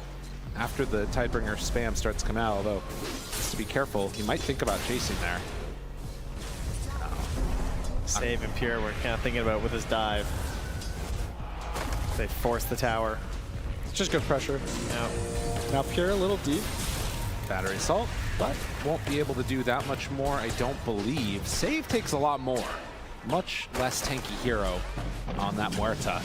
And you can see that there is a lot of potential aggression, and Tidebringer will really bring down that Invoker low, but likely won't be able to find a kill unless they get some type of a X play with a TP rotation or something. We even talked a lot about bottom, but down here, things going great for Chalice. Again, like this idea of the counter pick. It's on a super pressuring one. Morphling, a very hard hero to kick out of the lane for sure. Oh, Toronto Tokyo. This is big. They make the move, and the Hellbear Smasher, it's going to be enough. That's so huge. Toronto Tokyo, that is what they needed. That's Ench, right? You know, that is what you need. Perhaps taking some notes from his old captain there, Poshka, right? I keep seeing those videos, Team Spirit. He's like, I told you Ench was good. Every video was the same answer. Right. You're not wrong. That one showed the power of that hero. And GPK, after getting that little bit of help, is trying to finish off that urn. And kills like that matter so much. Now that the Voker, you got a free wave, he'll probably get another free wave because it pushed in so much, and his game's kind of reset to some extent. And he's going to not feel that bad. The lane matchup, as long as you're able to kill the guy who counterpicked, I say counterpicked. Yeah. Self-counterpicked, yeah, self-counterpicked, but he's able to get out of the lane, and once you play the game, matchups like this end up not being that bad for you. So he's going to get into the game and feel comfortable. Wow, super comfortable on Chalice with the Centaur chasing him. It does actually look like he's going to be able to escape. The urn finished for the Invoker now. Morphling not able to apply any more pressure there. Does have level 6 on Somnus. Not easy to get in range for a boat kill with X. Are they trying to go now onto Pure? Gets some separation, gets caught now in the cogs, and no, he walked back in and is just going to die for it. Yeah, Save was busy grabbing the Wisdom Rune for a little bit there. So Pure all alone, trying to get some safe XP, and not so safe. It was really good cogs. It split him from the creeps, so the creeps couldn't take the battery assault, and he just went down because he was completely alone. I don't think he was expecting that to happen like that. Toronto Tokyo may be thinking about another move in here. Does have Chalice in his sights. Hadouken! They move in, a couple more hits, an easy bring down. Enchantress, very strong hero. And FY now going to be chased by the Ench and the Satyr. Well, the X marks the spot. Control is on to Muerta on the top side of the map. Still dropping low. Save is going to fall, but FY tries to dive. Again, Hadouken is going to be back up. Can they manage to quite hit in time? No. It's going to TP out of there. This is really good pressure though from the Enchantress. He saved mid, he saved bot to some extent. And now he's kind of having 2 comfortable lanes, and he can kind of choose what he wants to do. Usually with Enchantress, you have 2 plays. It's either you constantly pressure towers with your creeps and just keep going forward, or you farm and get greedy. We've seen Maposhka at this tournament destroy games on his Enchantress, like going carry mode pretty much. And just, did he get a rampage or just? It felt like he got a rampage. Yeah. And so he can kind of do whatever. He's freed up himself and his whole team to just exist in the game and be happy. When you don't get these plays in the late stage, it just feels so much worse. So really impressive stuff here from Toronto Tokyo. Oh, good hogs. Able to get him just in time, not able to hit for the calling, and with the boat down, that is going to be a kill. So Somnus cleaning one up, and now looking for Chalice. They bring him down too. So a 1 trade apiece. And that's closing in on the level 6 here. Only a little bit of XP to go for Pure, so could try and get something. We talked about this duel being maybe a little bit not super solid in this game, but in the earlier parts, you know, when these heroes aren't super tanky, sometimes you can catch people off guard. But again, there's not going to be any Sunstrikes. We are still just cross-waxing here on this Invoker. I also like that he's going to finish the Vessel before the Midas. We've seen some Invokers go the greedy, where you go to earn it so you can tell your team, like, I can rotate, guys, it's all good. But then you go back to the Midas. I think him going for the Vessel is really going to matter if he wants to kill the Kunkka, if he wants to go the Brew, or the Phoenix even. Just there's like heals and so much HP that they have in the early game that the Vessel will let them kind of chew through that. They have a ward in behind on the tower here. Giving them full vision. This is just a... He's low mana. They want just this out of range. There's no way that he gets away from this one, surely. Zero's good, but is it going to be that good? Well, Meteor is down. Somnus will fall. GPK not going to be caught by TI12, who's running through, and now he's also in trouble. They have FY in the area. The Icarus dive does do some pretty good damage. With the Hurricane pull back in, FY, he went too far. The duel is there. Oh. First one claimed for Pure. Very nicely done. Don't see that too often. They're really early dual kills in the mid lane. So well done from Pure. We see the confidence with the Invoker, right? They kind of knew it. I think they probably knew what they want to do with the Enchantress, of bringing her mid, bringing a creep mid, pressuring the Kunkka, not really worrying about the early laning stage. And now his game is great. It's pretty much he's evened up with the Kunkka. He's killed him twice now. He has no worries in the world. He has his Vessel. Oh yeah. Just play the game now. BETBOOM definitely getting what they need out of this one. And 10 minutes in, you have really yet to put any type of meaningful pressure onto Nightfall for this Morphling. I mean, he's level 8.5 and Chalice just hit 6. Yeah. And again, much like the Weaver, I mean, I don't think you're going to solo kill on a Morphling here. You know, this is one of those carry matchups that you can't really threaten, especially when he's 2 levels up on you. So kind of a hard situation here for Chalice to figure out what to do, because your Kunkka's also just trying to finish up Blade Mail. But I mean, he's got the boat, so looks like that's going to be oh, they have Hookshot too. All right, so some things are coming together here for AZURE. I think even killing the Enchantress, if they get it, is a good kill for them. The Enchantress killing spree, so they get the little extra XP, but it might just walk right past her. And also, you know, there is waveform here too, so it's not even a guarantee. They see the Rocket Flare, and now they go the Enchantress while they're also going on the other hero. Well, it didn't really look super clean, but it should be enough to take down Toronto Tokyo in the end, I would assume. Yes. Although, wait a minute. The dead shot does a good job, but the Tidebringer hit. Nicely played by Somnus. It's going to be TI12 dying. Lul makes the movement over. A Tornado EMP combination. It's going to drain all the mana from these big strength cores. And in the end, it's just going to be support for support. They can't take the fight anymore. Kunkka has no mana, Brew's no mana, so they bring all their heroes bot now. 5 heroes, even the carry Luna comes to the bot lane, but they have to walk backwards, and this is kind of one of those things that feels so bad when you bring your whole team and you have to retreat. Yeah, you're getting the call there as the Luna, who, you know, has 2 points in the Lucent Beam, no Eclipse, you still have to show up, and now your Brewmaster, no mana for a play here, no stick or wand, and no hope. Hoping to get away, Sunstrike hits. That's enough. Nice try, Nightfall. Almost got the kill. Yeah. Pure. Do they have anything to follow up with this on? A lot of TPs. No, as a matter of fact, he is probably going to get dueled here. The duel, the turn, a couple more hits, a dead shot, and another win for Pure. This GPK Invoker, 4-0-3. Well, that's a counter pick matchup anyway, right? True enough. Who needs to win the lane? Yeah. Just need Toronto Tokyo on Enchantress. It's a team game. That's right, that's right. He trusted his support to gank him mid, so he was going to win the game as a team. Toronto Tokyo was a mid player for a long time. He knows how important that one is. He knows how to keep his mid player happy. Right? Exactly. And that's what's important. That's true. Keeping the mid players happy. Okay, you can agree with that. That's good. Greatest lesson of the day. Guys like the rock stars, you know, the front. Well, 9-4, 2,000 gold lead. Again, in this elimination match, I do kind of have the wondering at this point if you're sort of, as AZURE, feeling compelled to push the tempo.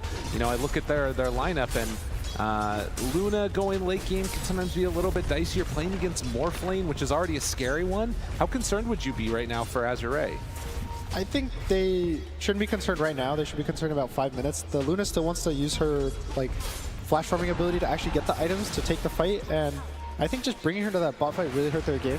They should let her get a bunch of gold before these fights. Well, nice. Trying to run away as they're going to lose another one. TI12 is just right there, killed off Toronto Tokyo, but they weren't able to find Lul, which was probably the kill that they were looking for. Yeah, it was a good smoke break. So he actually protects his carry. They're now able to farm the other lanes because so many heroes showed top. And it's, you know, all this is to delay the game. They need to delay, I would say, until like this 15 to 18 minute mark is when the Lunas usually shine. They get the Manta and the Shard, and they become really tanky. They can take towers, they can take objectives. And before then, I don't really think that they should make any crazy moves. Now, BETBOOM are going to keep it up, though, already purchasing up another smoke there for save. Just try and keep up this aggression, and Chalice desperately trying to get back in the game there with that Midas. I mean, so much of this game, you know, looking at this Brewmaster. Will he ever become this big Brewmaster who gets the Radiance, who gets the Manta? You know, is that something he can even hope to achieve in this match? Or is he just going to be struggling this whole time trying to lift up his Luna? I think that's always the worry, is that Brew is, even though he's people go greedy because he has such a strong teamfight spell in his ult. And you can't use items during his ult. So it doesn't really matter what you have as long as you get it off. And that enables people to go this really greedy Midas into Radiance.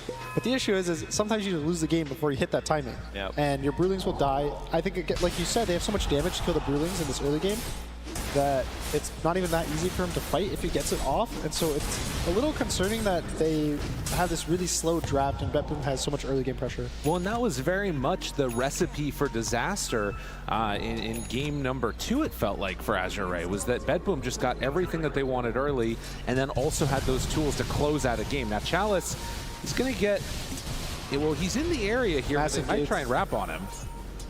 All of AZURE is gated behind Nightfall. They scanned it, though. They know they're back there. And he's immediately going to try and run away. Doesn't have a morph, doesn't have a point for it either, and they go for him. Nice play. TI12 able to get him! And just like that, AZURE back into it. Wow, even with the scan, could not escape. That hook shot, I think, was blind, if I'm not mistaken, too. The flare was a little bit further to the right. I mean, that flare, you know, got nerfed. It's hard to see these days. Also, really good read for BETBOOM, I think, to cancel all the TPs instantly the second he goes down. We've seen a lot of times, or especially around the safe lane, that they TP to try to save the guy who's getting dove, and they all end up dying, and it's a horrible, horrible defeat. But here they lose the Morphling, they lose the tower. It sucks, but they can keep playing the game, and they can keep feeling strong. Still only 1,000 gold separating these two teams. And while there is no tier 1 tower in the mid lane for AZURE to protect, you can't really allow BETBOOM to just step really aggressively forward and deny out farm. Lowe's still has not been sort of forced out of the Ancients yet, but a boat, oh, this would be huge! Does it get any time? Yes, they do! Somnus, when they needed him most, comes out with a clutch one. Oh, the back-to-back kill. Oh, but wait, will they get one in return? GPK stepping forward. Chalice wants to get out of here, does not have ulti. They're a little bit too late, but with a little bit of help, maybe they can get a return kill. Toronto Tokyo's there, they have the egg, but the hook shot comes in, stops that from Pure, able to interrupt with the battery assault. Just like that, AZURE, they're streaming forward, wanting to find the kill, and they will. Save, trying to do what he can, but also with the ultimate coming out on this Luna, they've got him under fire, going to fall. Oh my goodness. Unbelievable stuff here from AZURE. I gotta give it to TI12. Like the way that he's playing and stopping these ganks on the Luna, allowing Lu to stay in this game, getting this little bit of disable on the Ench, and then the hook shot to save the egg, like. And then another one. Like, he can do no more. TI12 making the plays when his team needed him, and Somnus is able to catch there onto Toronto Tokyo. The last couple of minutes have been disastrous for BETBOOM, and it's AZURE who are benefiting. It almost feels like these 2 morph kills matter so much. He dies once, they lose the tower, he dies again, and now BETBOOM feel forced to like want to take this fight. They're like, oh, they went on our morph, they use boat, we have to take this fight. We're getting picked off all across the map. And now they take a fight 4v5, and it goes horribly. Yep, and then it just chains further, because after that second death, now we're come all the way back around where the split's back up. So Chalice can feel like he can pressure in, and suddenly like what looked like kind of a pipe dream of this Radiance is just getting closer and closer right now.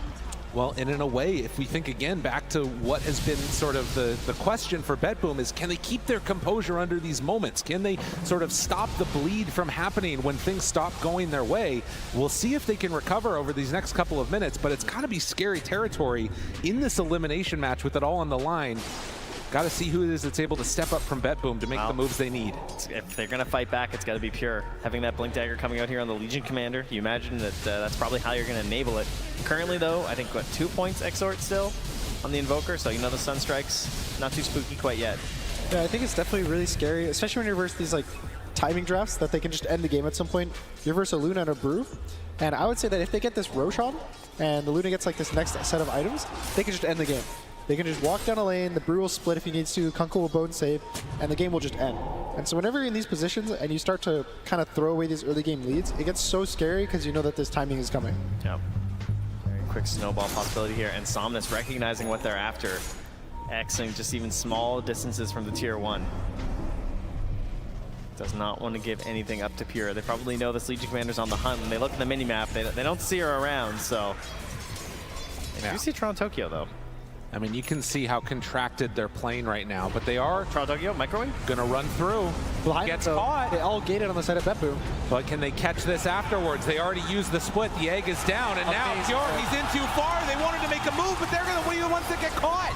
They try to bring down GAIMING. The heal is there from the Supernova, from the Phoenix.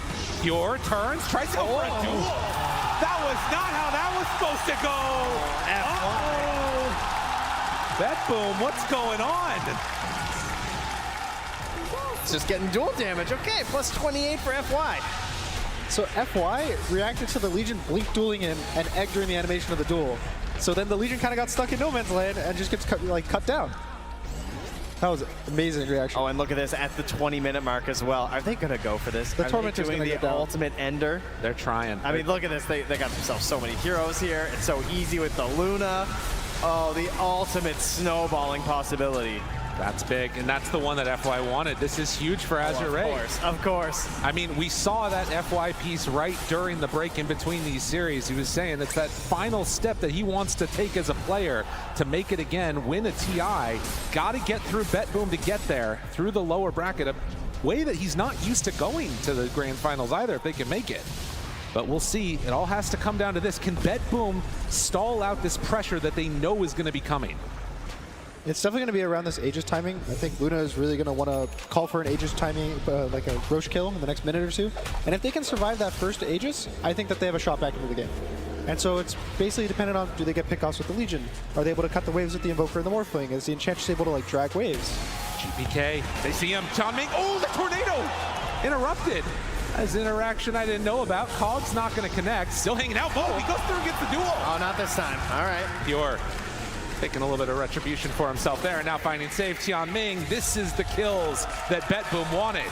The back and forth that's happening between these two squads. They're very strong together, but you start breaking them apart, get them out of these auras, right? We've also seen some Luna lineups where they're trying to go high ground a little bit too early. That's being punished a bit here, so it is very important they get this sorted the right way. And look at that, GPK gives the tip over to the Clockwork, and they're going to be the ones to steal this pivotal Aegis. Try and slow down that tempo that AZURE is playing with. Yeah, this is going to hurt AZURE a lot, actually. And this is, again, I think this was their big timing in the game. They had to group up, they had to take this Roche and control the whole map. And they lost the entire chance now. They're going to have to wait about like 10 minutes just for Roche to have the ability to get in their hands. And they are now in the defensive. They can't just pick off the Morph for free like they have in the past. And it's going to slow down the tempo a lot. They have hit some pretty big items, though. They have that Radiance finished up on the Brewmaster. There's a BKB done for the Kunkka as well. Somnus then going to comfortably head towards the water park there afterwards with the Aghanim Scepter, Torrent Storm. So they have some good solutions coming in the future. But yeah, this idea of just, oh, we're going to like break the map wide open, crush these tier 2s right now with this Aegis has been removed by BETBOOM. And now they're just going to have to try and lick their wounds a little bit here. And BETBOOM does indeed get back into this game as the BKB also nearly complete here for Nightfall. Oh, a little short. It's okay, he's getting them anyway. As they're going to claim this Tormentor here. for themselves on AZURE. So we're talking about the need to kind of sit back and chill a bit. But do you think that for AZURE, there is any temptation to try and make some type of a pressure play for a few of these tier 2s, or do you just strictly stay on your side of the map and farm? I definitely think, I don't know necessarily tier 2s, you don't need to force it that hard, but they can take the fight. I don't think the Aegis matters. The Brewmaster is really strong with the Radiance timing. Luna is really, really farm, so they can take the 5v5s, and the Aegis doesn't matter. It just, they can't do the extra step where you take everything from them. They're going to take, 80, 90%, maybe hopefully pick off some heroes and take some fights, but they have to do it, reserved. A Sunstrike there, scouts out Chalice, and perhaps they have an idea. Is this player going to hit them lurking? Oh, no, okay. All right. He's just pushing the wave out. But, I mean, they have been waiting here a while. Right. I think you know at this stage, if you're AZURE, that they're waiting on a high ground, so they won't go for it. Now, there is instead a smoke play coming down bottom. Luna Illusions pushing that pressure. Now, Toronto Tokyo is probably not the kill they're looking for here. But if they make it through that gate, you're going to feel really safe on the side of BETBOOM. Now, instead, they're just going to push out bottom. Maybe they are going to be going for it. Well, they better hope they don't come through that gate. Some bad news for Pure. It's probably just going to be a chill tier 2 push. They're in this ball, so BETBOOM doesn't really have a reason to go and fight them. They can just take this time to farm all of their other items. They're behind in gold. Even with the Aegis advantage, they're down 7,000 gold. So everything is still for AZURE, but again, BETBOOM can't hit their timings. They have so much damage in this mid to late game between the Morphling, the Voker, even the Legion duels, so that they just need to keep kind of farming their items and avoid this Aegis timing. And we'll see how many more Midases we'll have to count. For now, it's just save, looking at it on the Muerta. AZURE has 1, right, on the Brew? Oh, yeah, that's right. Yep. It's currently a 1 Midas advantage for AZURE. Important thing to keep track of in these ones. Also, BKB timings, going to be something else to watch for. They've already got it on that Morph, the Invoker, Legion Commander, everybody going for BKB, including Toronto Tokyo, interestingly enough. He's almost got his done, too. It's really important versus Kunkka. Everyone goes Ags on Kunkka, and it's pretty much unfightable without a BKB on any hero. So Enchantress goes 1, you know that you have to buy 1. Wow. Somnus, just off the mark. The silence is there. That's enough to get save out of trouble. Are there any interesting morph choices here in this game for like end target? Yeah. I mean, there's kind of like some escapes of the Phoenix sometimes, Yeah, have to like bail out on one. Probably if he buys the shard, he can turn into Luna, and then use your shard and go back to morph. Yeah, that's nice. Probably the best one I can see. Morphling, yeah, you generally don't pick him for the ult anymore, especially after the Ags change. The new Ags could be cool. It could be cool versus Luna. Oh, okay. It's 100% damage taken and received illusion of the Luna that can cast spells. That is, yeah, and all her basics. I mean, who cares about her ulti anyway? Plus, you would get the shard, right? You would get her shard, you get all her items, so pretty much the more farm the Luna is, the more farmed your illusion is. That's pretty cool. So it could be something we see. Yeah. Also, it's really cool for split pushing because you can change places with it. It's like the good old days. Yeah. Yeah, the good old days. Yeah, good old okay. I don't know if we call that Morphling the good old days. That one was a travesty, honestly. No, I mean, I'm going to be honest with you. I don't think they're ever going to be getting the freaking Morphling Aghanim's. I don't know what it does. Yeah. I've heard many like coaches and like players be like, I don't know what it does. It's like Muerta's eggs. They're just like, I'm not. What? Can you use that spell there? I'm not sure. Well, this is the big spell to get if they can bring him down in time, and in fact they will. Chalice just gets blown up. That is the dual kill. Well, he actually X'd himself, unfortunately. Maybe he was going for Pure there. Bit of a misclick, and now Tianming, he's in no man's land, has a hook shot over to FY to get some separation. I mean, they're going to keep chasing shortly. Nightfall is there, has the Alacrity ready to go. Tianming in trouble, good cogs push back onto 2, trying to get everybody out. The dead shot, the torrent not going to connect Toronto Tokyo. He's too far forward. Wow, look at the standing tall of AZURE. They're saying, go ahead, keep chasing us. Well, this could be good if they can burn through the mana. In fact, they will right away, but the Sunray is out, trying to heal him up. Is it going to be enough to keep him alive? Trying to survive, but it's not going to happen. They take down the Luna. Somnus tries to TP out, will manage to do just that. Wait, keep him alive. But BETBOOM, they're there.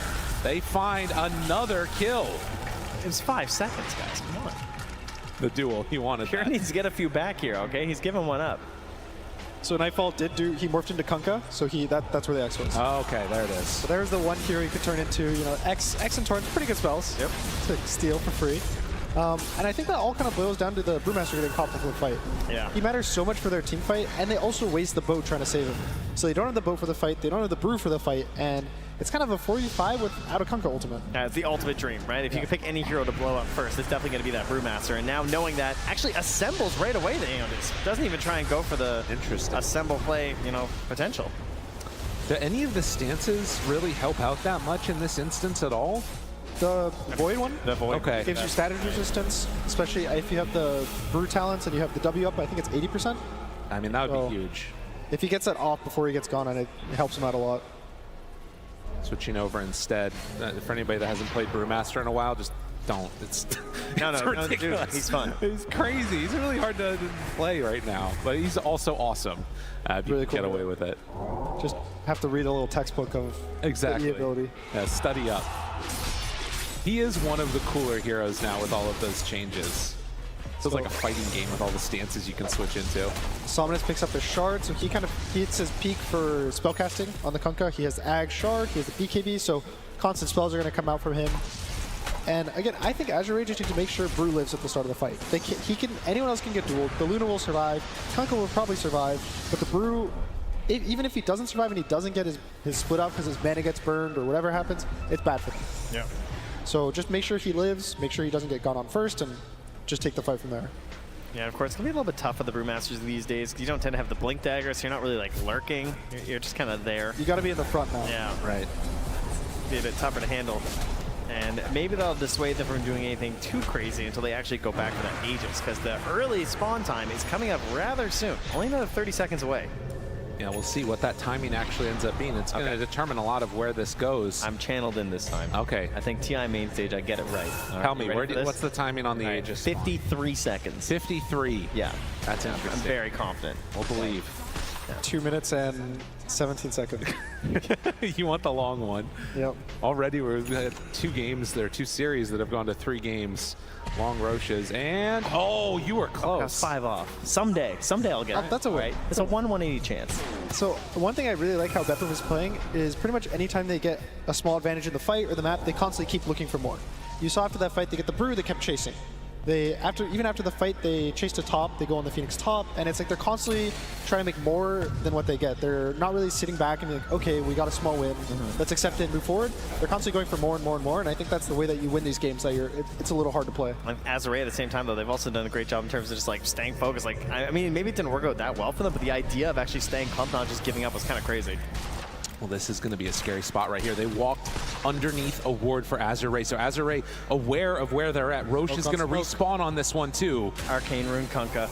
Got to be careful. They see Pure right away, wants to chase, pops the BKB. That's a good one to get out. He actually has the X2, but will wear off. Now that is early split. You need to get used very early. Okay, now do you just like rush the Roche? Thinking about it. Maybe they find a way. Wait a minute, he just walked up to him. Toronto, Tokyo. Didn't see TI12 and gets caught, and now can they find more? Looking for the lift up. Pure, he's caught. No The day's down. This is what they wanted. AZURE on the hunt, but he gets the blink away. Quick fingers on Pure, and BETBOOM, they outlast that Brew split. There's still a couple heroes in that area. As Nightfall is chased, they don't manage to quite catch with the Wind Panda. But Roche is up. It is up indeed, and GBK also feeling forced to just TP a little bit further back. Don't want to get caught by anybody here. Save also nearby, just farming up the Ancients. So if they're going to fight Roche, this is the best case scenario. There's no Bruce. Oh, he thought it was real. Oh, did he? Might have. They realize now that they're into the pit, and that one's for free. They can't get here in time. Waveform wants to make something happen, but BETBOOM, they're coming in just a little bit too late, and they're going to have to dodge for a while. All right, Aegis and Cheese, 30 minutes, Luna lineup. Things back on track right now for AZURE. This is where the high ground push, if you're willing to go to the high ground. Are they willing, do you think? Would you be willing in this game? I'm kind of scared, I feel like. Elimination. Yeah, I think you want to. Even though you have to be scared, you have to at some point be like, we have to take the win. You can't be scared to take the win. So there's not really much jump from BETBOOM, or there's no Tusk kicks, there's no Magnus, no Punch, nothing crazy like that. So I think it's pretty simple execution for them. They can even X the Luna, keep going back and forth.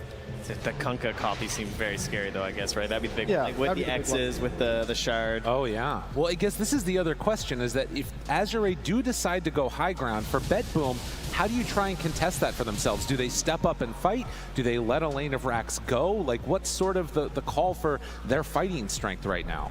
Never let the lanes get there. Yeah, it's probably going to be pushing out the lanes with the Legion lurking, trying to get a pick on the lanes to delay the Aegis timing, and then if they end up getting there, it's on the Invoker to just delay with Tornado, EMP, Deafening Blast, and at some point, hope you duel the guy and burst the guy. And outside of that, there's not much, not much more you can ask for. And if you're going to force that high ground, it's probably going to be Clockwork, Yep. You get this crazy flare in the back line, which is a lot easier with the Aghanims, as he's about to complete that on Tianming. You try and get this vision, and you get that one hook shot that just enables everyone to actually come higher. Because that's the scariest part. It's getting over the wall, right? Up that staircase, you just have to have like something confident, something that's at least secured by your allies, where you feel like you can actually step up and have a good opportunity in a team fight. And that's going to be Clockwork in this game. As they back up their Luna here, taking down one of the last two Tier 2 standing near that Radiant side Tormentor. They could pretty easily go for it again. And, Tianming, he's missing a shard. Help a guy out here, but time is of the essence, I suppose. They have 3 minutes on the Aegis. They got their butterfly, and, what else do you need? Go? It's just go time. Man. Apparently not a jetpack. So. The X play. Yeah, why not? Tornado lift up. Not going to pull him in time. That was also the Hex reveal. Had more than enough space. You make that X play with Pure, you still could be in some issue. I mean, I guess that you're still gonna, you'll actually probably pull Pure closer than you would the Luna. Yeah, it might be scary for the Pure getting far in. Yeah. But it's good for them. For the side of AZURE, they force everyone back to TP and just show in their own base. So now AZURE can kind of either choose to sit here and then go again, knowing that there's no TPs, or they can just kind of fan out and farm the whole map. Yeah, get that farm going on. Grab the outpost as well in case maybe for some buyback plays if you get the high mobility. GPK did not TP, so he'll be ready for the next one if they need to. Currently, though, Tianming with that Aghanim Scepter is going to enable the map hacks that are the Rocket Flare spam. As well as the creep push. Oh, yeah. Clockwork Eggs is, I think it's slightly undervalued. I think this is such a strong tool just for everything. You can push lanes out across the map anywhere. You slow heroes during the team fights, which that change is crazy. It's so strong to just have a slow. Yeah. You can even just like cogs do become a right-click carry at some point in the game with a hard. Oh. Or you get those. Oh, God. All right, well, they are scanning. They realize that GPK is stealing their Wisdom Rune, but they're just going to have to deal with that. So they're going to go grab the one from BETBOOM.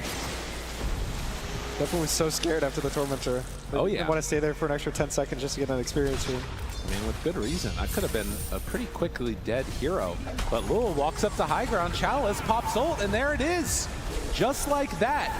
They're going to be able to force out the glyph, and I think with these Brewlings, be enough damage. They are burning through them pretty quickly, but a couple more hits. Beating into it, backdoor protection is up. They don't quite manage to take it down. So low. It's actually going to survive through it. Sunstrike not going to connect.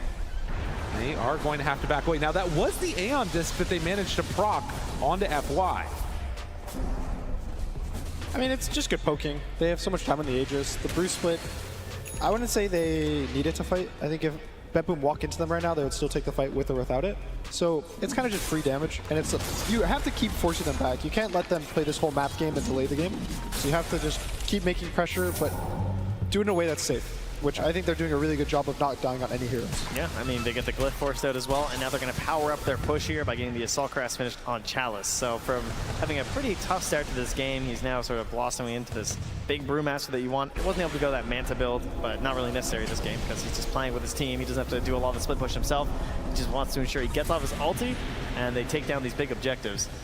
So what is the window that we're waiting for BETBOOM? Because obviously their plan is to delay. Is there a particular item timing that they're looking for? Is it just getting all of their heroes very farmed? What's really their game plan on BETBOOM?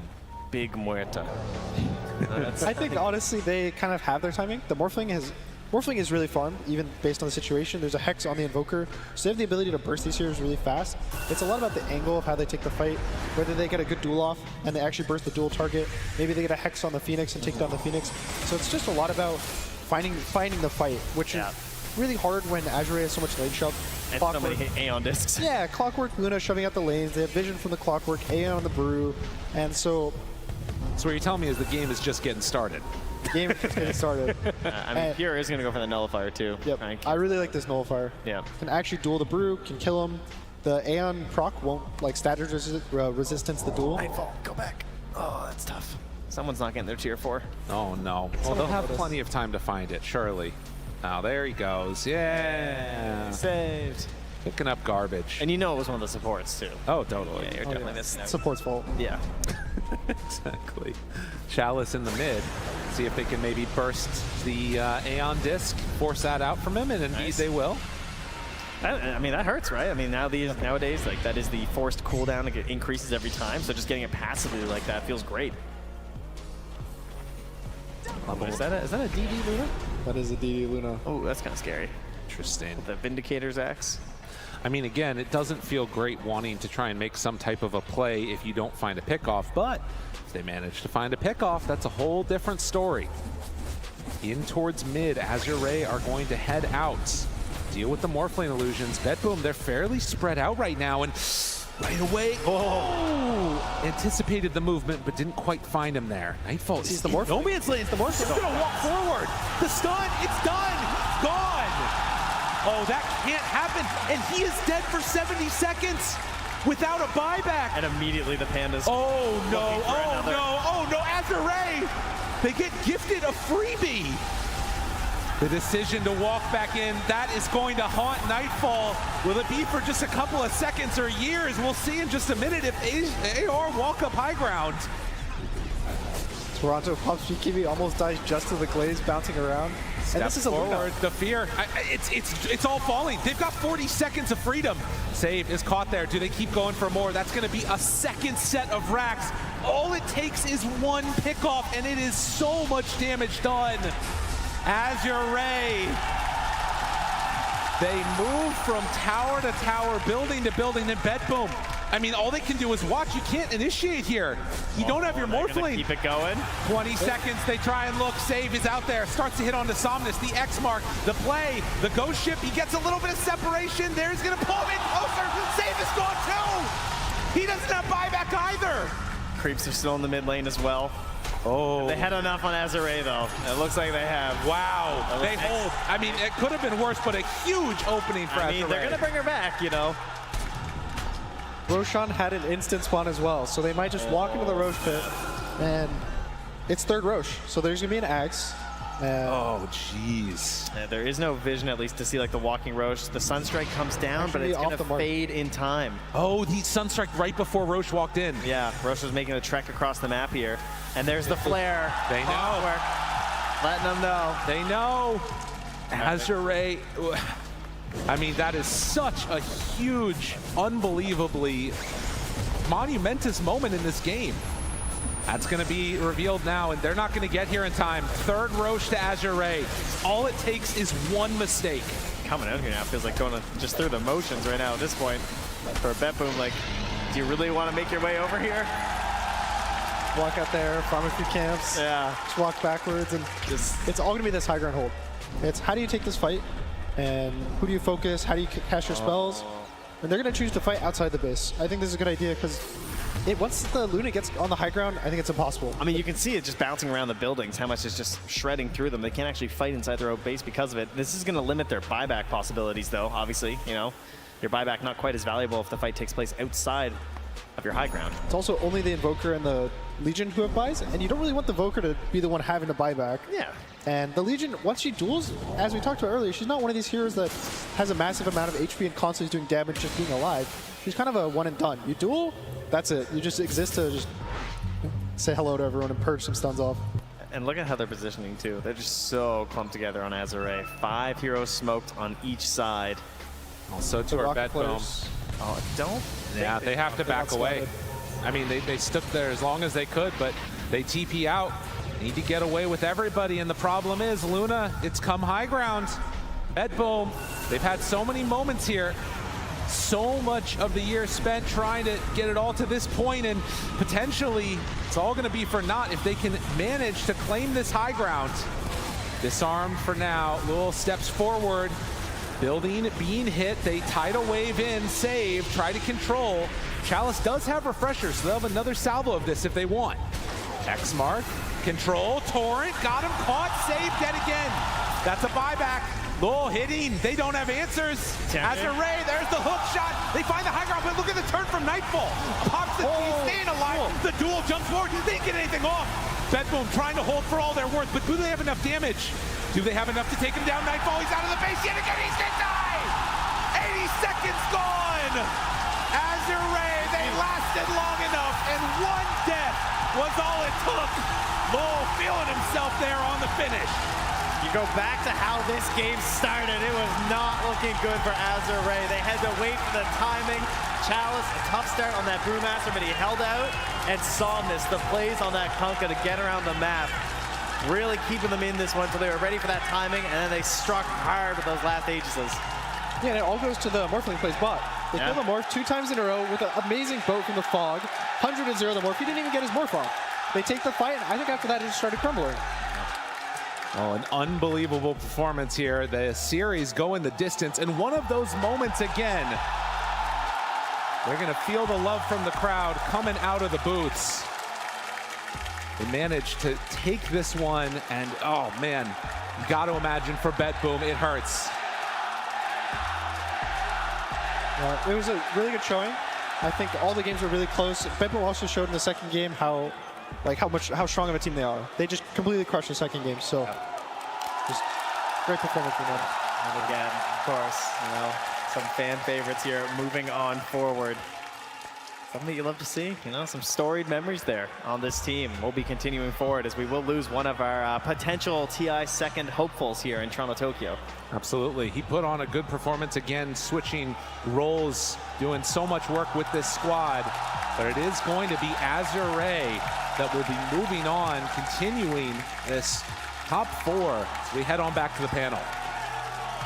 An absolutely devastating loss for BETBOOM, but all of the AZURE fans in the arena right now, they got to see some beautiful adjustments in game number 3. These guys had a rough game 2, but ultimately, they're going to be going. They're a top 4 team right now. That means in top 4, we have 2 China region teams. That is amazing representation for them. It's phenomenal. And in game number 3, let's break it down. Let's talk about it, because this Luna was able to have so much impact at the end of the game, despite it being a little bit rough in the earlier part of this game for AR. Yeah, I think they did a really good job just being solid throughout the game. They stayed focused. I think it was sort of like you can see the differences between the two teams, where the AZURE team was a lot more composed and focused, and meanwhile, I think Nightfall had a couple of deaths on Morphling that looked a little rough. They, after he died, even the team was running in. It felt very desperate for them. Whereas AZURE, they were always confident in their timings. They're always confident. Even this first Roshan gets sniped, doesn't matter. Don't need to go desperate. Don't need to take some crazy fight. Just keep building up your advantage, and eventually you're going to go high ground with some Luna, some Brewmaster ulti. Really good methodical Dota from them. Absolutely, that really showcased veteran Dota, because at some point after the lanes, when they came up with a 3K net worth advantage on the side of BETBOOM and they were getting kills, it looked really rough for AZURE, but they just rotated their Kunkka to play with the Brew bottom. They got that first kill on the Morphling. They opened up the tower. They stuck around, and they got the sneaky Torrent on Morphling when he TP'd back in, and that just turned the entire game, Reza. Yeah, it was really the turning point because of this Morphling that they had to accumulate this huge lead that translated into more advantage later on. But that third death after when he was walking on the high ground as well, it was. I think it's the nerves that come into the players when there's really high stakes. The elimination match, it's it just seemed like they didn't cope with it, and they didn't manage to deal with it.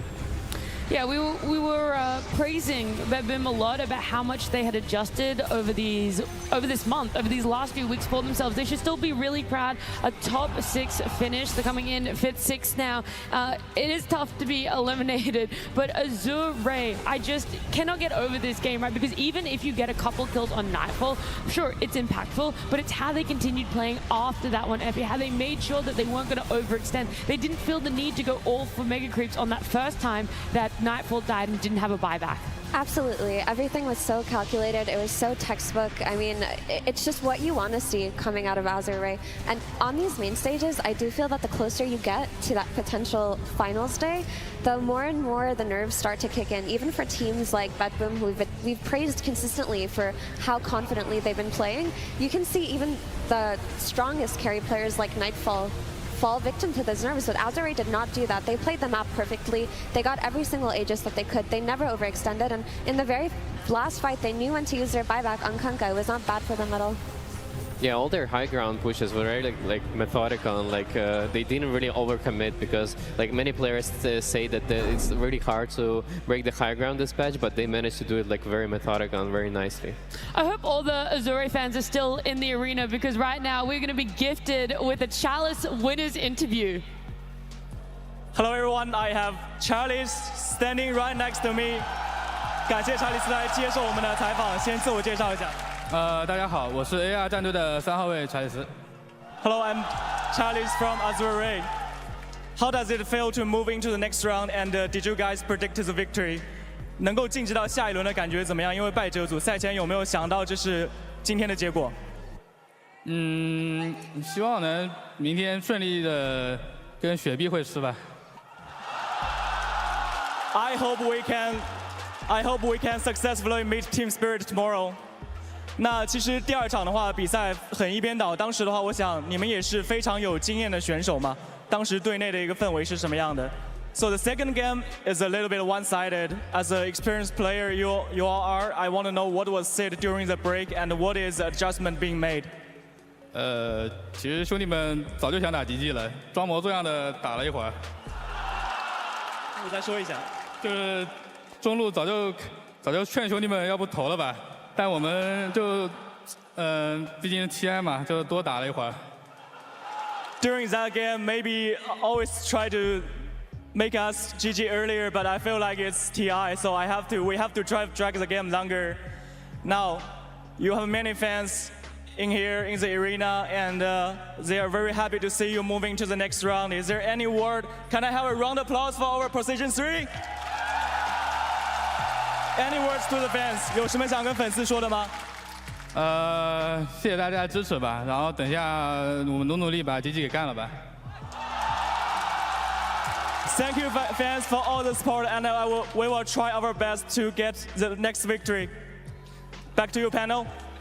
Thank you so much. That was a beautiful Chalice interview. He's already looking at what he wants to accomplish tomorrow, let alone the series that he's going to be playing later today that's going to be up against Gaming Gladiators. It's the 4th series. I loved hearing the confidence from it, and I loved hearing the roar of the crowd for Chalice every time he finished talking. And the confidence in his colleagues, right? Because he said we'll successfully meet Team Spirit tomorrow. So he's saying that LGD will beat Team Spirit in the next series. There was a double whammy right there. That's what he was saying. We do have to quickly look at the other side, though, to close out the rest of this series is the BETBOOM. Okay, they're coming out 5th, 6th. I know Toronto Tokyo in a content piece that we saw earlier, he really wanted to hit top 4. That was his goal for this TI, especially with a massive position change. So he falls just a little bit short of that. But Rezo, words for the teams out there, at least definitely for BETBOOM in this hard-fought 3-game best of 3. I mean, I think this team is like keep improving, and like they're very young, so I think they're gonna just continue together, and like all out work from their side is just like on the mental game, like find some psychologists and just keep grinding and work on more on the mental state, like, you know, find some routines that help you both gameplay and the mental state as well. Yeah, I think when the team formed, they mentioned it was like a project they want to play together for 2 years, keep improving through that. I think this year was phenomenal for them already. We could already see how much stronger mentally they are, and I think, as Rezo said, if they just continue along that path, like they keep improving their mental side, you know, maybe a bit more stable in the picks, I think they're looking really bright for the future. And then when you can just compare this to their year overall, like this is the first time we got to see all 5 of these players playing together in a healthy way, right? Because in Lima, they were all sick, is what we heard. So they couldn't really perform the way they wanted to. In Berlin, they had this man standing in, and he's as excellent as he is, that's not the full roster, right? And then in Bali, there were some circumstances that went on so that we couldn't actually see what would have happened. I'm actually seeing a trend. It's nothing about BETBOOM. Maybe it's about something. Coincidence? I don't think so. But now at this TI, they played with their full roster, and a top 6 finish is nothing to be ashamed of. Alrighty, well, it's time then that we do have our exit interview of BETBOOM. They are standing by with Tsunami. Thank you very much. Yes, I am standing by with a Nightfall. An unfortunate result, but I've really been impressed about your growth as a player over these past few years. You're an incredibly young player. You're 21, and your growth from like Virtus Pro a few years ago, Evil Geniuses last year, and now this team on BETBOOM team, I've noticed that you've started taking a lot more ownership in the performance of not just yourself, but your team as well. So I was wondering, after you can look through this entire year, what are some lessons that you've learned about what makes a pleasant team to play with, what brings success, and what do you look for in teammates or your own performance? I mean, if we talk about what did I learn, I mean, I'd say first part of the season was kind of like disappointing, and I learned first of all that I shouldn't play, like I should play on position 1. Then question about what I learned for this year, right? Yeah. I mean, then it's just about like just having good people around you, like respecting people you play with, and having good team atmosphere. That's first, and then just having good enough players to win tournaments. Like you still should have good individual skill players. So we did have it,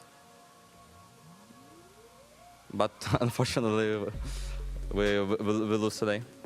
Yeah, obviously looking forward to go further in the tournament, but this is your best performance all year throughout LANs. So while maybe it's not the championship ending thing, it's still ending on a high note to an extent. So when you look back, or rather when you're looking forward into your competitive aspirations, are you still hoping to maintain your carry role? That's a role that you've definitely grown accustomed to. I mean, of course, I want to keep playing on my starting role on position 1, and I hope we can win more tournaments next year, since we didn't win much this one. Yeah. And for all the fans out there who have been supporting you in your journey, you have anything you'd like to say to them? I mean, thanks everyone who supported us. I kind of played bad last game. Maybe I could have carried it myself. So that's it. But yeah, for us that's it for this tournament. But still, I can feel the support when we walk on the stage, and I feel my own supporters as well. So keep supporting us and me. I really appreciate it. Like I said, you're a very young player, Nightfall. We look forward to your success in future years.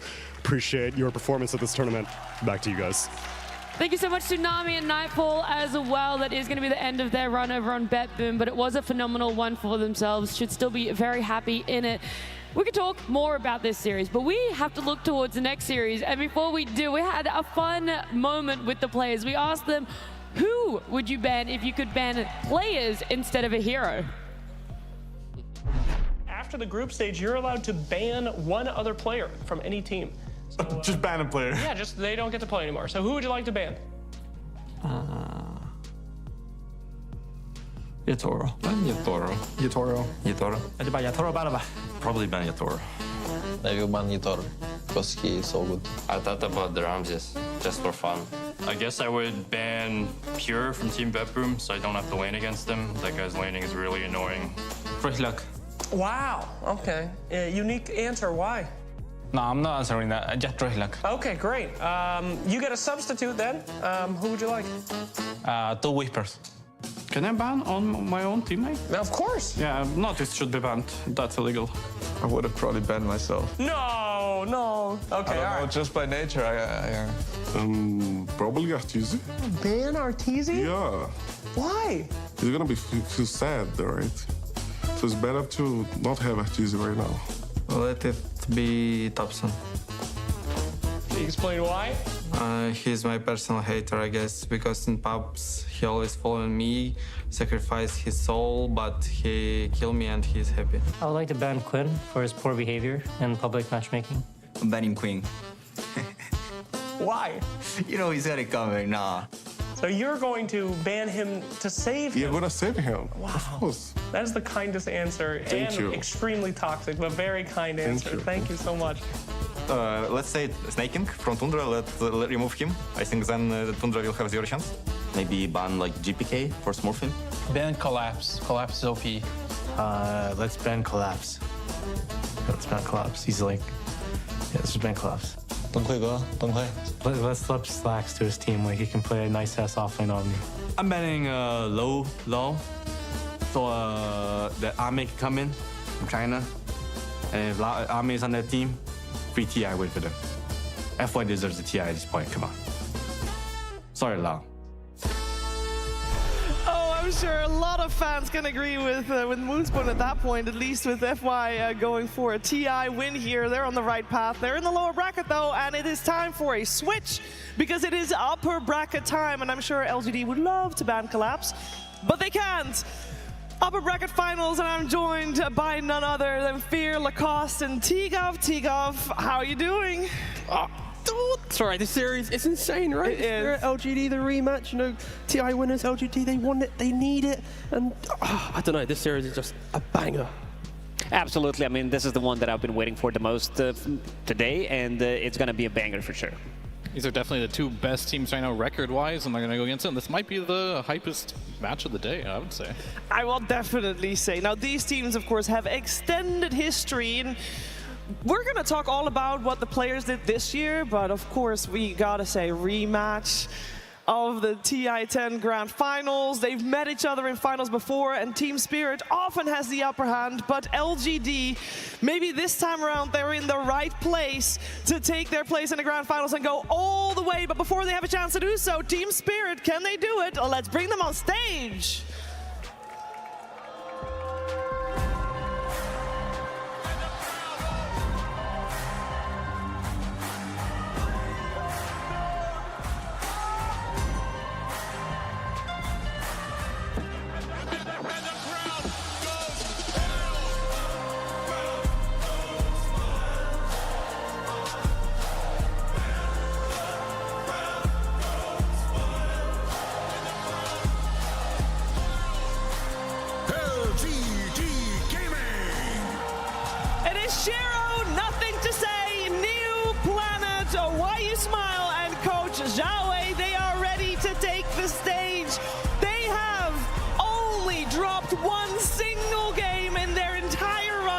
Seattle, and they are not about to stop now, but guess what?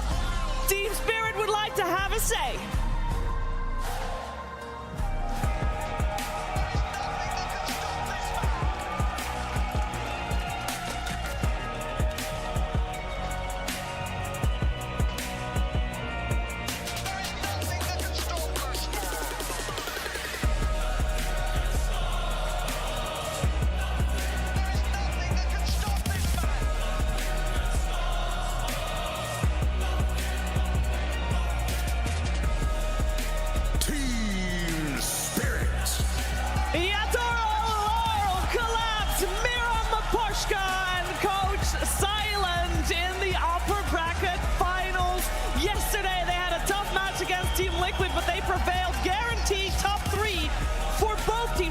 And LGD, but one of these two teams will today punch their ticket to the Grand Finals. Which team is it going to be?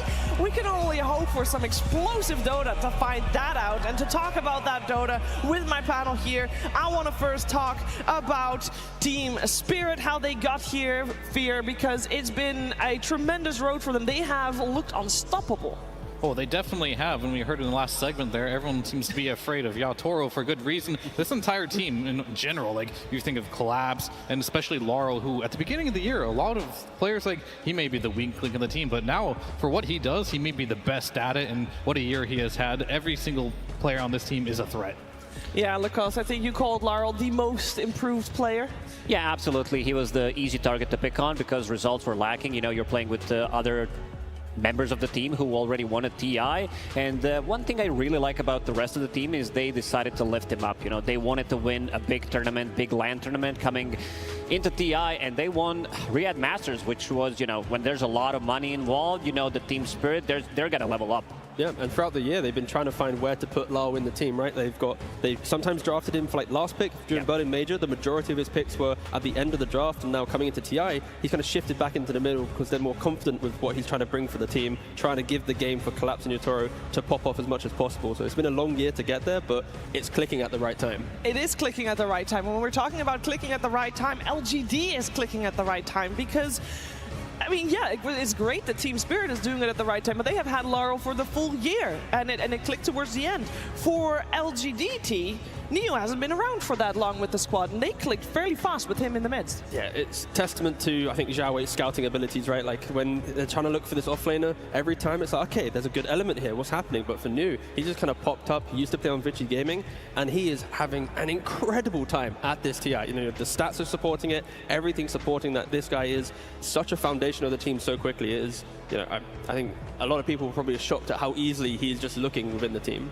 One thing that they were lacking coming into this like DPC season, first one, second one, playing with Zeal, Zhang Yu, they did not have enough hero variety coming out from that offlane, and this is where Neo comes, because he can play pretty much anything. He's the type of explosive player. He wins his laning stage most of the time, and they can rely on him making rotations, because also one of the things that he does really well is not die. This guy is like top 2, top 3 when it comes to dying on the cores, and one thing I really like about him is also communication with the team. There was a game yesterday when they played against AZURE. He was going Blade Mail on the Night Stalker, which is, you know, not your item that you usually go for, and then NTS on Magnus, he had Blink Dagger queued up, and then he was like, okay, maybe I need a little bit more damage, I'll go for Echo Saber, switches back to Blink Dagger because he saw this Blade Mail, and then they get like 3-4 pickoffs, which kind of seals the deal for the game. Yeah, he slotted in fantastically, and LGD, it has been working out for them. Again, I mentioned it earlier, only 1 game lost, Fear. That is super impressive. Yeah. Like but we're talking a lot about New, how well he's doing, but there's always like the behind-the-scenes characters, and that's Planet for me. And he's actually done the most stacking of any player in this tournament, which will definitely help like players like New get that head start, doing a really good job there. And this is a Xiaowei team. You're always going to expect that consistency. They always have it going into every game. Even if they have a rough early game, they know how to pick themselves back up, just continue to play the team fights. Their draft is always good. This team is just stable. Yeah, the team is incredibly stable. When we're talking about stable, I want to switch to Team Spirit, as there's a player incredibly stable. He's on your screen right now. Yotoro has played phenomenal. Now everybody knows TI10, most rampages, great records, did amazing, but Fear, the records, this TI, it's unparalleled. This is the guy to beat. Everyone knows it. His stats are showing it. Highest kills, highest GPM, XPM, second in hero damage, second in tower damage, and he has, this is the best part too, he's not just doing it on a couple of heroes. He has the second highest hero diversity as well. This man is doing it all. He is taking the spotlight and everyone's afraid of him. Yeah, and the key thing as well is when you look at the kind of the how impact of Yotoro, when you look at the damage he does per minute, and like at the minute marks, he's entering the mid game keeping up that. He's not going from killing in laning phase to hitting the creeps. Like, he's consistently farming and fighting, and he's got that perfect balance. It's why in that previous video they want to ban him out as a player, because he has found that perfect harmony between it all. That's what carry players are always aspiring to find. And one thing that he really does well is the shot calling. He's the one that, you know, calling for these shots. Whenever he feels strong, he's going to be the voice of the team. We had a couple of interviews throughout the DPC season where he's like very vocal about his timings, and the rest of the team is going to follow whatever he does. One thing I want to mention also, when we're talking about Team Spirit, last year, it wasn't, I mean, the year itself was great, but I'm talking about last international. It wasn't great for them, Lacoste. It felt like the patch might have just not fit the team very well. Yeah, I think it comes down to this heavy zoom meta that was happening, and the collapse. These are not his, you know, favorite heroes to play. Well, he really shines on these initiators, team fights that have some kind of a stun. He likes to be the one controlling the tempo of the game, going in first, and now that Zoom meta is kind of over, you can see that Team Spirit is doing much better. Yeah, it fits Collapse well, it fits the team well, and I have to ask this question, Fear, but comparing this form of both of these teams, both Spirit and LGD, versus the form TI10, how similar are they in terms of peak level? They look more dominant here to me. Team Spirit does. Yeah, I mean, they were doing great at TI10, of course, but like they didn't go in as the favorites every single series. So like they had a lot of like challenging games they overcome. Now it kind of feels like every game is just a little too easy for them. So they're just looking unstoppable at the moment, where LGD, they're bleeding here and there in the early game. They're just like, as I said, they always have a stable draft. They always come back into the games, and their fundamentals are probably the best of any team. Where does the dominance come from? What part of the game are they just exceptionally good at? I think it also, I'm going to detach from the game there, but I think these are the only two teams where when I look at a draft from them, if they take a loss, if they win in a difficult way, you know the next game, the draft is going to be completely different. Or there's going to be a whole element and shift. And I don't think a lot of teams have that ability within a series at TI to have that room. But when you have, sign up for one coach Zhao Wei as well, like they are teams that are refreshing in this way. Personally, I want to see these guys in the grand finals. I want to see the rematch because just they bring the most invigorating drafts of any team. It seems like everybody wants to see them in the finals. We heard Chalice say the same thing. He's ready for Team Spirit tomorrow. So we'll see who gets the honor of being up against them in the grand finals if they make it that far. Or lower bracket finals. That's also tomorrow. That's also something Chalice could have meant there. But Team Spirit, LGD, there is a war of battle going on. Dota 2, great. There's another war going on while everybody else is playing Dota 2. And as a support player, Lacoste, this is something that piques your interest. It's the wards war. Yeah, pretty much PSG LGD, they're the best at this TI in terms of dewarding, also the amount of wards that they lose, the amounts of observer wards that they kill. It comes down to them picking up one of the earliest gems. They love to pick it up early, like a lot of Chinese teams do, is just to be able to continue the domination with this gem. It's all about the tempo, and they're setting up a really high tempo whenever they pick up the early gem. Yeah, I also like the fact that now, because obviously, I say now, we've had 5 couriers for a long time, but it took some time for pro players to feel comfortable buying an early gem, having that courier out on the map ready to snipe it away, because if you do die and give away a gem, it's going to feel pretty bad if you're buying it 20 minutes. But just these pros, they're so much better now. Micro and the crews, making sure that the gem is at the forefront of their ideas, and when you have heroes like this, like Night Stalker and stuff that can utilize it so well, you can just choke out your opponent in both vision and gameplay. I would say you kind of need it in this new map change because the map is so big now, right? And there's not enough sentries to cover the whole map, so if you want to choke players out now, you kind of need that gem, whereas before you could just deward certain areas of the map and feel pretty good about it. There was this one guy on Reddit yesterday that could be on the analyst desk. The question was how to beat Team Spirit. Number 1, don't get outdrafted. Number 2, don't get outplayed. Number 3, most importantly, don't lose. So smart. Good advice. Do you have his username? Because he might be needed right now.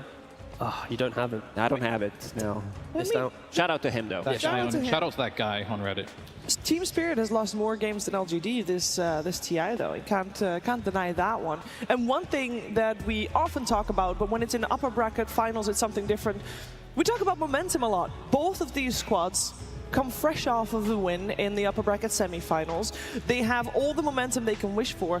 The only thing they've got to go on where they might be faltering a little bit, we'll see.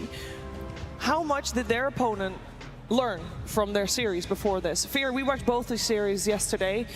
Let's talk about Team Spirit first. They, of course, dropped a game. Was there anything that you feel like LGD could really pinpoint in Team Spirit's gameplay or draft that they're like, okay, you know what? We learned from that and we can beat them now?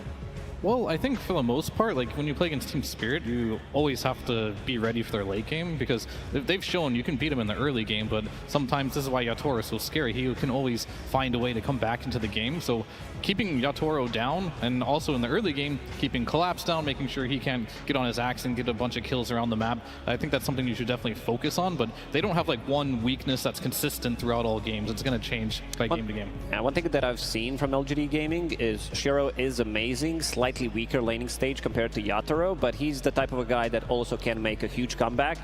Game yesterday when they played against AZURE on Spectre, he got dominated. He couldn't do anything, then went back to jungle, farm Hand of Midas, and he's also the type of a guy that is not too afraid to sacrifice some of his own farm for the rest of the team to be able to pick them up, because it's not all about the carry, while on the side of Team Spirit, they like to heavily rely on Yatoro.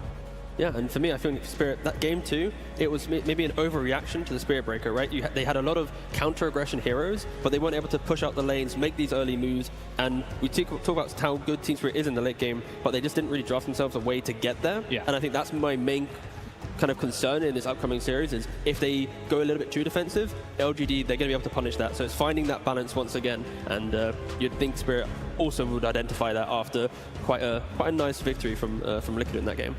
Yeah, with LGD AZURE series yesterday, there was a very clear switch that was flipped halfway through the game in both of the games where AZURE was running at LGD. And yeah, LGD lost a couple of heroes here and there, but cool and composed, LGD mid-game, 15 minutes in, flips a switch and is able to make a comeback happen. Will the series be similar to yesterday? Will Team Spirit have a better plan in place than AZURE did? We're finding out. Game 1 draft starting now. Team Spirit versus LGD Gaming. Game 1. Here we go. We got LGD and Team Spirit on stage. LGD will be Radiant side. Team Spirit will be Dire side. First pick will go to LGD, and we've seen how important first pick has been throughout the entire international. But maybe Team Spirit has a better plan than previous teams had. Team Spirit was able to beat Team Liquid yesterday, who had first pick, so they have got something figured out. In terms of the bans, though, we're going to have a lot of the fan favorites, or maybe not even fan favorites, but a lot of the player favorites removed, T. Yeah, I think right now the only question mark is, will Team Spirit ban out like Phoenix? It's been quite a regular ban, but also Muerta's still in play. Because they pushed Spirit Breaker into the first phase of bans, the kind of classics is Phoenix, it's Muerta, and this time around, Muerta is going to be let through. I know it's not the most popular hero right now, but we've seen Magnus, not necessarily a first pick material here. Like, they go way back. This is LGD against Team Spirit, TI10, 3 games of Magnus, and yesterday, nothing to say. He showed really dominant performance on the hero, so I think we might see the hero just being picked, especially if it goes to game 3. Yeah, we'll definitely have to see here. I'm very curious to see what the first pick choice will be here for LGD. There's still the Brewmaster in the pool. They do like this hero from time to time, but I think the last time they picked up was more of like a block pick. Is there going to be something similar in this series? Are they going to try to do more block picks against Spirit here, or are they just come out with something that's more comfort? I mean, the LGD, they've been predominantly second pick throughout this tournament, unlike most of the other teams that are rushing towards first pick, so that is something a little bit different. We haven't got as much data to go off of them, but I think they needed to lose more. Yeah, they had to learn a bit. Oh, they ban out a Tusk, and that means that they just leave a large amount still in the pool. They'll pick up the AA first, but it does mean that the Brewmaster is still in the pool, which against Spirit is not often the case. And it is very annoying, mostly, to be up against Collapse's Brew. CK is still in the pool. A lot of ones, a lot of usual suspects still that Team Spirit can choose from here. Yeah, a lot of options, but I think just this AA is a hero that we've seen on and off from teams, and it is so potent. Of course, in this tanky meta, being able to stop that healing is incredible, but I think Vortex is the key spell for me. Because the damage is now inside Vortex, it's a lot of blink cancelling, it's a lot of vision that you're applying, and you set up a lot of these position 4s, these mids, to even throw out even more damage in these fights. So I think this is a hero that we probably should have seen more throughout this TI, but now we're seeing it as a first pick overall. Yeah, just go ahead and just pick an AA. All of a sudden, you're in a situation where you're just showing support. They're going to answer back with another support here. Most of the cores, we're getting pretty deep in the tournament now, so a lot of these good cores you would pick in the early phases, they're getting banned out now. And when I see an AA, we talked about, like, Collapse, he doesn't enjoy playing a lot of the Zoo heroes, but Beastmaster, Zoo-type heroes have always been good versus AA because, yeah, it is the meta right now. You want to be tanky, you want to buy heart, but this is why AA has been popular. That's probably why they're picking it now, too, to just kind of shut that play down. Yeah, and if Ancient Apparition is paired up with something strong in the laning phase, like another stun, CK is still in the pool. You know, behind the scenes, pros are talking about this hero as being the strongest carry of the meta right now, and this has been old school combo. AA plus CK, you get stunned for a really long time, and also Shadow Demon, he's not the best hero against the CK because he wants to be blown up immediately. He also can get the target on with his ulti. Usually he's that anti-carry, but for now, LGD, they will take care of some of these backline jumpers, removing Spectre, because Ancient Apparition, he can't really defend himself. Can we highlight the Shadow Demon a little bit? Because I personally am puzzled. I am a simple person. I look at the stats, I see Shadow Demon picked 31 times at the International. 26% win rate. That's bad, T. Very bad.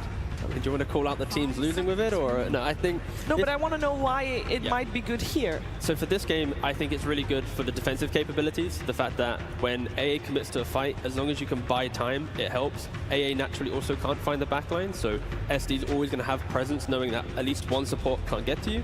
And I feel like for Spirit, they have been one of the teams that have showcased how to play SD correctly. They flex between 4 and 5, and predominantly it is the disruption that is doing most of the heavy lifting for this hero nowadays. Because if you don't stop him, it is just going to open up your engagement to reset and take that next fight. Yeah, and another big thing this hero does that isn't talked about enough is he is a save, of course. His laning was buffed a lot, but he can stack a lot too. So if you do pick an off laner, we know Collapse does like playing Axe and Tides and stuff like this. He can just get him really farmed and just accelerate Collapse's game. And Collapse is one of the scariest players to play against when he's top net worth. 10 seconds remaining. You know, we're talking about the Zoo for Collapse, by the way. I was just double checking. It's like he's actually got like a 70% win rate on Beastmaster. I mean, like his Zoo is actually really good. Yeah. It's just at the beginning of the year, it didn't work out with Laurel. And yeah, exactly. So that's where it's like at the beginning of the year, if you're talking about this, like the stats reflect he should be able to pick it up, but they weren't achieving results. But now, seeing AA, seeing that development, we've seen it already. Like Weaver, kind of a non-existent hero, but then it's rising up. I feel like these could be the type of games that also certain heroes can shine when we haven't seen them before. Well, Weaver won't shine this game. It just got banned out. Oh. Let's go. I mean, if you're speaking about Collapse, I think you talk to anyone that watches TI10, you say Magnus, you say Collapse.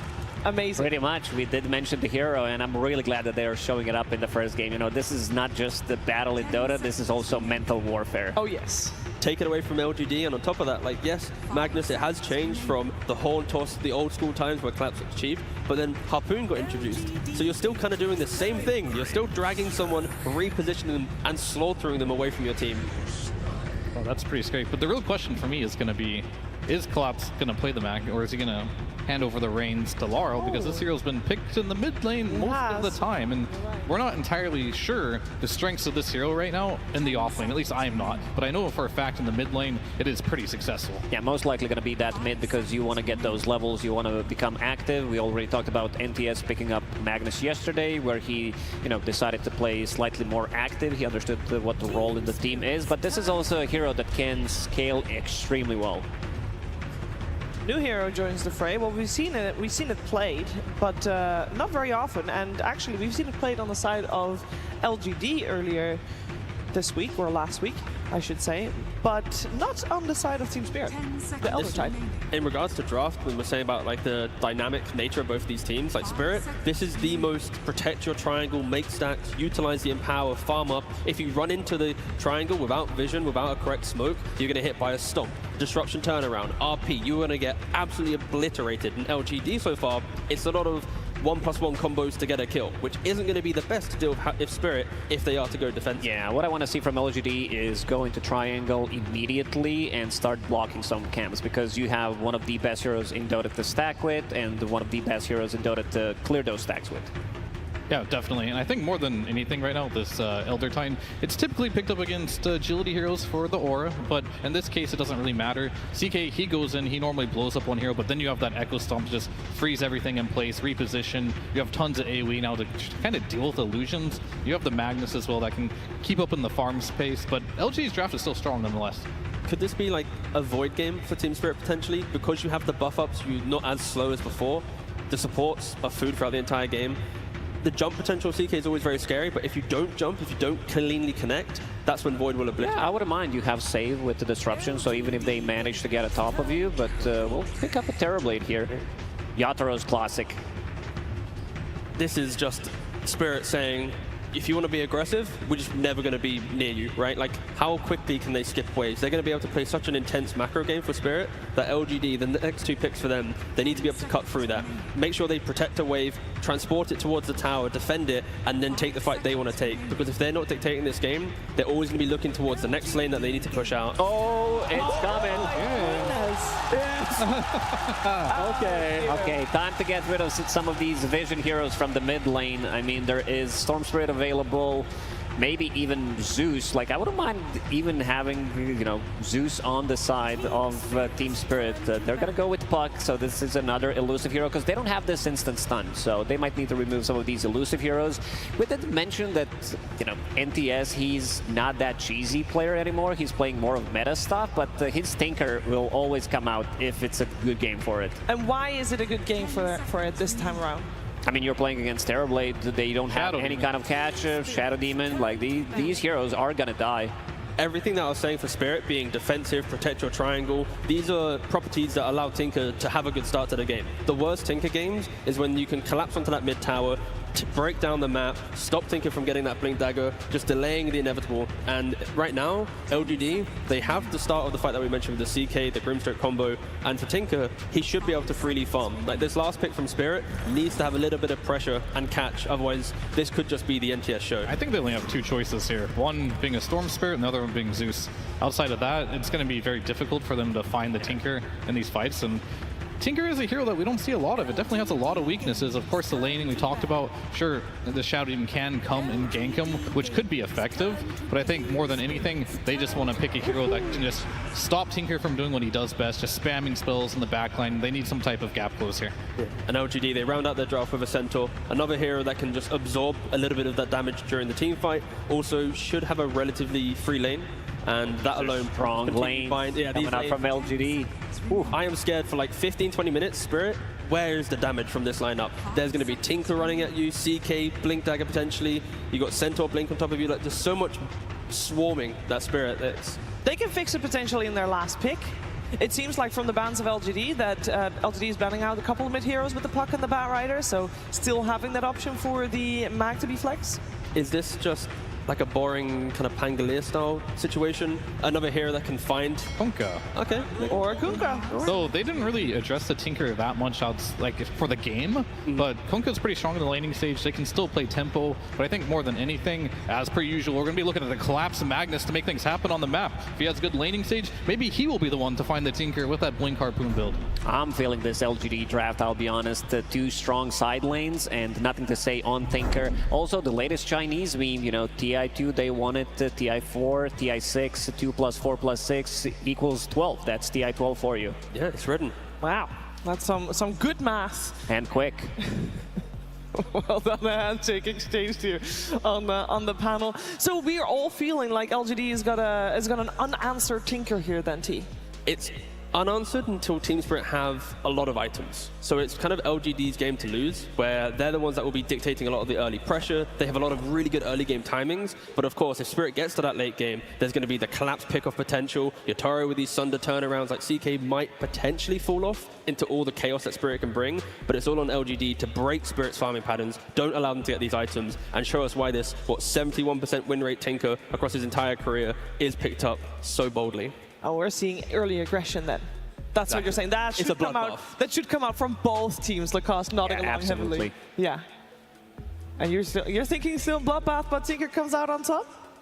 Yeah, I think so. I feel like they have, you know, two strong side lanes, and this Tinker that is not really answered until they start to get, you know, a couple of items, X mark, and they also have a Centaur to defend their. If they don't want to take a fight, they can easily just stampede away.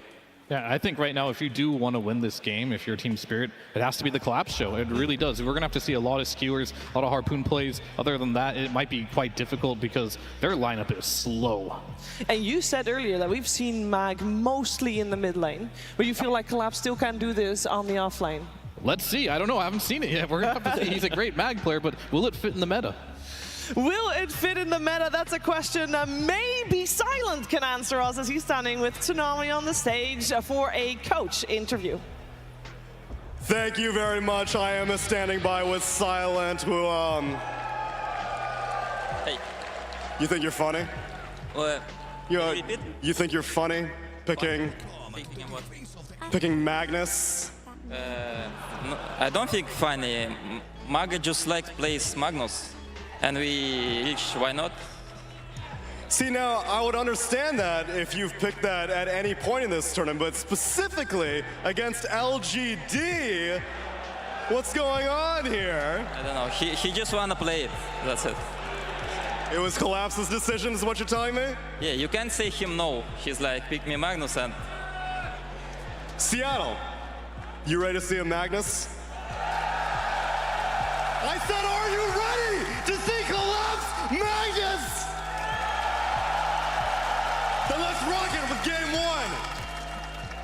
Thank you very much, Tsunami. Yes, ladies and gentlemen, it is time for Spirit to go up against LGD, and my goodness, Fog, what a blessing. What some kind of hero-player combinations we've got coming out. Indeed, as was hyped up, the Collapse Magnus, but over on the side of LGD, the Tinker. There's been so many games, so many drafts in this tournament that a lot of people have felt that maybe it was the time to bring it out. It didn't happen, but it's happening now. And Fog, do they have the answer for this Nothing to Say Tinker from the side of Spirit? Can they deal with it? Oh, could be some limited answers, but if anything they do have is base control and base defense. There's skewers, there's an ET to hold high ground, there's tidal waves and whatnot too.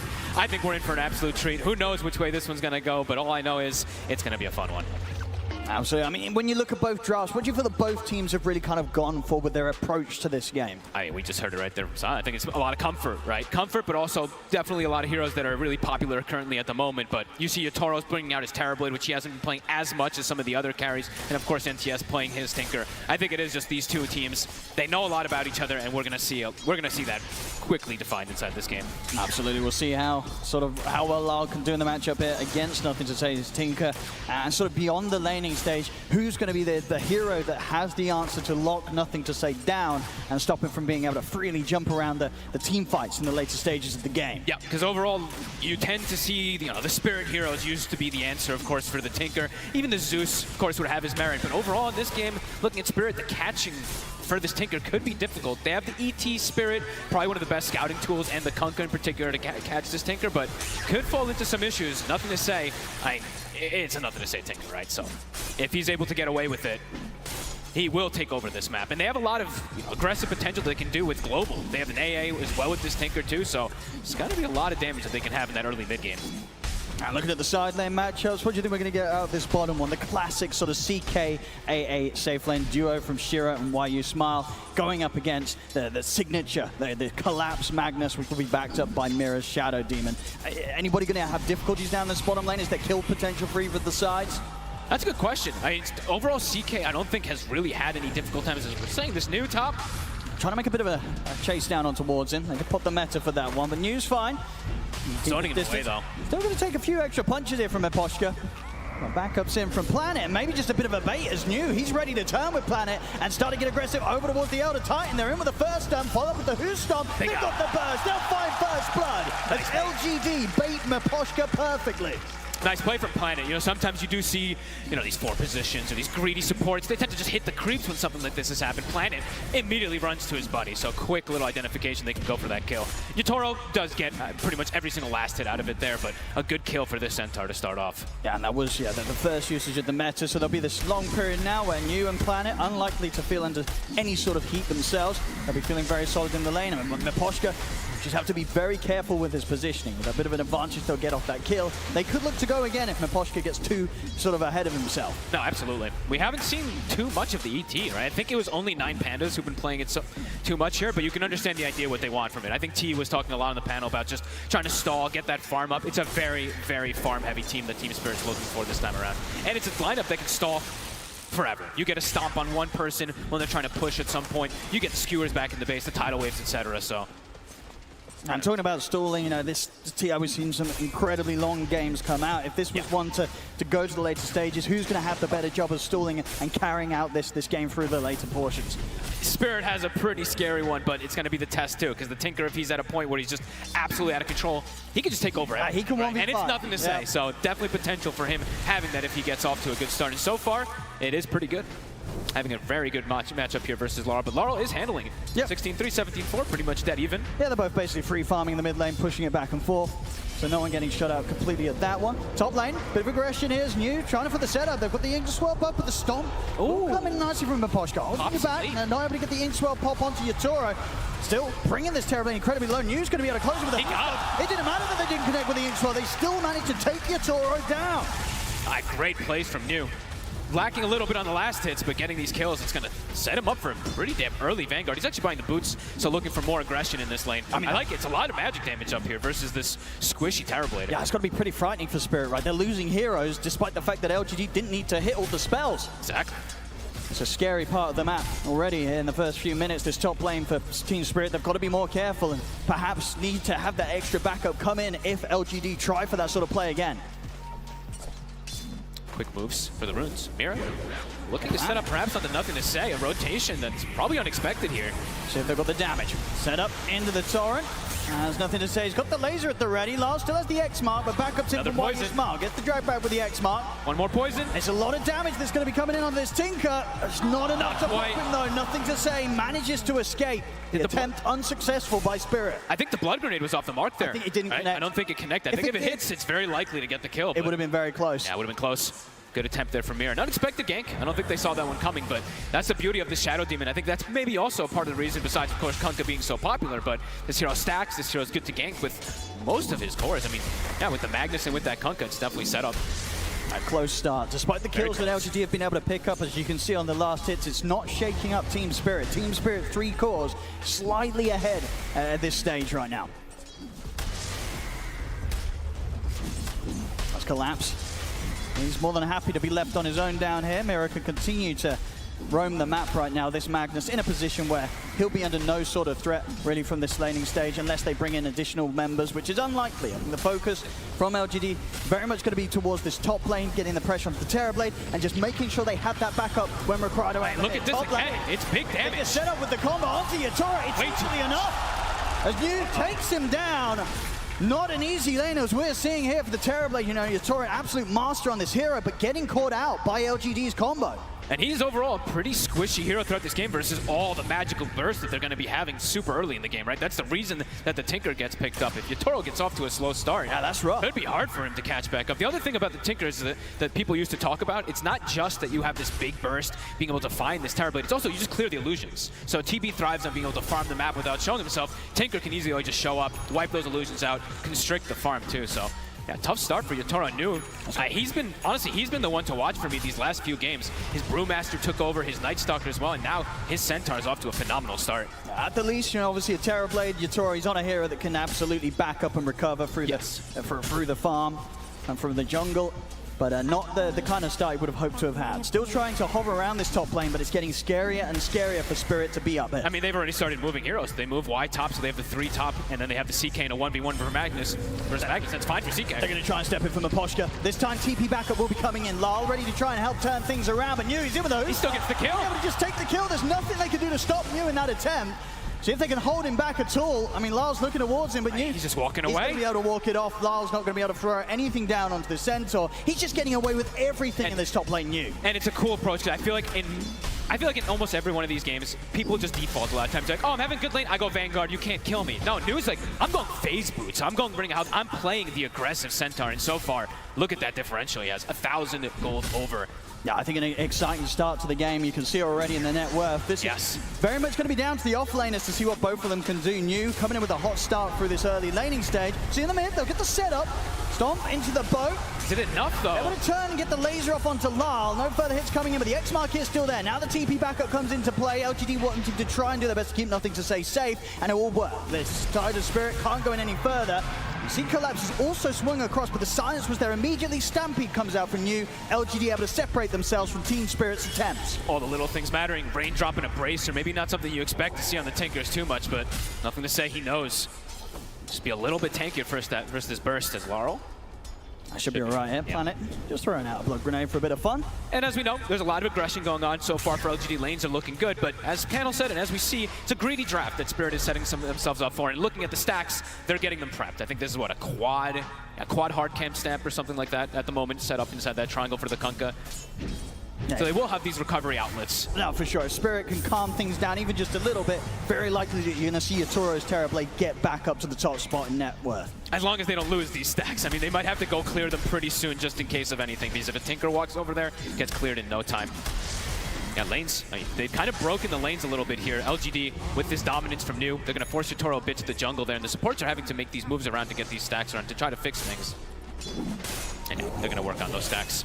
In terms of Collapse's progress, he's of course going to go straight for that Blink Dagger, 1,300 towards it, so should be on track. Could be in trouble though. Having it a good timing. They're in with the silence, and with the 3 of them, there's a huge amount of damage that Collapse he cannot withstand. LGD clean, taking kills wherever they want right now, 5-0.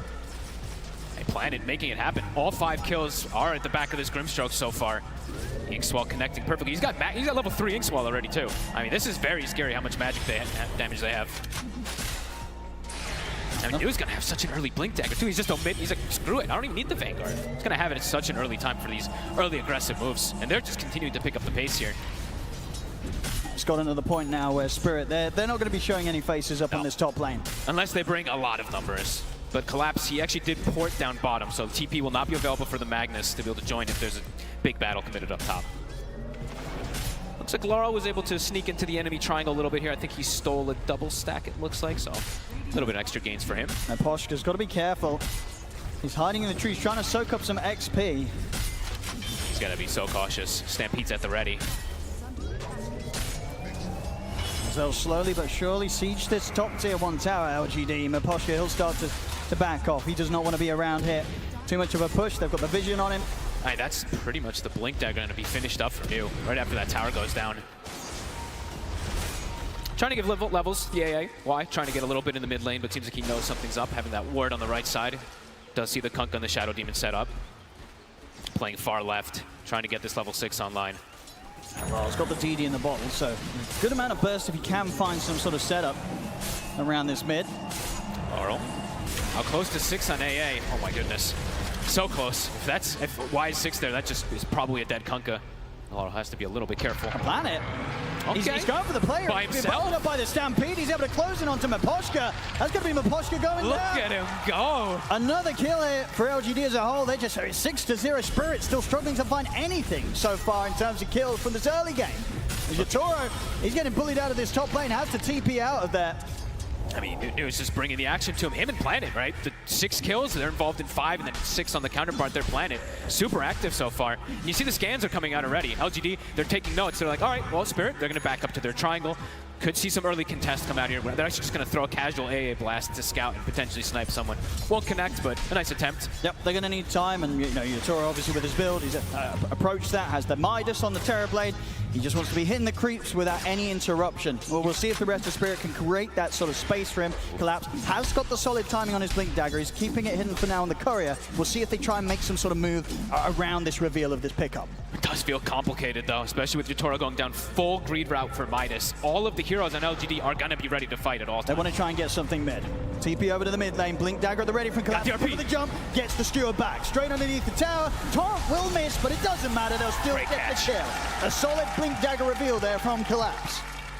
He is the one who kind of has to bring back that early game a little bit for them. 6-1. He finds the biggest catch he can. Another one potentially too. Yeah, should manage to find this one here. Exmar straight back into the boat. It's going to be a couple of kills for Spirits. They start to get themselves on the board. Nicely done.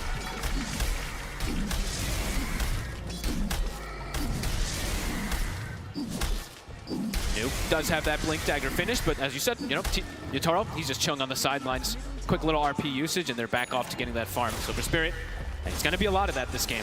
Getting a quick kill, backing up, farming, and it's going to be up to LGD to punish this farm, to find these heroes and hunt. I mean, they are looking for. How easy is it for LGD's heroes to hunt down around that sort of tier 2 area top? Is it easy for them to set up to try and get the Terrorblade, or is this a pretty safe part of the map for Spirit to hold for Yatoro to keep farming up here? It'll probably be pretty safe for some time, especially until they can get out that mid tower. Because there is a lot of counter gank. That's the one thing that Spirit's draft really thrives on, especially for like later stages and stuff like that. ET, Stomp, Magnus, and SD save, so multiple different things they can do to protect each other. If a kill doesn't happen instantly, it could get quickly turned. 6-2, with gold now. Spirit, those stacks starting to work out. 3 cores at 6K. And TS has been slowed down significantly just off that 1 kill. Fully set up around this bottom tier 1, really, Spirit, just in case LGD were going to group up and try for a tier 1 tower push. I mean, they're going to have RP back up in about 20 seconds. Yeah, they're ready very ready for this fight. Yep. And they will have pretty decent damage, at least because the ET does have okay levels. Miposhka has hit 6, and Laurel is 11, so if they do catch anybody near tower, very likely they will just pop. Oh, for sure. I mean, they may have got that tier 1 on the top lane pretty early, LGD, but finding any of the other towers, it's not going to be an easy ordeal. No, they need to fight for it. They need to get a pick off first, ideally, or get some vision behind tower. They can't just go straight for these towers versus this Magnus. It's going to be down to if New can get the jump here. Smoke up from the 3 of them, New. Instant ward down. And the 2 supports, they've got the Inkswell buff. They'll go for the jump on Miposhka. Quick and easy. See if they can turn this into anything else. Laurel is immediately rotating over. Has a shield rune as well, too. This is hard straight at them. He is incredibly tanky. They do not have the damage for him at this point, if he gets the shield rune off. Now they'll back off. They'll get the kill. And they'll pull back here, LGD. They're actually going to give nothing to save the Wisdom rune as well, too. I think he was perhaps farming the left side, but they have to give him anything he can just to get him boosted up a little bit. And he is going to, I mean, at the moment, he's got the Aghanims queued up, so cool. Does feel pretty awesome versus a lot of these tanky heroes and stuff like that, right? So besides just the Terrorblade, of course, that counter, but yeah, cool.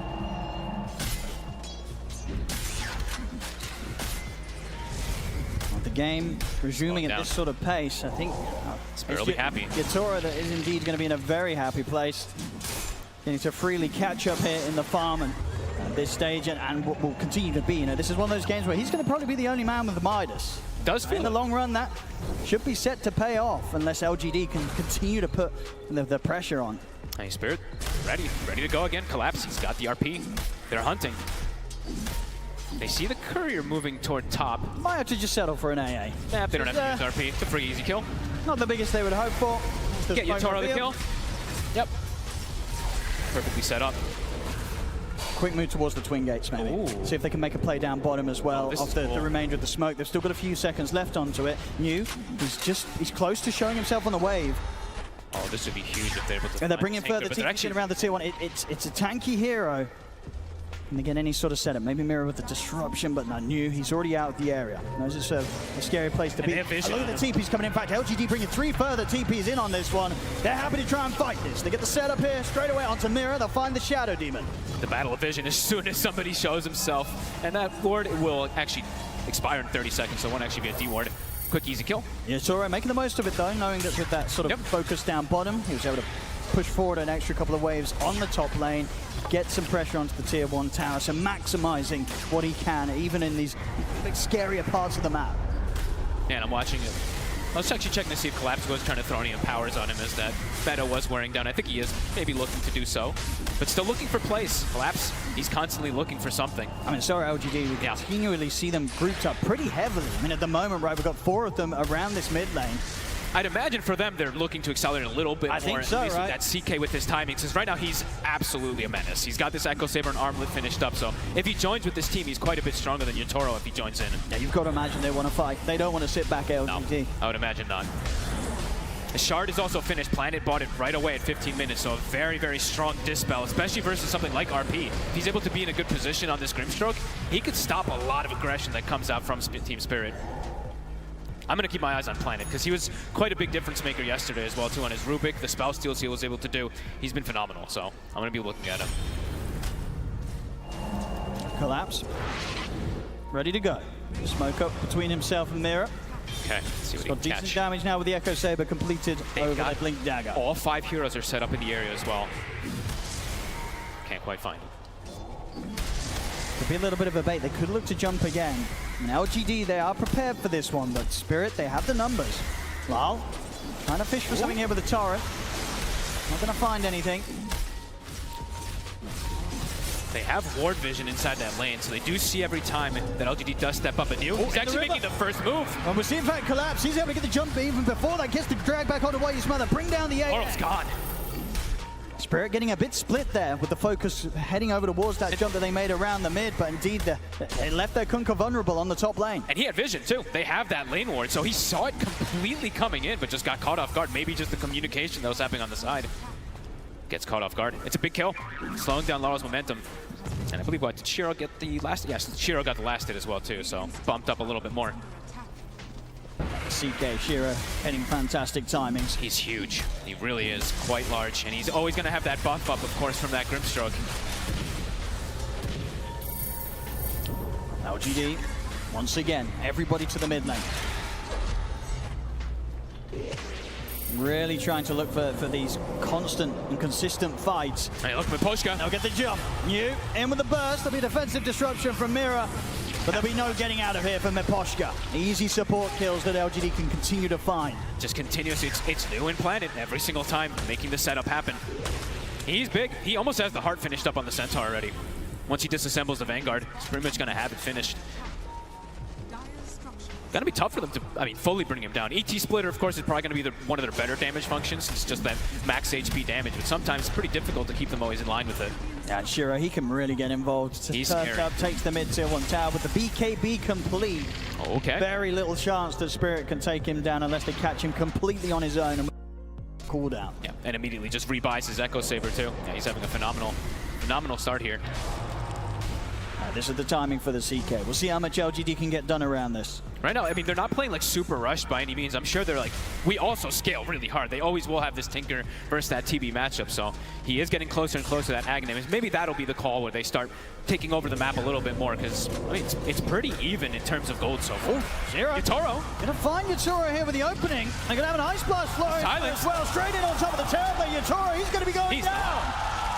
Uh-oh. Did not expect LGD to be there, Yatoro, but they find him as he walks straight into them completely on his own. Shiro gets handed a massive kill, and it is right as the Roshan is repositioning down toward bottom too, so they could consider even looking for it. I guess, I mean, in that sort of situation, what do you imagine was going through Yatoro's mind? He just didn't expect them to be playing around this part of the map? I guess not, right? Just got caught off guard. I mean, LGD has been incredibly active the way that they're swinging around the map with the supports and with New. It seems like 3 or 4 heroes are constantly together. Just Kite's caught off guard, and now, yeah, that Roche is gone. Yeah, that was gone in seconds. I think it was sort of the first time he'd really left his half of the map. Yeah. I think Yatoro won't be doing that again anytime soon. And he went down the S and Y route. Pretty interesting one. Quite different than I feel like we usually do see on the Terrorblade. Spirit will be able to secure themselves their Torment. Mira? He's going to be fine. Oh my god, he had the Healing Lotus. The shard out from Aposhka's Elder Titan. Aghanim's done. They didn't commit to finish the Roshan. Will still sit there. Oh, they didn't actually. Okay, good call. Down to about half HP and then decided to pull back from it. I guess they got a little bit scared because they didn't see exactly where all the heroes were. Okay. Aghanim's now finished. So for Laurel, big power spike now. He can look to get involved a little bit more for these team fights. But so far, it's been, again, just very farmy from Spirit. 11-4. And now for LGD, Aghanim's finished up for Tinker's. Yep, just still feels like they're going to be moving around at least at these 2 supports, looking for potential setups. There we go. Smoke okay, Spirit's going to do it first. Spirit. See if Yatoro wants to get involved or if he'll hold back to farm. For now, it doesn't look like he's too keen in joining the smoke. Does have the Eagle song done. Who are they going to find, though? He's going to show himself at least the illusions around the mid. Maybe see if they can get some sort of a bait. We'll join the smoke now, but he's ready to reveal. It's a full bait here with a push from the Terrorblade. Okay. Who they are able to grab. I mean, Yu, he's walking up. 2,800 HP Centaur. It's a hard one to go on, even if they get the vision upon him. Especially if they don't know where Planet is in particular, right? This Inkswell, it could just stop the entire aggression that comes out from them. If they can find him, try to get the grab. One. I do indeed. They'll get the Grimstroke, drag him back. The Stampede's there, but the Ice Blast returns. Two men done. Yu jumps over the Who's stop. He's going to be able to burst the both low. Collapses out. And now he's going to be in a whole world of trouble as well. The BKB's pop. They push up for the Kunkka, take him down. They do lose New in return. And 2 for 2, and it is LGD that are able to take down 2 cores. Yatoro gets time to farm, though, right? So it's always like these positives and negatives they're going to get out of these smokes, even if they do lose some heroes. Closing in on the butterfly. Very close to having that one complete, at least. And it's good that Laurel actually got the Torrent Storm off. It was very close to him actually not getting that one off, and then they probably don't get that return kill. But even New, with that heart, you saw the damage that comes through. It's quite a lot that actually blew him up. CK items, a full Shadow Blade now for Shiro. So the hunting is going to continue. I feel like for him, he's just going to continue to look to get involved. And a lot of these kills could just get popped if he was able to find them on his own. That plus an AA Blaster plus a Tinker rotation. And they'll head back to deal with the Tormentor on their side of things. A Planet. Oh, my goodness. He'll get a pretty nice one there. Why You Smile, able to finish his. On top of also now having his Yule Scepter. We've been seeing a lot more Yules, but I think it's also because of the rise of these Kunkkas and stuff like that. It's going to be very nice for him, and also versus the Magnus, since I believe he did go for the Echo Saber on Collapse. So if they do have vision as the fight starts, it could be difficult for Collapse to do the usual, harpoon skewer kind of plays. He gets Yulesed up, they can just fully go for him. Yeah, he's going to be trying to get that BKB online next, but it's going to take him a bit of time. He will need it to be able to get that type of setup for his team, but still 13-6. Gold continue to be very, very close, but LGD feel that they're probably feeling pretty good with getting away with this NTS Tinker so far, not getting caught out too much. And we're sort of in that bottom spot, the lowest of the core for a while, but now he's caught up to both Collapse and New, making the right sort of progress here on his trajectory towards getting the BKB done himself, so he can jump around these fights without the threat of getting caught in a straight torrent from these Torrent Storms from Lyle. Yes, that's the big thing, right? He absolutely needs this BKB versus Torrent Storm. The tip comes out. Didn't see what that one was for. Your blood runs cold. See DD in the river here. It's underneath the ward of Spirit, so I'm aware that it gets picked up if they go for a play with this one. Shiro swinging around for it with his Shadow Blade.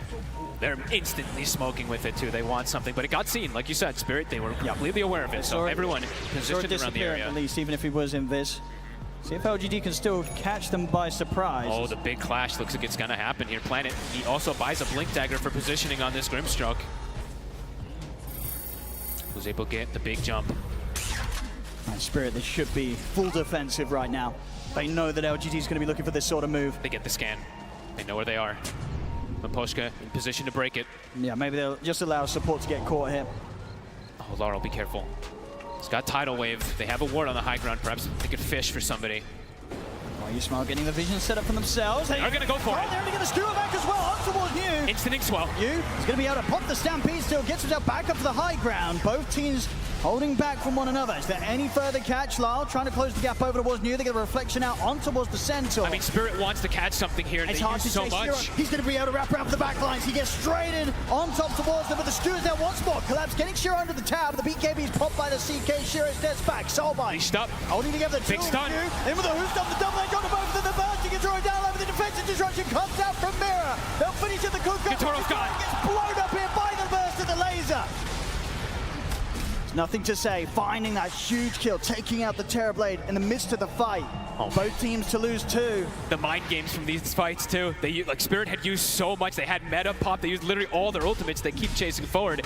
But LGD able to get the big cleanup on these 2 cores. And even around sort of their own tier 2 tower, it's so hard for Collapse to get that kind of start to the fight that he hoped for. You know, he's getting these skewers onto New, he's getting these skewers onto Shiro, but neither hero feels good to start the action off. I mean, the way it started was awkward too. The X comes out, they skewer, but the Ink Swell was already put on New right at the start, so the Dispel comes out, things get very, very weird. And yeah, at this point, Spirit, look at how much they've already used. Meta was used, RP was used, quite a bit was actually used before that.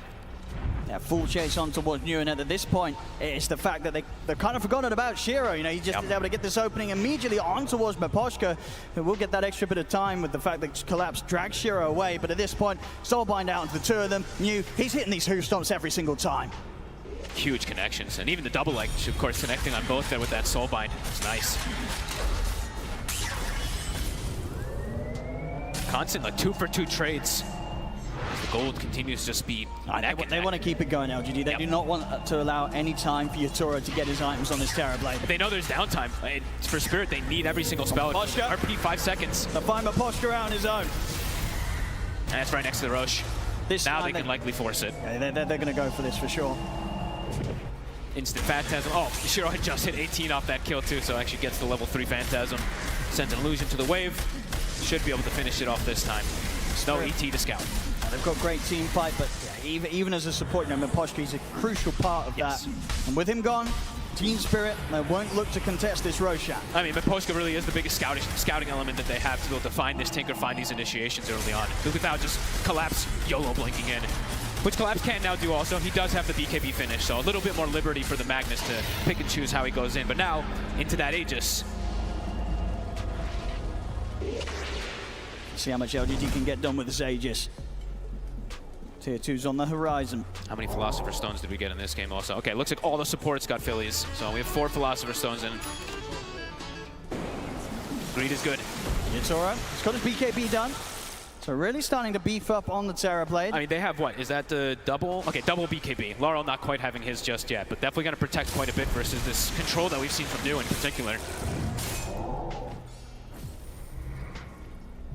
LGD sort of split themselves back up despite getting this Aegis.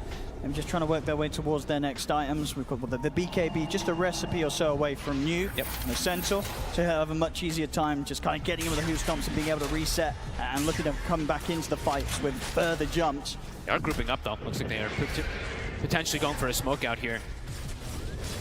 Miposhka in a very deep position. I mean, look at this warding expedition from him. Oh my goodness. Getting away with it. By himself, runs in and gets a pretty beautiful ward down. That's going to scout quite a lot from LGD, and that is not going to be expected at all. So could even catch maybe a smoke that comes out. LGD looking to perhaps get more assertion on the map. They actually buy a gem pretty early. I think we've been seeing quite a bit of 20 to 30 minute gems, but wanting to take advantage of this Aegis timing perhaps with this. I think they need to. I mean, just Yatoro, he's like really scaling up to be an absolute beast on the Terrorblade. Top CS right now and very much closing in onto Shiro's CK's net worth. Who knows what could go down. I mean, there's a Tinker versus the Terrorblade always, so as big as that TB gets, it can fall very, very hard. But, you know, not necessarily in a point where he's kind of zooming past everyone in the net worth, right? Has been held back, still in sort of that mid-area farm. He's level 20, getting the Eon Disc next, making sure that there's very little chance that Spirit can lock down and kill the Tinker in the team fights by going for that BKB into the Eon.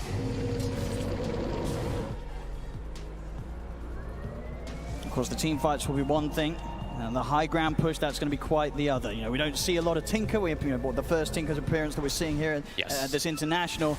Pushing into this hero, it's never easy. I mean, pushing into Tinker is never going to be easy. Pushing into Magnus Elder Titan's not going to be easier. So we could both sides. Strap yourselves in. Could be in for a long one. Spirit, they're on the hunt. Poshka, Marlin Collapse.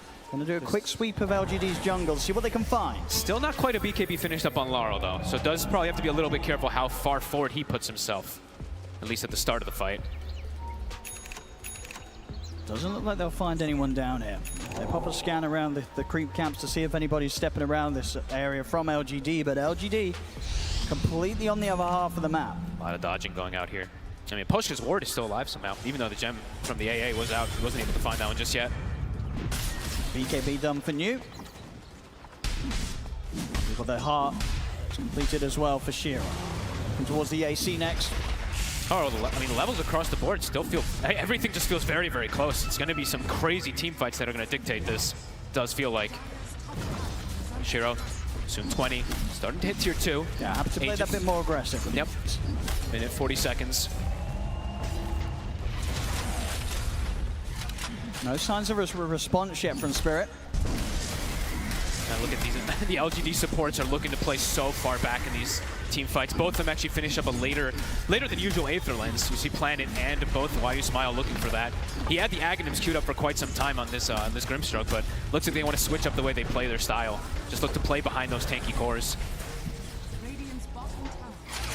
And they're going to go through the twin gates. Try and get this play where they sort of come in from behind. Who's potentially pushing out on the bottom. This could catch at least somebody off guard here, but oh my. They can find. They won't walk into Mirror quite yet. How many times has this happened? I mean, both supports here, by the looks of it, are going to get away from this. But Poshka and Mirror on either side of this move that LGD were trying to come at them with. Ships passing in the night. Silver Edge done for Yatoro. He's in that top spot now in the network. And unless LGD finds some further fights, Yatoro, he is going to start zooming ahead of everybody, Shiro included. Yeah, their greed is definitely starting to pay off big time here. Yatoro.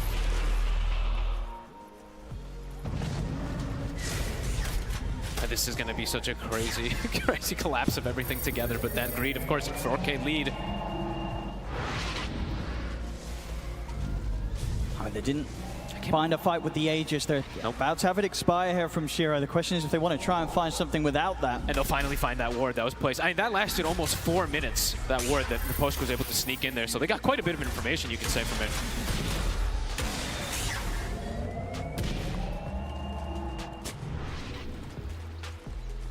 Where do they go? What's their plan? It's been pretty calm for me.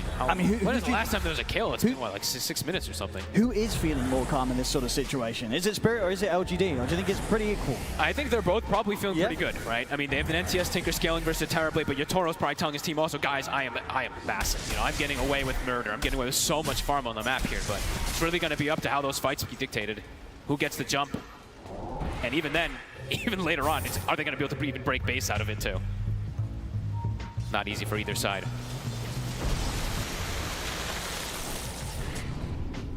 Little bits of vision. Team Spirit trying to reclaim those. Both teams close to one another. Toro leading the charge. Trying to get some vision himself here off the back of the Silver Edge, leading forward. And once again, LGD to the twin gate. Or at least ready to hold around this area. Gem purchase now here from the Poshka. All of it really does feel like it's going to be down to that one big jump. Whoever gets the vision, whoever gets that control, whoever finds one of these squishier heroes, is nothing to say going to be able to use a rally of team fight, like rally of spells in a long duration team fight, or is he just going to die right at the start of it? These moments, you know, Yatoro just item after item, getting very close to being able to get the nullifier. That pretty much is his 6th item. Already here, 34 minutes on the Terrorblade. That sort of laning stage, nothing more than distant memory here. So the full recovery has been made by Yatoro. I'm just running as a unit. Look at how they're just running together across the map. All 5 heroes of Spirit. Wherever Yatoro goes, they go. Here comes LGD. Shiro. Seeing what sort of catch he can get.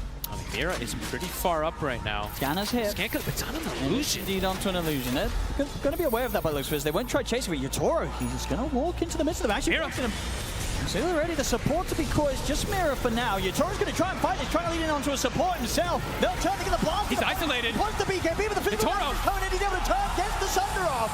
As he'll be able to help bring down one more. He's still being completely focused though by Shiro. The stun comes in. Yatoro is ready to turn back away as he gets out with the invis. Shiro controlled by the top. He's going down. Shiro is there for collapse. They take down Shiro and Yatoro survives.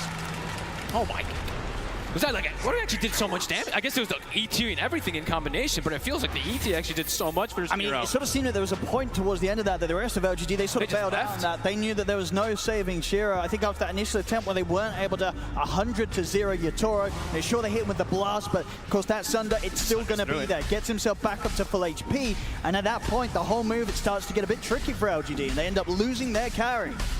So far, I mean, NTS, he can't actually do, I feel like, what he wanted to in that last fight. He got completely ignored, just actually unable to blow up any of the targets. Who was actually holding the gem there? I think, okay, Neo actually kept it, so LGD did not lose their gem there, but pretty decisive fight there from Spirit this time around. Yeah, big step for Yatoro. Getting in and getting out of that one. The team bailing him out with their multiple Glimmer Capes, I believe, as well, allowing him to just weave in and out. And that was what I think is... Yeah, the first BKB reveal too, right? So that long duration one where they can't actually break through him. There's the money for the nullifier, and now well on the way to being able to pick up that Blink Dagger. They're playing it cool and calm on Spirit, waiting for the action to come to them. They have such a good lineup to be able to go for those counter initiation plays. I mean, they're ready. They're ready again. 30 seconds till that RP is going to be coming back up, but still positioned around Yatoro.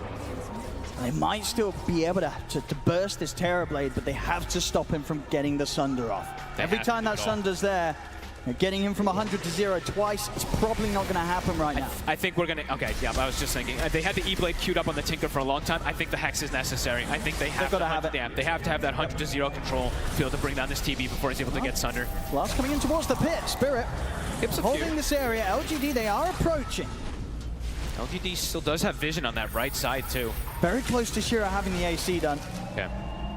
Plunger Golden will have it. Doesn't mean he spent all out. Oh, that's he does. He commits it. That's definitely a bit of a risk. We know how quickly this Terrorblade's going to be able to push down towers if the fight goes well for Spirit. And he also has no boots now, so could be a position where he just gets kited a lot in these next fights if he isn't able to stick on these targets. They're going to get the Roshan here, Spirit. As LGD not able to interrupt this. Aegis now Yatoro, so even if they are able to burst him, he's going to be back with a second life in this team fight. That is a huge deal. And Collapse now also is going to have Lincoln, so he's going to have the freedom to always be able to get those initiations now too. Spirit, the patience, it's working out for them so far. LGD still not afraid to step out of their half of the map though, crossing the river. How close to the Hex? Nothing to say, is getting very, very close to it. Definitely going to be eyes on him. Now 2-1 and 4.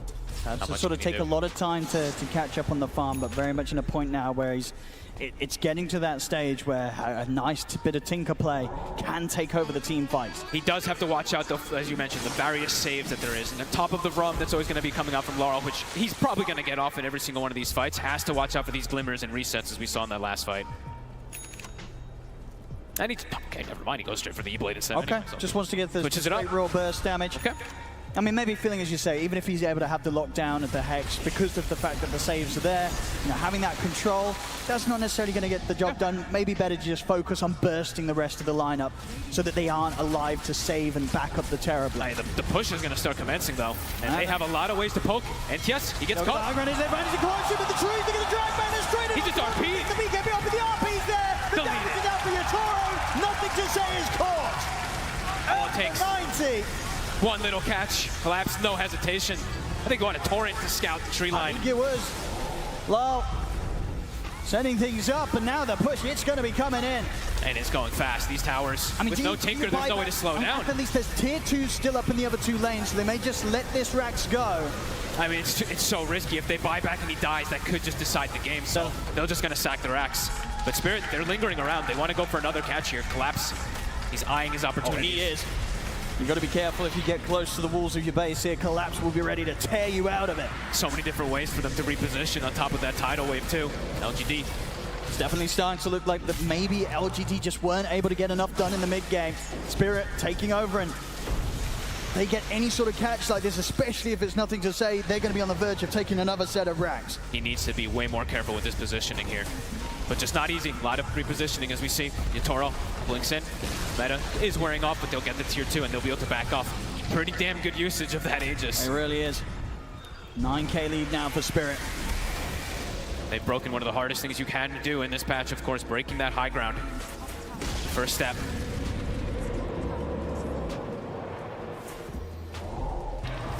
I respect the fact that Nothing to Say is respawning in a few seconds. Spirit heading back to their half of the map. LGD, they're trying to chase. The cooldowns are all coming back up, though. Meta is still on cooldown for about 30 seconds. RP's at the ready. Shiro, he's looking. Get the pullback into the stun. We'll see Love throw down both the defensive disruptions there to try and help Yatoro out of the combo. But the Forest Stone comes in. Jump forward. The Toro's still being catched. He gets his under. Right outside Yatoro. He's able to get back on the full HP. Shiro's trying to TP out the BKB. RP gets caught by the RP for Collapse. Shiro's going to be going down. They've lost the CK for 85 seconds. News surrounded him by Lyle and Collapse. The tidal wave pulling it back over towards Collapse. In the river, Nothing to Say manages to finish off Mira, but they're losing 2 of their cores. Shiro and Yu taken down. They keep Yatoro up. He gets the Sunder. Nothing to Say will manage to get out of that one. But why? Looks like he won't. I mean, they were so close to potentially being able to burst Yatoro at the beginning of that fight, but I think sort of the straight torrent from the Torrent Storm, it caught the Tinker at the start of it. Nothing to Say tried to get in position, but as soon as he was there, he was up in the air. They get another kill on a YU Smile. It's 3 dead on LGD Spirit. They can look to push again. I mean, so clutch by Mira. That disruption there, it makes him actually lose. He dodges his own teammate's run buff, but it gets the save potential. It's well worth it so he can get that Sunder. Just beelines it to Shiro and gets it off. I'm very close towards the end of that. Maybe Nothing to Say. He nearly didn't get out himself. He almost did not. And now Meta's back up. That was without Meta, this fight. Yatoro didn't even need it. Now onto high ground. Collapse 40 seconds till he's got RP, but they're still fishing. That's all the damage they can do at Spirit. LGD 20 seconds until they've got the full squad back up. I just Nothing to Say has to be so careful. Literally one stray spell catches him. He's very likely dead at this point. Another Rax to fall. Completely taken down as Spirit. Wow. With a very comfortable hold on the game right now. Still yet to sort of find that fight where LGD are able to set up and allow to allow this Tinker to just run rampant. It just hasn't happened. They just don't have what feels like enough control and enough burst. They have the one stun that comes in from the Centaur, and then there's a little save that comes out from Team Spirit. Then boom, there goes Yatoro, and the rest of the spells just come in. Beautiful execution so far from these 2 supports on Spirit, honestly. Just these little saves and resets they've been able to do with their Glimmer Capes and even disruptions. As we're seeing, Sean Yu, he's incredibly tanky. The same to be said for Shiro, but at this point, Spirit, they absolutely have the damage to still take these beefy boys down. They're always going to have the percentage damage that comes from the ET and just the overwhelming damage that, of course, kicks off from this Tower Blade, yeah. See where they can go. And Collapse actually goes for even more. Even further blink. Yep, the Arcane Blink. That extra little bit of a range as well can really catch you by surprise. I look at the cooldowns as well, too. 6.2 second cooldown, Blink 7.9 second Yeah, he's going to be jumping in, skewing you out, and then he's going to be pretty much as soon as he's done that, ready to jump back in again and skewer someone else. Yep, fight's getting harder and harder. LGD. Who do they focus fire is the question. They have to, I mean, it feels like they have to focus fire the supports, but they have to deal with these cores as well. I mean, I don't know, they just don't sort of have the same impact of starting the fights, the same strength that Spirit has. At the end of the day, this Collapse RP, it's going to reign supreme if he hits it. I mean, the big team fight, in particular from Spirit, it's been reigning supreme. And they're going to be able to get the opening here. They might just have to let Planet go here, LGD, as they'll start backing away. They'll let Planet go. And another catch. He's going to get the grab still with the RP, straight back into the RP. Look at this damage. They've got the sense on you, dead in an instant. Can't even get out of the stun. They can't fight them here, LGD. Spirit, too strong, ready to push the waves in. Look at Shiro, he's looking to try to do something crazy. So he's going to try, he's going to open up on a mirror, but the eel disc is in, but he's able to assemble it just in time. Mira's able to blink out as well. He's alive. The buyback will come in from you, but Mira, he walks out of it. But barely a scratch. The TP out there from Lyle. Mira also able to TP away. Nothing to say, he'll find Maposhka. But they get the majority of them out. They only lose the one of them. They force out a buyback from you.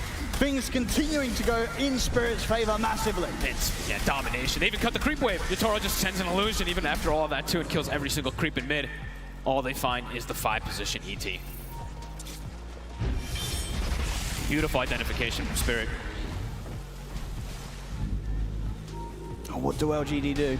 Are you setting up for the high ground? Are you continuing to just try and take your chances outside of the base? You buy the Hex on the Tinker and you hope with this level 25 that you're going to just be able to get some consecutive back-to-back kills, but it's just not easy at this point. 30 seconds until Roche. Will NTS be able to make that magic happen with a Hex and a 25? They also do have the Aghanims on the Grimstroke, so that's, I guess, the other thing that we can look at. Will there be an enormous Dark Portrait of that Terrorblade that maybe can also reign supreme? Not an easy fight. Yatora. He's hovering around here. Oh, he is. I mean, if he catches nothing to say, he'd be ready to jump in and try and get aggressive upon him. LGD, seeing if they can get the catch on towards the Kunkka, but Lal not getting tripped up. They won't catch him for now. Spirit's just been dodging. I feel like pretty much every single movement from LGD. All the moves that they tried to make in that mid-game to slow down this farming draft from Spirit, just they were not able to connect. It looks like they have complete control on the sort of the second half of this game. Team Spirit, LGD. Look at Collapse. He's ready. Pulled all over the place. Blink in 2 seconds. Looks like they'll back it up, but perhaps maybe setting up for top. I mean, look at Yotaro and Laurel. Trying to catch this Tinker when he's doing the split push. Yeah, they want to make sure that when they go high ground, once again, they've got all waves in good position. They don't want to allow for the split push to happen from LGD. Roche is also up, so they have to go scout that one out. And yeah, it looks like they should be able to claim this one, but this is maybe LGD's chance to go for the fight here. I mean, they have to try something. Are they aware that it's up, though? They do have a scan.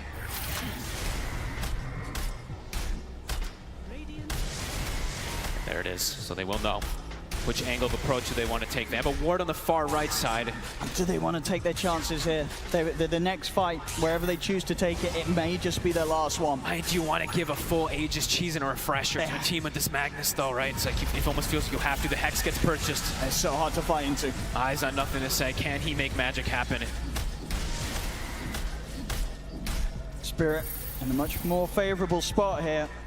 I think did they see him? Oh, he's right in the fog. Okay, pops up for a quick second, so they do see Collapse now and then inside that tree line. Tough target to go for him. There's double saves behind him, but they might just have to go for the risk. Jiro. He heads in. We'll be going in underneath that Sentry and Observer combo. The lanes are starting to be a problem. Yotaro sending illusions. They have nothing to say to clear them out for a second right now, but they have to be careful with their positioning every time the Tinker goes back. I just don't know if they can do it out here. And look, every time Tinker resets, you see Spirit feels a little more bold, step up. Hey, the Collapse. He's going to be able to try and get the jump. Has to put the BKB. The two of them will get caught by the Soul Bind. They've got the Dark Portrait on both. The Dark Portrait, bringing Collapse at incredibly low. The Hex in there, they're taking Collapse out. Shiro moves forward, looks towards Lava, puts the BKB in the blade, but the Torrent storms out. Nothing to say. The Tinker here, but the BKB's there, nothing to say. Trying to do RP at 2. RP catches Shiro, catches nothing to say. Use it with a Who Stop double ace, but it's an immediate buyback from Collapse, and he wants to keep this fight going. Shiro over towards New. He's pushing back the Centaur. And the further buybacks coming in the TP as well. Over towards New. The backup will be there. The Hex from Nothing to Say comes into play. They jump forward. They take it the second time. That's 2. Dieback on Collapse. Yotaro, do they have detection? They find it. They got the poison. But Shiro buys back. I mean, 5 versus 4. This is the window that they have to abuse. 2 minutes without the Magnus in the game. LGD, they have to go for everything. He's in. He's in. Who's straight away on him, but Poshka, he catches him on this attempted escape with the TP, but Poshka also the follow. Goodness. What a way to start a fight. The double Dark Portrait really coming into play, taking out the Mag the first time. A lot of buybacks, though. This LGD, they can absolutely breathe sort of a sigh of relief here in a game where they were getting nothing. They found something. They found something. Collapse out of the game for as long as he is. This gives LGD the room to get into the Roshan, take this Roche for themselves. What a beautiful initiative. I mean, the way they started, this ward, honestly, vision is something we always tend to talk about. That ward on the side there, as soon as they see a moment to sneak in and get that Dark Portrait, they do get a beautiful connection on 2. Not an easy move to make. Not an easy move. So we'll see again how they were able to pull this one off. It all started with the attempt for Collapse, but as you say, the Soul Bind Into the Dark Portraits, onto the two of them. It's just so much damage coming out to Collapse. Immediately going down at the beginning of the fight. And from this point onwards, things started to get tricky here for Spirit. I mean, look at the micro also. I didn't even notice on the left side there, but the Dark Portraits with the Stampede just starts chasing the supports out as well, too. It's chaos from them. Chaos inside this moment, too. And you hitting some fantastic hoof stomps towards the end of it all. And even at this point, now maybe Collapse felt that he was going to be able to walk away from it, but the buyback for Nothing to Say coming in, TPing over towards New, meant that there was no escape, and they find that huge kill, taking Collapse down twice. Holy moly. And now with comfort of an Aegis, too, on Nothing to Say. Feeling a bit better for him. A Hex now also for Planet. Fully finished up on this Grimstroke, so more levels of control that they've actually started to now pick up that they were kind of lacking for point the as time. well, you know, the fact that there were so many of them there. Honestly, it was lucky that they did only lose from Poshko at that one. Yeah, if they didn't make the call to just go through the Twin Gate, he could just catch like a double stun and even kill out the Terrible, and we could just be seeing a different high ground push. Either way, this game in a much better spot now for LGD than it was a couple of minutes ago. Yeah, Aegis, a cheese. They also have the Refresher Shard for New. Could be pretty massive. Of course, plenty of buybacks were expended in that last fight. Just the two supports on the side of Spirit haven't left. I mean, the Grimstroke does too, but he spent his gold. Planet did commit for the full Hex. Vision, I mean, initiation's still going to be a big thing we have to watch for. If they're able to get that kind of jump, if they see Collapse on the initiate and go, looks like that could be the answer for LGD.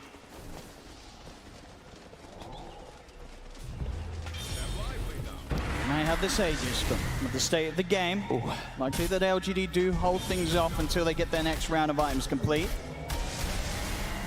They can't get too ahead of themselves. A bad fight could cost them the game. It's getting to that point here, 51 minutes in. It's definitely like that for a bit on both. Minotauro with no buyback too has to be so careful with his positioning. LGD all grouped together. Probably going to be a scary 4 minutes for both sides. Who's going to be the one to take the bigger risk? Who's going to go for the big play? High risk, high reward at this point. Playing to win, as we call it. Level 25 starting to be hit. CK also now has gotten his Shiro. Quite a bit more damage.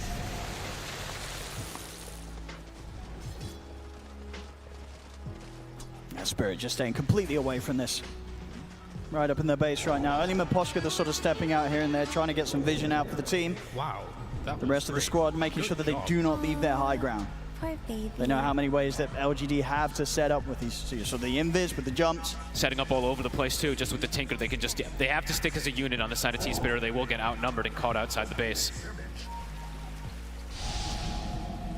2 minutes left on this Aegis. Shiro just consistently on the hunt. You know, this is why Spirit are staying as far back as they are. Especially with the DD on this CK. Shiro, if he finds someone, they're going to be caught in a pretty bad spot. Yeah, these Hexes, the Dark Portraits, their own allies turning against each other. Definitely something to always look at here.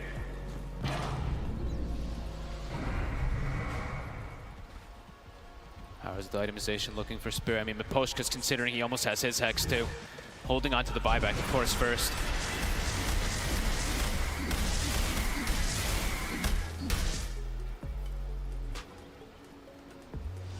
Spirit. Closing in on the Aghanims on Yatura. And with the buyback on cooldown, he wants to spend up as much as he can. Already has the Moon Shard finished up. He's pretty much going to be hitting that critical mass when he does have it finished up. 7 minutes until those glorious neutral items as well, too. We said a very likely game that would go to distance. So far it is. Definitely going to be watching out for sort of the Mirror Shields, the Ex Machinas, even maybe the Seer Stone for some of these heroes. Lincoln's now for Nothing to Say, an extra bit of protection for him. Centaur buyback available. Same thing for the Grimstroke soon too, on the side of LGD. Difficult for them to force anything though, still playing into this Magnus, playing into this high ground defense that Spirit has. Just looking to control the map, sweeping across side to side. 2.5 minutes really, until we see the majority of these buybacks come back up. Spirit, they're looking to time the hit with the Aegis though, going down 20 seconds, Nothing to Say. They're ready to take this risk. I mean, if they find the Tinker.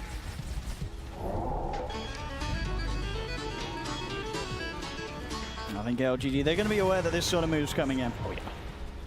They'll know that Spirit will want to try and abuse that Aegis timing. Look at the Illusion battle in the mid lane. The CK Phantasm versus the TB Illusion, very exciting.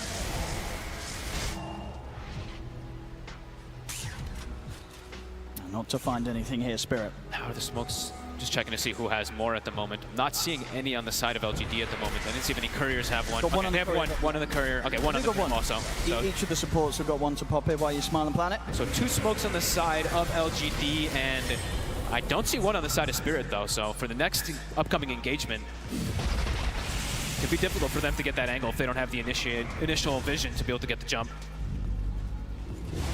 I've got an Acronym Shard now from the Tormentor out onto Nothing to Say, which could be quite something still against Yatoro, right, when he's kind of used the BKB and said that reduced attack range. Yeah, you know, it's something. I don't think I've ever seen more player use Mira. It's jump. He's got the Eon Disc at the ready. They can continue to follow this up on the side. Maposhka doesn't stand a chance. Maybe they can find more of him as Mira also taking heavy damage from the illusion. What an angle. Lalo get the Torrent Storm and the BKB off. Tries to step back. Yatoro's hit. Even in the midst of the fight, the Torrent Storm continues to throw him up. Big RP. He locked down Nothing to Say. They take it, Nothing to Say down. They take it out you. No buyback available for Nothing to Say as he's out for 2 minutes. Yatoro also able to find They get Shiro as well. They don't have buybacks. They don't have buybacks. 50 seconds until Shiro's is back up. And Nothing to Say, he's not even got the money, even if it was back then. You try to hold them out. He's in with the... He's doing a pretty good job. There from Mira, buys a charge for Yatoro. He's just dead. What my the? goodness, he's keeping this game alive here for the squad collapse. He's trying to find Planet with the blink out. The Dark Portrait. The Dark Portrait's done the damage. Planet takes down Collapse. Holy cow. I can't believe they held on. I mean, New and Planet. They lost their carry, they lost their mid, both without buybacks, but it doesn't matter. The rest of LGD pull through and keep this game alive. New and Planet have been doing it for a lot of this game, but holy crap, they just actually killed Yatoro.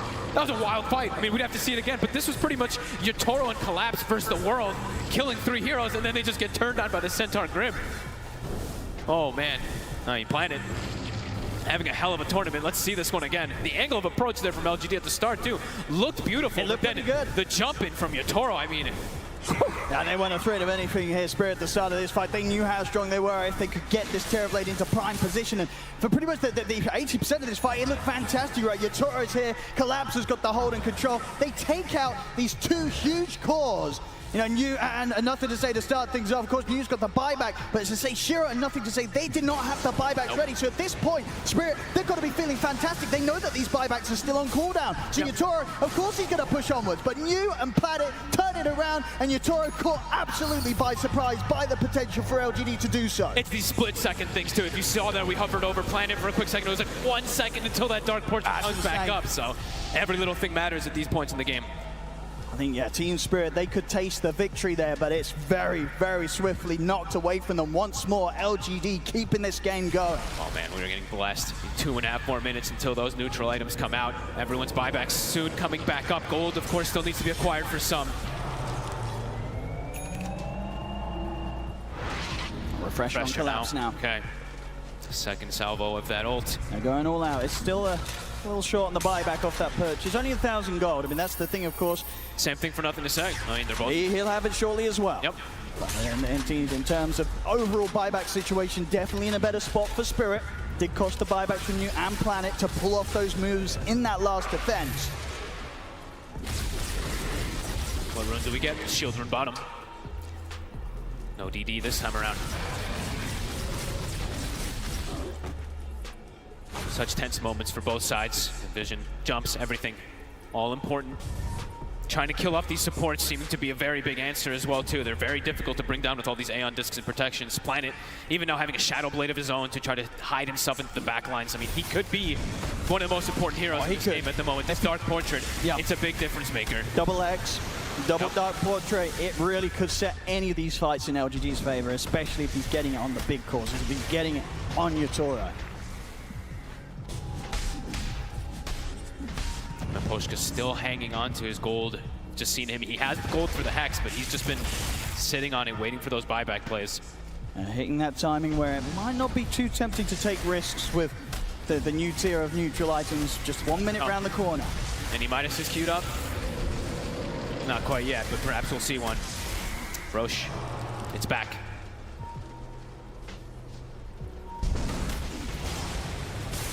Who wants to step into the pit though? Both teams having a formidable team fight.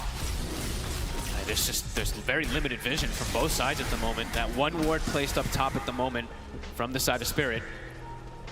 Hero. Look, continue to keep these waves shoved in. Collapse. Maybe looking for some type of fishing play here with the X marks. Pretty good ward from Spirit right now. That has not been taken out from LGD. This is giving a ton of information. Planet. He's going to getting show caught. himself. Collapse catches him immediately to get the jump on towards Planet. RP, but they're ready to take No it. buyback. Oh, man. The RP Collapse, he's still got it good to go. Sure with the Phantasm. And the BKB will make sure the Collapse isn't able to pull him back. He got aggressive. He tried. I mean, he got the Dark Portrait of the Terrorblade, but put himself in an incredibly dangerous position. Yeah, 2 minutes, no Grim. Bit of a bait there, really, from Spirit. Boy. Collapse immediately in with that jump. Instantly pops the refresher as well, so has this second RP ready. Absolutely. If the rest of LGD try for anything, they'll look to swing attention over to the other side of the map with the twin gates. Get down there. They'll be able to Let's get go this straight rush. into the pit. The rest of this Metamorphosis should be able to take this down without any questions coming out from LGD. I like how there's just no hesitation, though. They you know, these players, they have all the timings and everything. They know that this Grim Show did not have the buy, so no hesitation to get that RP out from Collapse. I mean, honestly, yeah, and as we said, at this point, it's pretty much the biggest probably the catch they best can one. get. Yeah. They can get Planet before he can get any of his spells or items off. The team fight's going to look to be in a pretty solid spot for Spirit. All right. The Roshan, Aegis on Yutora. Here come the tier 5s. What do we get? A pretty busted one on the I think that's the Tinker. one he was open for. Does he have a telescope on his team too? I know he was carrying the telescope for quite some time, so he won't have both. He won't have a telescope plus a Seer Stone. And Collapse, he's ready to go with a bit of an ode to his previous TI performances. The Horn Toss now online. More than ready to start pulling heroes out of LGD's base. The high ground defense is not going to be easy. No. Ex Machina now also for Yotoro, the constant refresher on refresher. He actually sells his refresher himself because he has an Ex Machina. He'll buy out a full Eye of Scotty now for this Terrorblade. Giant Strength for new. Potential 10,000 HP Centaur definitely coming into play as well too. I see what's going to be stronger. The ability from Team Spirit to jump in with Collapse and rip heroes out of the base, or the potential of Nothing to Say's Tinker just to completely infinitely hold the high ground with this insane amount of spam. Oh, he's got a Seer Stone as well. I love it. He is going to be jumping in from a mile off, and there we Look at this. Gets the grab on a Why You Smile. This poor old ancient apparition out of the game. Oh my God, this is so insane. This isn't even fair. I mean, you give Look at the blink range. Tools, he's going to be catching everybody and anyone. Yutora's pushing in. They get the jump on his Shiro. Try and skew him out the base. They're getting down here. The low ground is new. Giant Sword over towards Yutora. The Who's goes down. Ice Blast fights. He was killing Yutoro. Yutora down low. They've taken him down the one. Collapse. Also to fall. Nothing to say. Finish him off with a laser. They're ready to set up for round 2. Yutora put the BKB. He's looking for the TP out. And with the BKB TP, he makes it away. But Maposhka will not be. They got Mira. New and Nothing to Say. They chased out the 2 supports. Don't get Mira as well. Holy moly. Nothing to Say as LGD hold. Oh my, New killed everybody. 12,000 damage from a Centaur. Okay, Yutora, he wants to try and get these mega creeps. That was cute. All right. Little X-Mark play. An X-Mark play. I mean, they are that close to getting the megas. That does force out the fortification. This is the highest tier of Dota that you can possibly imagine. These players, this is absolutely insane. New like, killed Yotoro by himself, it felt like. I mean, the Centaur, what an absolute monster. And they started the fight as well, but they sort of nearly got that clean start with the skewer out, but I think what was the Soulbind right from Planet? It caught him stuck, right? It's stuck in mid-skewer. Yeah. It looked a little weird, but I was like, wait, what is this interaction? I thought he was stuck on the lamp or something. You know, was he going to end up outside of the base or in the base? Yep. Oh, he's going for the megas, and he's got them.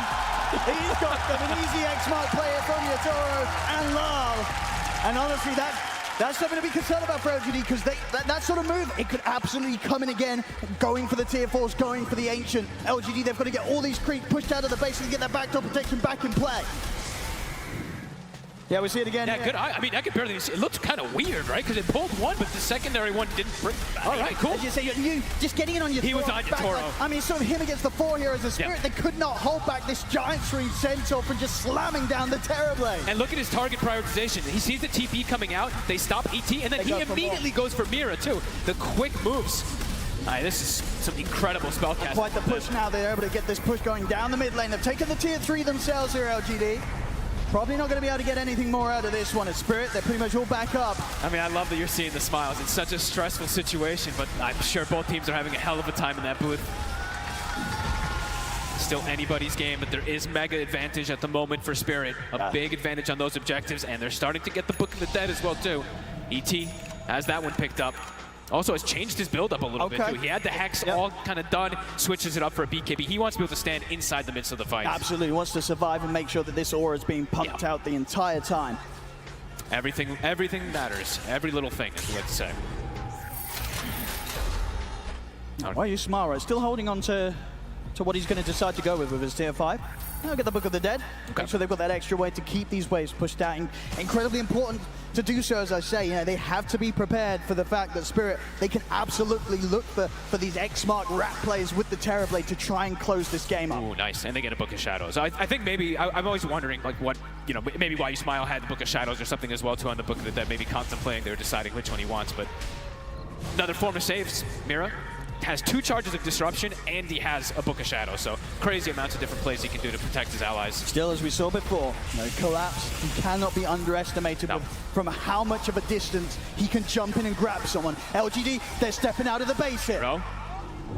They got a vision. Collapse. He's able to get the jump, get the hold on, straight back straight away, into the fair, put back for your door, the boys come flying in, puts the Metamorph, and then take it down. Shiro's still alive. Put the Metamorph, the BKB goes for a second round. Shiro, he's trying to escape it with the Invis. Yatora jumps forward. He's going to drive back with the X-Mark. Shiro's out of the game as well. Huge catch. Collapse. You've got to be ready for this, Magnus. And he's got another one.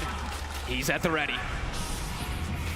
Perfect layering of skills, too. Gets the Terror Wave while they're skewered, so they can't pop anything. Immediately get control. The full Hex now for the Kunkka coming out. They're ready. Well, they've got to stay right by their fountain. Honestly, if you step anywhere further from the Ancient towards the edge of this base, Collapse will find you. The Blink Rage is absolutely ridiculous. He can almost hit the tier 4 from where he is right now. With a little Harpoon play as well, too. It's all right. X plays. Proceeding on to the tier 4s. You trying with the jump in, but the X-Mark drag back's there. Poking and prodding. The towers are dropping. And they can just keep doing this with the X, and with that Ex Machina constantly as well. They're trying to hold on the spy back. So they can get away with that one, but the tier 4's gone. The Ancient now exposed. Oh boy. Hex. Forward again, they catch him with the Hex, but the X-Mark's there. 4 from you. So with the who's someone on the post, but the defensive disruption comes into play. Torrent up on the wall. Hex, Collapse. Comes up from Shiro. Look at the Hex on the Glad. The Soul by 4. He's controlled. He's gone. Now Collapse. They turn over with Mapochka wants the BKB. We'll get the sleep sub off towards you. Mules up here as LGD's ready with the set of try from Pochka, second time round, but he's out with the Glim, and it doesn't matter. Liu still finds him, jumps in with the Who's Stop. This Shadow, the Book of Shadows there from Mira, trying to buy some extra safety here from Pochka to get away, but New and Shiro stay upon him. They bring down a second New with a double kill. They push back the Titan Team Spirit. Damage still being done here by the Book of the Dead. Oh, this game could end in a pretty kind of clowny way where they just say Book of the Dead and the X Machina and everything. There's just so much rap potential at the 67-minute mark. And there's no glyph for how long? Okay, it's 15 seconds. They're going to have it back up soon. I mean, True defense of the Can Ancients. LGD push out quick enough? I mean, it is a minute with there's no Mapochka, no Collapse, but it just doesn't feel like enough for LGD. I think they're still going to just get consistently held in their base. Yatoro! He's got the X upon him. They can take him out every single time. They're hunting behind, though. Mira? Get away. You find him there, but Mira indeed will manage to escape. Spirit, you just got to keep their composure, and they should have a solid chance of closing this one up. Oh, and they know that Yatoro went all the way back to base. The Phantom actually chased him all the way across there with the X, so they know that Yatoro is back over here. LGD. Getting the lanes pushed out a little bit here. Book of the Dead shoving out bottom. Top, they have Tinker pushing, and they have all 3 heroes in the mid lane. Still a little bit of a window where maybe they can try for something while Spirit the 3 of them up. They catch Laurel. Outside of the base. They get it with the opening stun. The second round of spells in front. Nothing to say. Ready to burst it low. Mira comes in to offer up a disruption. Try and keep him safe. But Lars still goes down. And now Mira. Up into the high ground. Trying to chase him out. Gets pushed back by the Terror Wave from Yatoro. See if they can force any of these buybacks. Lal out for 2 minutes. Ice Blast the Scout. It's going to connect on Collapse. Doesn't look like they'll capitalize onto this one, LGD. They don't want to jump the tier 4s for now. But 100 seconds, no Kunkka. And they're getting their lanes dealt with. Why You Smile just continues to shove out bottom. Laurel getting greedy, getting outside there for just what a medium camp gets punished for it. Quick little scout there from LGD. Such tense moments. Shiva's guard done now for nothing to say. LGD, they're absolutely in position to try and jump again here aggressively into the base of Team Spirit. Has he used the Warp Flare, by the way? I don't think so, right? I don't think I've ever seen anyone use the Warp Flare. Why? Yeah, too many buttons. Too many buttons. Players. Why? Hits 25, another pretty impactful one. Is going to help clear out waves and in these team fights, more chaos. got their lanes in a good position for the fight. 60 seconds still, no Kunkka. Spirit. Toro teasing with the idea of heading out into the triangle. It's a risky play. Oh, it is, but Collapse if he can find a grab. Trying to get the ward down. Actually, a little bit low there on this, so that it doesn't actually get up into the high ground. So I won't really give them any information with that regard. They'll back off to the high ground of their own base. I mean, they're considering it, but then they're probably like, yeah. Kunkka's coming back in 30 seconds. You know, our lanes, they're still pretty okay. Yeah, they're sort of happy to sit back and just hope that LGD don't push in within these next 30 seconds. Wait for the full 5-man to be back up on Spirit. Seer Stone constantly being used to get vision around those high grounds. 70 minutes have been hit. Another Wisdom Rune. Anyone not 25 yet? Everyone's kind of hit it now already, eh? Yep. Across the board. Yep. Everybody. So 30, I guess, for Collapse, but not the biggest difference maker. What's the timing on this rush? Just a minute. One more minute. There's the Roshan coming out. Spirit. They got to smoke. Yep, they know. That rush could be getting up pretty soon. In get the positioning. Initiation, it's Collapse that sort of is the king right now. This Magnus. They've got more buybacks right now. They have a lot more bodies they can throw on the side of Team Spirit. 2 buybacks not at the ready on the side of LGD. They have got the Axe done on Shiro. They do. So an extra way to sort of disrupt the initiation from Spirit. If his illusion's pumped out. It was in already. He's wrapping right around the back. Pops the Shiva's guard. Yatoro on this. on planet. They found the Grimstroke. Planet's out of the fight. Buys back straight away. And you see here, New and Shiro still trying to see if they can wrap around from the side. But the Book of the Dead, it's out upon them, kind of stopping them from being able to lead them in the way that they want it. Shiro, they found him. Shiro gets the drag back, straight away into the RP, full focus over towards the Chaos down, they're taking Shiro down. Shiro out for 2 minutes, buyback on cooldown, the Chaos. They found MTS. Collapse, he gets another, the second round, ready to go over the wall, nothing to say, pops the BKB, trying to TP out of this one, but Yatoro on top of him, triple kill for Yatoro, and nothing to say, goes down, instant buyback for the Tinker, but Spirit now 5 versus 4 for the next 100 seconds. Collapse is pulling out his magic, catching the perfect heroes back to back, drags them all the way across the fight with that skewer. Roshan's up, Spirit, they can look to take this, I mean, actually, whoa. New and Planet. Forward. He was not expecting to see LGD still out at this point of the map. Lal gets caught. You cannot forget about these two. They've been menaces all game. Again, fighting Laurel. Collapse, won't find the catch. Makes things a bit more complicated now for Spirit. It was a buyback. Like that. Was a buyback from the Tinker, though. Should still be able to have the luxury of taking down the Roshan. These fights are just so wild. How much damage there truly is, but overall the catch again and again from Collapse, it's just been beautiful in these. We'll see, I mean, this Aghanim, who's going to the SD or the Elder Titan? Ooh. And he's got BK, you probably give it to Mira. Yep, give it a Mira. Or imagine so. Yeah, there we go. Yep. And also taking the Aegis. Aegis as well. I mean, the saves are pretty damn important right now. All right. Cool. I love it. Supports Justice.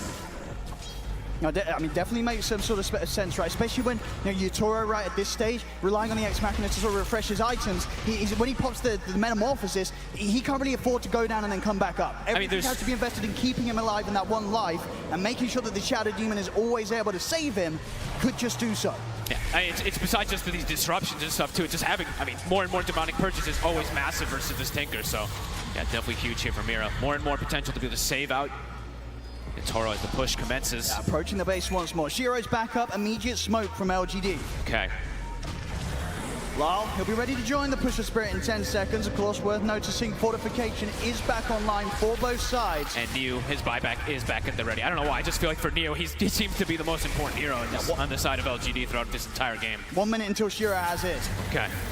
Toro X marked up, jumps in to get a bit of information. Big boom. X back. Ice Blast won't connect. I mean, Collapse. He will connect on 2. Get Shiro, drags them back in the arc. The Phantasm's there for Shiro, dodges the RP.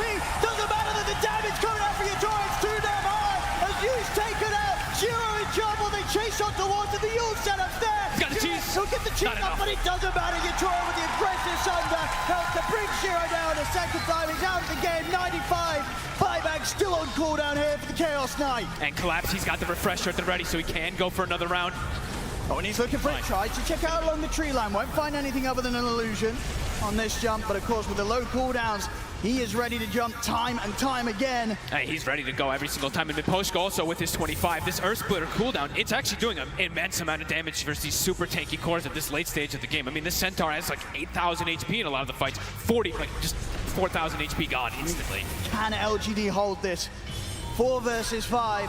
Buyback would have been back up in 5 seconds, but Shiro, he's low on the gold. 1,600 short of buyback.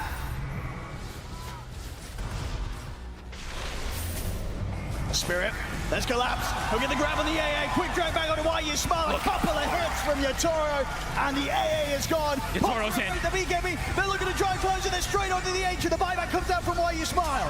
Spirit, instant. They'll respect that immediate back off. And Collapse was so quick, he actually popped his own refresher the second the AA buyback comes out, gets himself out of there. No hesitation whatsoever. Doesn't want to get caught out by this Blink, Yule's Ice Blast combo that YU Smile can offensively play with. Spirit still hovering around the outskirts of the base. Collapse looking for another grab. Smoke up from LGD. They'll look to try and stay hidden. They are going to have to reveal themselves soon, though, to try and pull the creeps off the Ancient. They kept it cool. They didn't put the fortification. They still had that at the ready. They got to reveal their book, though. Their book is just standing there, at least to start clearing out some of these creeps, because the building is starting to go down. Poster BKB is ready to try and force a reaction. Poster Metamorphosis, she looked to close it, but the fortification's there. They were able to force that out, Spirit. They'll back off. That's their only one.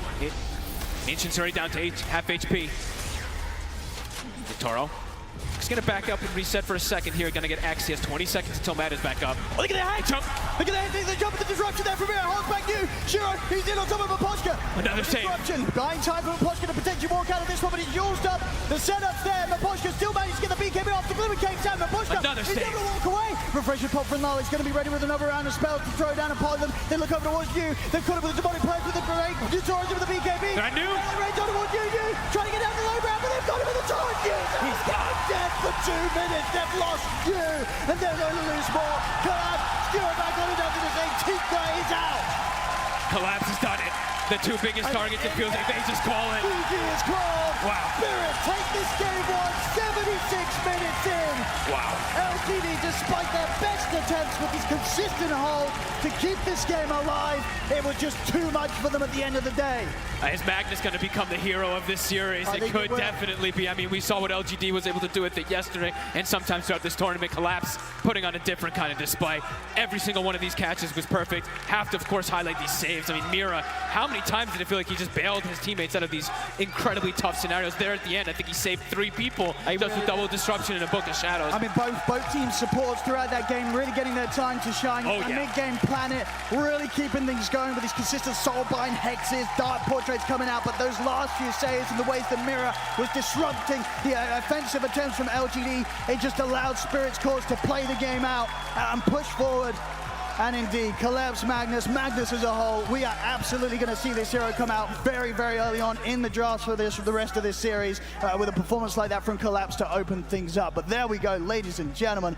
What a game one, folks. I mean, you can't really ask for more from these 2 teams. Everyone expected it. These 2 teams, they just play Dota 2 at a level that no one else seems to come close to, folks. No, absolutely. And how are we going to follow this one up with the next game?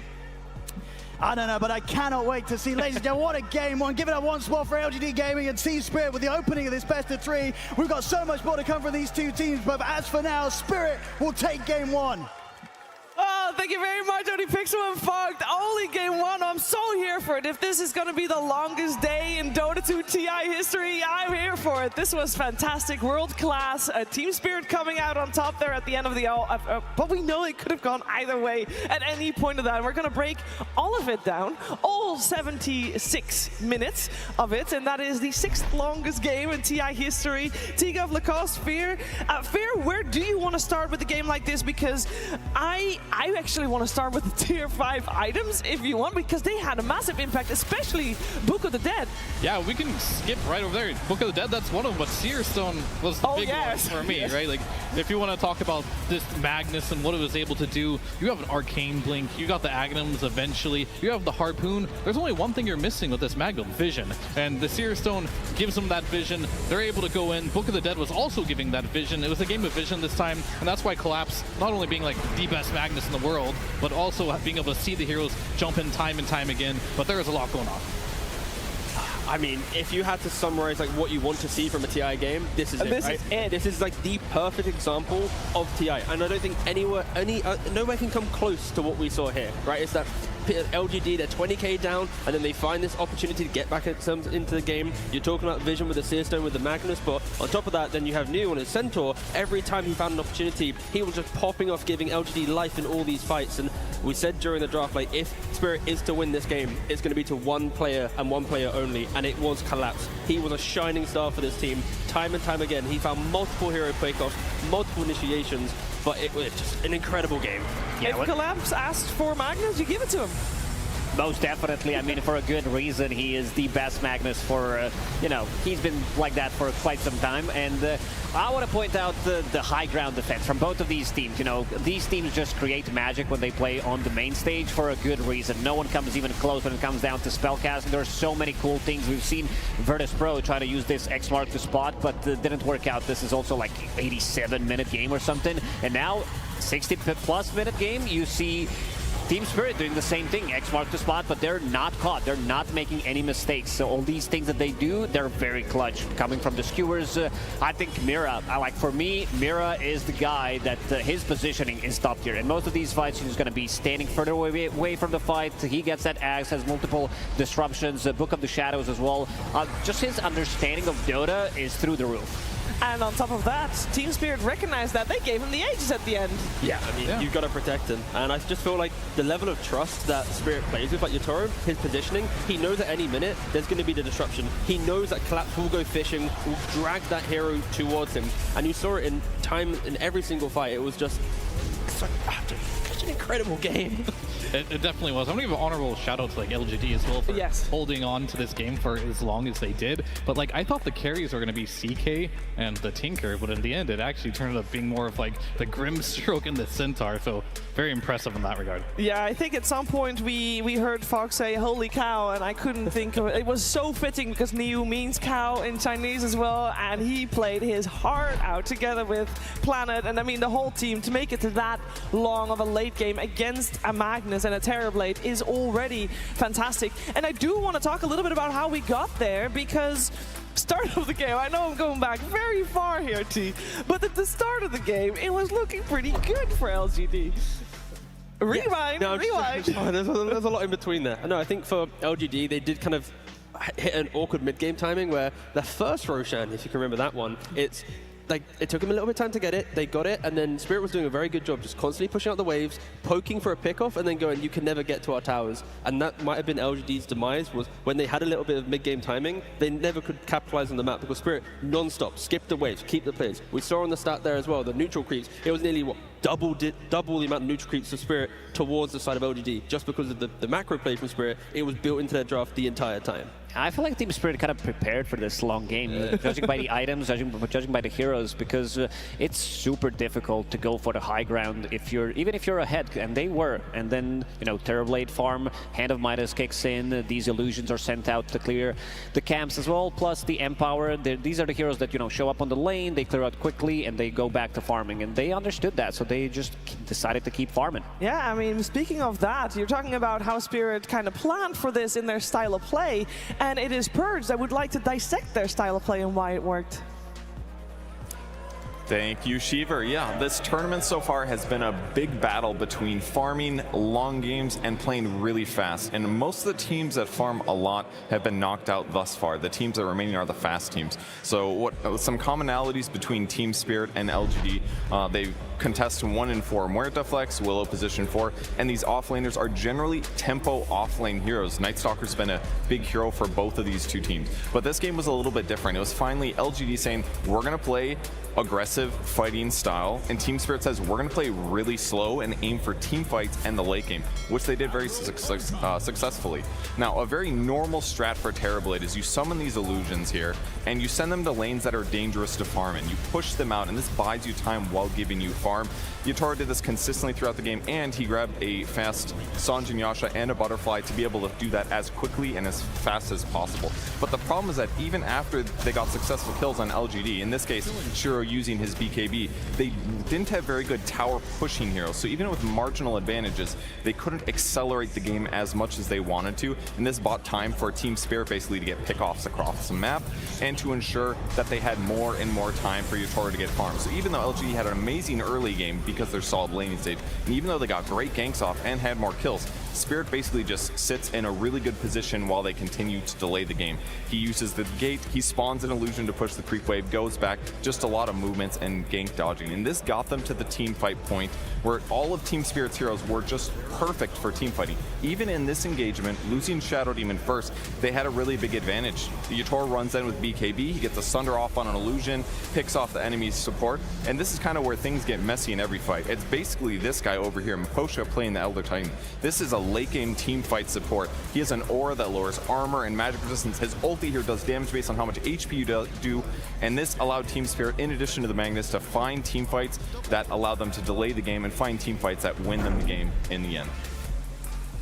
Thanks, Purge. That game was definitely delayed successfully for Team Spirit, and both Team Spirit and LGD need a little bit of a breather in between the games and get ready for game number 2. Who knows? Might be another long one waiting in the wings there. And while they're getting a little bit of rest, strategic rest, mind you, we're also going to have a little bit of a break, or rather, we're going to learn a little bit more about Team Spirit.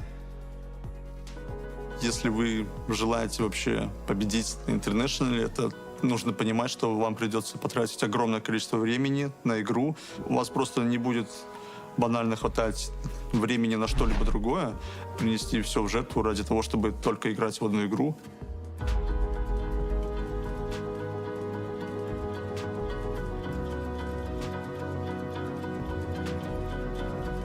По поводу нас, я бы сказал, что мы очень хороши в том, чтобы не сдаваться, как по мне, несмотря ни на что, как бы игра плохо не протекала, мы всегда стараемся играть до конца.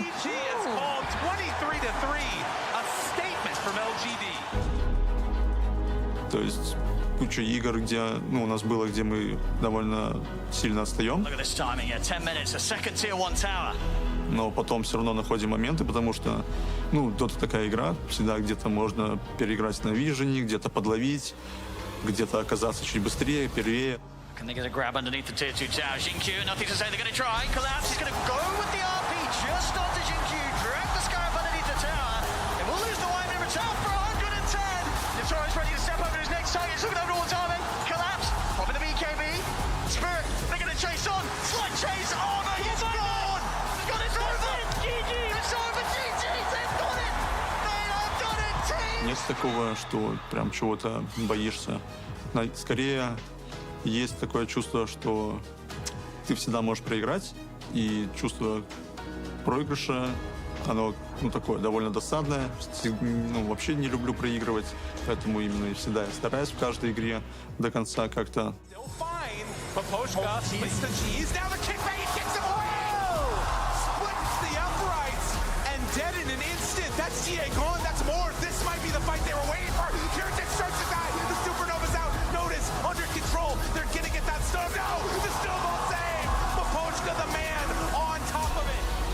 Собственно, поэтому мы и стараемся всегда играть до конца, побеждать. А так страха нет.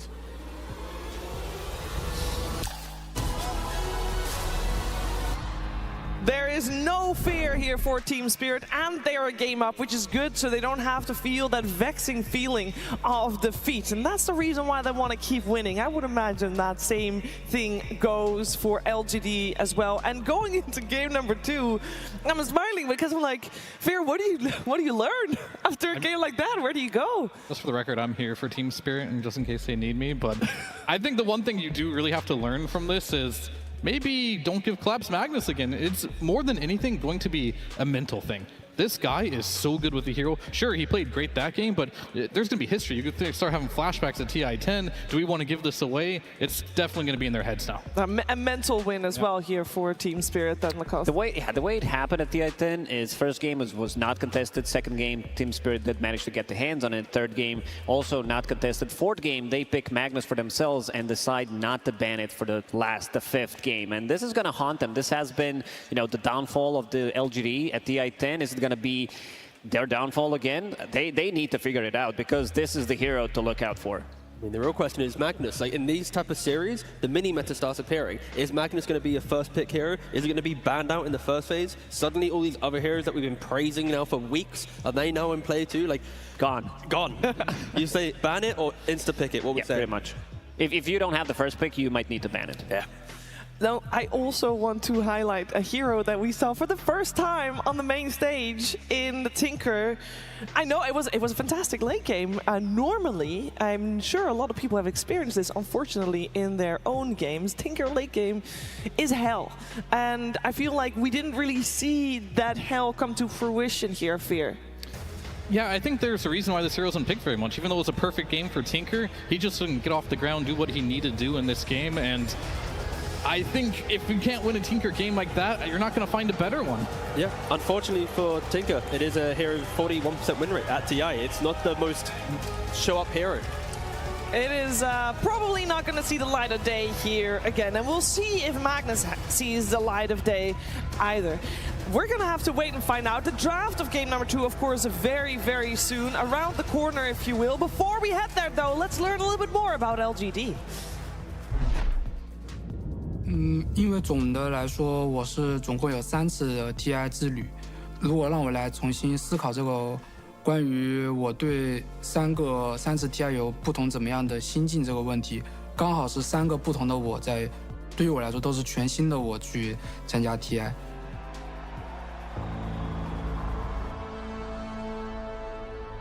关于学到什么，一个可能是胜利的时候，往往学到的永远没有失败来得多。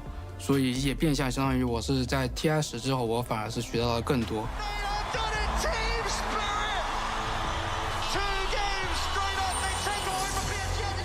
最主要的还是不光是游戏内的，更主要是游戏外自己的队友、自己生活上面的一些人、一些支持自己的人，要好好珍惜跟这段经历吧，就是可能就是这种。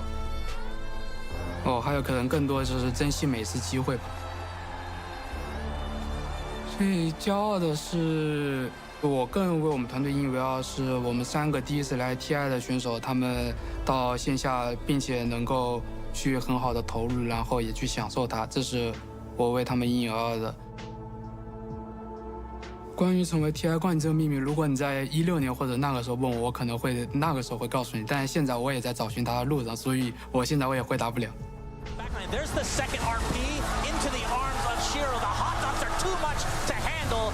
The arrow, oh yeah, links out thanks to the Eon disc. Can they find him? Yeah, getting his triple kill for Shiro. LGD completely dominate game number 2. 至于你刚刚最后说，关于捧到盾来说，我现在我无法，我想象不出词汇来形容我如果还在捧到的话，我是怎样的心境。 因为我认为过去跟现在都是我自己。本次 TI 我并没有什么可以让我害怕的。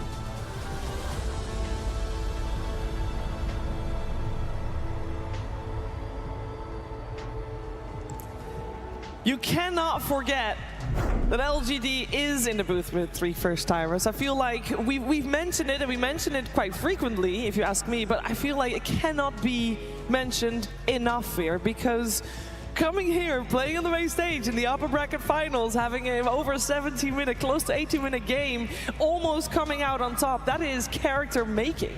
I'm not going to lie, it doesn't feel like they have 3 first-timers at all. They're all playing really well. Even though they lost this, it's more of like, I feel like they tried something new with the Tinker. It just didn't work out, but every single one of these players is playing top-notch Dota. That last game we just witnessed, the highest tier of Dota you will ever see in this patch, and it was quite amazing. I like how every one of them decided to step up at the one stage of the game where you had, you know, Neo carrying with the Centaur, you had Planet on his Grimstroke, pretty much like he was the most feared hero for like good 20 minutes because he was causing a lot of issues, and then you had also Y with Ancient Apparition, and of course CK. So they know how to utilize those heroes, and the very fearsome team. I think we're in for a treat. I better hope this is going to be a 3-game series. I mean, not just for the sake of the games, but also for our chances of getting more Crimson Witnesses. True.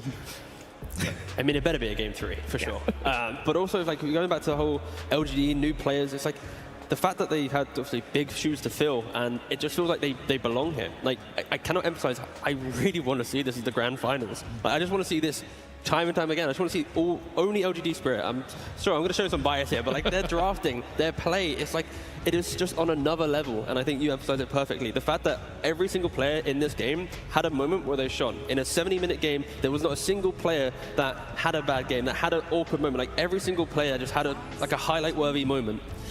Yeah, we're going to find out if we'll have a third game. I know everybody can just hope and see that we get that, but let's see if LGD can do it, and it all starts with the draft. 10 seconds. Team Spirit versus LGD Gaming. Game 2. As I said earlier, long games is where characters are made. I feel like drafts is where we can see if a team is truly the best team in the world, because games like these, you're gonna have adaptations and you've got only 10 to 15 minutes to make the perfect adaptations while your opposing team does the exact same. And we're gonna find out if LGD is able to do it here, if they can force out a third game. We have LGD on the Radiant side this time around. We got Spirit on the Dire side, and we have first pick going the way of Team Spirit. Yeah, it should be pretty interesting here to see what adjustments will be made. LGD was like, Mag, nah, it wasn't a problem. We're going to go ahead and leave it in the pool. We'll see if Team Spirit are escalating this to a first pick type of hero, or if LGD will snatch it away. I think that'll be the talk that they had after the game, and if they do give it away like this, surely they have a response in mind. Yeah, and that's the joy right now. It's like maybe Spirit's like they think the hero's very good, but it's like, do we really want to first phase it? Because there's like, what, 10 or so heroes that have been so popular, but I still feel like it should be the hero of this series. If you watched earlier today, and there was, well, I know you've all done that. You've all sat here for the past, what is it, almost 12 hours. Wait, has it been 12 hours? No, it has not been 12 hours. It's been very long though, but if you've been here for the whole day, respect to you. And you would have remembered a video where we see a lot of pro players talking about which hero they consider to be OP at the moment. And it was almost universal. One hero in particular, Spirit Breaker, previous game banned, now still in the pool. The question is, will Team Spirit want to pick it up? And it is a no fear. That's a surprise. Just a little bit, especially because Magnus just beat the CK. Yeah. They have something in mind, and plus, especially the AA is generally good with the CK. So I'm very curious on what they're thinking with this pick here.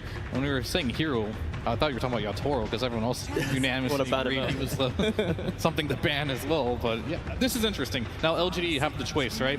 They either go with their preparation of when they normally see a CK, or do they adapt and be like, let's get the mag. There it is. Pull it out right there. Themselves. I love it. I love flashbacks. Yeah, and I wonder if this, I really wonder if this is just like Team Spirit underrate this hero, and they're like, and LGD's overrating it. Whatever the case may be, we're finally going to see which team will Mag win both games. Is Mag really the hero of the tournament coming up? I also think, like, is this some mental warfare we were talking about? Because community, they went really hard on Zhao 8 about allowing Magnus to be picked in the 5th game. So he either needs to pick it or he needs to ban it. So he just decided to pick it. Yeah, and I think... Can't really blame him. Yeah, sure, why not? And I think for Spirit at least, going for the CK, you know that if, let's say, a Mag off lane, the Spirit Breaker off lane, CK is such a dominant laner that, yes, these heroes are very popular right now, but CK will always trump them in the first 15 minutes. And Spirit, maybe they don't want to take the game to 70 minutes. They want to actually win based off their own kind of tempo in the game. So I can see why they went for CK. It was a good answer because they had a lot of AoE. They had Empower, they had this Elder Titan with the Echo Stomp to deal with CK illusions. Kunkka, he makes his life miserable against those illusions. The Storm, later portions of the game with the refresher, like triple boats, make it 6 boats. It makes it super hard for CK to come into a fight and just blow people up. That's pretty funny, actually. They're banning the heroes they pick. Yeah. Magnus. I mean, we talked about the Shadow Demon being really good with the Magnus, because even if your lane isn't great, you can always fall back to the stacks, and there's no better hero than the Shadow Demon to get stacks going for your team. And they're like, no, you're not going to copy our strat. We know this is a good strat. We're going to ban it out. You have to come up with something new. Yeah, and of course, format, the extra time. Guess who's been trying to play offlane Magnus in the last breakdown? New. He's been giving it some time. Of course, we've seen NTS play it from mid lane, but they now have that flexibility because they've had that extra little bit of time off away from the schedule of TI. And yeah, got to keep that in mind. This isn't just has to be mid. It has that flexibility. And maybe after seeing it in the hands of Collapse, he was like, I wanted that too. Yeah, exactly. I wouldn't be opposed to it. And now Collapse is going to take the Centaur and be like, I want to play that Centaur. It is a possibility. It is in the pool and it is strong. It is strong. And we got the bans out of the way already with Spear Breaker removed on the side of LGD, and we got the Elder Titan and Shadow Demon, as mentioned, removed on the side of Team Spirit. It's time for Team Spirit to pick a hero, and they're taking their time, taking into the bonus time for this as well. So Collapse actually has the record as well for most stun duration of any player in this game. I think after last game, that'll continue to be true. He really likes to play these blink initiators, these stuns, Axe, Magnus, we could see the Centaur. We'll see what he picks up here. The one hero that was kind of rising yesterday and today as well was Pugna. This hero just does everything in terms of the laning stage, save, the scaling. Hero becomes obnoxious to play, but again, there's still Dark Willow in the pool. This hero, like, there's also a little bit of a flex to it because they could run CK on the offlane, something that BETBOOM did earlier today, so keeping things open for now. Yeah, and I love that Team Spirit, they're seeing this Magnus, right? They banned out two of the heroes they played themselves, right? The ET, the SD, they clearly respect the vision and the save that these two heroes can provide. That gives Magnus the time and the kind of the fight construct to always execute. And for LGD, the Grimstroke, they're kind of also block picking it to some degree, right? Because you don't want to have CK Grimstroke in a single lane. That is just going to be so potent, especially if Mag is going into the off lane. It is going to be a little bit weaker. Treant Protector coming out. It's a hero that we've seen banned so many times, and you'd think like, oh my gosh, then he must be, you know, the best hero being played right now. But so far in this this event, he's been picked 36 times, which is quite a lot. But his win rate is just a solid 50%. Yeah, not too bad. This is the vision heroes because they want to be the one seeing Magnus before he can get the jump. Also, Dark Willow. This hero is pretty similar if we talk about ulti to Winter Wyvern against Magnus. This has been historically one of the better heroes. He wants to jump in, he wants to use this big team fight ulti, and these ultis, like Dark Willow ulti, they stop this from happening. 10 seconds remaining. Yeah, very curious. They'll probably just pick another 5 here if you are an LGD, and then you do have to respond with the core coming up here. Witch Doctor, he's a strong hero. The Voodoo switcheroo has been pretty good against these heroes that have like these slow projectiles like a CK. If you can get it off in time, and the cast might help us a little bit of AoE. Strong laner. Yeah, and we saw Y play Witch Doctor yesterday, and we thought he only picked it because of his Crimson Witness. Maybe he still is. But maybe he's like, oh, wait a second. This hero is pretty good because he did have a great time with it. It's a good hero because you have like, you know, something against this Dark Willow if they decide to, you know, run it as carry, and of course against CK and the illusions, and it also helps Spectre in the laning stage because Spectre is not the, you know, the strongest laner. Yeah, it's also a support duo that's going to be able to sync up quite nicely on the map. Because Spectre has the 60-second cooldown on your ult, level 1, you always want to have things happening in the early game. You don't want to play that classic sit back farm, we need Radiance, we need Ice. No, you can always look for it. So Witch Doctor, Grimstroke, plus something is always going to be able to net a kill or two. And that's why I think Spirit, they opted to go for a slightly defensive route with their heroes. Tree, Willow, Kunkka all have very good capabilities at protecting themselves if they are aggressed. Yeah, for sure. And I definitely like this Kunkka pick here because they don't have last pick of the game here. So not only are they leaving the CK open to be either their offlane or their carry, which is going to make the next 2 bans from LGD a little bit more difficult. It's like, do they need an offlane or do they need a carry? Who knows? But it's, if they didn't pick their mid there, they would just ban 2 of the best mids, right? And then you don't even have last pick. So they're just going to pick the mid that makes the most sense for them. Laurel, he's great on this hero. Technically could be a flex as well if they really want to. Collapse could play this, but it's a really strong hero of the patch, and it also takes it away from LGD. We saw the power of this Kunkka versus the CK just locking down the illusions, so really good pick here. What are we looking into? I'm feeling this Dawnbreaker potentially have a little bit more global presence, a strong laner against Spectre, and also you can use ulti on top of the target that is being skewered away, so you have at least something to follow it up. The other one I'm looking into is potentially Night Stalker, not the strongest laner. T-Governor, he's like, yeah, that's you're on point, because you want to be the one getting the first jump, having this vision. We already talked about Treant Protector being the vision guy, where you can blow up people with CK illusion. He wants to be the one jumping in, blink dagger, and killing people off instantly. I think the only concern with that would be the lane like you mentioned, but if you do get into that mid game, you have first of all Magnus into Kunkka mid, so you're going to have these skewer back into your tier 1 tower potential plays to annoy him, break the farming pattern. The Night Stalker, you get an early gem, now this 15-20 minute timing of tree is now removed from his shard, so yep, they ban it out. Oh wait, LGD ban it out themselves actually. I mean, I think it's, it's a free lane versus Spectre, right? Oh yeah, because of course Spirit can pick beforehand, so they could just steal it away. Yeah, they could take that, then now all of a sudden your Magnus won't be able to jump because he's being found first. So highly contested for both teams potentially here, but I think for Spirit that would be really big. And those are the 2 heroes that I've seen him play the most versus Spectre, the Night Stalker, the Tide. His other Blink Initiators are probably not something you want to play. I mean, Centaur still in the pool, he could do that. That's also a free lane for him as well. A respect ban to the Tinker as well. Yeah, they just don't want to play another like 90-minute game. like offlaners now, it's like there's still Dawnbreaker, but Mag can just always skew it away from that sort of Guardian. It just, it can be a little bit awkward. There's not a lot of these tanky boys left. There's still Brewmaster. I mean, in terms of silences that they have, there's Grimstroke's silence, which he doesn't care too much about because of his stances. They're running out of time. Oh no, they still have bonus time. They have 30 seconds. It's Centaur. Yeah, Centaur's available, right? Yeah. You haunt and you press R, and now your supports can survive a bit longer and just kite it out. And it's an absolutely free lane for him as well. Yeah, I like the Centaur a lot. Especially because you have the Willow as well. Such a classic combo. Big beefy offlaner, throw the high reg. Offlane offlane wow, offlane CK, Morphling going the way to We've seen Morphling not do too great. Why Morphling here? True. Elimination games though, you know, there's been, certain players that have been picking it. So why here? Why is it good? A Willow Morph used to be great. Is that still a thing? No, it's not. But it is. If you think about like what Magnus does, you're generally going to look at the laning stage. I think they think it might be an offlane mag. This hero has really high base damage, especially if you get them power. It's hard to CS against. Morphling is one of those heroes that can just have more base damage than the Magnus. There's no real kill threat from a mag on the laning stage. So as long as you can just sit there, CS, not get skewered back into some combo, you can get out with the waveform, you can just survive the laning stage. It's also one of those things where now with the Morphling, Spectre has to think, okay, do I want to go for a Midas Diffusal Skadi type of build, but then maybe I'm not the strongest against the CK, but then do I want the Radiance to deal with, like, it causes a lot of questions, but yeah. The big combo, double Doom coming out, stopping the healing from Morphling. It looks good. I don't think it's on the greedier side. Spectre needs a little bit more time, so does Doom, but we've seen Nothing to Say play this Magnus against AZURE, and he didn't go for greedy items, not at all. At first, picking up the Blink Dagger as his first item, and then going for scaling. Key thing for me now is Spirit's offlane, a Willow plus CK is so strong. Can a Spectre and a Witch Doctor get through that lane? Because if CK just starts getting kill after kill, it could be a little bit of like, you know, catch up for the Spectre. But I think this lane for Spirit should be really, really good for them. It is for sure, and I think they're no strangers to losing their lane pretty hard and coming back.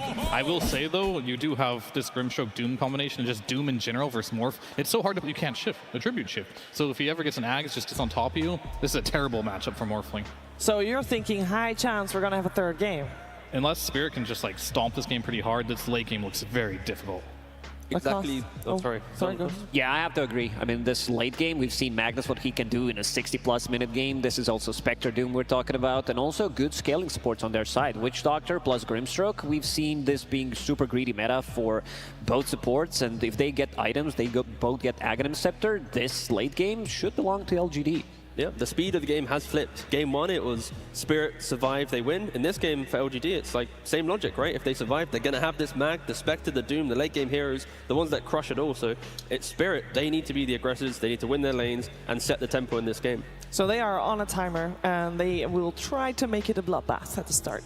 At this point in TI, I'll never say there's a time. Anyone can win at this point. There's so much magic in the air, but yes. They just have more tools, I think. Yes, exactly, yeah. There are more tools in the LGD bank as the game goes later. Oh, that is an important factor. There's a lot of LGD chance going on here already, and they will definitely need your support. I think the majority would like to have a game number 3, but can they do it? Before we head to the game, we are first going to check in with Mashal, who's standing by with Coach Xiao8. Hello everyone, I have Xiao8 standing right next to me. Coach, I just want to ask, both teams play extremely well in game 1. It comes a little bit shorter for LGD. What do you think guys could done better? 想问一下，第一场比赛两边打得都非常好，但是老干爹最后你觉得有哪些方面能够提升一下？就玩下来因为我们这个阵容也是自己每个选手的绝活嘛，然后。可能玩下来，我们自己整体的节奏还有一些做得不够好，或者个人上有一些失误。I feel like we've been picking all the strong heroes for my player, and I feel like we just make a little bit of mistake, and we just made a little bit of mistake, and we didn't really play our best. 那想再问一下，那这场比赛的话是我们自己2选了马格纳斯，你觉得猛犸是这场比赛这个系列赛的关键英雄吗 ？So we pick Magnus second pick this game. Do you think this hero is the key of the series? 我觉得应该是吧，因为纳森突这的猛犸值得信赖。Yeah, I think so. I think we can trust NTI on his Magnus play. Back to our casters. Thank you very much. And yes, I can't wait for this game to get on the road here of Game 2. This first game of the series already fogged in a phenomenal start to this best of 3. Game 2 coming in. We're, of course, once again getting this Magnus, this time on the other side of things. I think, indeed, that this hero, it's going to be one to watch out for. We saw no hesitation in the draft. They picked this up straight away, LGD, for Game 2. Yeah, big wombo combo team fight this time around. Spirit going down a route that, as far as I was looking, I think the last 6 games or so, this Morphling has not had any success. It's a different monstrosity, of course. Yotaro playing at Grandmaster tier, but we've seen a lot of these Grandmaster tier more falter here. I mean, what do you think it is about the hero that's sort of maybe kind of causing the carry players to call for it? You know, why are they saying give me the morph in these situations? I think overall what we've seen is he's been getting away with the lane in particular, right? The hero gets farm. It's just what's he actually able to do afterwards? Is he actually able to carry games like we've seen these tanky, beefy cores? Ever since, I mean, for the most part, ever since he's had this Aghanims all changed, and since that whole crazy patch of just stealing attributes, he has had some stuff for a time. So we'll have to see if Yotaro can make a difference with it. Because yeah, I'm pretty sure, unless I'm someone who can, of course, correct me later on or something, but I think I looked like 6, I think it was 6 games or so. It was the last like 8 days. The hero just has not won. I think so. What overall in this tournament, it's about a 36% win rate, regardless. So not the greatest of numbers, but as you say, if any carry player is going to make it work, Yotaro would be the one. So we'll see what he can do on the hero this game. Overall, looking at some of the other lane matchups, nothing to say. Of course, the man bringing in the Magnus. We saw Collapse pop off in it last game. We have seen in previous series how impressively nothing to say can also perform on the hero. So every reason to believe that he's going to be able to pull out the big plays. And even in this laning stage, of course, Lyle has got to be careful. He's a melee hero in this matchup. Nothing to say. Might find some cheeky skewers under the towers. Right off the bat. Shouldn't be able to get the kill here, but still hefty amounts of damage being done. Not an easy matchup to play in as a melee against a Magnus. Yeah, it's kind of a skill-based matchup though overall. I mean, Laurel, he's actually been quite excellent. His Kunkka that last game, I feel like there was just so much crazy stuff going on that he got kind of ignored how well he played as why. We'll be okay. Gonna be okay on this one. Yeah, and let's see overall, this is a bit of a dynamic change that I would say. When I watch Spirit, it's traditionally Collapse playing those big team fighters. He's the one kind of dictating the pace of the game, how much he's able to catch and make these massive fights happen. He's playing CK. It's a very different type of style hero. Not to say that he's not going to play it wonderfully or all, but it's just a different kind of thing that's going on. Sure. I guess sort of the change up there, having the knock-on effect towards what the supports are going to be doing, right? Last time around, we saw Mira coming out with these incredible saves. This time, playing a more offensive position with the Dark Willow. When it comes to setup and starting fights, a bit more focus on towards what Mira can do. Absolutely, and the same thing goes for top lane. Like, that's an early point in the Phantom. Just trying to go for that potential opportunity of tripping Yotaro up, but Yotaro, he'll be okay for now. That's pretty cool. You don't see that very often, but Planet, I mean, excellent game last time around in the Grimstroke, going for a little bit of a different approach to put some pressure onto this morph. So far not working though. Yotaro is getting these last hits under the tower, and he has Tree, probably one of the best supports when you're playing with Morphling. Just pop a Leech Seed, drops low HP, you just get the heal coming up. Yeah, absolutely. Having any sort of sustain is going to feel fantastic for the laning stage. And we saw last time round, you know, Yotaro on the Terror Blade, he had a rough lane. It did not matter in the long sort of picture, you know, the long term of the game. And this time around, he's not going to even have to worry about having a sort of a tough start. This is seeming to be an easy first few waves here for Yotaro. Yeah, we'll see how he's going to be able to deal with this mid-game overall, too. And even like later stages of the game, too, because I think what I've been seeing a lot of times for these morph is as soon as Scotty timing comes out for a lot of these carries, he just can't actually stand toe-to-toe with them anymore. You literally just, I saw the Luna the last game when we were just watching earlier today, just gets hit by this, loses the heal regeneration, and then just can't actually stand toe-to-toe with most of these tanky cores. But we'll have to see what Yotaro can do. Playing into this Doom could be an issue with that heal removal, but immediately we'll see him queuing up for that Lincoln, so natural itemization for him. We'll just sort of see kind of what point the Aghanims comes into the build for New this game. Bottom, set up, to get the root. Closing the gap on the YU Smile. He's pumping out that heal, that Voodoo Restoration. It's going to be enough to keep him alive as he gets back underneath the Tier 1 tower. Not quite enough damage right now for Spirit to get that first blood. Very aggressive lane down bottom, just like you were saying, right? They have the Willow, one of their most comfortable, of course, on Mira and Collapse. He's going to take advantage of playing the CK, just putting the pressure onto this Spectre. And you're seeing it already. Shiro is getting slowed down quite a bit here. 12 last hits, Morphling free farming up top in comparison. Early rotations toward the runes. Nothing to say. Is able to get that water root. Laurel, though, Kunkka is able to X back. But so far, slight lead there for Nothing to Say in the mid lane. And yeah, big differential between how Yotaro is able to get the free farm at the moment and just he really is pressure onto the Spectre. I mean, absolutely. A lot of damage here. Shiro should be all right, but again, brought incredibly low.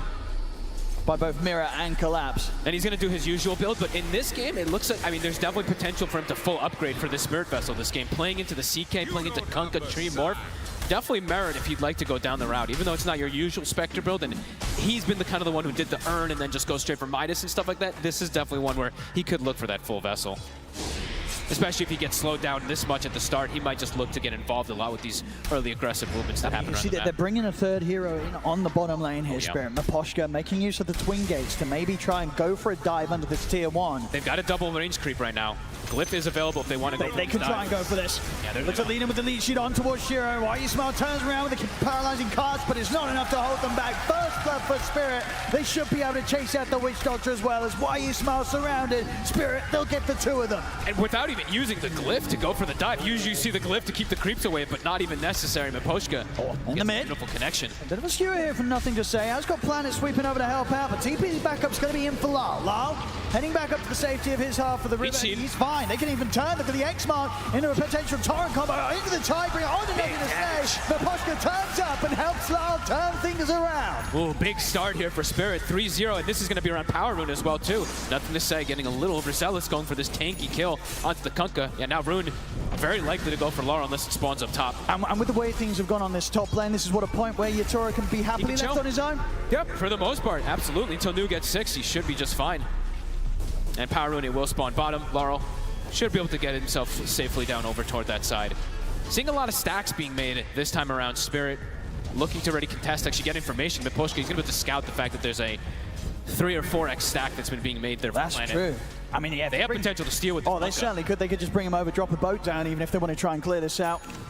See how healthy Laurel is, how he feels about it right now. I mean, he's even got an arcane ring. They're actually just bringing, they're just bringing the Magnus over. Nothing to Say, he wants to go over and start getting some cleared. Looking at it, Nothing to Say's build, something that I don't think I've seen so much on the Magnus. It's Miposhka trying to set up for Wisdom Rune. He's going to make them work for this. He's making space. Yep. You know, there's 3 heroes chasing after him. He's still in the tree line. He should be pretty dead, surely, if they get the Sync Swirl connection, which they do. He makes them work for it. He'll continue to make them work for it, but he does go down. I mean, space created. That's what he would say. Then Miposhka's 3 heroes spent a lot of time chasing him. And yeah, pointing out the builds here from Nothing to Say. I don't think I've seen that. I've been seeing a lot of various different kind of builds coming out here. The Magnus, he's actually just going for the max Shockwave. I haven't seen like 1-1-2 build. I think that was from the off lane from Collapse, but a lot more we've been seeing the Empower build be able to contest for that mid lane. So All right. A bit different because he wants to be a little bit more playmaky around the map. Yeah, I guess so. So have that extra nuke damage to obviously maybe catch Yatoro out when he's shifting low, and also just have the extra bit of burst that they can throw out for kills, like going for Mirror. You know, Shadow Realms pop, maybe that higher level Shockwave will still finish off the kill. I feel like it makes a lot of sense in this game too when he's playing with a Spectre and a Doom. Kind of greedy heroes overall. He probably wants to be quite a bit more active than you maybe would anticipate for this Magnus. But so far, Spirit and this this Morphling's getting absolute free farm as well. And they're really slowing down Shiro. I mean, he's had games like this where he gets slowed down massively on the Spectre, but this is quite ridiculous this time around. All going to be down to really that Blink Dagger timing on Nothing to Say. There to be the point where they can start to look to try and make the moves to catch out Yatoro. Because up until that point, Yatoro, he's just going to continue to have complete free farm up here as long as he stays away from the threat of that tier 1. Because LGD, they are beginning to group up and look to pile the pressure onto that top tower. No points in the living armor from Miposhka. He's gone full aggressive build on this Treant Protector. 2-3 build. 8 minutes in. Tower's already dead. I mean, they can look to defend this Collapse. I mean, the TPs are coming over. They're actually going to set up for the kill. They'll drop the Doom. Okay. Straight away on the Collapse, so should be an easy one to chase down. Watch for the deny, Mira. Or can he time it? Ooh, not quite. So Nu, he'll walk away with a kill. Maybe see if we can chase out Mira as well. Mira's going to go for the TP if they've got the cast. They do. So LGD, they should find the both of them here. Shadow Realms there. And there's no escape here for Mira. He can just continue to try and make some space, buy some time, but he'll still be going down. LGD, they'll get a couple of kills with that rotation. But look at this. I mean, will they be able to contest this stack here because of that space that they've been able to I mean, it would be huge if they could take this. Massive. Oh, he's just going to boat it. Yeah, no cares. Just drop the boat. Drop the boat. Pick up this pretty much a quad stack at least here that was prepared by LGD. They'll get it all here, Team Spirit. Big money. Huge for Laurel. Oop, Planet. Careful. Nothing to say. Does he want to commit for this? He will. He'll drop the RP for that. Nice little turn play. Taking what they can get. I mean, Maposhka, he'll also drop the ult in response. Shiro, he'll jump across, make sure he's the one to pick up the bounty of getting the last hit on Maposhka. Cool. And is that his vessel pretty much done? Yeah, I think it is. So Shiro, slowed down a lot, but looks like he's going to try to be very, very active with the Spirit Vessel. And it's good versus, all 3 cores. Definitely very valuable. Alrighty. These sort of moves, though, definitely sighs of relief, I think, for Yatoro. Any sort of focus and attention in ultimates that are being dropped elsewhere on the map, it's going to continue to mean that this Morphling is going to feel pretty safe during this stage of the game. Absolutely. And he's constantly just turning into this Doom, eating a creep, getting that extra little bit of efficiency, too. And overall, looking at the way that LGD can take towers, definitely not the easiest this game. They kind of have to just brute force them, and they are playing into this Train Protector, this Kunkka, this massive team fight that Spirit has set up for the early game. Yeah, I think one of the reasons as well why that skill build has come out from Maposhka this game. He just knows. He knows they're not hitting the towers anyway, so he doesn't need to heal anything up right now. He can go full aggressive. Yep. He's probably going to be, I mean, maybe level 7. He does get that point in the living armor and then starts to build up on it from there. But yeah, so far just all about aggressive plays. Now even looking to set up onto mid. Planet. Maybe see if we can catch Yatoro out. Bottom, Shiro. Oh my, collapses solo. Oh my God. Wow, Shiro was not ready for that one. He just walks in with this armlet reveal and indeed that just completely obliterates the Spectre. I mean, he has duelist gloves on top of the armlet. This is probably the best item that you can get to make these type of aggressive plays. It just deletes him. I mean, Team Spirit, they're quick with the moves. They're going to see if they can find something else up top as well. The silence comes out from Planet over towards Lyle, but he's instantly able to remove the bug. Doom turns with the Doom, drops it down onto the Kunkka. Can they chase him out though? He's going to be able to reset away. Try with the Brambles caught on the way you smile. The heals keep him alive. Nothing to say. Trying to close on Yusora, but the RP still on cooldown for 20 seconds. He's got no further control. Shiro returns towards chasing out Maposhka, but it's a hard hero to go for. They can't continue for this one. Shiro backs out of there. LGD not able to sort of get anything in return, but at the same time, they do stop Spirit from finding a kill themselves. Hey, that is a Doom, though, used to just walk away there, Laurel. He will just reset. Spirit, a nice lead for them with these last few moments. This CK is absolutely massive. Yeah, both him, Collapse and Yatoro having a fantastic opening to this one. And I'm watching bottom. He's got Phantasm back up right now. Quarterstep as well, too. Shiro, he's going to need he needs somebody else to come down to help him. He can't be playing here by himself right now. I mean, he Collapse the solo killed him once. There's no way that happens again. Alone. He's thinking about it, though. Scan will come out. Even checking with the scan. I think that was sort of Collapse, seeing if there was any backup, just in case Shiro stayed on the way. But Shiro does back up himself and gets caught by the scan, so... Up top, yep. Push in for this one, caught him with the Brambles and burst down by Yatoro. An easy kill found around the tier 1 tower. LGD, they're getting bullied away from this spot. Nothing to say. He's hit that timing. They need something big to happen with this Blink Dagger reveal on the Magnus. Hey, they're just getting so much out of the map. Yatoro's going to have Lincoln's pretty much done by the time this Doom comes back up for the next round. This is going to be a pretty safe Morphling in these next few instances.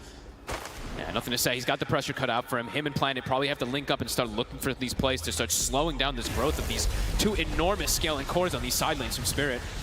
And the tower, I mean, they're the ones who actually have ways to hit these towers quite easy on the side of Spirit in comparison. Another one likely to fall. Now 12 minutes in, taking these tier 1s out, and LGD not able to answer it. Hey, that's huge. Like, just because the fact that they have these 2 super strong scaling cores on the side, but also very strong scouting heroes, right? They have the Tree Protector, so when you get these early towers as Tree, I'd imagine Maposhka, as we've seen most of the times, you get the shard as fast as you can, and then you just give this scouting information. You limit a lot of the aggression from something like LGD's draft.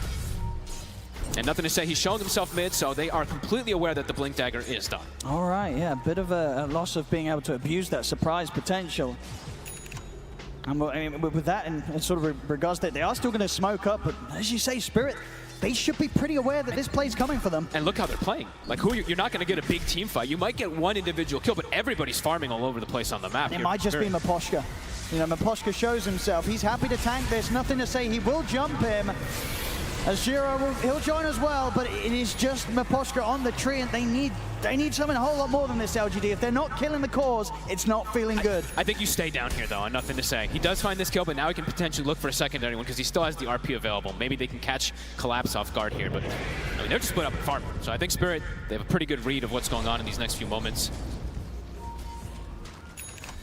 And Laurel, is he actually going to just be able to sneak himself over here for the Wisdom Rune? In terms of and look at this, a stack. He could stack it again if he wants to. Sure. I don't know if he wants to stay in this area for that long. He's probably expecting someone to rotate. He's certainly going to get the Wisdom Rune. Yeah, so 2 Wisdom Runes, the big ones at the 14-minute mark. Pretty big deal. Both of these cores getting it.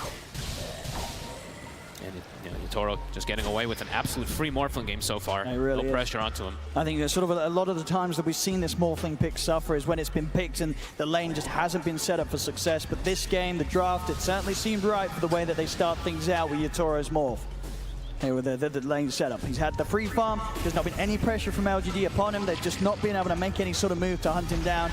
Even with this Blink Dagger on Nothing to Say. So far, all it's achieved them is the kill on the Treant. Other than that, they're not getting a lot done, LGD, and they're falling behind. And the fact that he gets this Blink in so early, the only real thing to trip him up now early on is just the Magnus catching him with an RP before his shift, and they get him just blown up. Because he's going to be able to block the Phantom, he's going to be able to block the Doom. It's going to be very effective that he gets it so early on. LGD still need to try to get some catch on here for Nothing to Say, but slowing down the pace of the game is something that they ideally want. But Spirit, they're going to look to hit. They're feeling very strong here with Laurel. I mean, especially with Collapse too. I mean, the Echo Saber is finished up. Anybody he finds is just going to get evaporated. For sure, if they get an X mark set up, it's going to be a dead hero. LGD, they don't really have the tools to save one another right now. Oh, and look at this positioning here. They're going to walk right in. Ooh, actually jumps fancy. across. Quite fancy here for Shiro. Allows him to sort of step back. He toys with the idea of going back in onto Lyle, but it's going to be why you smile that falls. Can LGD afford to chase this? Shiro, and Nothing to Say, they're thinking about going for this one. He's headed over as well to help join the forces here. Just go for Lyle. They get the opening. They drop the RP. They'll kill only on one. Collapse looks to turn. He's caught by the Doom, but Collapse is still able to come over the right click damage. Fear on two. In for a mirror. Collapse trying to chase over with the right clicks, but he's falling low to the damage on the Doom. The deny's there. The Oscar comes in with the deny onto Collapse. You gotta be kidding me. LGD just cannot catch a break. They get something at least. Something. They get the Kunkka. They're able to at least force Collapse out of the game, but they don't get the bounty for it with that deny coming in clutch from Miposhka. It's a lot of ultis committed as well, too, on their side of the map. Look at where they're positioned. Yatoro is just like, all right, everything is used. I have full freedom to reign across this top side.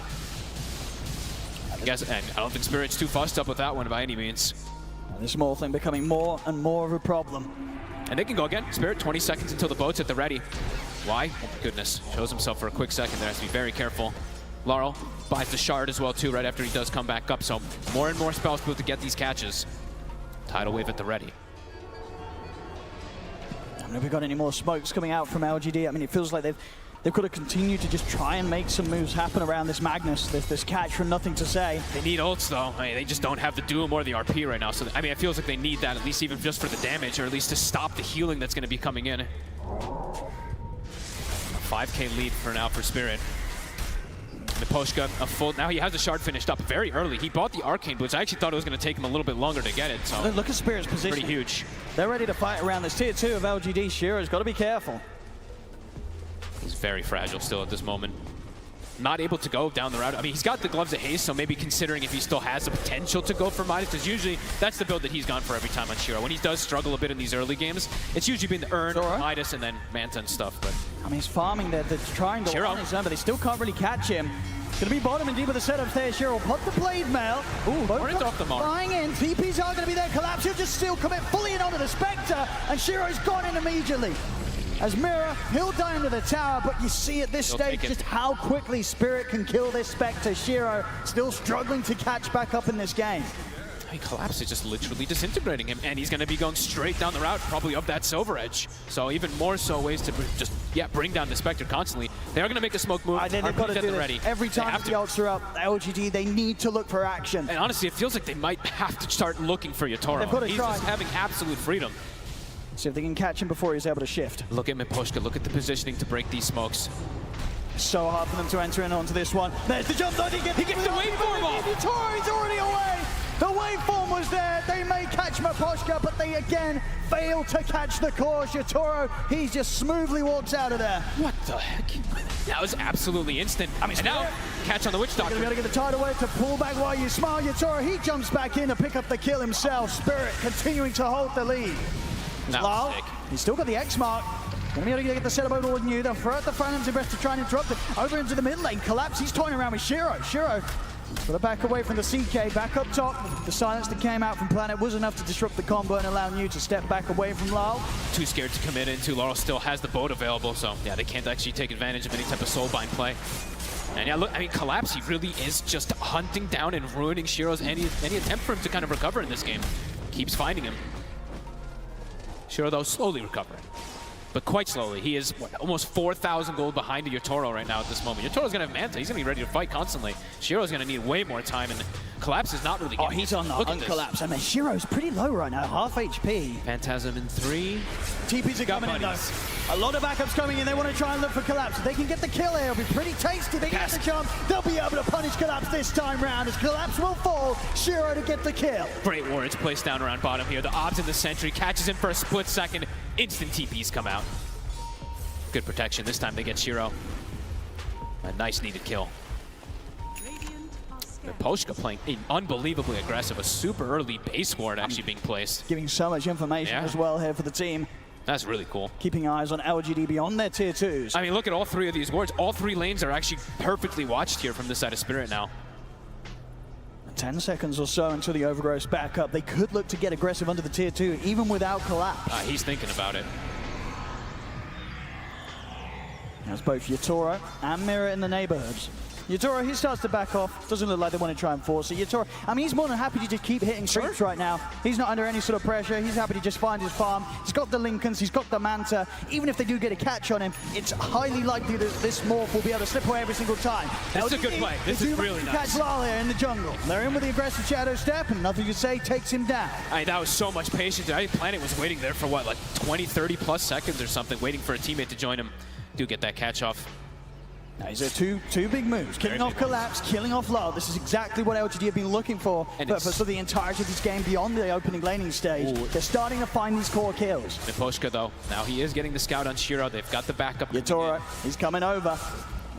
Here's the opening. There's any way for Shiro to play his way out of this. There's the Overgrowth into the Bramble. Jump ball for Yotoro. The burst is enough. Shiro's out. Yotoro getting the kill up to almost level 16 on this Morphling. Shiro only level 12. Top lane top 2, Collapse. Gonna get the grab beyond and nothing to say. The adaptive strike's coming out. Nothing He's to say. got him. Popped by Yotoro. From the bottom to the top, Yotoro picks up 2 core kills.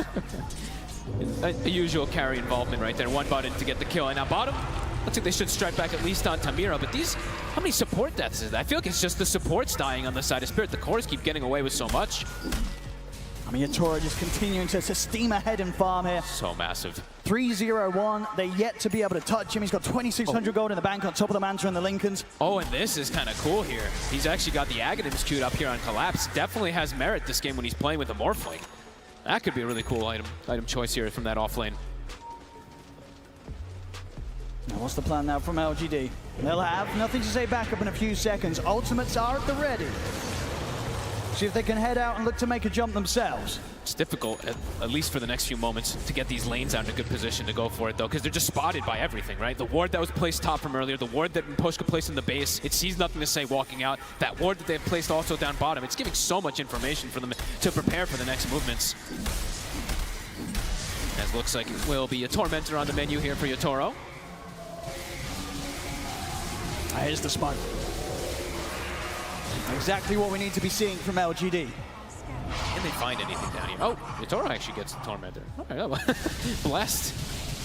They did buy quite a bit of them this time around. It's hard for them to go from this sort of angle. The tier 1 still stands on this bottom lane. Not easy for LGD to get around this. Hey, look, Toro. He's playing very far But he's got the Shadow Blade. They lay down a sentry. They'll slip off the side of it. The jump of the Lincolns is there. He's able to get away from the initial attempt from LGD, but still there's the RP. Nothing, they dragged him back towards the rest of the team there. They bring Toro down. Team is coming in for Spirit. Can find pretty much the full-back tidal wave there, pulling them back. The fear follow as well, straight down onto nothing to say. The Magnus will fall. Here comes Collapse. The Rift drags back Shiro. They fully focus the Spectres. The Torrent follows there for Lal. Double kill for Collapse. A Spirit, they'll lose Yotoro, but they make no pay. They'll find the 3rd. Triple kill for Collapse. Give him the 4th. They chase out Planet. Ultra kill in. 23 minutes in for Collapse on the CK. He's a move over Yotoro. I'm the real carry.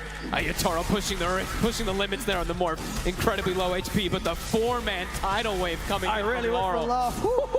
Dragging them back underneath the tier 1. I mean, it looked like such a decent start right for LGD. They get the sentry laid down. They see Yotoro step into it. I mean, how can you not go for that sort of play? They go for that every single time, LGD. But Spirit, they come in with the immediate TP responses, and suddenly LGD are paying big time for getting that chance to take Yotoro down. I mean, it's all important that Laurel's the first one to get the TP off because he gets this humongous connection. He gets one. It's a 4-man tidal wave under everything there, so that Poshka can get the follow-up. Beautiful play there. And yeah, Collapse able to clean up, and now also clean up the Roche. They'll give that one to Yatoro. Almost got a Rampage on the main stage. Very close 23 there. minutes as well. Collapse, yeah, just getting a huge influx of gold and XP on top of what he already had. And as you say, it very much feels like it's just sort of Collapse and Yatoro just trying to outperform one another, trying to prove the bigger carriers this game here for Spirit. And yeah, Collapse after that, he's like, I was gonna get you an egg, and my friend, no. For himself. I'm going the Orchid route, which makes it's a very good choice if he wants to go down in this game.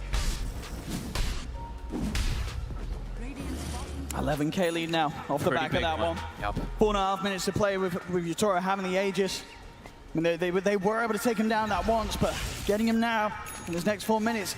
I mean, LGD, they again have to wait for their cooldowns. They're back up now. They have the RP, the Shadow Step, and the Doom. Have to watch out, though, because also now they're getting closer and closer to BKBs on the side of LGD, so maybe feeling like they want to just wait for those before the next go, but the gold lead just continues to increase for Spirit. And it's so hard for them to sort of set up to make these sort of plays with just how much information Miposhka's getting for the team. That's what, like, these early tier 1s, I think it's really important that Spirit, they claimed all those early tier 1s, and Miposhka, he's just been giving literally all the information. He's just messing around with them. Another one. Nothing to say. The follow with the size, nothing to say. Inkswell. Skew off into the RP. They've locked down Collapse. The Fear's going to be flying from here. Pushes back Shiro. So Collapse is going to get the chance to survive a little longer, but he will still fall. They bring the CK down. LGD, can they chase for more? The Doom got thrown down onto Lyle. Lyle keeping his distance. New trying to charge forwards, but they're off to the side. Miposhka continues to hide in the trees. They catch him under the vision though. Shiro jumps over with the Shadow Step. LGD, they'll get a second on the defense.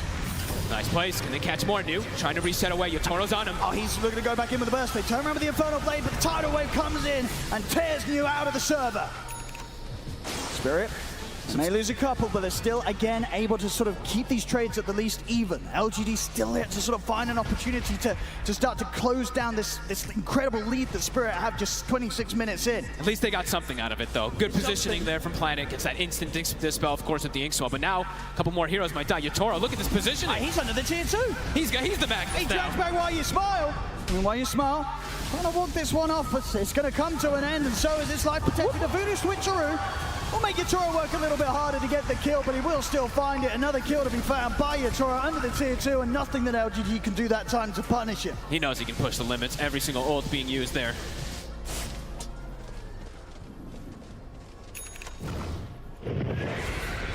Looks like he's actually going to even hit the tier 2 top a little bit here. I mean, he's got this Aegis for 2.5 minutes still. He brings it down unbelievably fast, too, because he just, threw the Empower onto himself from that Magnus form, so pretty much effectively a double damage onto him. Tier 2 to drop. More and more map control, more and more space for Miposhka to do his shenanigans of his Stream Protector. How's the itemization for Shiro doing? He's got the Manta at least finished, so he does have a protective form now for himself, a Dispel versus this Stream Protector versus Willow at the least. But still unbelievably far behind his counterpart. Almost, he's getting kind of close to double the net worth of this Spectre. And the Magnus, too, started to fall further and further behind. The farm that Spirit's been able to get on this map is absolutely ridiculous so far. Now, BKB finished on you, so at least a bit of a better chance for him to get in and have a bit more luxury, taking his time to find the correct Doom target. Yep, and they are getting closer and closer to Planet having an Aghanim, which was one of those big things that almost allowed them to turn that last game. Oh, it did. He pulled off some fantastic stuff with the Dark Portrait last time round, and once again against the Morphling, definitely opportunities to do something similar. Even against the CK, if he gets both, right, that could be pretty absurd. Spirit ready to strike right now. Feeling strong. Might not expect this wraparound though from LGD. LGD coming in from the jungle. Spirit there on the other side of the tier 2. Yatoro will start to show. But still, he is the target that has an Aegis for a minute. They need to find Laurel. See if anyone walks up to the high ground. LGD. The tower just drops too fast. They can't even set up to go for this defense. Now let's hope with the tier 2 gone, they're sort of backing off of this, but they're going to have to do they're hitting Spirit, they're pushing the high ground. Glyph forced. They're looking for the wrapper. They're going to have to make the call soon. Pressure on nothing to say, ready to find the RP. He's just waveforming in. They're heading over towards They seem to know. He's able to start things off by pushing towards nothing to say. Over to the side, Collapse. He's getting focused by New. They'll jump forward, try and take down the CK. Collapse being focused by Shiro and New. They brought him down. They're going to collapse. Soulbind into the dude down over the two of them from New. But the Torrent still concept controlling Shiro. Shiro across Shiro. He'll fall. They'll drop the RP here, but is there the follow-up damage? There it is. It's a nice pass. Class. But here's Yatoro. As he's looking at it go low. Falls goes low, but not quite enough to kill him straight up D. Jumps back in, Infernal Blade takes him out, but they couldn't deal with Yatoro second time round, and Yatoro gets a decent cleanup for his side. Overall, though, it's 4 dead on Spirit. LGD definitely able to give them quite the shake-up in that fight. Hey, look at the Witch Doctor, David. Look at it go. Gets a beautiful connection onto the two of them there, but the Aegis, I think it had, what, like 20, 30 seconds left or something as it was expiring. Great usage there from Yatoro. Yeah, solid fight overall, but still the threat of this Morphling grows. 24k on Yatoro right now. Look at him just charge I mean, the fact that he finds Nothing to Say at the start there definitely makes things a bit more awkward for the jump that Nothing to Say wants to get away with. Collapse just charges in, sort of tanks the immediate focus of LGD. It's a great Soulbind double doom, but not able to control Yatoro. They get a lot from it. Honestly, the buyback kind of salvages everything there, right, for LGD. If they didn't have this Witch Doctor buyback, it's probably just a rampage that comes out for this Morphling at the end of the day. Absolutely, they miss out on sort of those 2 last cleanup kills that they do get LGD without Why You Smile coming in to do that. So. Oh, look at Yatoro, look at the positioning. Look how aggressive he's playing, pushing the limits. Silver Edge Manta, Lincoln's BKB. This morph insanely farmed for the 30-minute mark. And he finds probably the most dream neutral item he could have in this game. He gets the Titan Sliver, of course. Incredible versus that Magnus. Status resist is always going to be godly, but also just the base attack damage as a Morphling is the best thing you want.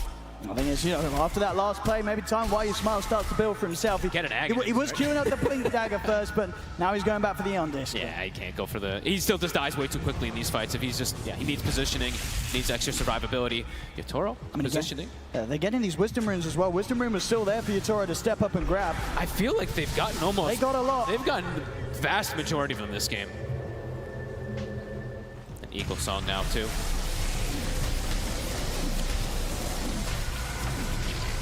Just the speed that he's getting these items is just absurd on this Morphling. Like I said, almost double the net worth of the Spectre. Ideally, the Spectre timing, when you want to play versus Morphling, is getting that Scotty in particular at good timing. It's so slowed down for Shiro. And it's also, of course, it's not just the Morphling he has to deal with, right? It's this CK who's also still getting this explosive farm. And Collapse, he does go for the BKB. I was wondering if he was, because he's gotten pretty aggressive without having it. Now he will go for the disassemble. LGD, all ultimates to the ready once again. We'll see if they want to try and step out and get aggressive. They tried for that last time round in towards the Aegis on Yatoro. Of course, there's no Aegis to worry about as of now. Yeah, let's see if they can always get these Linken's breaks in particular. Get the Linken's break, get this Dark Portrait, get the Doom. Ideally, they want to be able to get all that onto this Morphling. Doesn't look like they have any smokes on them at the moment, so not easy for them to make a move. They can just look to try and hold things around this bottom area of the map. Stay together as 5. They don't want to get caught out alone. They only really have this one ward down on bottom. They have the one up top too, but this is the one that they have to control this area, and they are playing into a gem right now, Miposhka, or he had the gem a few moments ago. I guess he passed, okay, passed it off to Mira. Now, ideally, maybe just waiting for Shiro to get his next item done before they force something, or at least try for a play that the Spectre's going to have to get involved in. There's about 4,000 gold coming up to that he's yet to invest in his next item. They keep just putting down this Ob Sentry combo, just be able to scout out Miposhka, scout out the CK who are looking to get this constant setup. But they're having to spend a lot of time together. The only reason that the gold lead isn't growing that much further is honestly because the Doom has a Midas and this Octarine, so it's keeping it that consistent 13k. But Spirit overall, they're farming way more of the map. Morphling, CK, this Kunkka overall, always split up from each other. And they're all itemizing, or most of them are itemizing for the Linken's, right? Another Linken's, of course, finished up for Laurel too, so more and more ways to block. They'll find Miposhka here. Oh, and he just actually got the gem passed back over him. This is a big kill. See if Spirit can do anything to help out. They can't. Mira throws out the brambles from the side, but as the gem hits the deck, and Shiro, he's able to grab that hit for LGD. They were passing it back and forth between the two of each other, Mira and Miposhka there. Pretty big pickup there for LGD to reestablish some control. It's all right. They want to get their gem back. Nice 6-well. A little bit more breathing room here for LGD with that gem switching into their hands. Breathing room to potentially finish up that Scotty. Yep. It is getting pretty close now for Shiro. Recovering. Ion Disc done for Why You Smile. Some more chance that he's going to be able to get his full toolkit off in the midst of the team fight, even if he does get focused. Yeah, essentially has 3 different ways to protect himself now. LGD stabilizing things a little bit here. Still, it's just this imminent threat of the morph continues to grow. Yatoro nearly hitting level 24. He's very close to having his next item done. Scotty, of course, though, is going to be it's going to be a pretty big timing versus these cores. Yatoro joining his buddy's bottom. Hasn't quite decided if he does want to finish up the Eagle Song. Maybe he's going for like a little bit bait play. I mean, he hasn't shown if he does want to actually go for the Blink Dagger just yet. They've got eyes on why you smile.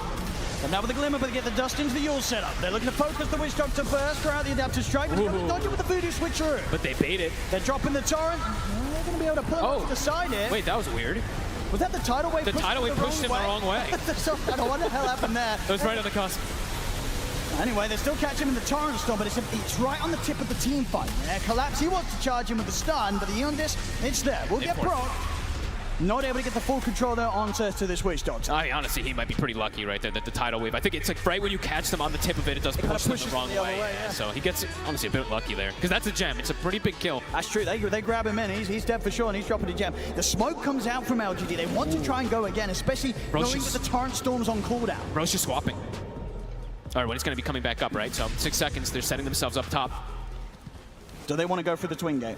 It's risky. Yeah, they don't. They don't want to approach through that angle. No, you have to go the different angle. So they've got to have straight down the top lane if they want to try and fight around this Roshan. Does Spirit have a ward to place up here at the moment? Checking the couriers. They do. They have a ward coming out on the Dark Willow, but right now, no ward placed outside of the pit. LGD, they make their way to sneak in right now. Roche gonna start.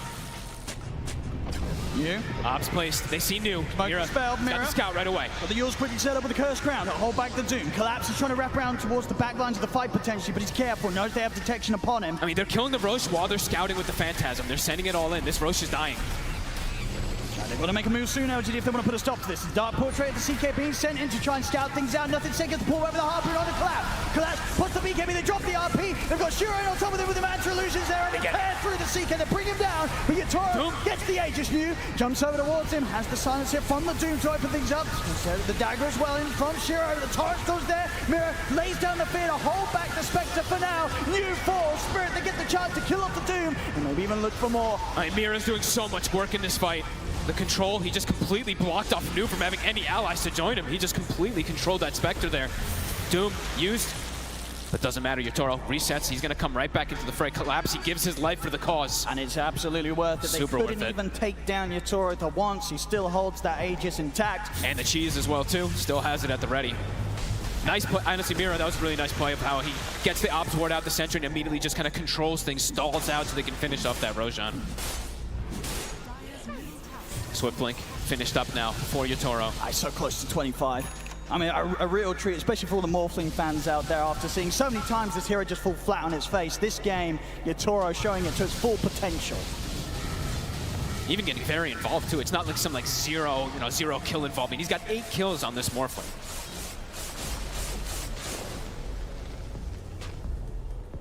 In terms of timing, so LGD. 40 seconds until the RP.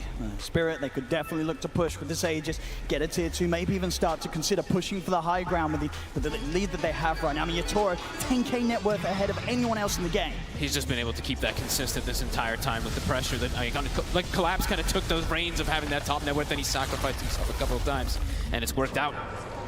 Tier 2 to fall. More and more openings for the map. No towers yet have fallen on the side of Spirit. And that's without even, I don't even think I've seen Miposhka throw any living armors onto them. He just hasn't had to. Nothing to say. Talking about Miposhka, he's got eyes on him. Whoa. Jeez, that was close. Should be fine, yeah. TP out from the corner of the map. He'll get back to the place. The Bramble catches him. It does, they've scored him. He's got BKB, but no TP. BKB. Oh, Fear won't connect. I mean, he can BKB and run around for a little bit, but I don't think there's any way out of this one, as the whole of Spirit's pretty much closing in upon him. Yatoro, he wants to take the kill for himself, and he'll get it. That's the gem hitting the deck as well. The scouting of Miposhka, these two support. I cannot believe that Bramble connects and now Collapse mid. He's starting to start things off over towards New. New has the BKB TP out. He's terrified. The H1 comes in. It's the time. It's time. It's time. It's going to be there. He's got him. They pull him back. The blink was there. They weren't able to follow up with any damage to stop the blinks, and New still having a chance of escaping. The tidal wave won't clip him. He'll get out, but it was close. I think Laurel maybe doubted that he actually got the timing perfectly there, but he did. New able to get away. Pressure everywhere, though. Look at Yatoro even.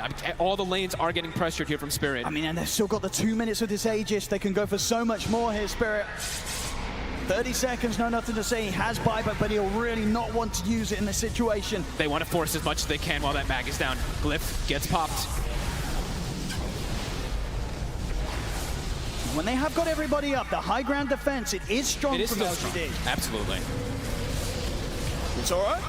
So they can take him out. The watch cask is out. Yatora is falling low. Now you get out of the way for me. So you Shiro. They get the stop control out of the Spectre. The damage coming in from the left. Shiro's out of the fight. See if they can turn for more. The little white you smile. He's got the voodoo switcheroo. Yatora slides past, pops the lead for the Eon disc here on and by you smile. And still doesn't fall even the once. Keeping this Aegis fine. They top him up with the cheese. Yatori's still good to go for more. Nothing to say. He'll get a grab on him. Aposhka gets him in with a pull of the harpoon and the skewer. And Aposhka though, he's still alive. He's still surviving. The RP's going to get dropped, but it's only onto Yatora. Yatora got the BKB off. He's perfectly fine. He just jumps in. Jumps in. He wants the skewer. Tries for the skewer. You has to pop the BKB to make sure he isn't dragged out of his base. I didn't see it. Like, did he actually get the Silver Age break hit on the Spectre? Because he died so fast. I think he did. It looked like he did. Now Rax back exposed. on the The push continues. Spirit getting so much done here with his Aegis on Yatora. A full set taken on the bottom lane. And he's just using that Magnus. Look at just the Empower itself. Look at the damage that he has. Throw the Solar Crest as well, too. He effectively has that DD. Look how quick these towers and they don't want to use these buybacks. Sure, he's back up in 15. But it's costing them so much. The next few items coming out. Hex now done on Yatora. That's a cool item choice.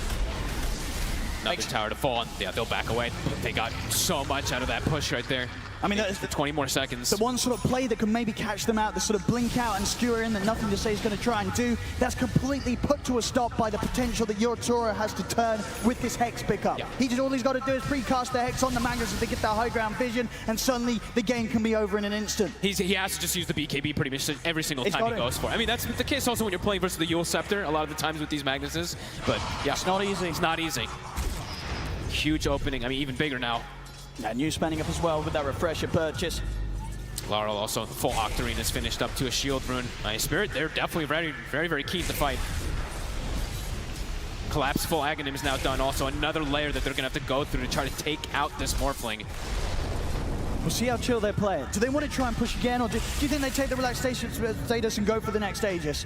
I think they're smoking still, up. I'd imagine they're still pretty keen to fight. They're so strong right now. And these Phantasms kind of constantly keep these waves shoved in. They already have the lanes in good position too, so it does feel like they are definitely ready to look for going for this closeout, especially when Magnus does not have the RP just yet. Coming back up in 5 seconds though. Well, you're smart. Definitely going for the dream here. 200 in on the Aghanims. I think they need every little thing they can get right now. Doesn't feel like Shiro is going to be enough by any means versus these triple scaling cores. Why? He's going to find him. Oh, and he just brought the gem, I think, right back out to himself as they went on him. Voodoo switcheroos will try and make things a little bit more awkward. The Eon disc is popped. They've got the X mark. Why Smile, he's trying to get back to base. Actually, yeah, it's going to be dispelled off him. So Why Smile will still be able to walk off. BKB point right Yatori actually uses it aggressively to try and get the kill onto Planet, but Planet was able to TP out. That's the BKB charge down the drain for Yatora. LGD survived. Nobody to get caught. They all get out of there. A nice attempt from Laurel. He actually tried to use the X Torrent instantly because the Aeon just status resistant kind of thing comes out there, but wasn't able to get the connection. That was actually fun. Y literally had just brought the gem out onto himself, like almost dies the instant he gets it. They're going to try and get back out on this LGD. Maybe see if they can hit back at Team Spirit. Okay. Definitely difficult, but maybe trying to catch them off guard here. See Laurel here. They want to jump the Kunkka. They're going to try. The Lincolns, the Fear's going to be there, but new pots to BKB. They drop the Doom. Shiro jumps across. They're going to go fully in on towards Lal. He's still pretty tanky. Can they finish him off? Collapse. He'll turn with the Drag Barrel into you as the Doom gets blown up by Yatora. Shiro, he looks to finish off Lal. Takes it so long. But it's going to cost him his life. Yatora and Collapse clean up Shiro as well. As Shiro and you, they're out of the game. 70 seconds without them, and now he just dies to the illusion. All right. That was the Phantasm illusion. And Laurel, I mean, it takes him too long to bring it. He got the boat off before the Doom comes out. He's able to actually protect himself. It takes forever for them to kill him, and now 60 seconds. That's more than enough time for Yatoro. A lot of damage to be done here. Maybe even the game if they want to try and force it. There's a jump forward. They get the RP. They get the drag back. Have the damage to bring him down. They're fully focusing on towards the Morphling, but Yatoro's out to put the round. In fact, he's getting aggressive. He jumps in with a Hex. Looks out towards Planet. Shot. Look at him go. Bring down Planet. He plays fully aggressive. He's ready to move on the skewer. He's into the fountain. The Phantasm's there. Nothing to say. Will fall. Collapsing Yatora. They walk out alive. Oh and they just can't kill them, even in the fountain. Whoopsie. Actually dies down. Well, it was the arm that toggles hogged out. No, he didn't need to. He didn't need to. He's ready to ride this one out. He knows there's 4 down on LGD. They're feeling great right now about the Spirit. They go towards the top set of racks. Yatoro, what other player would waveform in aggressively right there? Just so confident. 15 seconds, no Spectre. Will back up. But massive damage done, 2 buybacks forced. Can't even kill that many heroes inside the fountain. That's crazy. 30k lead here now for Team Spirit. 12, 1 and 7, Yatoro. Impeccable performance from this Morphling. And what do you do? Is just even if these fountain skewers aren't cutting it, what is going to cut it at this point? Good question. Back it up, wait for their CK to respawn. I mean, they can go for the Roche, 30 seconds or so. We'll see that one back up. Poor little courier, floating in the air. Of course, with their buyback as well, the dream of the Aghanim's Witch Doctor. It's put on hold for quite some time for Why You Smile. And they need to get some type of enormous double Doom plus another Doom. Either like a double Doom on 2 heroes and then maybe even the third Doom being thrown out onto the Laurel. But they have to catch this Kunkka. They have to just, I mean, they have to stop so many different things. The layers of these fights are just getting more and more complicated for LGD. Lacking damage, lacking control, lacking everything, it feels like, versus Spirit. As Yatoro, just playing so confident. The swift blink that he's been doing has been, I mean, pretty cool. These little plays with the waveform. I've got the Shadow Blade pickup on Nothing to Say, so maybe something that will give him that extra chance of closing in and getting the jump by surprise on towards Spirit, but Spirit have been pretty good with the vision. And he still only has 1 round of everything, too. It's not like he has a refresher. It does feel like they need so many different layers of these fights. Oh, they're thinking about taking this fight up towards the pit here, LGD. Spirit looks pretty prepared for this. Mirror just scouting things out aggressively, stepping up with the Shadow Realm. The space is being made. Yatoro dies fast. Cleaning up the Roshan. I'll see whether the Shadow Step was just over towards the illusions.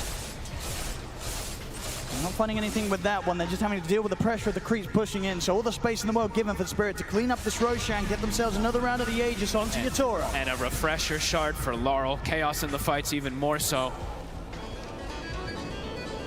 Whoa, planted. Pretty deep position. Okay, we'll be able to blink himself away. The final Rex. Spirit looking to close it out. Yatoro buying up the full Moon Shard. How do they mount this defense? It looks like they're going to try some type of very risky play, but it feels like they absolutely have to try this. They can't sit back. If they sit back, they're losing the base. They can't let Spirit be perfectly set up for the high ground siege. They have to catch them somehow off guard. Another layer to add to everything. Mira with another Lincoln. So many Lincolns. Good luck getting these double Dooms off. They're heading out. It's all right. Ready to play aggressive with the X-Mite. Actually got the Hex as well. Shiro. He's pretty much gone. He's just dead. The same as Shiro's out of the game. He'll buy back immediately. He just solo kills him. It's caught by the Brambles. The Fizz coming in as well. Down onto the 2 of them. Pushing back. Shiro. Why you smell Shiro's trying to jump it over towards Maposhka. He's alone. He's got him with the Tyrant. The boat comes crashing down onto Shiro. Yatoro's able to take him down a second time. Shiro out of the game for good. There's nothing to say. Caught by Collapse. Both dead. No buyback. Spirit. They've got everybody up. They're ready to look for more kills. Deep up towards the fountain. Yatoro kills off another. GG is called. Team Spirit. They'll be moving on towards the grand finals. Knocking LGD down 2-0. In such a fashion this game too. Last game it took them, like 80 something whatever minutes. This game, absolute domination from start to finish. Every single player just having impeccable performance. Yatoro in particular. I think so. 14, 1 and 8 on a hero that had lost several days. It really has. You know, Yatoro not afraid to pick up this Morphling that's, if anything, has seemed a bit cursed for a lot of the other teams that try to bring it out here at this international. He goes to show that there's nothing wrong with the hero. He makes it work phenomenally. 14, 1 and 8 at the end of this game. 42,000 net worth and a hell of a lot of damage done as well. The highest hero damage on his team, 43,000. I mean, well, what a performance, what a series. I mean, they're coming in today, Team Spirit, and doing this 2 times against LGD, who, as we saw, especially in that first game, were bringing out an insane level of Dota 2, but not insane enough to be able to tackle Team Spirit. Team Spirit, they're even that further ahead. That further ahead, and overall looking at things like looking at the building damage, something we talked about early on in this game. LGD did 29 building damage this game. They could not get to these objectives. The lane domination from Spirit, yeah, just too damn strong today. Yeah, some crazy, crazy Dota 2 coming out from this series, and Team Spirit, they're the ones that will come out on top today as they move towards the grand finals. Team Spirit take this series 2-0 against LGD. Utter dominance from Team Spirit, and they will be your ultimate ultimate raid boss. They will be a grand finalist here in Seattle in the Climate Pledge Arena in front of a massive crowd. And of course, last time they were in a grand finals, there was no one, apart from a couple of talents here and there, sure, but no one in the crowd.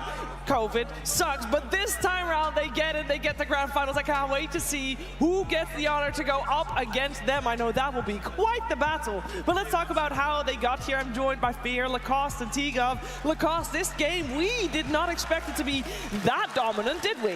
Definitely not, but Team Spirit, we did expect them to go and run at them completely with the draft that they had, and that's exactly what happened. First game was close. This one was not as close. They did not give them any breathing time. Constant pressure coming out from Team Spirit. Double Shadow Blade from both safe lane and the off lane. Very aggressive item build coming out from both of them, and they were just hunting them down. Also, Miposhka providing vision with the Treant Protector as expected, and they were just picking people left and right. I just gotta say, like, I feel like the CK for Team Spirit, right? The fact they could flex it to offlane, like this Spectre pick, we heard in interviews as well, like Spectre, it feels like the casual hero that you can just pick in the draft. You don't really care too much because you know the game's still gonna be the same. But when there's a CK in your lane, battering you down with a Willow on top, like, he just had a free time. And then he just itemized beautifully, like you were mentioning, Lacoste, and the entire game just felt like, who's gonna get picked off next? Where's that next move coming? Miposhka on the tree. It was just such a high-paced game, and for LGD, sure, they've got all the scaling, all the fight, but they never were really able to dictate this game. Yeah, I think the one thing we haven't mentioned yet, the big one is Yatoro on his Morphling. Like, he played so well on this game, and even all the way up to the itemization. Like, towards the end of the game, of course, you're against the Spectre, so you get the Silver Edge, but he bought a Scythe of Ice on Morph. He was just so confident that he was just initiating the fights, instantly killing the enemy carry everywhere on the map. He's playing versus Doom, too. This is supposed to counter your hero. I remember there's one fight he turned into a Doom, ended up getting Doom. He just right-clicked the Doom as the Doom, ended up winning that man fight as well. Like, it was the funniest thing I've ever seen, but he played an amazing Morph. I really like the Hex pickup he got at the end to just initiate for his team. I also will say 2 games in a row, we saw Laro on his most comfort hero in the Kunkka. How did he get away with it every time, T? It's like you're banning out like all these big impactful heroes and suddenly it slips through. Like, it is a product of the new system, right? Like in the second phase, one team gets 1 ban, one team gets 2 bans. Like, can you really get the Kunkka into that when you're respecting so many other factors? And for Team Spirit, this Kunkka, it was a first phase ban against them time and time again. Like, this hero, it's so easy for them. And you guys, you just keep going, don't you? Jeez. Whatever they're saying.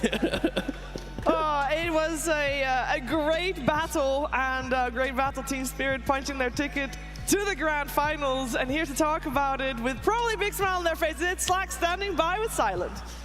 Hello everybody, may I introduce you to Silent, the coach of the first team in your grand finals, baby! Give it up for it one more time!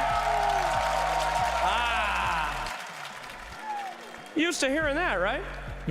Are you used to hearing that? The roar of the crowd? The excitement of the people? Yeah, I'm enjoying moment, just. All right, must have had some very deja vu feelings, huh? Pretty similar to, you know, that big game back in the day. 2 wins first. Do you think LGD would have won game 3 if there was one? Maybe, everything possible. Okay, fantastic. Now let's talk a little bit about that first series. I mean, Magnus, come on. You picking that against LGD? Was that on purpose? You trying to relive some PTSD from our boys over on LGD? Magnus is a good hero. We think we also can play him, so we at some point steal it from them. Second win, we tried to do the same. We tried to steal it, but we was prepared, so game was not that hard. I see, I see. They pick Magnus game 2, so you just pick Morphling and then you steal it back, right? That's how, that's the way? Yeah, that was the plan. Oh, okay, now, very good. Now, Yatoro, you know, he back in the day said that you guys were content creators, you know, making some content. You guys have fantastic content. You didn't let him take a single tower. That's not good content, my friend. That's bad content. You can't even let him take 1 tower in that series? The game was in our advantage from the start, and we have Treant Protector, and also their lineup is very bad to take towers, in my opinion. Doom, Magnus, Spectre, it's very turtle heroes. You can play aggressive, in my opinion. All right, now, we've been very calm. You're a very calculated man, so I would like to ask you a lame question, but as one of the smartest men in the building, who do you think is going to be joining you in the grand finals? What's the thought? I'm not sure. From these three teams, Gladiators looks like in a good shape right now. LGD also very hard to beat team, very really good at draft. Like we have big hero pool, it's not easy to draft against them. And also AZURE, I also think we are a good team with good picks. Don't know, maybe looks like LGD or Gladiators. Okay, come on, pick one, please. The audience wants to know. Just one. Gladiators, maybe. All right, fantastic. Well, we'll see if your prediction comes out to be correct. But an incredible 2-0 series. Such a pleasure to watch you play once again, leading these guys into victory. And we'll throw it back to you guys on the panel. Well, Slacks really put Silent on the spot there. Thank you for that. Now, I mean, fair. I mean, he just straight up said GAIMING Gladiators in the finals. He did not straight up say that. He's kind of, his arm was twisted a little. I mean, I think Gladiators looks really good right now. Like, sure, maybe the group stage, they fell to the lower bracket, but ever since they've been in the playoffs, they've been unstoppable, so I would not be surprised to see him there. But as he mentioned before, the other two teams look really strong as well. AZURE looking great, LGD. Maybe this is a good learning experience for them. They could come back even stronger. LGD was a team that, before the series, only lost one game so far, so losing two here on the main stage, Lacoste, that does make you rethink strategies. So they got a night rest, they can sleep on it, and surely they learn a lot from this. Oh, absolutely. This is a team that can recover. I mean, they have variety of the picks. This is one of the biggest brains in Dota that ever existed. Zhao Weid's going to cook something really good for tomorrow. Sorry, the background. No, yeah, I was also like, for LGD at least, it's like in game one, super close. Such small decisions they have to deal with. And the second game, they jump on this mag idea, right? And I think if anything, it will be the argument of CK, do we need to go for mag? Did we get in our own heads? Do we rush towards it? So yeah, the mini meta, it appears. I kind of expect this to be the finals, but that's on GAIMING and AZURE to step up and try and muscle up against these two titans of the teams. Yeah, a little bit of mind games definitely there with the Magnus also being back in mid, and we talked about how it looked good on the offlane with Collapse. So a lot to think about there. Also, we didn't see a lot of the Weaver, which we thought was going to be highly contested here today, and it feels like the meta is ever shifting, and it's up to the teams to really learn from each other and take it to the next level. And speaking of learning, I believe a lot of people have been learning, or at least they should have, because Tsunami is going to test the knowledge. Hello, friends. It's between Series 3 and 4. How are we doing right now? That's what I like to hear. Now, if you recall yesterday, I played a little game with you guys. You mind if we do it again? Well, then let's roll it. Let's get ready for another edition of Forced 50%. Now, this edition has a little bit of a twist. I'm gonna make it a little bit easier for you guys. It's called Higher or Lower Edition. I'm not gonna make you figure out which is the answer. I'm just gonna say a number, and you tell me, is the real answer higher or lower? And as usual, I have my lovely assistant in the crowd. Slacks, do you have some contestants ready? Wrangled up some contestants. Hello, contestants. In case you didn't hear, you must simply say, is the number, the real number, higher or lower than the one that Tsunami is giving you? And if you're, thank you so much, very eager.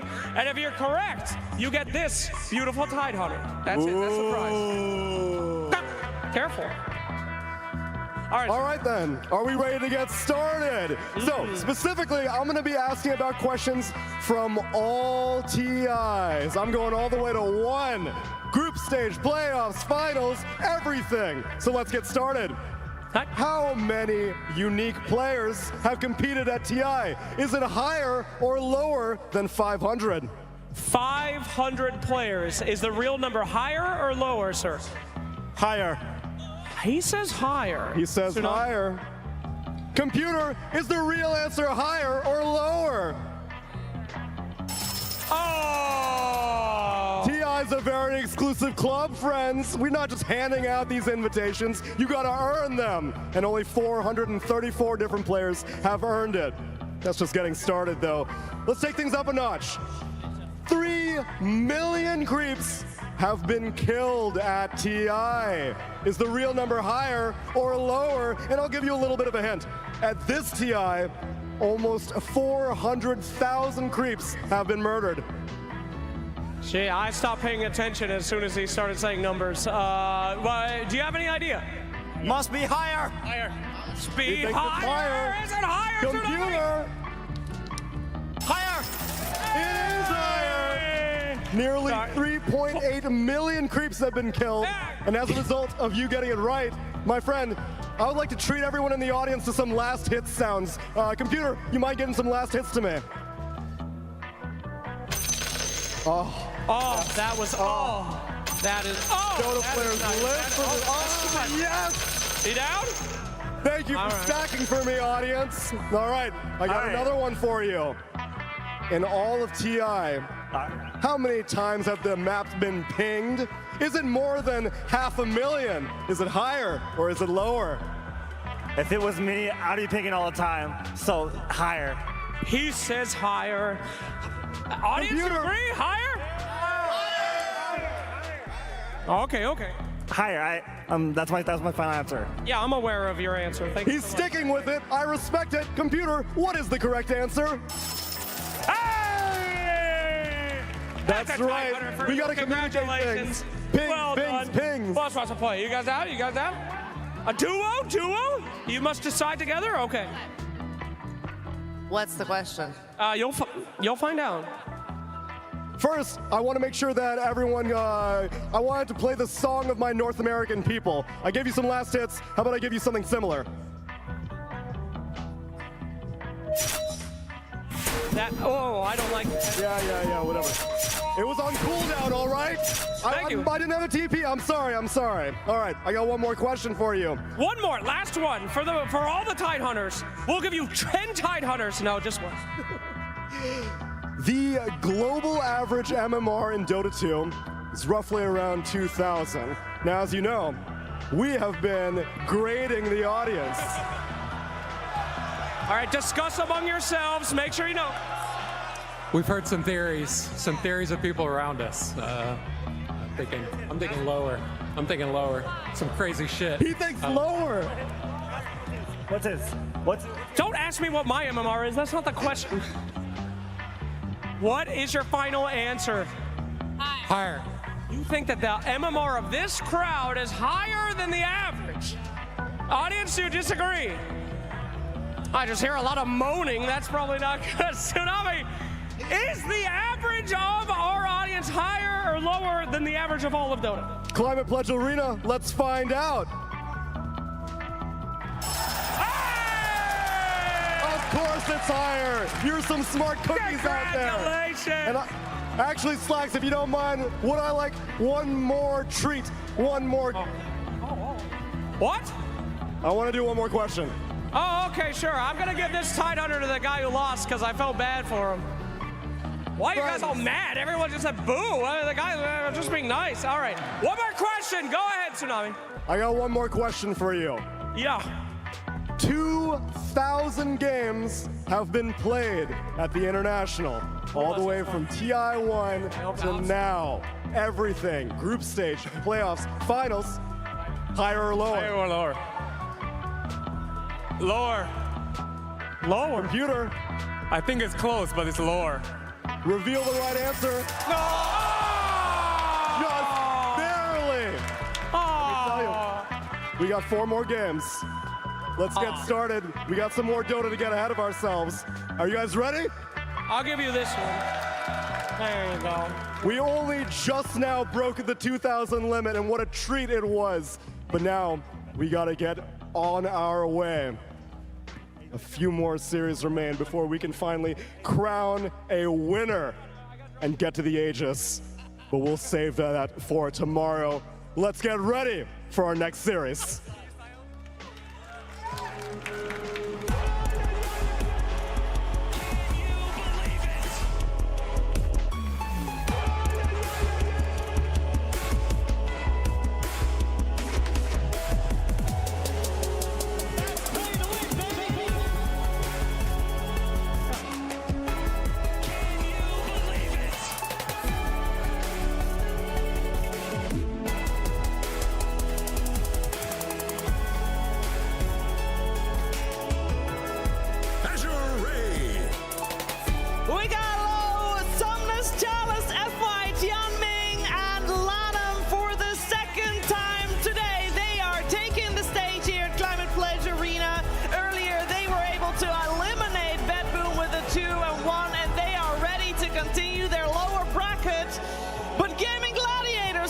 also like to do the same.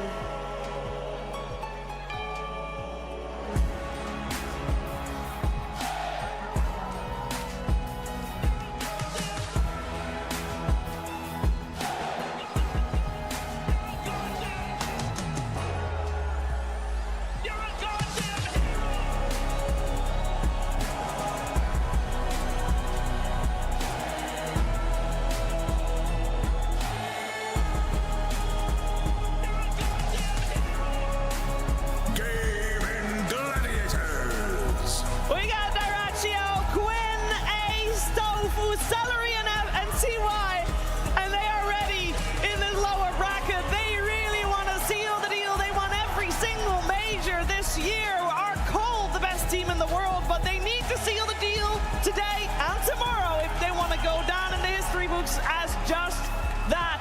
Can they do it? AZURE versus Gaming Gladiators. Both teams secured top 4. Can they make it to the final day? One team will be eliminated towards the end of this one. I'm joined by T-Golf, by Fear, and we had a little change up on the panel as well. Effie, welcome back to the panel.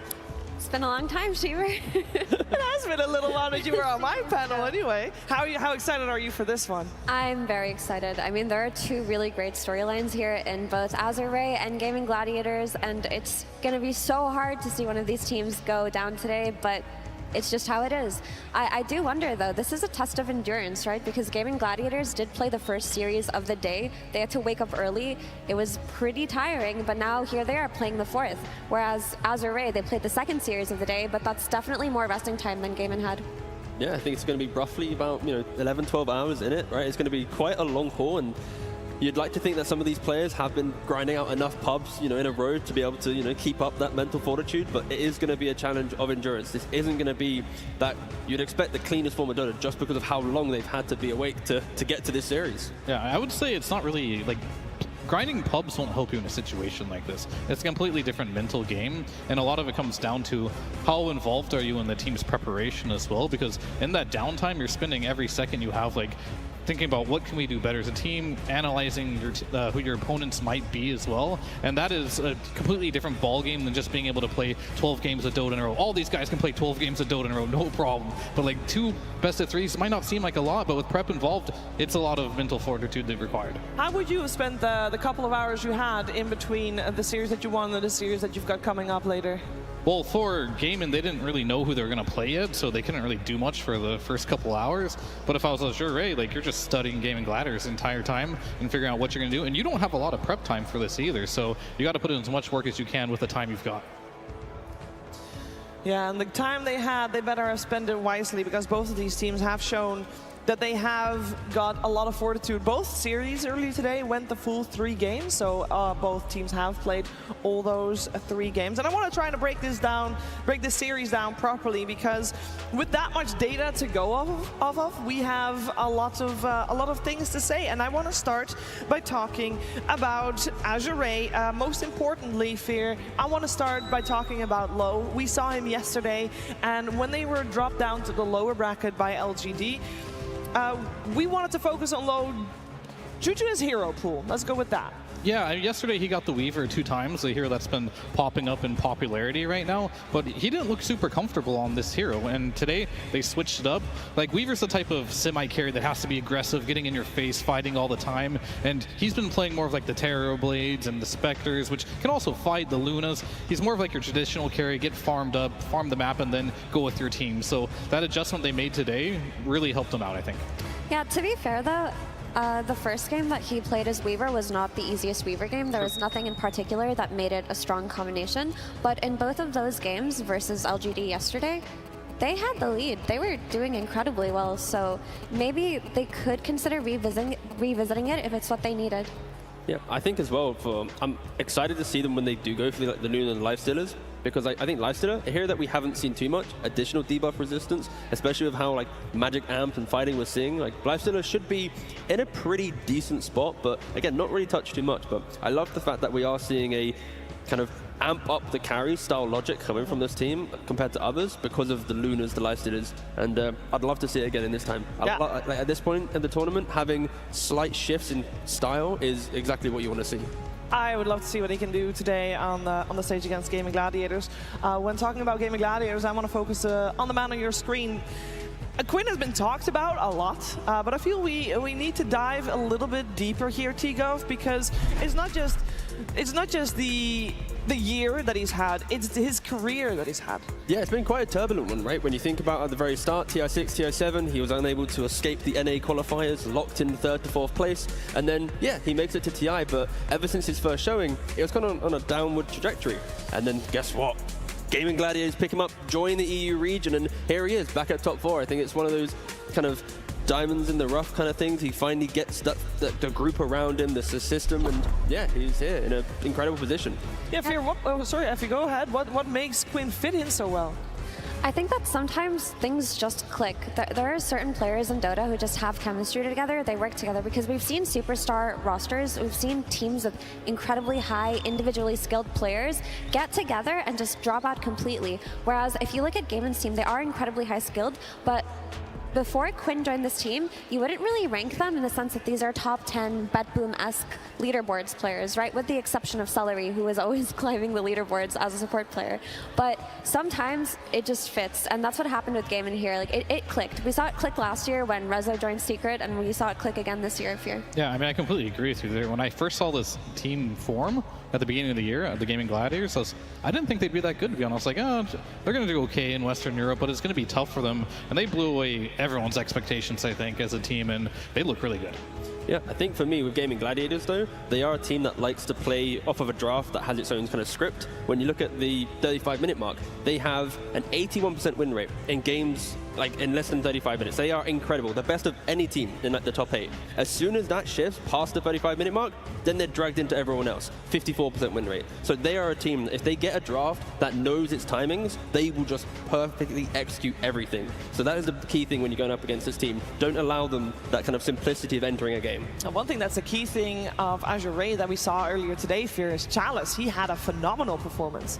Chalice has been having such amazing games. Like, even when they're losing, he's at the top of the leaderboard. He's having great like early game stages. And I think the biggest problem AZURE may face as a team that I've seen, even Lanham says it after every single time they lose, like, it's just the communication isn't there. They can be off to a great start, but they'll have a couple bad team fights here and there, and they'll kind of just fall apart. Yeah, I think that was a good example, in game 1 against LGD, right? They had this bristleback, they were like 10k up, and then suddenly one Magnus skewer into Muerta damage and completely turn around the game. And I think that's maybe the communication that you're talking about, because that was a game that they probably should have won, but a couple key outplays from LGD, and that's why they're now in this position. Yeah, and in terms of learning from that series, we saw them apply, hopefully, the lessons that they picked up from that series today versus BETBOOM, because they did play difficult games. They played an exhausting series, but when they needed to clutch it, they did in the end. So hopefully those, miscommunications, those positioning errors won't be repeated today. But just to add on to what Fear was saying about Chalice, and the coolest thing about Chalice is he's very sacrificial in that FY will leave him very early on just to roam to the safe lane or to roam into Somnus. And when you have a player like Somnus on your team who is that strong of a mid laner, having a 4 like FY and a 3 like Chalice who doesn't mind being sacked, who doesn't mind having no net worth, you can make so much happen for the entirety of the map and know that your offlaner will still deliver. Yeah, the offlane played a great role in the previous series as definitely a tempo setter and sometimes as a replacement carry. Looking forward to seeing what AZURE can do on the side of Chalice there. One comparison I still want to make before we head into that draft, which is right around the corner, by the way, but I want to talk about the position 5s first because Celery is a Dutch person and I'm a Dutch person, so I feel like I'm also on that stage. Can take a little credit, sure, maybe. But also because comparing Celery to TI12 is just two very different hero pools. Yeah, here they are. I think when you look at Celery, he kind of looks a little bit more traditional in his sense, right? You've got the Warlocks, the Chens, the Venge, but they're very much like amping up the rest of his team. And Xiaoming a little bit more, he looks for the hunt, he looks for the kill, he's always looking for that next pickoff. So it will be a nice offense with defense with these 2 5 positions.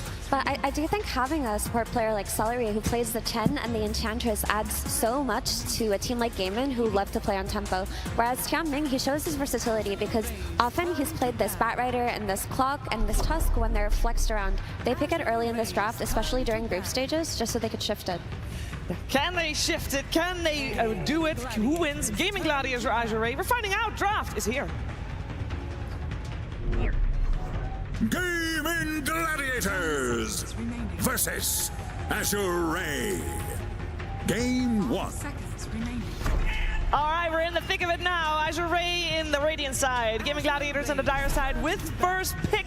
And we got a couple of bans on the board already. These two teams are definitely ready. They've waited long enough for this one, T. Yeah, and I cannot emphasize how important it is for AZURE to respect Gaming's ability to just take over a game in the first 15-20 minutes. The amount of times that I've tuned into a game at like 15 and Gaming's already crossed the river, 4 heroes parked up, either some chain strategies, either some LD strategies. So yeah, we gotta, if you're AZURE, gotta respect it.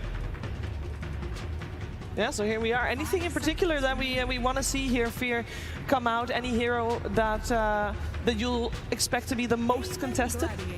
Well, so far Tofu has 12 games on Morta, so I assume he may be picking up that one again. So that could be one thing that Gaming's looking for. It's like they don't necessarily need the Morta. It's just there's so many heroes that you need to ban against Gaming Gladiators that it always just seems to slip through. The one thing that does pop up that's a little bit different than what we've been seeing is that Nature's Prophet in the first ban. He's kind of gone unplayed for a while. I mean, Gaming did play him today in their last game, or was it their second game where they stomped completely? But it's very niche for this first pick. I wonder if that just indicates that they know that AZURE are willing to play it in that first phase. Yeah, exactly that. And it's teams against AZURE, they've been just banning out against them in the first phase because they are so afraid of some FY Prophet, just taking over the map. Yeah, and I think that sums up FY really well this tournament. He has been the type of player that really just wants to get farm. And he's not using that farm to buy Greaves. He's not using that farm to buy a Force Staff. He's going for the big guns. He's getting Gleipnirs, he's getting Silver Edges. He's like, on Tusk, he's buying Midas into Ags. He wants to get his farm and he wants to scale. This Chaos Knight first pick is no stranger to the last couple of days. It's just such a strong hero to build your draft around, and the flex to offlane that a lot of players have been doing now have made it so viable in that first phase. AZURE, though, opted to play Dawnbreaker twice today versus that CK from the offlane. That is an unusual first pick. Naga Siren, and yeah, riddle me that. It's a great hero versus CK. I mean, CK struggles a lot versus illusion heroes because he's very single target focused, and it makes it hard for CK to play his game when Naga's just constantly pushing out waves, right? Because CK's that group up with his team at some point and take fights, you know, maybe blink initiate, maybe run down lanes, but Naga makes that a lot more difficult for this hero. Yeah, and on top of that, you then have just the disengage potential. CK, he's a hero that once you use your ultimate and get into the fight, if there's any way to disjoint that, you're going to feel a little bit lost. So for Naga, high armor, you pop that song, you're now going to punish that hero. And yeah, I think, it's now 9:20 right now in Seattle, a Naga game as well. We could go past midnight tonight, potentially. Oh, okay. I'm here for a sleeping reference there, but no. I think that we're going to have a Naga game here, and this hero is very good for CK for all the points Effie mentioned. However, the Naga hero, his biggest weakness isn't just going to be a one-on-one matchup. It's how much AoE do you have in the game. Are you going to get all your farm on this hero but not be able to enter team fights? And that's where it can get a little difficult to pick this hero this early. But I've also seen it succeed from first pick positions as well if it has that good of a game. Earlier today, AZURE did play Dawnbreaker twice versus CK. So I have it on good authority that Dawnbreaker is very difficult to lane into a CK, but as the game progresses and Dawn gets items, she's actually really good at fighting into him with all of the heals and the sustenance and things like that. It also opens up the FY Tusk if AZURE are still eyeing that. Oh yeah, that's a dirty combo.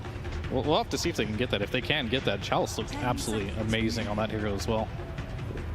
The real question for me right now is, to first pick a Naga Siren, this is not a hero that has been a first pick hero ever really, right? It's always, you fall off for 40 minutes, there's a lot of illusion clearing, you're a hero that can have 30k net worth but still feel like you can't take the fight, right?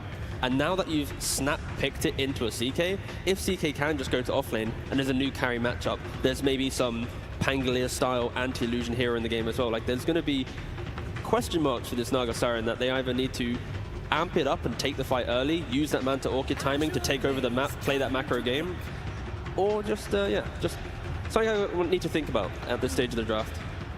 Yeah, well, the good thing about the Naga versus CK, no matter what lane CK goes to, Naga will be good against it. So Naga in the safe lane is good versus the off lane CK, and if they dodge that matchup, well, Naga's just good in game versus your carry. But the real question is, how often is your carry actually the carry of the game? We've seen so many games where like some Spear Breaker or Centaur get super farmed and they become the true carry, so maybe it's a better idea to just try and shut down the Naga and just let the CK play, that first pick carry position, not actually be the real carry of the game. And we got the Muerta picked up, and that means it's also a little bit of a denied pick to Tofu. It's kind of interesting that this series we have FY was the most versatile position 4 player at this international versus seemingly, based on Heroes pick, the least versatile position 4 player in Tofu. So yeah, he's forcing Tofu to play something else, which we know he can do. He just hasn't shown it, or hasn't needed to show it that much this event. Yeah. I mean, I think that Muerta, regardless of being led through or not, is going to be valuable at any stage of the draft, even if the player playing it is good. But I would like to see FY on one of his more traditional roaming heroes. I mean, Muerta does gimp him a little bit in terms of how he can go mid. I do remember BETBOOM Save playing this today, though, and wrapping around mid and doing some really cool plays. So maybe it doesn't stop his potential too much, but typically you would do a support trade now for GAIMING, something to enable the CK.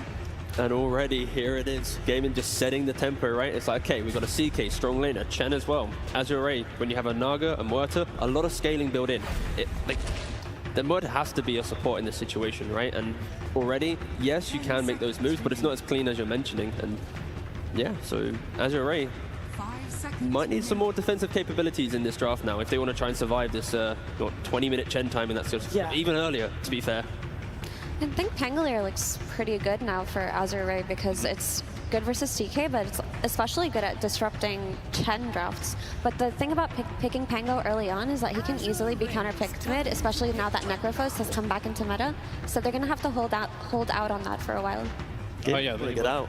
Yeah, well, that's what I'm gonna say. Like Gaming Gladiators, like the first thing that you have to think about when you play this team is not losing in 20 minutes. Yeah, that's the first thing. And I think the Liquid team, they have more experience than anyone playing versus GAIMING, right? So they were able to do that. And now AZURE, they already picked Naga, already getting a little bit greedy there. And Muerta, with the way FY likes to play, he likes to play a little bit more greedy. Now they do need some of that outpush that you were mentioning about, like the Pango or something, to be able to just keep these lanes out, be able to team fight when they come knocking on your high ground if you don't have a great early game. And the Pugner as well, already picked up to counter Naga once again. Life Drain instantly kills off the illusions. You get your shard, you're living the dream. So this first pick Naga, we were concerned about the counters coming into play already. The pace is getting set, the counters are coming in. If this is your Naga carry, it isn't going to be the cleanest game. It's a first pick overall. I will say, though, these two teams have faced only once before. Of course, AZURE hasn't been around for that long. But they faced the Bali Major in the group stage, and they did tie. So there is a chance that they are familiar with Gaming Gladiators playstyle. I mean, they definitely have seen the effects of it here already. And I'm gonna hope that they have something against it. They were volatile games as well. It was like, I think it was like 28 minutes for one team, and then AZURE won in 18 minutes. It was not a series of length, for sure. That was We heard Stormstormer say yesterday their experience on an entity against AZURE was like, oh my god, these guys just keep running at us constantly. Can they stop? And we saw against LGD, they tried it. Didn't work out, but maybe Gaming Gladiators is a little bit more receptive for this one here. Yeah, potentially, and they're not really setting up the best heroes to defend your base, so they're not looking that route. And I know these guys, so you've got FY, you've got Somnus, they've been playing Dota for a long time, and it's been something back even when I used to play, the Western teams would always play to push. And then whenever we played the Chinese teams, they just played defense. They just played massive team fight, hard carries, so they know about that style of play, so they definitely are not going to get surprised by this. They just want to play the tempo. Ench is going to allow them to play super fast. Centaur might be able to win them the lanes, and if they can buy enough time, then the Naga can just delay the game. I just think the Enchantress is great here because not only does it give them the counter tempo that they need and the ability to play mid, but it gives them a Dispel versus the Pugna Decrepify, which makes it so they can fight into that early 5-man and actually have a means to kill whichever target he's saving. But I wanted to say that this pick was very hard for AZURE because if you wanted to pick a hero that addresses the Zoo or the tempo coming out of GAIMING, typically you'd look at the Pangolier, you'd look at the Kunkka, but because Gaming Gladiators have that 18 pick and they've been running Necrophos so often, there's no way to secure either of those two heroes, or you just get necroed. But now, in that last phase of banning, GAIMING will take out those anti-Chen heroes, so AZURE were in a bit of a tough spot there. Yeah, I also like the fact that they're answering the Zoo, not with trying to defend themselves. It's to make sure the lanes are really solid, right? And you've already mentioned the Enchantress. On top of that, you now have the Naga's going to have a pretty decent lane. Centaur plus Murta, very formidable lane, can actually muscle up against the CK. And on top of it, I think, yes, Pugner's very good against Naga Siren, but we've seen this matchup already at TI, where if you have one core hero that can find the Pugner, then you can stop the life drain, you can stop that big counter come into play, and then Naga can initiate after. So for GAIMING, they just double down on the logic that they're going for, right? They go for this Pangolier, try and be chaotic, because if they do come out ahead in lanes, then it is going to be catch-up for AZURE. They won't be able to always protect or find this Pugner, sorry. So yeah, of course, Queen Pangolier, it's a classic.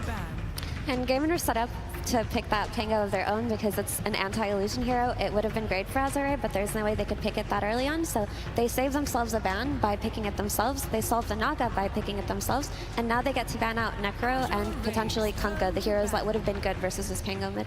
Yeah, and we're seeing the meta shape up when you're first pick. Normally you pick your mid there. I'm noticing this because you get it out of the way. Now you have a flex pick, and you probably don't know exactly what to ban if you're AZURE. Do we ban an offlaner? Do we ban a carry? It gets you more options going into that last pick there, where if you do end up picking something other than your mid, they're just going to ban two of the best mids, and you're going to be stuck with what's left. I just have to double check. So Quinn does actually have the most Pangolier games of any pro player at 80. So yeah, congrats Quinn. You congrats. Yeah. Like, he flames all the other players for picking it, and then he's like, wait a second, I'm at TI. Why am I not just picking it myself? This will be his 81st game, and he has a 65% win rate with it.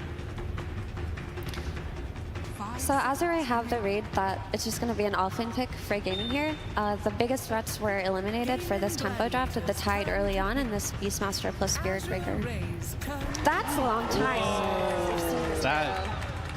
You guys remember the GAIMING Underlord from earlier this year? Yeah, the Ace Underlord was so impactful because he plays it kind of like how ATF would play it, where he doesn't play always for auras, but he'd have that kind of transition point where he becomes a right clicker as well. But again, classic anti-illusion style hero, beef up, push the push strat forward.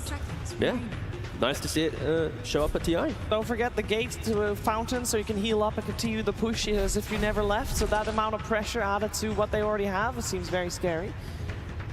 There's going to be serious damage issues coming out of AZURE. I'm thinking about anything that could come out of the mid lane to correct this. Maybe Alina? Anything that can just do an absurd amount of damage. Classic. Well, I will tell you, I have been taught, and I still don't fully understand, but I've been taught that this is a great hero for Somnus, first of all, but also there's a little bit of a meme attached to it, where, I'm gonna try to explain this properly. There's the Chad, who is the PA, and then there's OD, who's the not Chad, right? And Somnus is sometimes considered as the cool, stable not Chad.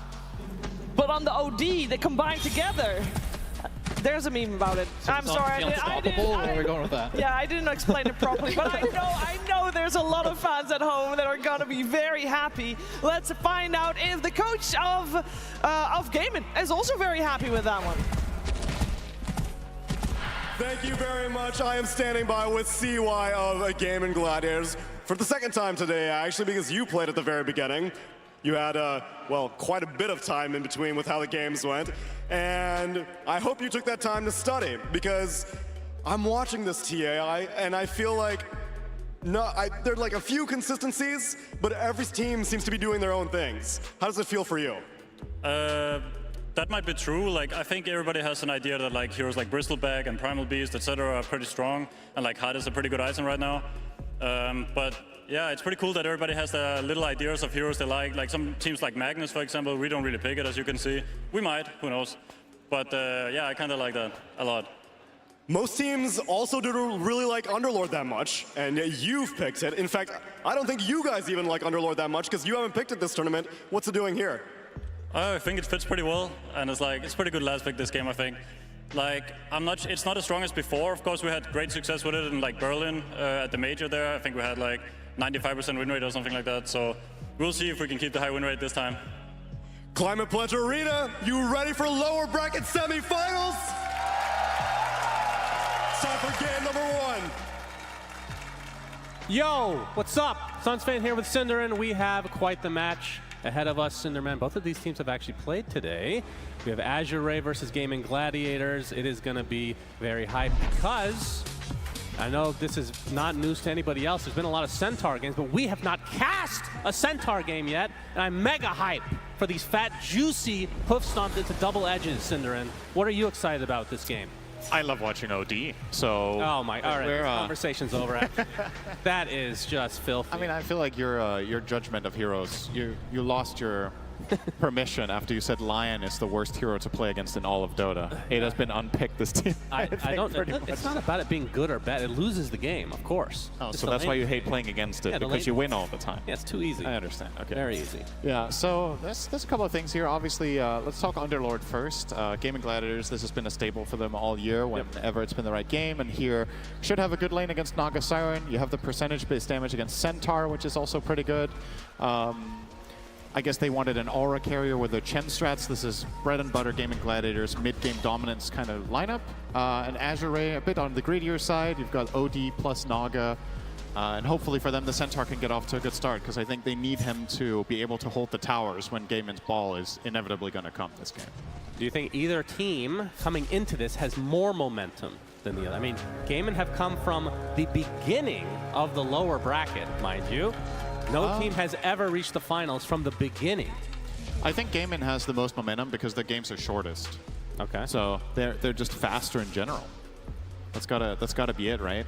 They're not messing around. They're winning a lot of their games with this Chen in like 30 minutes. And I was thinking, okay, in this series, AZURE, if you're going up against Gaming Gladiators, don't give them Chen. Yeah. And well, they did it game 1, so we'll see if they're going to have the solutions. Obviously, we're going to see the Enchantress as a potential pseudo counter. I feel like that whole dynamic has changed a lot over the years compared to what it used to. Wow, this is quite the 1v1 support battle we have going on here. Will it end? Ench? Okay, gonna stick it up. Dead. Another right click, and there's the fairy fire. I gotcha. He had a fairy fire. You knew that. I only saw the stick. You only knew that. Yeah. Good job. Relax. Doraccio getting already very low in this top lane against the old Centaur Muerta combo. Yeah, this lane is extremely potent. So you put down the calling, it gives Centaur time to walk in and connect the stun double edge combination, and then if you line it up nicely, you might even proc the silence. And yeah, that's going to be a tough one for Gaming Gladiators. I think a lot of this is going to come down to whether Chen finds the right creep. And well, what do we got so far for good old Celery? He's got a Kobold Foreman. You wanted momentum, here you go. There you go, okay. Now he just needs a Midas next. Okay. They stack. This one gives speed aura, not the gold. I know. That's the big brother of the gold man. That is true. And the gold man doesn't really last too long, unfortunately. One day, we'll get that buff. I mean, he's drinking that golden cup. He should be given some money as well. This is a good creep here for Celery. Be able to take the Harpy Stormcrafter. That is that still the S tier creep? Yeah, probably. I mean, it's one of them. There's a couple that you really want in the beginning. This one. In this lane, I mean, usually you want an offensive creep to play together with Chaos Knight, but I'm actually not sure if they can play offensively into this. The calling is such an insane defensive spell against anything aggressive Centaur or Chaos Knight wants to do. So maybe you have to kind of settle. He's obviously going to harass FY a decent amount with the Chain Lightning. All right, I have a question for you. Do you think Quinn has an obsession with Pangolier? It feels like it's all he plays after talking so much garbage about picking that freaking hero. He loves it. I mean, it keeps getting nerfed. We keep seeing it over and over and over. How does it fare against the OD? Because this is a hero that we haven't really... I mean, we've seen Somnus play it. He's like... I don't know if he's the only one, but he has played it ridiculously well to the point where I'm unsure why it's not being picked by other teams. I guess there's just not many players in this tournament that really feel comfortable on it. The only other player that comes to mind that we saw play it was Kiyotaka, and that was hit or miss, to be honest. Somnus has been the only player that has been consistent on this. And I mean, we say that. It's been 2 games, right? It's not overwhelming, but... yeah, the lane matchup itself should be good. OD kind of loses to absolutely no melee heroes in mid, I want to say. Pango should be pretty straightforward. But at the same time, in that pool of mid heroes, Pango is maybe one of the melee heroes that stands the best chance. You can always disengage from the harassment with Swashbuckle. You can get CS because you just have spells that CS for you rather than just your attack. But I expect Somnus to come out of this lane at least slightly ahead. Yep, Chaos Bolt starting action there with Hoof Stomp with Chalice, who's now completely out of mana on that Centaur. We'll see if he goes for... I mean, we're seeing a lot of 1-1-1 builds on the Centaur. Game that Zai went, he went, I think, 2 into the passive, and then kind of had to jungle a bit, and he just had a really rough game overall. Yeah, this is going to be a much better laning stage for the Centaur than it was in that game, though. We've already come. Okay, there we go. Calling with Healing Lotus. Stomp. Yep, back into it. He's going to get stomped. Nope. Double edge is there. First blood goes the way of FY. You can see that Chalice dies shortly after, so it is a trade, but AZURE going to be very happy with that. That trade isn't necessarily the absolute worst, because getting levels on Chen is really powerful. Getting a stronger creep and more creeps in lane will be helpful, and obviously, considering how this lane goes, if he has any sort of just regeneration item or any heal, or in this case, a protective item such as the medallion, that is even hybrid, can also use it offensively if they see a kill opportunity. This should probably make for a good laning experience. I don't really think this was a significant loss for Gaming Gladiators because they traded. So Duracho should be a bit more comfortable here knowing that Celery's got his back.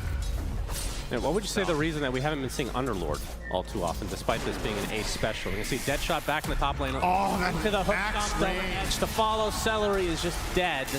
Yeah, that was... Along with the Harpy. I want to say that was within 10 range of missing that hook stomp. That was super close from Chalice. Well done.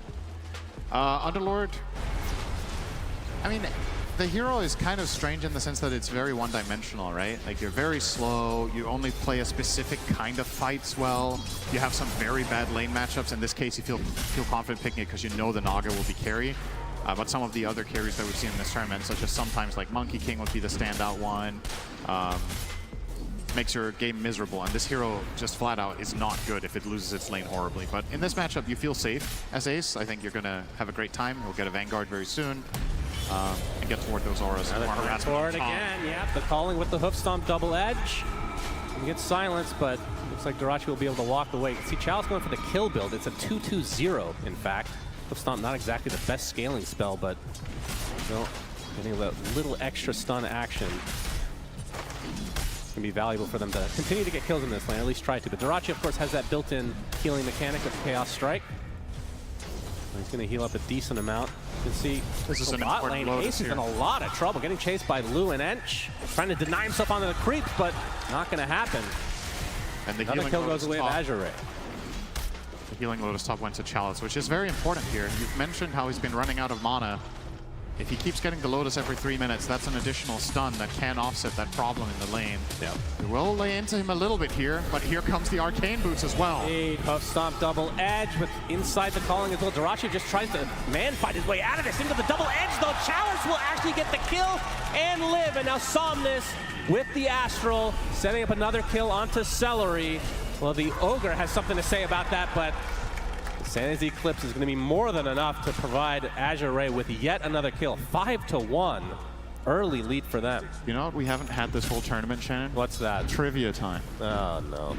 What do you think the debuff that you get after you get OD ulti is called? Oh, I know this. Okay, this... Oh, boy. I know this one. It's really stupid. It's mana something. Mana something. Mana allergy. Yeah. There you go. Yeah. Imagine being allergic to mana. That would be very annoying. Looks like that should be an AM spell name, but maybe for another lifetime. What's an AM? It's a hero. Oh, I haven't really. Yeah, we haven't seen it yet. I almost forgot he exists. I think he was somewhat popular 6 months ago, and then people realized that he's very boring to watch, so he was nerfed. And then... Surely that's what happened. As long as he's not played at TI, it's fine, right? That's the balance discussion. The swash from Quinn. You can see in terms of farm, Somnus just a little bit ahead. Obviously, part of that is that gank top. Quinn has yet to leave the lane. Haven't seen the Rolling Thunder quite yet. Nice Satyr creep for the old Ench.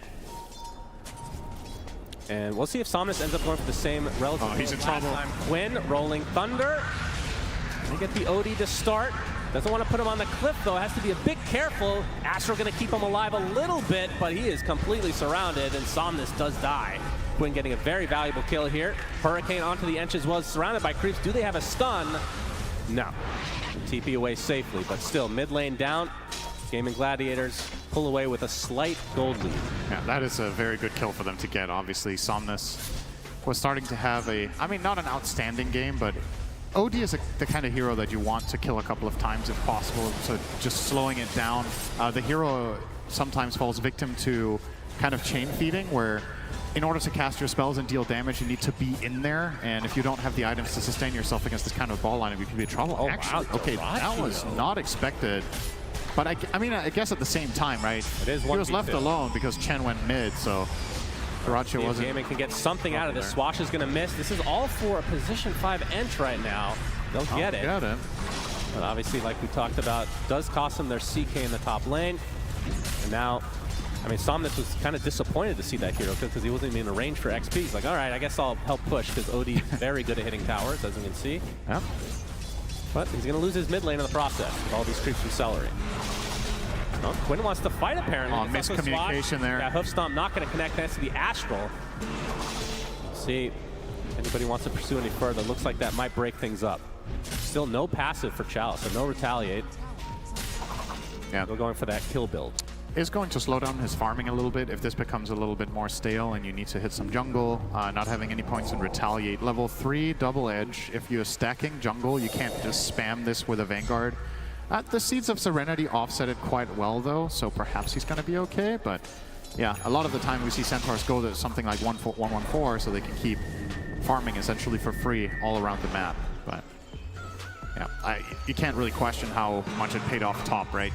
Yep. Dyrachyo was shut down quite effectively. 3 deaths on the Chaos Knight so far.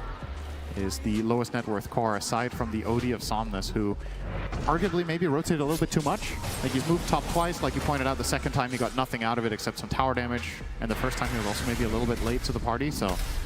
And Dyrachyo refuses to give up this tower. You can see the calling come in, along with the ult from FY, already level 6, trying to apply some pressure to Dyrachyo. Quinn, TP's in with that Rolling Thunder, looking for Chalice. Looks like that's going to be an easy cleanup for GAIMING. So good rotation overall. Meanwhile, hit a Malice from Ace, but he's surrounded by enemies, trying to go through his Fiend's Gate, but it's not going to happen. He will die. But meanwhile, fight continued in that top lane as Quinn will secure a double kill. Yeah, honestly, they were not even close to killing Get Chaos that courier. there. That was, when they went for CK there, I think they only got him to about a third. So overestimating how much damage they had in the tank there were AZURE, and that punish from GAIMING hurts twice as hard when you also lose the tower. So, well, I feel like we've seen this type of game from GAIMING a lot of times this year. I feel like I'm watching a replay of half their games. Which means by extension, AZURE cannot be surprised. Like, this is GAIMING's best strategy, you could say, like this archetype of strategy that they're running here. And it's something that we've had the panel talk about in the past as well. GAIMING Gladiators isn't exactly a team that comes out with some really big, surprising picks that much, right? You could say Underlord isn't picked that much, but the style Run into Lou, no song to work with. Gonna turn to the little piggy. FY trying to help out as much as he can. Looks like that's enough distance for the Naga to get away. Might cost them their Ench, and it will. So a good sacrifice for AZURE. Could have been a lot worse. But that's the thing about GAIMING, though, is that you're watching the strategy and you're like, this, you could have shown me this draft and I would have guessed it was their team, right? You just blindly show me this draft. Well, you just see Pango and you know already, right? No, who played this at TI? You'd be like, that's GAIMING Gladiators. But the fact of the matter is, you know they're going to run it. They're going to keep running it until they lose. And hasn't really been the case. So, you know. They're not slaves to the meta. Nope. They do what they want. They're doing what they want. They're doing what they're good at. And if you're not good enough to beat it, they're going to keep doing it. That's why we found ourselves in this elimination match, lower bracket of TI. Winner of this secures top 3 and will face off against LGD tomorrow. There's Quinn now with the Illusion Rune in tow. I believe he has Diffusal coming. We'll have it shortly regardless. Yeah, it's on the way. Blue gonna be working on Manta. No big crazy items. No switch ups from the Naga. That feels like one of the most cookie cutter heroes in the game in terms of just itemization. Maybe a Bloodthorn 4th item. That's the switch up. Centaur, on the other hand, you just get HP, so they're very exciting. He's going to be going for pipe this game. Do you think he's going to have to go for a blink a little bit earlier than that, or they're just taking this a bit slower? It's kind of awkward, right? Because if you go dagger first and you jump in and you catch the stun, it's nice, but the counterplay potential from GAIMING is just extremely powerful, and you might not be able to overpower them anyway when Chen shows up with Hand of God and maybe some good creeps and Underlord. Oh, the mech. Gwen with the Rolling Thunder. That's a kill. Okay. Oh, wow. That was extremely casual. He just walked up and slapped him in the face. Yep, that was Diffusal now online for Quinn. Unexpected. I don't know how that was so easy. That was kind of strange that there wasn't any protection there and that he just got caught, but that's going to cost them a tier 2 tower by the looks of it. Maybe they're going to try to defend. All right, Somnus is here. Good damage. Finds Ace. That's a lot of damage being applied. So much pure damage. Insanity's Eclipse to follow. Looks like that's going to be the death of the Underlord. Somnus now finding himself next to Quinn as well. There's going to be a trade, though. Somnus will fall as Celery trying to run away from Chalice and company, but that's not going to happen. So a 2-for-1. The Ench looks like will live, as the Zoo not able to fully commit any further. All right, that was a very good defensive rotation from AZURE. I thought they were going to lose the tower there, but quick response. They're not letting GAIMING run the map as they want. And that kind of has to be the attitude you need to have against this type of lineup, is you need to fight for your ground, right? If you give up even 10 or 20% more of the map, you're just going to get starved out and end up losing on gold. So fighting for every tower, protecting your areas is the name of the game here. Apply with a silence. Yeah. Close to Atos here, FY. Gives them some extra options. It helps the Centaur not buy dagger by quite a lot, that the Muerta is going to be able to set him up instead, and they really want that pipe for the sustain. They need to be able to outlast the Pango ult, they need to be able to outlast the Firestorm. And as I mentioned before, buying dagger here isn't a gimme because you might not have enough damage to burst anyway, so maybe you're better off just having the durability in the fight. I have to say, this is feeling like vintage GAIMING from earlier. I mean, we've talked about them obviously a lot since they've been winning a lot of tournaments, but the last couple months, I feel like they've dropped off a bit. They've had a bit of a roller coaster, if you want to call it that, but Network on their side. Somnus going to get some benefit thanks to the Stampede. Looks like that'll be enough for him to get away as Ace comes in through the Fiend's Gate. Horsey action from Somnus. Oh, he's going to show himself again, though. Pit just dodged. Quinn now with the Rolling Thunder. Can he find them in the fog? It's going to be close. Very close. Yes, he finds them. Shield crash. Down goes Somnus. Wow, that was really well played. That was a game of hot and cold. Well, he got him. So that is death number 3 already for Somnus. I mean, how does this hero come back? Is this here you have to get Midas on eventually, or that is kind of the down. Oh, hang on, that is a very Duraccio. All right, that apparently was a Centaur. Yep. They'll be a little beefier than that, but that's Chaos Mech does a lot of in the meantime, trying to TP out in the midst of action. Looks like he'll get away. But GAIMING still, I mean, even if they don't get the kill, they're forcing these guys out of their comfort zone, back to their base. And we can see that lead just slowly growing in GAIMING's their favor. Well, their flavor as well, but their favor mostly. Love myself some good GAIMING flavor. Delicious. Pangolier on the grill. Okay. Beef enjoyer. Wonderful. Yeah, so what does OD do to recover? This is kind of one of the problems of this hero, is when it's doing poorly in the beginning, the recovery curve is quite steep, and you also didn't go Midas. So I think that is probably part of the reason that a lot of OD games that do get played end up buying Midas early, because the risk-reward of bypassing it requires a very, very well-executed game. And just these couple of deaths on Somnus now, the hero doesn't farm that fast. So if you don't have Midas, Tier 2 tower down not catching 17 minutes. Rally skeletons. Yep. Oh, that's something to fear. We love the boys. A lot of the boys here.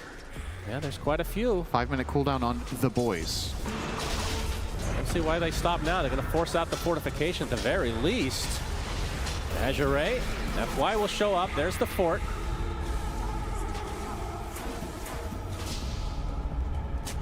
Tofu trying to protect his Nether Ward. Still half duration left. Phantasm used by Duraccio. They want to continue on here. Already half HP on this tier 3. Somnus making his TP action coming.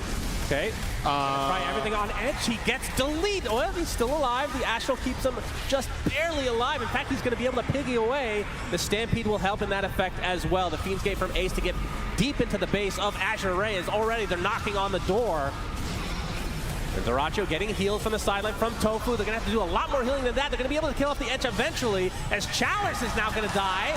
And just like that, it's a 5 versus 3. There's a song from Lou, but can they combo this? No. And his Eclipse is not up, so their racks will end up falling at 18.5 minutes. Gaming Gladiators playing way too fast for AZURE to handle. Another Reality Rift into, this is going to be too much damage, but there, just at the last moment, Somnus gets off the Astral, but it still will set up Quinn to come in and finish the job. And now Gaming Gladiators with a 10K lead, playing so fast. And if you think back on the draft, the way this started was Gaming Gladiators picking the Chaos Knight and AZURE immediately responding with Naga as a proposed counter. The problem is Naga counters CK later on, but it doesn't counter the tempo. And the rest of the lineup that AZURE have built for themselves here are not particularly good with handling this kind of pressure. So you're giving Gaming Gladiators their Chen strat, and you're picking greedy heroes into it. That's, I mean, let's face it, Naga plus OD just is inherently greedy. Right, this feels... You're kind of asking for it. It's not quite the same, but it feels like the Noun series between Gaming Gladiators and them. As Chalice is going to get found out. He gets off the hoof stomp, but Quinn is there with the swash. And the inhibit, as we all like to call it. Chalice will die in front of his tier 2 tower. Of course, Stampede not even bothering to be used because he was dead to rights. I don't know if AZURE have enough damage. I think if Gaming Gladiators just group up and keep going, they're just gonna run down the lane. They've got Greaves, they've got Hand of God, they've got the Pugna Life Drain. What damage are you bringing to the table? OD has ulti on cooldown for another minute. Naga has 1 item, so Naga is not ready to fight. This hero doesn't fight properly until it has like 2 or 3 of them. And time's running out, so yeah, here we go. Phantasm from Dyrachyo, already half HP on the tier 3. Edge, okay, Astral keeps him alive. But he dies shortly after. We've seen a lot. It feels like just a replay over and over as Lou on the... Okay, he's gonna get in a little trouble here. Quinn continuing on. He's gonna use the Rolling Thunder. They do not have Song. There's the Astral again. Can they combo it? Somnus is gonna pay the ultimate price though for this, as finally the Song comes out. Quinn not gonna be able to combo up too much as a result. Back to the low ground. Gaimin gonna try to reset as the Ench bot back. So still 5v5, but now those barracks are exposed. And keep in mind, Roche has not even been attempted yet. This does not fit the meta that we've been watching this entire tournament. But this isn't the first time that Gaimin do this, though. Yeah, Gaimin are very special. When they've played this strategy, or this archetype strategy, they bypass the Roche a lot. And I think their logic is that it takes too much time and you give up map control. Like, they don't want to corner themselves, literally, when they can just run at the enemy base and not let them play at all. Right. If you go there, maybe you lose a team fight and you fall behind. It's opening the door because you're inherently at a bit of a disadvantage by being the team that's in the pit. Like this, neither team has Aegis, and if you're stronger, you don't need it. So, okay. Okay. All right, that wasn't Enchantress no longer though. Another Astral Imprisonment onto the Centaur, who's stuck inside the pit, so he's gonna get rooted again, brought back with the Reality Rift into another root. But the Deadshot's gonna keep Quinn away, but still damage is being applied to these barracks. And AZURE not showing many signs of life here. Is Lou on the backside, just gonna try to help out, but he's already lost the Centaur. And now Somnus on the run. All he can do is go back to base. In fact, he might be back to death. Will be Astraling himself again, but dies again shortly after as the GGs are called. And Gaming Gladiators completely stomp AZURE in game number 1. Gracious.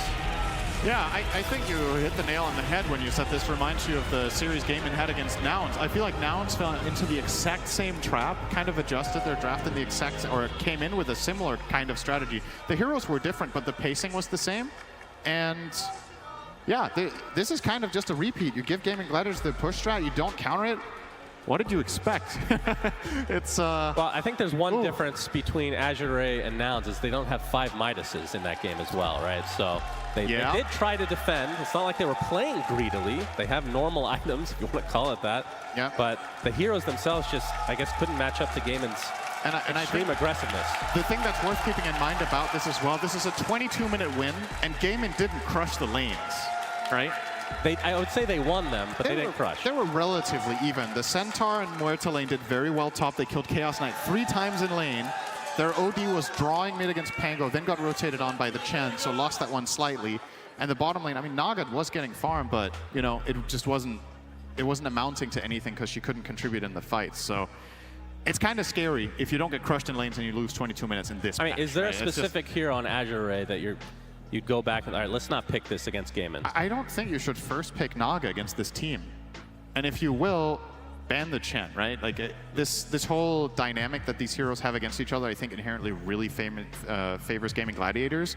And more importantly, it's not just about one specific hero, it's about your like macro approach to the game. Are you playing early? Are you playing late? How do you bridge the gap? If you can't match game in an early game against Chen, you lose 9 out of 10 times minimum. So. Yeah, well, they got destroyed. It's not even close. In this first game. I was looking forward to my first Centaur game, and well, you got it. That was a quickie, yeah. Let's see what the panel has to say about this game number 1. Thank you very much, Sunspan and Synneren. Well, what to say about a game that was that short? Well, a lot, actually. We're going to break it down here on the panel.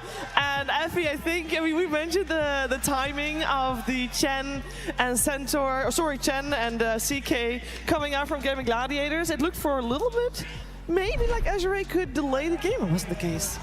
No, it wasn't. I think for AZURE to have won that game or have had a fighting chance, they really needed to stomp mid with that last pick OD, but they really just couldn't get it to happen. They went even, OD in the Pango, even before Celery rotated mid and got that kill. And if you're letting this Pango have a strong lane, he can just rotate around the entire map and stop that Naga from farming and choking out the map like she wants to. Yeah, for sure. And this is like kind of like, can you pass the first test against Gaming Gladiators? Can you survive till 20 minutes? It didn't seem to be the case, and it was actually after the road to the International where there was a lot of long games. I got off a long day. I saw Quinn in the elevator, and then he even came up to me and he was like, what's everyone doing? Like, why are the games going so long? Like, we'll change that. And I was like, all right, we'll see. And he's delivering so far in the playoffs here. These games are fast. They're not afraid to end the games and push. And it's a perfect example of how to end the game so quickly, right? When you have this, you got a tanky CK, you've got the Solar Cresta pipe on the Chen, you then have the Greaves on the Underlord, plus the Pugner. Like, you got everything to amp and go forward. So when you take that bottom lane of Rax, like, wait, why? We don't need to wait for anything else. Just go back again mid. And the greed was the key downfall for AZURE. Naga, OD, there's a lot of waiting for these heroes to come online. Yeah, and they just didn't have D-push in their lineup because earlier today we saw Liquid in their series versus GAIMING have a very strong net worth lead and a tempo draft, but go high ground and lose. So even when it looks like a good high ground push, a lot of the times this patch, it does feel very difficult, even when you have the lead. But in games like this, when you're playing against a single target hero like OD up until he gets stronger, you're playing against a Naga who needs a lot of time to come online, and you're playing against these heroes that are enabled by the rest of their team doing well, like the Muerta and the Centaur, there's really not that much they can do. Yeah, we kind of missed the aggression that we saw from AZURE in previous games that they've played here. Was it just the nature of their draft? In a lot of ways, yeah. It's like they normally get off to a really good start. Sure, Chalice's lane started good, but it didn't end very well for him. And of course, you first pick the Naga, so you know that lane isn't going to go super well. You're playing versus the Underlord, and the big one, Effie already said, the mid lane matchup. If you pick that OD, you got to have a better performance than that, because he didn't slow down Quinn at all. And when Quinn has a good game, he runs from lane to lane, and it makes it very difficult to farm anywhere. Yeah, we knew what the matchup was going. Like, you pick OD into a Pango, Effie. They should have known. I mean, OD does quite well versus Pango, I would say. I feel like Quinn just has such a good mastery of this hero, and he's proven it time and time again. And I mean, often I look at this OD and I think, wow, this looks like a good OD game, but then it's picked and the hero just doesn't perform. I mean, we saw 9 Pandas lose putting their faith in OD. I mean, Kiyotaka is considered one of the best in the world, and he still couldn't make that hero look very effective. Yeah, it's also the swarming that you can do, right? When you have a Pango versus OD mid, OD, sure, you might CS better, but Pango just makes the moves on the map, right? You connect with your heroes, and then when you have such beautiful side lanes that go well for GAIMING, it's such an easy game for Pangolier. Any lane he goes to, it's going to net a kill. Meanwhile, OD's like, I can't match this aggression, I can't do this yet. And then Naga also, I can't do this yet. It was a lot of just coming out from AZURE. Yeah, and we don't see a lot of Underlord. This one, of course, worked out fantastic. Does it mean we're going to see it more often, T? Is this like oh, this Underlord is doing quite well. Other people should be having it on their radar. There probably won't be another game at this TI that a team first picks Naga Siren to allow a team to pick Underlord like that. This was a rare opportunity, and yeah, it's not going to happen again. Underlord maybe, Naga first pick, no. Can I be a little fair? I think there is a good concept when it comes to Naga Siren versus DK, especially now that DK's come into that first pick material over the last week. So I know that Naga is one of the best heroes at disengaging, and you guys are very loud. It's so hard. Naga is one of the best heroes at disengaging versus a cooldown ulti hero like CK, but I think that the biggest issue with this Naga was not looking at anything else but the Chen. It's this Chen that made Naga impossible to play, and we saw in GAIMING series versus Liquid today, Liquid did not give them Chen once, not once, and that's what AZURE have to do. They do not give that away. Well, we'll see if AZURE is gonna let that Chen through again, because it did look incredibly strong, and it just sets a tempo that is just so hard to deal with. We've seen it time and time again. But of course, back to the drawing board for AZURE. We'll see what they come up with for game number 2. Before we do that, though, we're gonna check in with some fans, and I don't know whether it's Slacks. It is Slacks. He is somewhere. Where did he go? Where is he? Thank you so much. Yes, I am here with some more outliers from our crowd, some very important and special people. Could you please introduce yourself? My name is Munir. And what is your name? I go by Stan. All right, now, gentlemen, you have maybe the hypest stat out of anybody in the entire arena. Do you have any idea, after talking amongst yourselves, what it might be? Well, I think maybe it's because I suck after so many years of playing Dota. Now, that's all of us, my friend. No, is that all right? No? Incorrect. I think it might be because of Ochre. Okay, okay. Any idea? Maybe I got banned a lot of, like, you know, the people reported me. I don't know. Or maybe a spam inspector. I don't know. You guys are on the right track. That's a no, all right. You two have, drum roll please, the most rapier purchases out of any single person in the arena. These guys are giga-chans! They don't care about anything! The stat also, you lost the most rapier. No, I'm just kidding. No.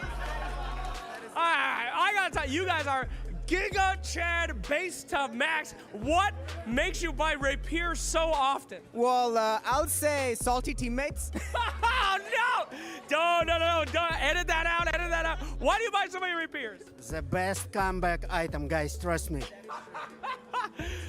Make more rapiers, make more rapiers. Make my name out of the list. Make more rapiers. God, my God. Now, one of you, if you remember, ended a game this week with 3 rapiers in your inventory. Do you know who that was? You, man. Could be me, yeah. What do you mean, could be me? I try to make a rapier every day, you know, it's like, it's an item in the game. It's there to make it, so you make it, you know? Well, best of luck to you, gentlemen. You guys are fantastic. One more round of applause for these 2 psychopaths. Thank you so much. You just try to make a rapier every time you go into a game. I mean, that's a strat, Fear. Have you ever tried that? Every game you go into is like today, this game. I like winning MMR, so. You didn't say they were losing with the rapiers. I mean, I don't know. We'll have to ask. You could be right. Maybe they win every game, and they're the best players in the world. First item, 7th item, 6th item. Like, when are they buying? So many questions. We didn't have that information. I mean, you gotta go back out there and ask the question. I'll find them. Don't worry. I'll get back to you with that one. Will you actually? There's no way. Trust, I will find a way. I will find that guy and I'll find out exactly the I'll hold you to it. Yeah, how many people would have ended the game this week with 3 rapiers in their inventory? Probably a lot, actually. Let's be real. A lot of Dota being played outside the arena and inside the arena. We're getting, it's getting quite late, but I will say, earlier today, I thought we were in for the longest day and international ever. At the moment, GAIMING Gladiators, though, they seem to want to get the bed or something like that. They finished the game very quickly. AZURE will have their work cut out for them. The break in between games is almost as long as the game. So we do have a lot more to break down, but mostly going forward, because adjusting after a game like that, Fear, I bet you have had a very long career, so I bet you've had some fast losses in that as well, and that means you know, your whole plan basically failed at that point. Where do you go? Like, how do you start breaking that down? Those are always like somewhat the easiest ones to deal with. Really? Because like, you know exactly, it was a short game. There's not a lot of tape to really, we got pushed really hard. Maybe we can't be so greedy. It's not much to really talk about. So you know the problems. And I think the biggest problem that they're going to go back and talk about is how do we survive past that 20-minute mark? And that's a question that every team has had, but not a lot of answers other than Liquid. So you think Lanham, then, Effie? Lanham is the one to have to put the work in here. I mean, for sure, but AZURE have fight in them. I thought their laning stage went quite well. I mean, before the Chen snowball started to happen, they looked solid. The net worth was 1K apart from each other. Like, sure, GAIMING did win the lanes by a very slight margin, but normally in a game like that, it doesn't explode so quickly. Again, I have to highlight this. Chen, Lanham, do not give it away. I believe in you. I know that you can give us a competitive series. Just respect Celery's Chen, please. In the past, T, whenever there was a Chen, the ultimate counter was always the Enchantress, because yes, they can take creeps off another, but once Enchantress takes the creep, there's the cooldown, so it will die eventually. Why didn't that work? Why doesn't that work anymore? Because Chen groups so quickly that Ench likes to play a little more drawn-out fights, right? You want to take engagements over 30 minutes, 40 minutes. You want to utilize the items you can buy. You're not a hero that really capitalizes on that early game aggression. Because when you're getting run at, just like the crowd behind me running at me with this audio, yeah, you need to be able to deal with it. So Ench doesn't deal with overwhelming aggression, so Chen is just better in that capacity. You know, we can deal with that in a way. We can. Yeah, because I believe under Fear's feet, there we go. There's a secret box. Silence them, Fear. Okay, I don't know if they can be, but we'll try. Try your best. Actually, if anything, it's going to be the opposite. You're going to make them louder with this logic. What do we got here? There we go. Why does it say CSGO on the box? That's not CSGO. Oh. It's the same. It's Valve as well. That is a nice T-shirt. How's your throwing arm? Pretty good. I don't know if the mic's gonna come with it though. You're allowed to take your headset off. I can throw it behind me. It's like the blind one. The blind one. Oh, that was pretty good. Nice. Congratulations. Now I also know that there are some things in there that you cannot throw. There's candles. This box? Yeah. Yeah, you should not throw them. But you can give it away, but you would have to take your headset. Right. How many am I giving away? Yeah, this is How many? What? How many? How many do you want to give away? Two. All right, there we go. I'm out. A candle. I'm not gonna throw We're not allowed to throw it, guys. We don't want anybody to get hurt. How about we very gracefully and calmly pass you a candle? See, look, oh look, such an endearing fan there. No fear. To your right. To your right. Oh, he threw it. He did. Yeah, okay, but that was allowed. That's a light throw. Oh. And look, there. Whoa! Oh, I thought that was a candle. I actually thought it was a candle for a second. I was like, oh my god, Fear is unhinged. What is this? That's a jersey. Oh, that is a cool jersey. That is. Do you guys like this one? Does everything? I'm not as good. Everything must go. I said or what? right. Go right. Go right. Go this way. Yeah, go right. Oh, there you go, T. Go left. Go left. Go left, T. Go left, T. Far left. T. Go left. Left. Wow. Nice. Good catch. There we go. All right, well, everybody's ready. They got their swag bags on, and the lights go off in the arena because it is time for the players to be in the spotlight. It is time for the players to take the stage once again, as we do have GAIMING Gladiators and AZURE. Game number 2.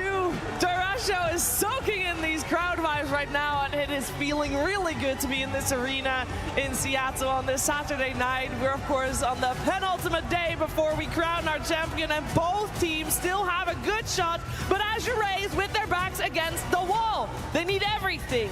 They need everything they have, and before we see them play, we are gonna hear them talk. 天然视力对我来说，在小时候可能会非常难受吧。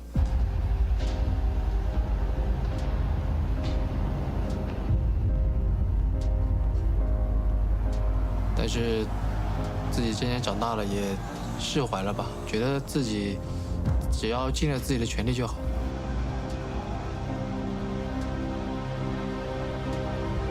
就自己还算是一个可以重新站起来的人。 I followed FY closely. Man, how's this guy so good? Because he didn't play for a relatively long time, and when he came back, he's just like FY God once again. 我觉得打 TI 冠军和过程都很重要吧。然后我觉得，因为你要获得冠军的因素很多嘛，所以你只要问心无愧就好了。然后，当然人生中也有很多遗憾嘛。可能对我来说，就我还在这条路上越走越远嘛，就还没有到尽头。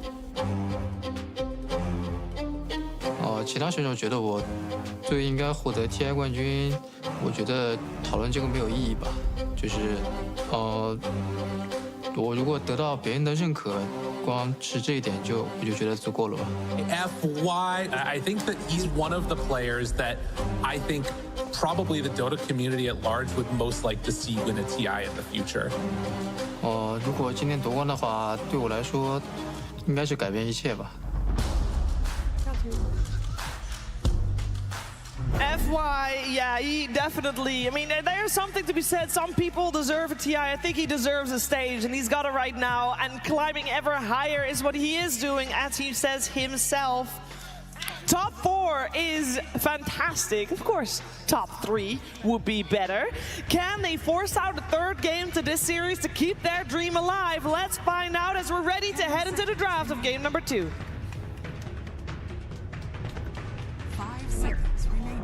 Gaming Gladiators versus AZURE.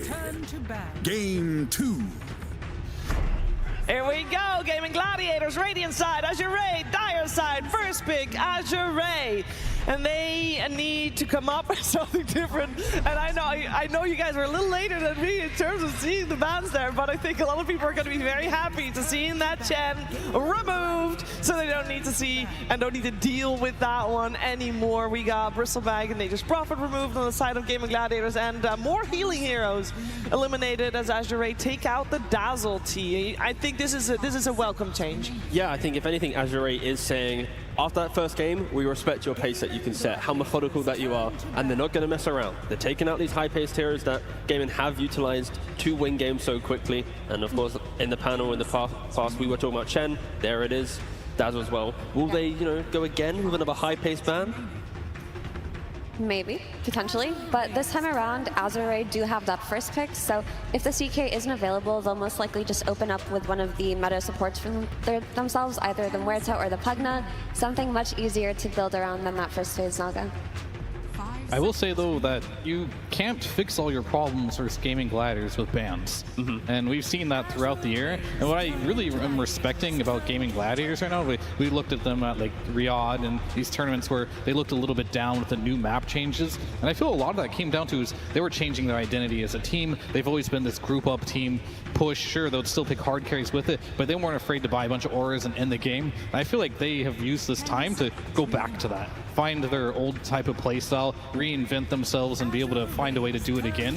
And it's very scary, and you can't ban them out. So you're going to have to find ways to make sure that you can take them not only in the early game, but potentially in the late game. Yeah, and a slight shift up from Gaming here. Earlier today, when they had this Pugna first pick against them, they were going for that Muerta, but now they're throwing in the Weaver into contention.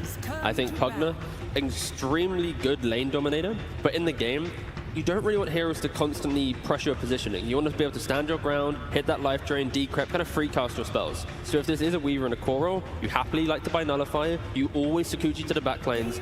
So it just forces a little bit of threat to what is becoming a very popular support right now. I also think that GAIMING learned a lot from their series versus Liquid, that responding to the Pugna with the Muerta doesn't necessarily solve the Pugna early on. I think if you're playing versus teams like AZURE, who do tend to play that group up lineup after lanes and have these tanky heroes that you can sustain, picking something like a Weaver, potentially pairing it with a Grimstroke, gives you a way to get on top of this Pugna early on and not have to address it from the mid lane. Yeah, and I do like, I don't know for sure if Dirachi was going to play this Weaver, but him being on lane dominant heroes and this patch with the way they're playing is a big reason why these games are going as quickly as they are, because Dirachi, he's a great player. He can play a lot of different things, but I think he is a specialist at like being aggressive. Sometimes overly so, but Weaver's a great hero. I'm in too deep, I'm just going to press my ult, get back, win the laning stage. It's a really good hero for him. Yeah, and it's why I think obviously GAIMING have found so much success throughout the year, is because you want your carry player prepared to be that aggressive, because Ace, he is going to be that fallback plan and secure you the late games if the things are going to go a little bit awry. But no, I love seeing him on a hero that can just be proactive after laning phase. Yeah, that's a great point. That's why Doratio has always been able to play this way, in this very aggressive, very hyper enemy, see enemy, kill enemy kind of playstyle. It's because he's not always the win condition. I mean, sometimes he does deliver when Gaimin are forced into that draft-wise, but he can farm these aggressive places and get picked off because of the stability of Ace, because of the stability of Quinn. And no other team in this TI has that kind of dynamic. Yeah, we're watching the man who's most likely going to pick up the Muerta for his team. They have not yet flexed it, and I don't think they will this time around. It definitely is very much comfort for Gaming Gladiators having this Muerta played by Tofu. Yeah, and the nice thing about it is it opens up all of Ace's hero pool, right? It could open up a potential Tidehunter lane, a potential Centaur pairing, and it also makes it so that the enemy team has to think about Grimstroke. They don't want to expend their ban on it, right? But if they leave it in the pool, it could be a hero that Gaimin is eyeballing.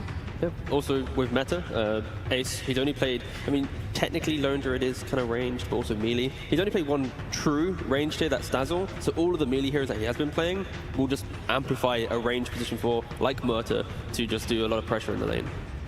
And I'm curious what AZURE's response is going to be to this, because Gaimin's not showing that they want to push really hard or anything right now. They're keeping it open, and most likely they're going to pick an FY hero here. They're probably just debating closely what's it going to be. And it's going to be the Clockwork, and that is a hero that I have seen a lot against the Muerta. You just get on top of the Muerta, maybe buy a Blade Mail, whether it's support, like you can try and deadshot him out, but he's going to stay in the cogs, right, and still battery assault you. You hate getting jumped on top, so pretty good pick. Yeah, same thing to Weaver to some capacity, right? Like if you get on top with the cogs, then you're gonna have to force the timeouts to get back out of the cogs, and it's just a lot of vision and backline jump, and at least, like you mentioned with the Muerta, it's annoying. Weaver, it can be annoying. And then you go as well with the Kunkka. So a lot of mobility needed for Weaver to feel good, and now two heroes that can contain it either through the cogs or through the X mark. It's, yeah, some nice responses for Weaver for sure. That's a bold Kunkka pick, I'd say. I don't think Chalice hasn't played it yet. Correct. Right, he has not played it yet, and we know Somnus loves the hero. And from what I've seen of most all Somnus games, if he doesn't have a good laning stage, this team does fall apart a little bit, and he's so good at exploiting other mid laners by just picking a good hero to punish them. So we'll see what happens here, and then I think, yeah, we're most likely getting that Lone Druid in the off lane here. This is a hero that Lone Druid, he loves this matchup. You can Tidebringer him all you want, but with the synergy, he's going to keep healing it back, he's going to keep right-clicking you back, and once you get level 6, you're not bursting this hero. The last time they picked this Lone Druid, they followed it up directly with a Pangolier, but they don't have that this time around. They need some kind of tempo controller from the mid lane to make it so that Lone Druid can take these fights. They need some form of control, right? Whether it be an Earthshake or an Earth Spirit. So I wonder if they're capable of bringing it out here, but that's what makes the Kunkka pick so brilliant, in my opinion. I know that it looks bizarre coming out this early, but I do think that Chalice can play it if they need to play the flex. But early on, they couldn't get the hero that they needed versus the Zoo, versus the tempo. They needed something like the Kunkka. So if they secure it here, they still have the potential to respond to the mid lane pick in their overall 18th pick anyway, so it works out for them. Yeah, it feels like a reaction to how Gaimin won that first game for sure, 100%.